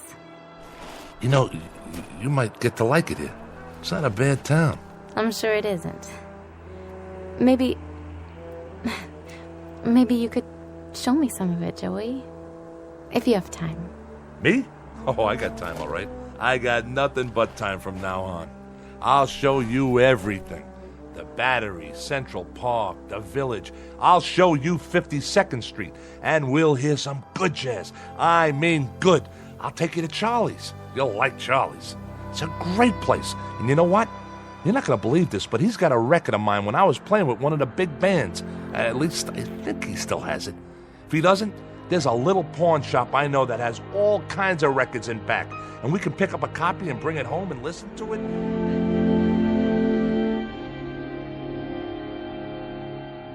Joey Crown, who makes music in the present tense, who knows a thing or two about tunes and chord changes and how to play his axe, and who just discovered something about life, that it can be rich and rewarding and full of beauty like the music he plays, if he only takes the time to look and listen. Joey Crown, who finally got a cue and a clue in the Twilight Zone.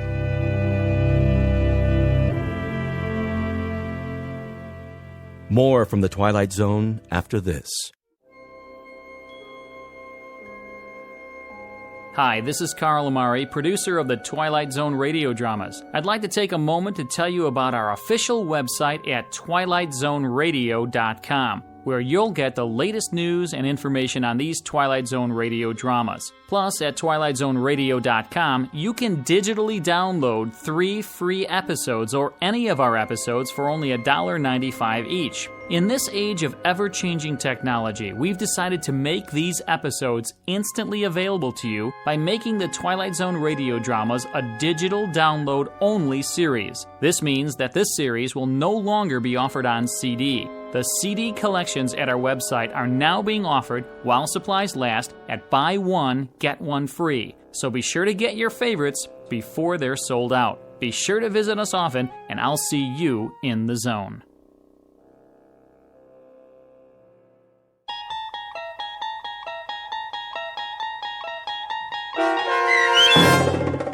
A Passage for Trumpet starring Mike Starr with Stacy Keach as your narrator was adapted for radio by Dennis Etchison and based on a script by Rod Serling. Heard in the cast were Doug James, Brooke Sanford, Jeff Lupetin, David Darlow, Kurt Nabig, Meg Thalken, Lynn Foley, Carl Amari, Sarah Marks, Chuck Somar, Vince Amari, Karina Karpolovsky, Bo Nortel, and Roger Wolski, with special trumpet stylings by Chuck Somar. To learn more about the Twilight Zone radio dramas and to obtain audio cassettes and CDs of these programs, visit our website at twilightzoneradio.com. The producers of The Twilight Zone wish to thank CBS Enterprises, Carol Serling, Dennis Etchison, Dick Brescia Associates, Claire Simon Casting, Terry Jennings, the American Forces Radio and Television Service, our sponsors, and our radio affiliates for helping make this series possible. This copyrighted radio series is produced and directed by Carl Amari and Roger Wolski for Falcon Picture Group. Doug James speaking.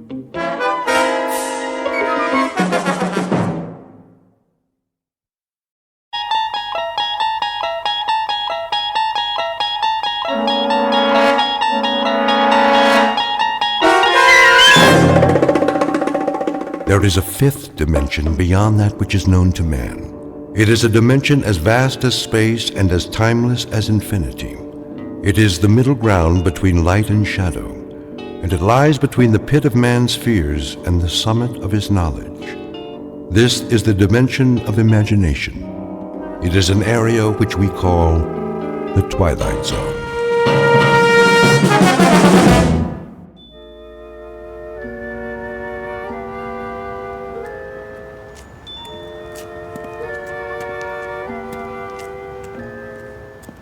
This must be the place.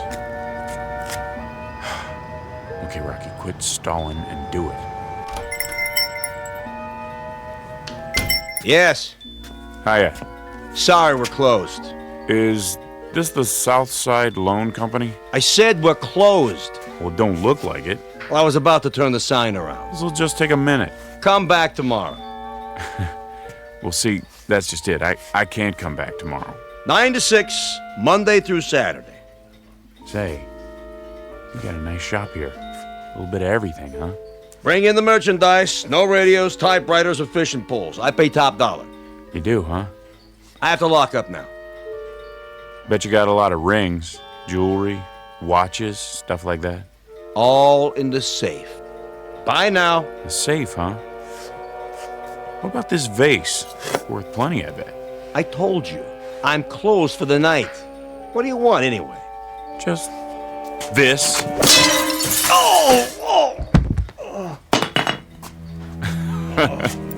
Don't worry about it. I'll close up for you.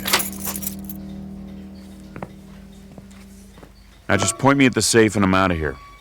Probably in the back room. Didn't even lock it yet. What a loser. Now you're talking. Diamonds, gold, this is worth a fortune. 911. Police, I'm being robbed. What? What are you doing? Calling the cops? That ain't very nice now, is it? Should have finished you off when I had the chance. Now I gotta use the back door.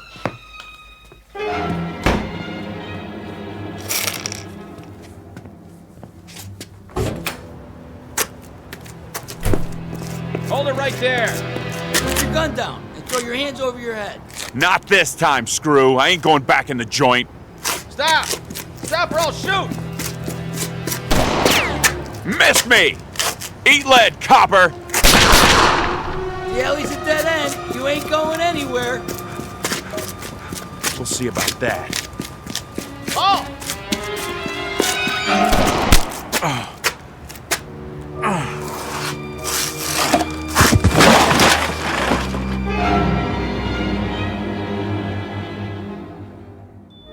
Portrait of a man at work. The only work he's ever done. The only work he knows. His name is Henry Francis Valentine, but he calls himself Rocky because that's the way his life has been. Rocky and perilous and uphill, at a dead run all the way. A thin, pale, stubby fox of a man who has eluded the hunter until tonight. He's tired of running, of wanting, of waiting for the breaks that came to others but never to him. Now he thinks it's all over, but he's wrong. For Rocky Valentine, a new career is just beginning in the Twilight Zone.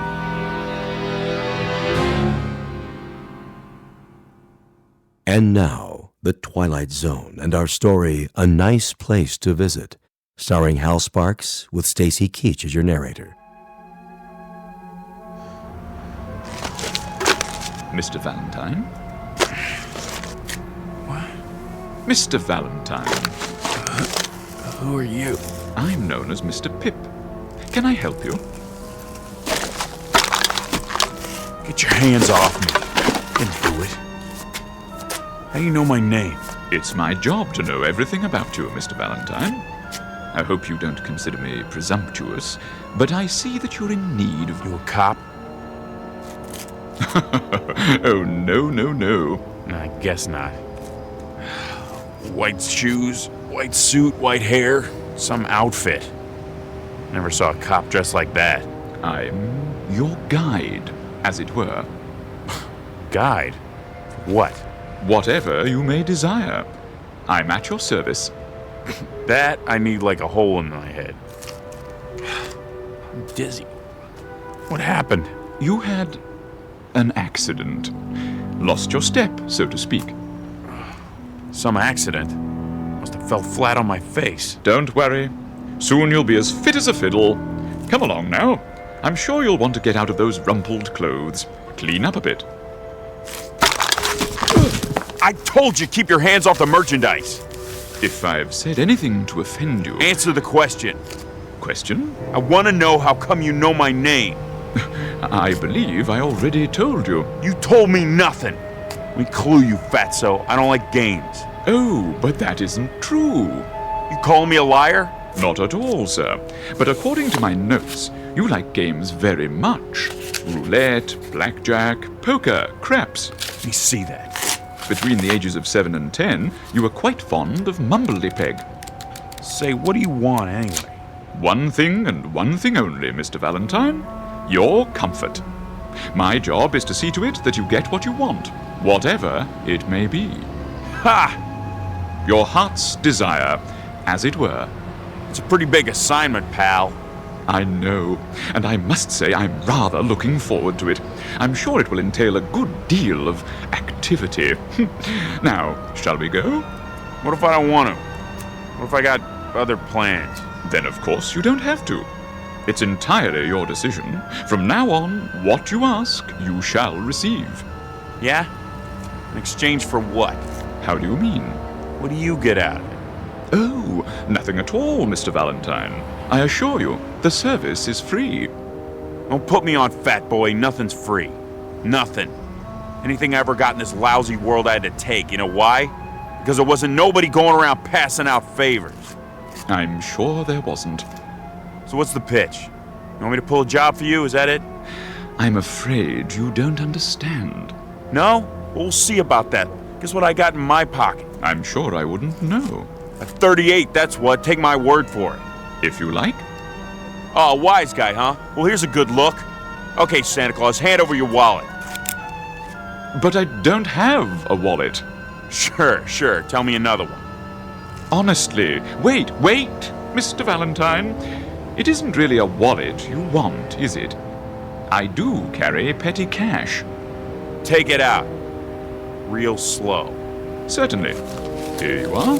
Give me that. 3, 4, 5, $700. Will that be enough for now? You got more where that came from? Oh dear, yes. As much as you want. I don't believe this. Now, shall we go? Yeah. Oh, and Fats. Yes? We'll try nothing funny. I wouldn't think of it.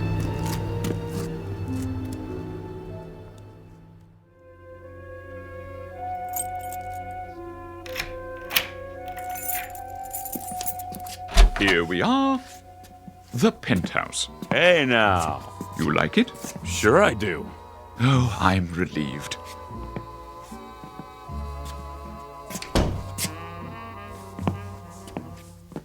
Some pad, all right. Lots of mirrors, a bar. Look at that stereo. This is class, man. Real class. Chinese modern, I believe they call it. I was afraid you might find the red velvet walls a bit much. Not on your life. Who's it belong to? Some crooked politician? Why, it belongs to you, Mr. Valentine. That is, if you approve. You kidding? This is to die for. Of course, we can make any changes you wish. I wasn't sure about the pool table, but I thought we'd give it a try. Mr. Valentine, are you all right? You mean all this gets thrown into the deal?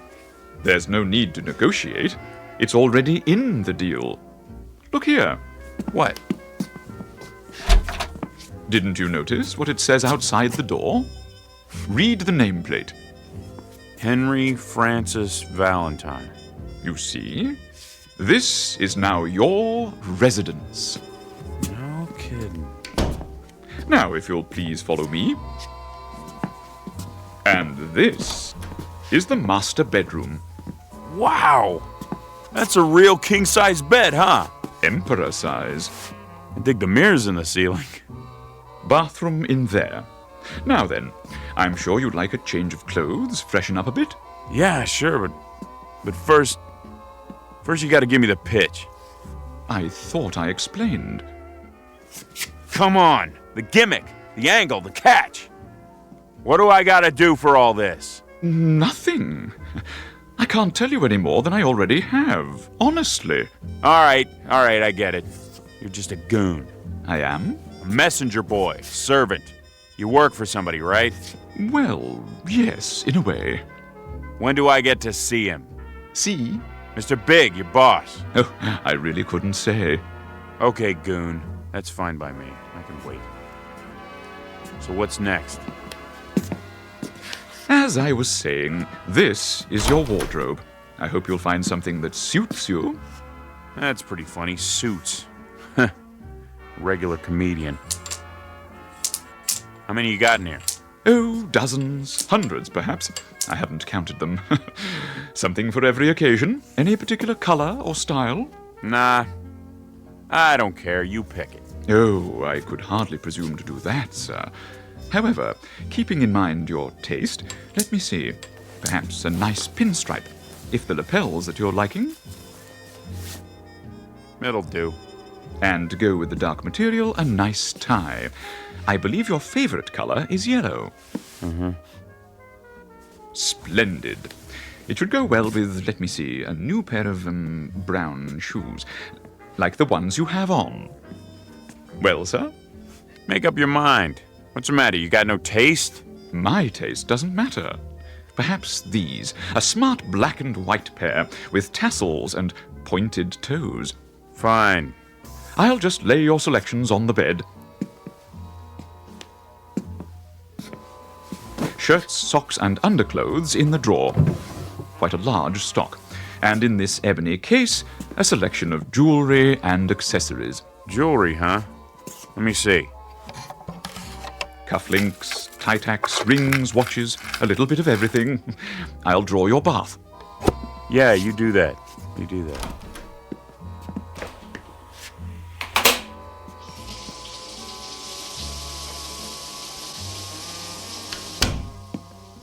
All ready, Mr. Valentine. I've adjusted the water to medium hot. Hey, between you and me, Fats, who do they want me to bump off, huh? Must be somebody important, you know? A real VIP. Oh, no, sir. As I've already explained. I know it's free because I'm such a good guy. I'll leave the room while you bathe. Sit right there and wait. Yes, sir. I'll be out in a couple of minutes. Take your time. Please. Hey, Fats? Yes, sir? Don't try anything while I'm in here. I got my gun with me. One wrong move and you're Swiss cheese, you understand? Perfectly. When I tell you, pass in my new clothes one at a time. Absolutely. And no funny business.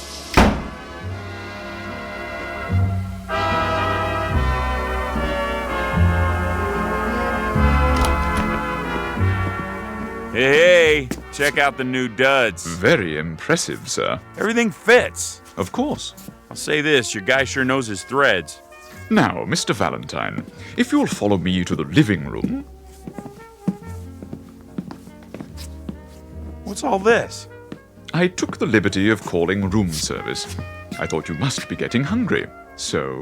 What'd you order, the whole menu? A little bit of everything. All your favorites. Steak, potatoes, spaghetti with meatballs, a hero sandwich, French fries, ketchup, chicken noodle soup, peanut butter and jelly, fried chicken strips, donuts, and a banana split. Won't you have a seat? You first. No, thank you. I'm not asking, I'm telling. I want to see you taste everything. Oh, but I don't eat. So I was right. You're in on it. I haven't eaten in... why, it must be 2 or 3 centuries. That's a good one. Eat! Or is there something wrong with it? No. Then chow down. I can't. I've forgotten how. Pretty slick. You give me a bath, some clothes, then poison me. I'll tell you something. You gotta get up pretty early to put one over on Rocky Valentine. You think you're smart, don't you, Fats? Yeah, you're smart, all right, but you're not smart enough. What are you doing? Just this.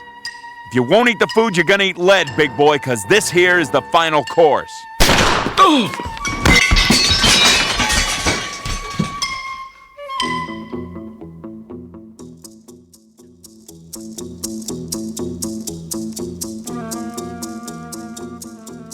You have me at a disadvantage, sir. I didn't expect the bullets to have such impact. I'll clean up the broken dishes. You got a bulletproof vest under that white suit, huh? Pretty slick. Okay, let's see how your head holds up right between the eyes. Mr. Valentine, please. Huh? I couldn't have missed, not at this range. That's just it. You didn't miss. Maybe there's something wrong with the bullets. Try that mirror over there. Mr. Valentine, perhaps you'd like a drink. Yeah, good idea. Where's the scotch? Here. Hold on. Where'd this whiskey come from? It wasn't here a minute ago. I know. I provided it in case. What do you mean you provided it? What are you, a magician? What's going on? This ain't no regular apartment. Where am I? You might want to sit down. Yeah. Okay. Mr. Valentine, do you remember when we met earlier this evening? I told you I was, in a sense, your guide. And you said you needed a guide like a hole in the head? Yeah. Well, as a matter of strict fact, you had a hole in your head only a short time ago. What are you talking about? A bullet hole. The policeman, remember? In the alley. They yelled for me to stop. And I didn't, but they... You mean I'm dead? Why, yes! By Jove, you've got it! Then if I'm dead, all this stuff, the penthouse, the booze, the free clothes... I must be in heaven. You're my guardian angel, right? Something like that? Yes, Mr. Valentine, something like that. But And I can have anything I want. Anything. Big talk, Fatso. Let's see some proof. Proof? Real proof. Right now. I want money, moolah, simoleons, cold hard cash. I gave you what I had in my pocket. Chump change. I'm talking about real money. Make it $1 million. $1 million? And 5G bills. As you wish. Okay, where is it? Look in that drawer, under the desk.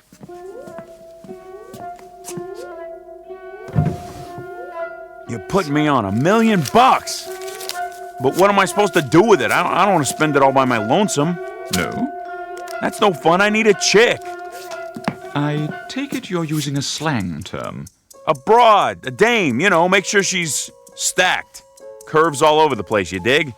I'm not sure. Let me spell it out for you. Beautiful. Oh, now I understand. So, when does she get here? Hi. Hi. Who are you? I mean... My name's Lita. What's yours? You did good, Fats. Real good. Thank you, sir. Do you mind if I dance? Go right ahead. When I hear music like this, I don't know. I get this feeling and I have to move my body. Me too. May I have this dance? I thought you'd never ask. Hiya, doll. Hi, yourself. Call me Rocky. Now I know I'm in heaven. Will there be anything else? Not right now, Jeeves. Very good, sir. But hang around. I might need you later, in case I want More. Of course, Mr. Valentine.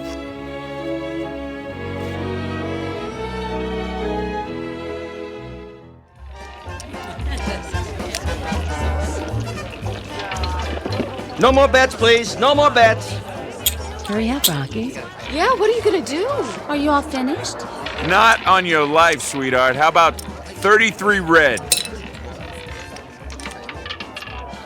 33 red! Hey, the gentleman in the pinstripe suit. Rocky, you're the man. The best. How about that? I win again. Hey, Fats! Something I can do for you? No, something I can do for you. Put your money on the table right there. 14 black. Rocky's hot tonight. Am I right, dolls? You sure are. He is. He's a winner. I'm afraid I don't have any money. You don't? Well, what do they pay you in? Halos or something? Place your bets, ladies and gentlemen. Combinations, odd and even. Okay, let's go. No more bets. Come on. 14 black. 14 black. That makes what? 80 grand. Closer to 100. In an hour. How about that, Fats? Is Rocky hot or is he hot? He is most definitely hot. Hey, Lita. What, Rocky?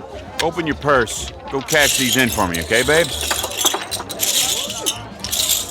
Sure. Hold on. Yeah? 100 G's, sweetheart.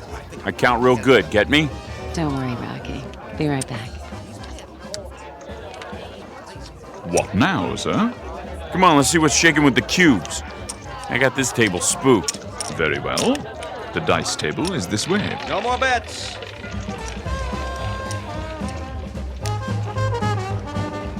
Oh, there's a slot machine. You want to play, doll?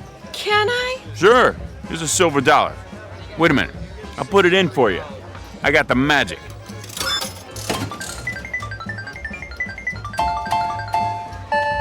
Jackpot!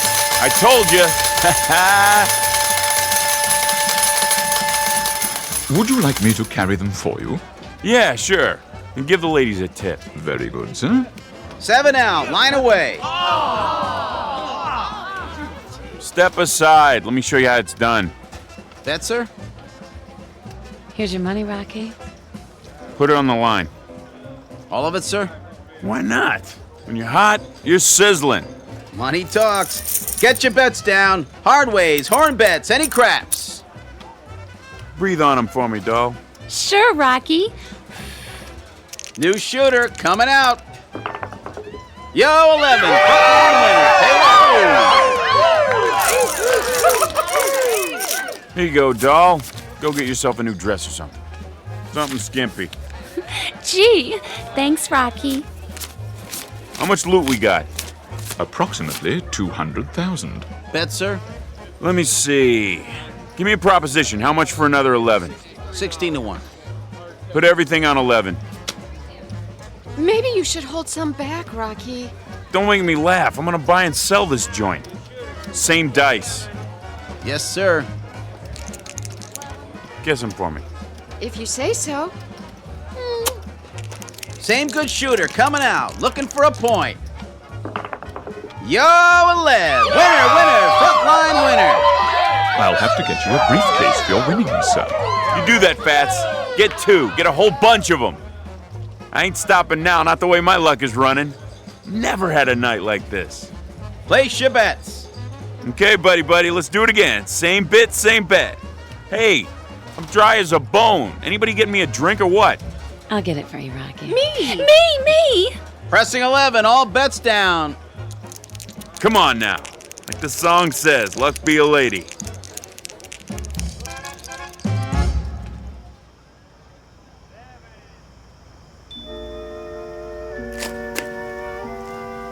Move your car, please. This is a no parking zone.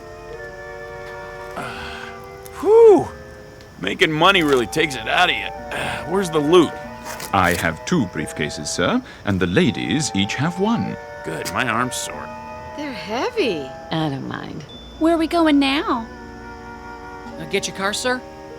Yeah, Big convertible, pink and white. And be careful with it, you hear me? Yes, sir.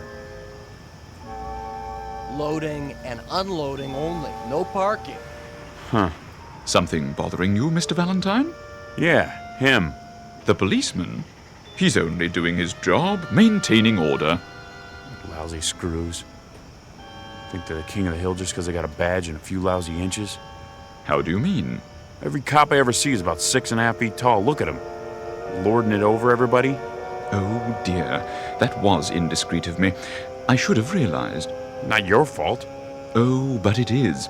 I'll fix it for you. Officer, Yeah. come over here for a moment.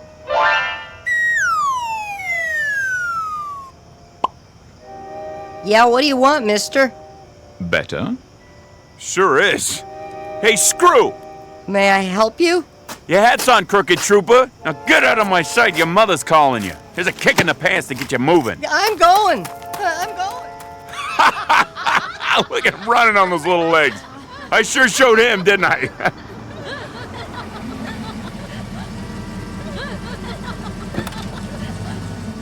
Your car, sir. Okay, kid. Here, you keep the change. Oh, that's $100 bill. Knock yourself out. Come on, let's blow this joint. I'll drive, if you like, sir. I like. Okay, Fats, put the pedal to the metal. Whatever you wish, Mr. Valentine. You broads in the back seat, hang on. Should we fasten our seatbelts? Maybe we better. It wrinkles my dress. Hey, what do you say we open her up and see what this baby will really do? Very well. We're gonna crash. Not on your life. I got all the luck tonight. Punch it, Pip. Man, this is really living, huh? In a manner of speaking, Mr. Valentine. In a manner of speaking.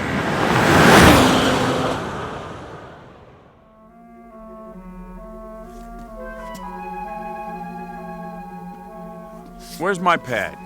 Just at the end of the hall. Fats, do me a favor. Yes? I want to get rid of that heap we've been driving. Is anything wrong? It seems to go fast enough. Yeah, but the ashtrays are full. I'll make a note. Change car. Wait a minute. Wait a minute. What is it, Mr. Valentine? We forgot the suitcases full of dough. Oh, yeah. He's right. I set mine down and... No need to worry. After all, you can win it back tomorrow. Yeah, that's right. Hey, girls, go on inside. I want to talk to Fats. Okay. Sure, Rocky. We'll wait up for you. What's on your mind? How about tomorrow we look up some of my old buddies, like Mike Fink and Matt Gorman and Silky Armstrong? What's the matter? Didn't they make it? Oh, it isn't that, Mr. Valentine. It's... well, you see, all of this is your own private domain, as it were. It was made for you alone. What about the broads? I mean, they're extras, like in a movie? In a sense, yes. Everyone here is, except, of course, you and me. Oh. Well, we'll just party it up tonight anyway. You too, of course. I'm not permitted, sir. Why? Angels ain't supposed to have fun? Come on, who's to know? Sorry, sir. Man, you really pulled rough duty with this job, didn't you? It has its compensations. Hey, Fatso, let me ask you a question. Go ahead. Something's been kind of bugging me. Don't get me wrong. I ain't ashamed of my life. You know, anything I did, well, I did it because I had to. You understand? Perfectly. Of course, I ain't saying I was the greatest guy in the world. Maybe I made a few wrong moves, but, you know, like a shrink said one time, I'm sort of a victim of my environment, you know? Can't get away from that, right? Whatever you say. I never got a break, you know, never. Old man a drunk, old lady a tramp, no lousy dough in the house. I mean, what do they expect? I should grow up to be president? The thing I want to know is, how come they let me in here? I thought this place was for school teachers and like that. Oh, we have some school teachers here, Mr. Valentine. Well, must have been something real good I did once, something that made up for everything else, huh? Yeah, maybe that's it, but what was it? What'd I ever do that was good? So, how do I find out? We have a hall of records. It isn't far. Perhaps you would like me to take you there. They open now? They're always open. Let's go. Wait, what about the dolls? Don't worry, sir. Something tells me they'll fend for themselves till you get back. Right this way. I'll ring for the elevator. Will you look at this? The files are over here, sir. It's the biggest room I've ever been in. Can't even see the ceiling. Strictly speaking, there isn't one. Valentine. The V's should be in one of these cabinets. How'd they get all the fog on the floor, like some kind of movie? I'm afraid the movies are only a pale imitation. Here, this should be the one. V. Ah, here it is. Henry Francis Valentine. That's me. Born Brooklyn, New York, cried a lot as a baby. I did? At age 6, tortured small dog. Well, why not? It bit me. At age 7, began stealing toys from dime store. Age 8, organized street gang known as the Angels. How about that? Great bunch of kids. That's what we called ourselves, the Angels. Can you believe it? Age 9, broke into bicycle store. Age 10, beat up smaller child, hospitalized with injuries. Hey, what is this anyway? Your permanent record, sir. But it goes on for pages and pages. Nothing but all the bad things I ever did. It's thick as a book. I don't get it. Get what? You don't think there was a mistake, do you? Not likely. Then don't figure. Where's the good stuff? I wouldn't worry, sir. I'm sure the record is quite complete. Well, hey, if it don't bother him, then I guess I ain't gonna let it bother me, you know what I mean? I believe I do. Seen enough? Yeah, plenty.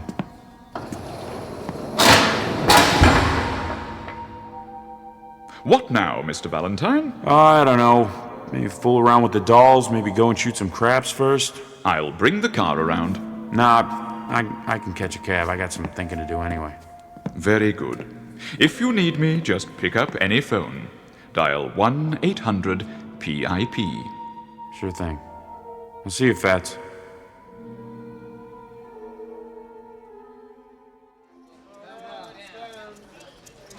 Place your bets, hard ways, any craps. Put it all on double sixes. All of it? You heard me. Yes, sir. All bets down. Same good shooter coming out.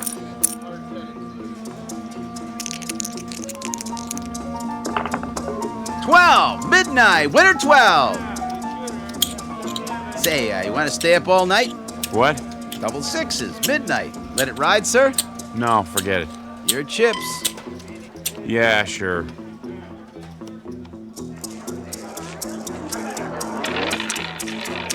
Lucky 13. 13 it is. No more bets.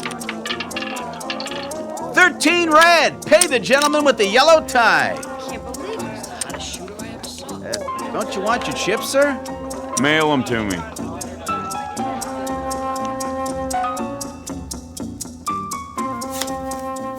Okay, pick up your hand. That's it. How many cards you want? I'm okay. How about you? I don't need any either. Lita, how many? I think I'll play these. Dealer stance, Pat. What do you got? Huh? Now's the time when you lay them down. Oh.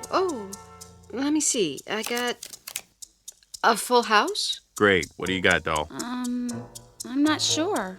I'll tell you. Looks like a straight flush queen high. Oh, is that good? It's great. It's just great. Lita, show me your cards. But everybody will know what I have. It's okay. Yep, you got her beat. Straight flush king high. I win. Not so fast. Any other game you could bet the farm. But here, read 'em and weep. I got a royal flush. You win again, Mr. Valentine. Yeah, I know already. That's all I ever do in this nutty place. Win, win, win. Is there anything else you'd like us to do? There must be something. Nah, get out of here, all of yous. Sick of looking at you. Can we come back later? Don't call us, we'll call you. Go on, scram. Now what am I supposed to do? Play tiddlywinks? Maybe a game of 8-ball. Nah, straight pool.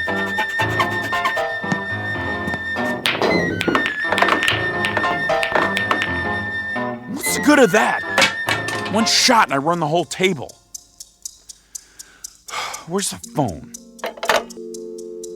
1-800-PIP. Yes, Mr. Valentine. What can I do for you? You can get yourself over here right away. I got a bone to pick with you. Really? Stop all that creeping around. Why don't you use the front door like regular people? Anything you say, Mr. Valentine. Anything I say. Will you knock it off? Is something wrong, sir? No! Nothing's wrong. Everything's peachy. Look, I've been here for a month and I can't take it anymore. I don't understand.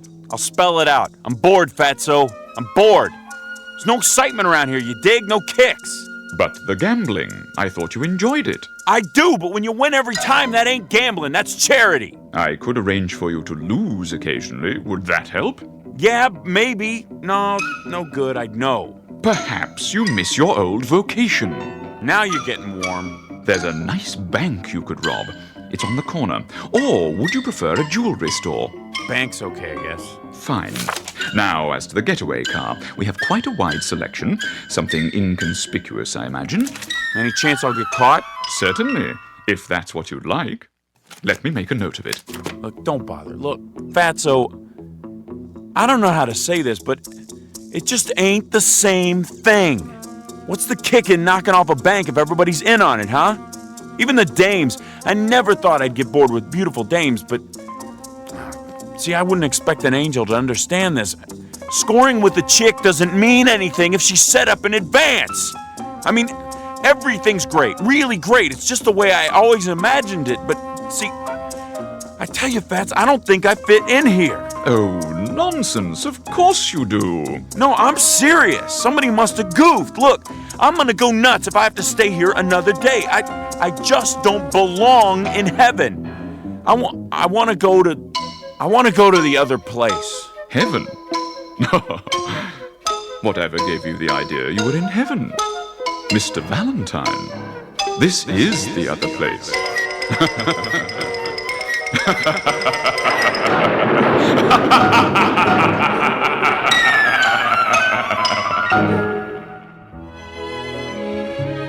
Portrait of Henry Francis Valentine. Small-time crook, grifter, thief, and worse. A scared, angry little man who never got the breaks he thought he deserved. Now he has everything he ever wanted. And he's going to have to live with it for all eternity in a place called the Twilight Zone.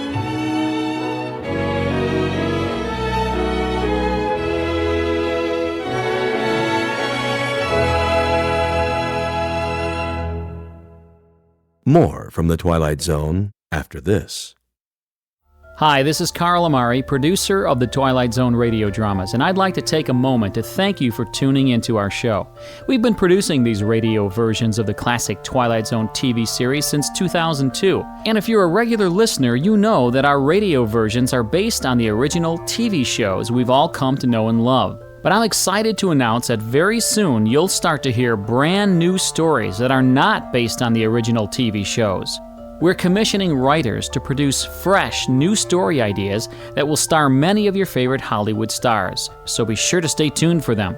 Also, I want to stay in closer contact with you, so I've started a producer's blog on our website at www.twilightzoneradio.com.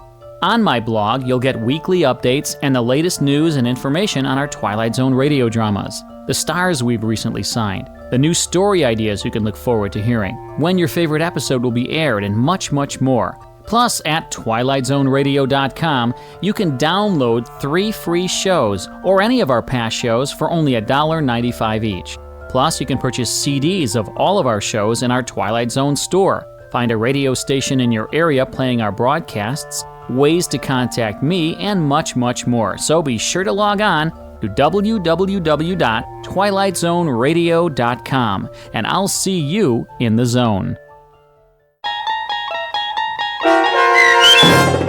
A Nice Place to Visit, starring Hal Sparks with Stacy Keach as your narrator, was adapted for radio by Dennis Etchison and written for the Twilight Zone by Charles Beaumont. Heard in the cast were Nick Sandys, Doug James, Laura Russell, Fernette Lebo, Amber Lake, Jeff Lupetin, Vince Amari, Kurt Nabig, Rosalind Alexander, and Carl Amari.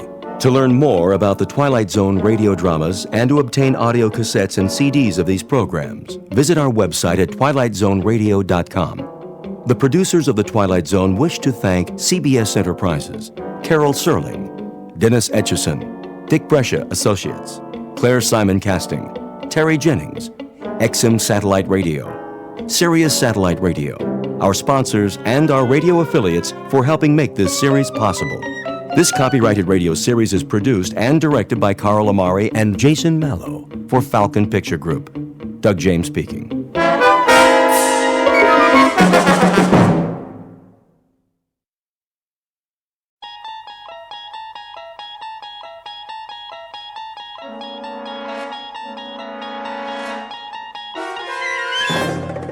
You're traveling through another dimension.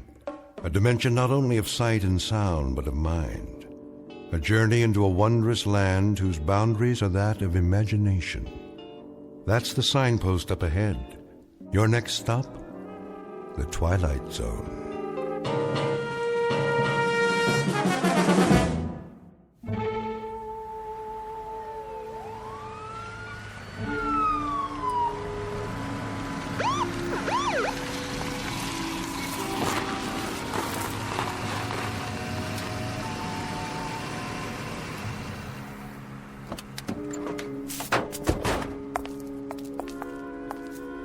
The address? Yep, 2719 Ye Old Curiosity Shop. This is it. Oh, officers, I'm so glad you're here. You the one who called, ma'am? That would be my husband. Jensen, the detectives are here. How do you do? Mr. Brown, what seems to be the problem? Appalling. Absolutely appalling. They broke in through the storeroom. That was the first thing we saw this morning. The back door off its hinges. My husband almost had a heart attack. All right, take it easy. Was anything missing? A number of items, I should say. The sense of violation. Our entire stock will have to be re-inventoried. For the insurance, you know. Quite a number of items, a large number. Well, then I guess we'll have to take some pictures, dust for prints. I consider it a personal invasion. The complete and utter disregard for boundaries for one's private space. You folks have a list of what was taken? Oh, we wouldn't know where to begin. So many things. A Queen Anne chest. What was in it? I don't know. We could never get it open. I was going to have a key made. Hard to say what could have been in it. Almost anything. Jewels, family heirlooms. We bought it as is at an estate sale. What else? A Louis XIV washstand. Our pride and joy. 2 antique children's chairs, 5 vases. 6, Ming Dynasty. 2 hand-carved teakwood cigarette cases with platforms. Approximate value? $100. He means 200. A tray of rings, 3 sapphires, 3 rubies, 3 emeralds. All genuine? Well, the rubies are actually... All genuine. And there was a 19th century silver service for 12. Isn't that right, Jensen? And a dining room chair made in 1778. Let me see. 3 paintings in frames. Early Picassos? That right. What about the stuff that was in the window? Oh, nothing of real consequence. Don't forget the other tray of rings, dear. Remember? The Native American baskets and the camera. One camera? A very special camera.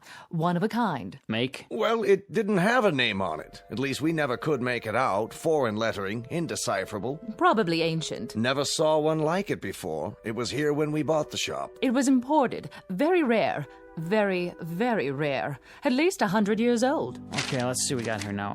Let's see. Okay, 6 vases, 5 ceramics, a Native American basket, jewelry. A tray of rings. All paste. 6 vases of the Ming Dynasty. I don't know what dynasty they're from, but it ain't Ming's. They're from a rummage sale and they're worth a couple of shucks apiece. Chester, will you pipe down and let me read the article? Larceny. Plain no good larceny is what it is. That's nothing but a list for their insurance company. Why, those crooks. Police theorize that the thieves broke in sometime during the night. Mr. and Mrs. Jensen T. Brown, the proprietors of the antique shop, listed the following additional items as among the goods stolen. A Louis XIV candelabra. A phony candlestick holder. For Liberace. 2 antique children's chairs. 2 thrift shop chairs for midgets. And a set of U.S. Navy surplus tableware. plus a chest worth maybe $25 tops. Hey, listen to this. The paper says there's 3 oil paintings by Picasso. Yeah, 3 posters in dime store frames. The guy who painted them thinks a Picasso is a foreign sports car. 2 teakwood hand-carved cigarette cases. All right, knock it off, knock it off. Here's something they forgot to put in the paper. A camera? Big deal. Well, it looks like an antique. When I was a kid, you could have bought this in a 5 and dime. But now, I get it as part of a heist. Perfect. The whole haul is worth maybe $50. A fence will give us 10 if we're lucky. I could have shot pool for half an hour and made more. Oh, come on, Chester.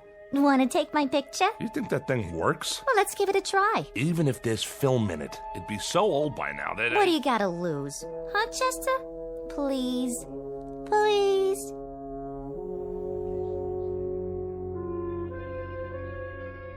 Scene of the crime, a hotel suite that in this instance serves as a den of thieves. The aftermath of a rather minor event to be noted on a police blotter, an insurance claim, perhaps a 3-inch box on page 12 of the evening paper. There's just one small item to be added to the list of loot. A camera. A most unimposing addition to the flotsam and jetsam that came with it. Hardly worth mentioning, really, because cameras are cameras. Some expensive, some available at the corner drugstore. But this camera, this one is unusual. Because in just a moment, we'll watch as it injects itself into the destinies of 3 people. For it happens to be a fact that the pictures it takes can only be developed in the Twilight Zone. And now, back to the Twilight Zone with A Most Unusual Camera, starring Mike Starr with Stacy Keach as your narrator. Please, Chester, take my picture. Look at this crummy thing. Foreign writing all over it. No place to open it up. Where do you put the film in? Maybe it's already got film in it. Yeah, sure. From the Ming Dynasty. And you think it's still good? Come on. See? You look through the thing on the top here. Now, this must be the button here. Wait, let me pose nice. Hold it, baby. Say cheese. Ta-da! Perfect. Fits right in. Everything else for nothing, so we get a camera that's for nothing. You and your curio shops. My curio shops? You cased the place. You fingered it. You did all the planning. Oh, listen to Miss Culture over there, the patron of the arts. Never mind hock shops, she says. No, let's go up in life. Let's knock off a curio shop, because curio shops have nothing but objects of art worth a fortune. And who touted me? The art lover over there. 2 weeks of planning, a whole night on the job, and what do we have, Paula? 400 pounds of junk. Yeah? Room service. Wait a minute. Room service, huh? I didn't order no room service. It's the law. What are we gonna do? Quick, dump all this stuff out the window. Hold on, Chester. I called for room service, okay? You did? To celebrate our newfound wealth. What'd you order? A breakfast for 2 with all the trimmings. How are we gonna pay for it, Paula? This room is costing me a fortune. Coming! Just leave it outside the door. Oui, monsieur. Very well. I'm not even hungry. How can I eat at a time like this? Maybe a little coffee is all in. Look, Chester. What's that sticking up out of the camera? It's the picture. I told you it'd work. Hey, let me see that. Well, how do I look? I don't know. Picture came out fine, just fine, but... Isn't that nice? You take good pictures, Chester. Well, there I am standing by the window. Did you get a good look at this? And so clear. No flash or anything. And look how clear it is. Oh, wait a minute. Let me think. What's the matter with you? What's the matter with me? Paula, go over to the mirror. What? Go ahead. Now look in the mirror. You're missing a couple of buttons on your shirt? Go on. Now look. We look nice together, don't you think? We ought to get some pictures of the 2 of us. Will you look? So? What's to see? What you wearing? You like my nightgown, Chet? I got it special for you. I like the way it sort of clings to my body. What do you think? Right. Now, look at the picture. So, there I am, standing by the window wearing a what? A fur coat. Oh! Yeah, a fur coat, which you don't have. Huh. Looks like mink. One of those Ember Autumn Haze models. Real pricey. Could be sable. I don't think so. It's a mink, all right. Chester, what am I doing wearing a fur coat? I wasn't wearing a fur coat when you took the picture, was I? Of course you weren't. I don't have that kind of money. I don't even own a fur coat. Chester, what is going on? I got it. I got it. Got what? It's a gag. A gag? A gag camera, strictly for laughs. What do you mean? You know, like at Coney Island. Remember? It looks like you're wearing a costume or something. I don't think so. Sure. Inside, they got these ready-made pictures already developed. But the negatives have already got a picture on them, see? The only thing this takes is the face. But we ain't in Coney Island. You know, like a carnival when you pose in front of those crazy cardboard things. You put your head on top of the cutout. Fat lady, sailor, cowboy, driving a car, you name it. And it looks real. That's what this thing is. Not bad. That's kind of clever. You sure? Sure, I'm sure. Well, we might as well clear up the rest of this junk. If you say so. What are we gonna do with it? Who cares? Stuff it down the garbage chute for all I care. Except for these phony Ming flower pots. Chester, what'd you do that for? Now we gotta clean it up. No, we don't. Leave it for room service. We're paying enough. There's one thing we didn't open yet. Yeah? That little chest over there in the corner. Did it come with a key? No, you'll have to open it in your own inimitable style. There ain't a lock ever made I can't, Jimmy. Anybody ever tell you had a lousy disposition? If I have a lousy disposition, it's because I'm married to a nickel and dime heister who can't tell a real diamond from a baseball diamond. Baby doll, this suite is costing an arm and a leg. Delivered and paid for by Mrs. Diedrich's son Chester from profits collected during a slew of years when you weren't even in the picture. So happens that I need you like I need a 3-time conviction. Well, aren't you the clever one? Let's see what's inside. Chester, look! I'm looking, but I don't believe it. The most beautiful fur coat I've ever saw. Full length, too. So we scored something after all. We sure did. And don't start giving me any of your cheap pizzazz about taking this to a fence. I wouldn't dream of it. Don't argue with me either. This is for little old Paula. Oh, look at these, stripes. Different colors, all mushed together. How do they do that? I think it's called Ember Autumn Haze. Like the one in the picture. Right. Exactly like the one in the picture.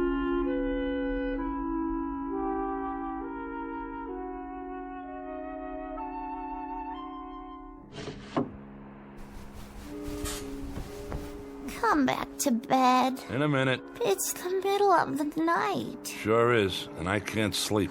What are you doing by the window? Getting some fresh air. Are you still worried about the camera? Shut up. Yeah, you are.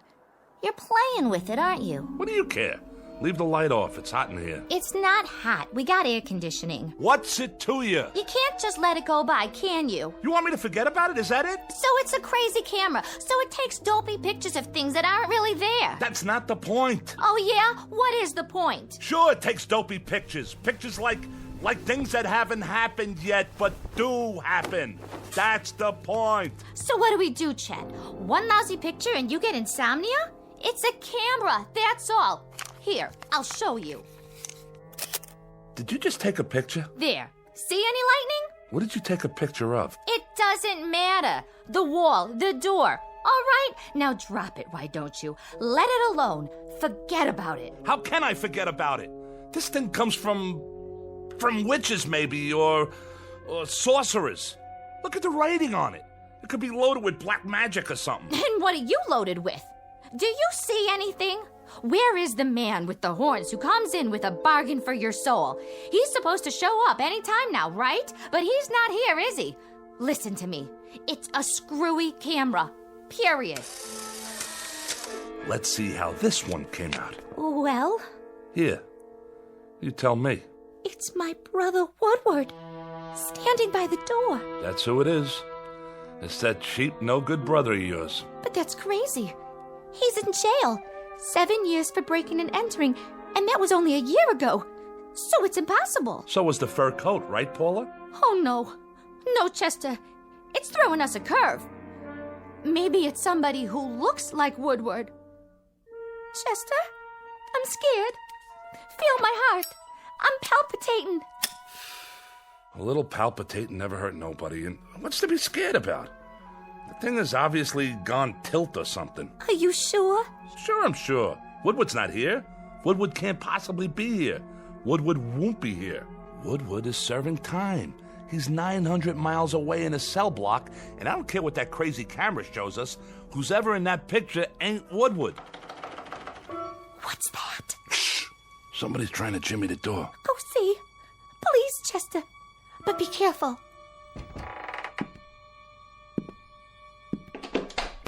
Woodward. Hi, Paula. Hello, Chester. I didn't want to wake anybody, so I just, use the old lockpick on the door. Hope you folks don't mind. Mind? Why would I mind? But you're in jail, aren't you? I broke out. Me and another guy. Hid in the laundry truck. Nice, huh? I thought maybe I could stay with you for a few days. If you really don't mind.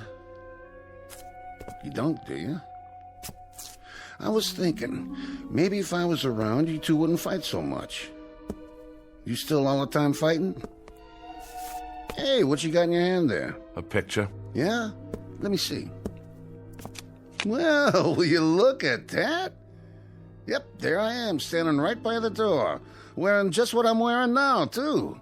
Same clothes. Ain't science wonderful? Do you know what you're saying? Sure I do. I think it's great to be able to get a picture of... Wait a minute. Wait a minute. Yeah? If I was outside the door... Uh-huh. And you was in here... That's right. But you already have this picture of me. Right. Standing right here. Inside the door. Yeah, and? Then... How come?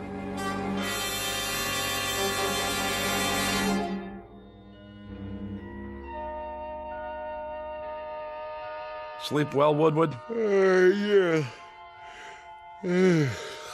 Thanks for letting me use the couch. Think nothing of it. A growing boy needs his rest. What are we going to do today, Chester? I don't know yet. But I got a feeling it's going to have something to do with that camera. I still don't see how we can use it. Neither do I. As far as I can see, it's strictly for laughs. Well, maybe we could sell it. For some big bucks. There's rich people might want something like that. For what? Well, I don't know. Find out who's coming to the front door of their office. Like a hidden camera. See who's robbing them blind, in advance. Try selling them an item like that. They throw you out on your duff. Or some company.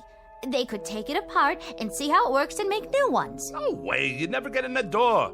They'd say you were off your rocker or burn you at the stake, one or the other. What do you think, Woodward? Oh, good call, Paula. Ask the intellectual in the crowd. We could sell, tickets. Yeah, that's it. Set up a place, a stand somewhere, to take pictures.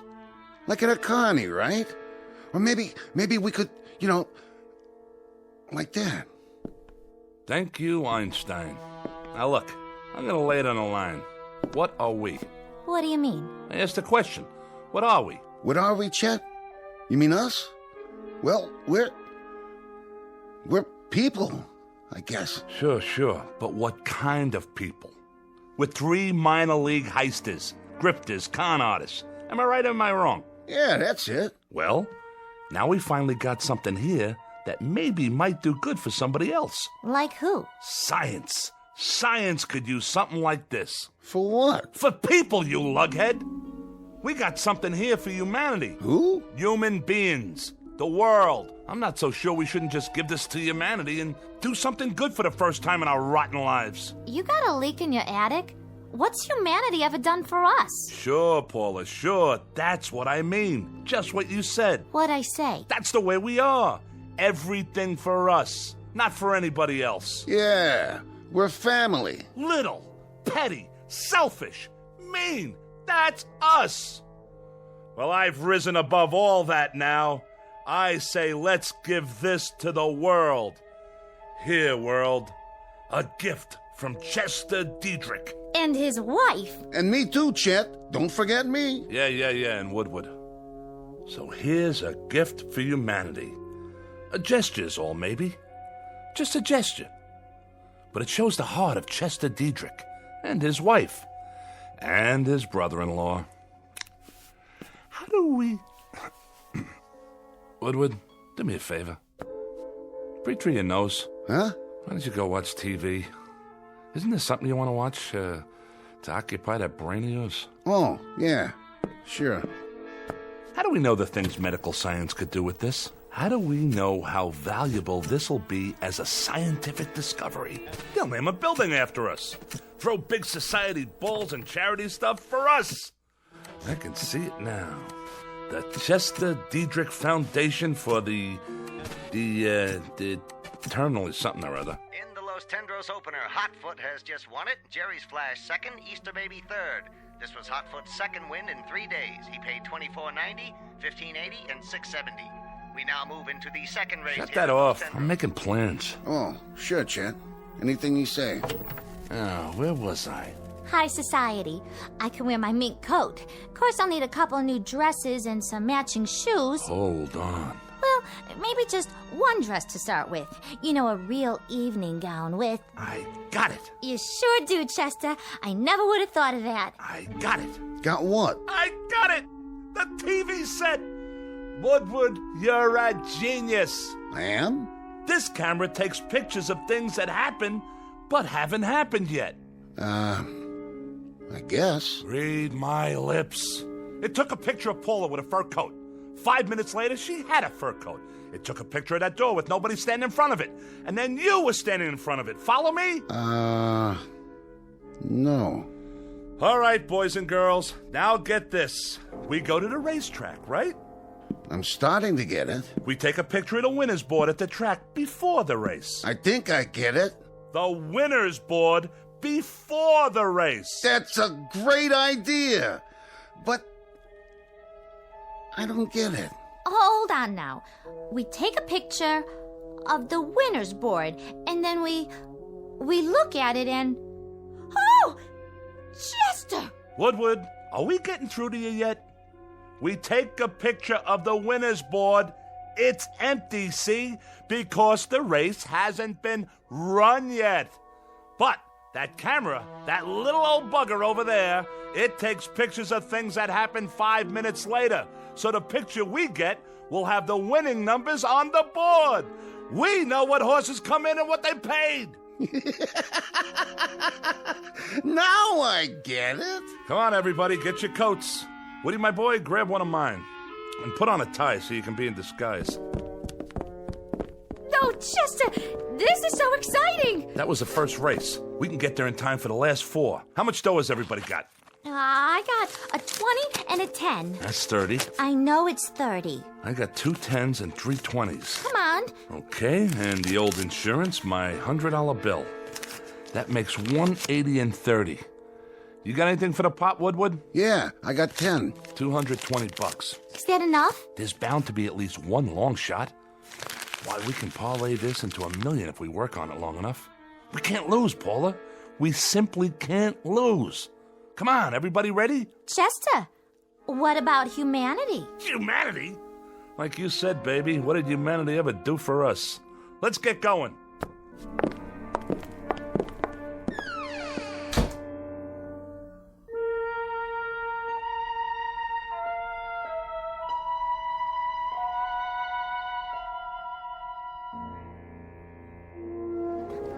Give me the camera. Let me see. The camera. You brought it, didn't you? Right here, Chester. I was just teasing. I'll brace it on the rail to keep it steady. Oh, boy, Chet. Oh, boy, you got us an idea here. My ribs aren't bothering your elbow, are they? No, not at all. Then let loose of me. Let me get the picture. Did you get the board? I got it. Are you sure? I'm sure. Now what do we do? Now we wait for the picture to come out. Don't we have to develop it first? Take it to a drugstore or something? Oh, for crying out loud. No, see, it comes out of this little slot on the top. Yeah? Neat. Sometimes it takes a little while. How long? The race is gonna start pretty soon. All things come to him who waits. Oh. Which horse do you like? I don't know which one I like yet. on account of I haven't looked at the picture yet, okay? Uh-huh. I like the number 5 horse, Tinky Beggar. It suits you. Peanuts, hot dogs, get your red hots here. Over here! Oh, no. Wait 5 little minutes and you can buy all the hot dogs you want. Right now, everything we have goes on the horse. Which one? Well, Look at it. 6, 3, and 11. And look what 6 pays. $47.60 to win. Hand me the racing form. Here you go. Number 6. Tidy 2, that's number 6. Okay, kids, we bet our money on Tidy 2. I don't like the looks of that horse. He's walking real slow. Will you get it through that thick skull of yours? We can't lose. Stay right here, and don't let anything happen to that camera.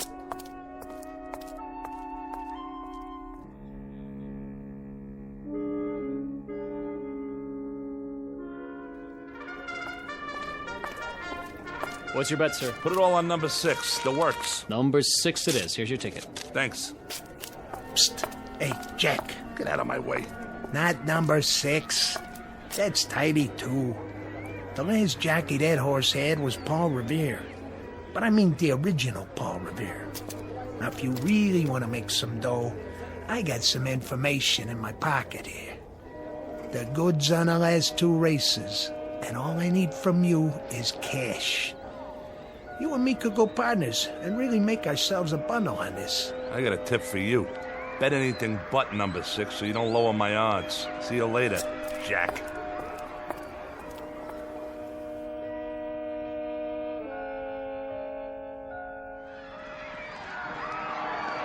Rounding the far turn, it's Tinky Beggar, Sir Midas, Pink Gloves, Bart Jr., Lady Deck. Coming in the stretch, Tidy 2 coming up very fast on the outside. Now in the stretch, Tinky Beggar, Sir Midas, and Tidy 2 is third. Tidy 2 moving up. Tinky Beggar and Tidy 2 neck and neck. It's Tidy 2. It's Tidy 2 all the way.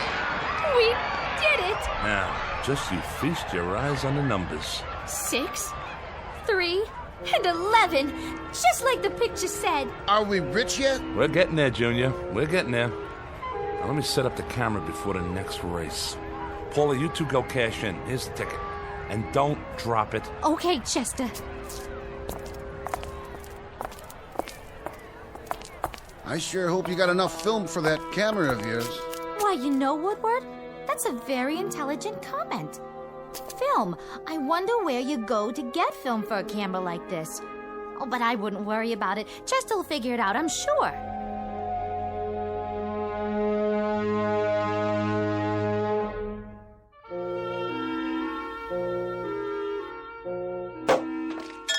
Want another glass, Chester? Not now. I'm on the phone. Yeah? Yeah, but when can I get a delivery on something like that? No. I don't want the black one. It's gotta be yellow with black upholstery. Spoked wheels, Continental kit on the back, dual exhaust, power everything, the works. You got that? Now when can I get a delivery? All right, then order it. No. I'll pay you in cash. Come over with the papers tomorrow morning, we'll settle it then. How much did you say it was? No, I'm not backing out. I was just thinking. Maybe I ought to get 2. Huh? Well, you bring the papers. Fine. So long. It's the room service waiter. Are you done with your snack, Woodward? I ate the steak, but I can't finish all the chicken. I guess that'll hold me till dinner, though. Yes? I came for the dishes, madame. Right over there on the coffee table. Can you bring a couple of more bottles of champagne on the way back? Yes, madame, I can easily do that.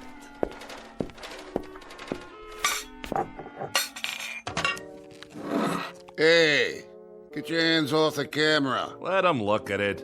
Bet you've never seen anything like that, Pierre. Mais non. Most unusual, sir. Isn't it, though? You don't know how unusual.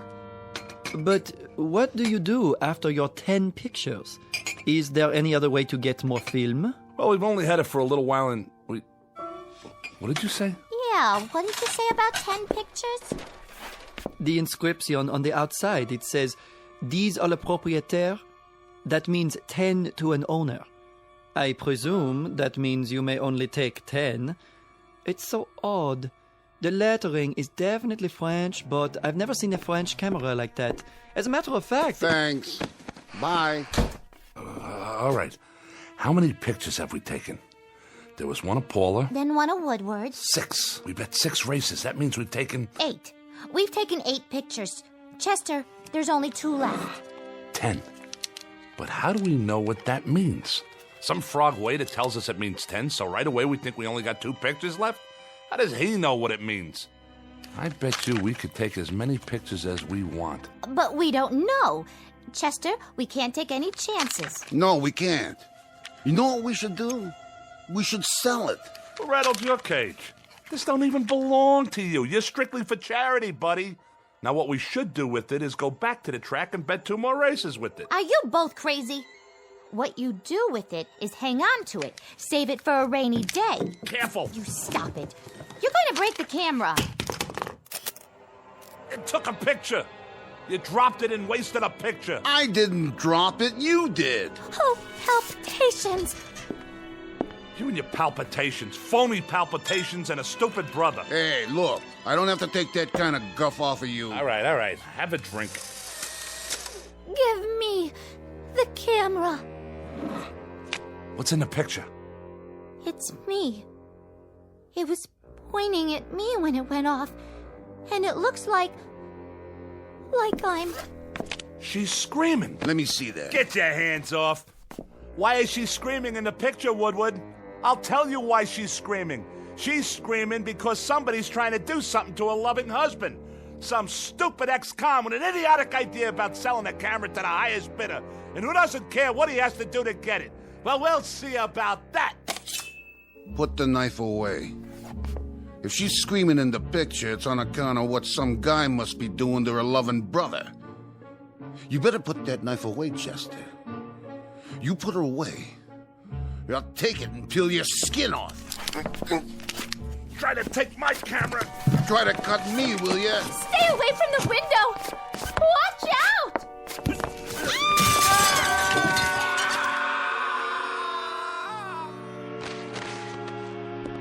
Oh, Chester! Chester, my poor darling husband! And Woodward! Woodward, my brother, my flesh, my very own flesh. I'll die. I will simply die. There's nothing left for me now. Except this suitcase full of money. How thoughtful of you, Chester. Well, don't worry about me. I'll muddle through somehow. We have to learn to live with tragedy. Poor Chester and poor Woodward. My heart is simply too full to say any more. May you both rest in peace. Now, where is that camera? Here. 1 picture left, huh? 1 more picture to remember you boys. For posterity. Pardonnez-moi. Oh, how did you get in here? I have, how you say, the key. There is something in the way of laundry that I should take, no? You got the wrong room, Jack. There's no laundry up here. I'm checking out. There is the matter of dirty laundry. And your 2 friends, they have checked out already? Ah, yes, I see them. Such a pity. Lying down there in the courtyard. So young. One moment full of life, vim, vigor, and the next moment, poof. What do you think you're doing with that suitcase? Doing? But, madame, I told you, I'm here for the laundry. I'm, how do you say, cleaning you out. You're cleaning me out? And while you're doing that, Jack, what do you think I'll be doing? Well, I'll cue you, buddy.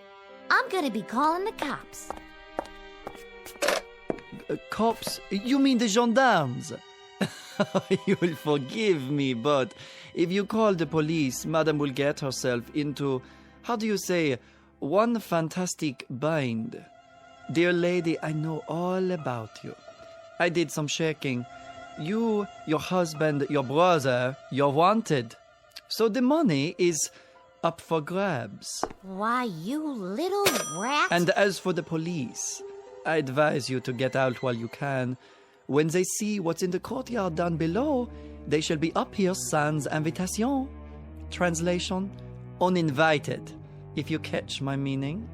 So you walk out of here with the loot, and I get nothing but a big fat goose egg? At your service. Now, as to the laundry, it may be back on Thursday, or maybe Friday, or maybe never. And the camera. But I am not a hog. I leave the picture with you. Sacre no, this is a picture of the courtyard below. Well, sure it is. I just took it. And if you don't mind, I think I'll just keep it. As a souvenir. But how can this be? In the picture, there are more than 2 bodies. More than 2? Then who else is down there? Watch your step, Madame de Broken Glass. You will trip and hurt yourself.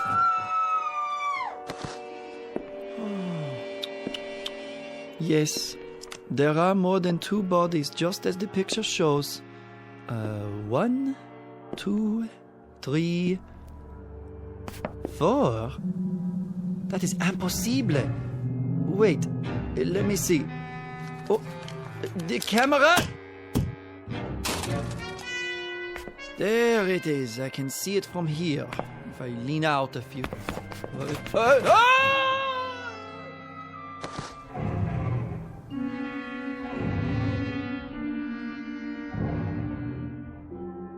Object known as a camera. Vintage uncertain. Origin unknown. But for the greedy, the avaricious, the fleet of foot, who can run a 4-minute mile so long as they're chasing a fast buck, it appears to be an ally. But appearances are deceiving. It isn't at all what it seems. It's really nothing more than a beckoning come-on for a quick walk around the block. In the Twilight Zone.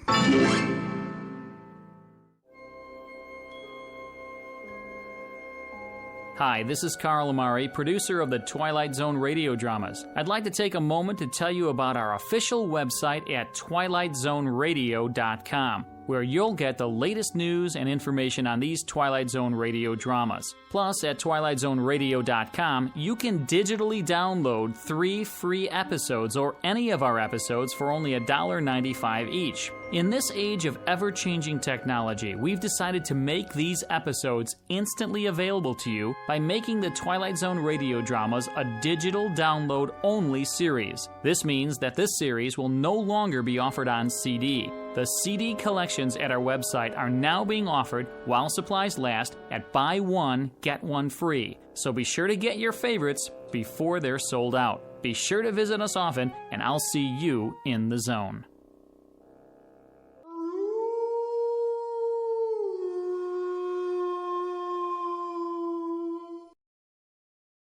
Tune in to nostalgia. Tune in to now. Golden Radio Hour.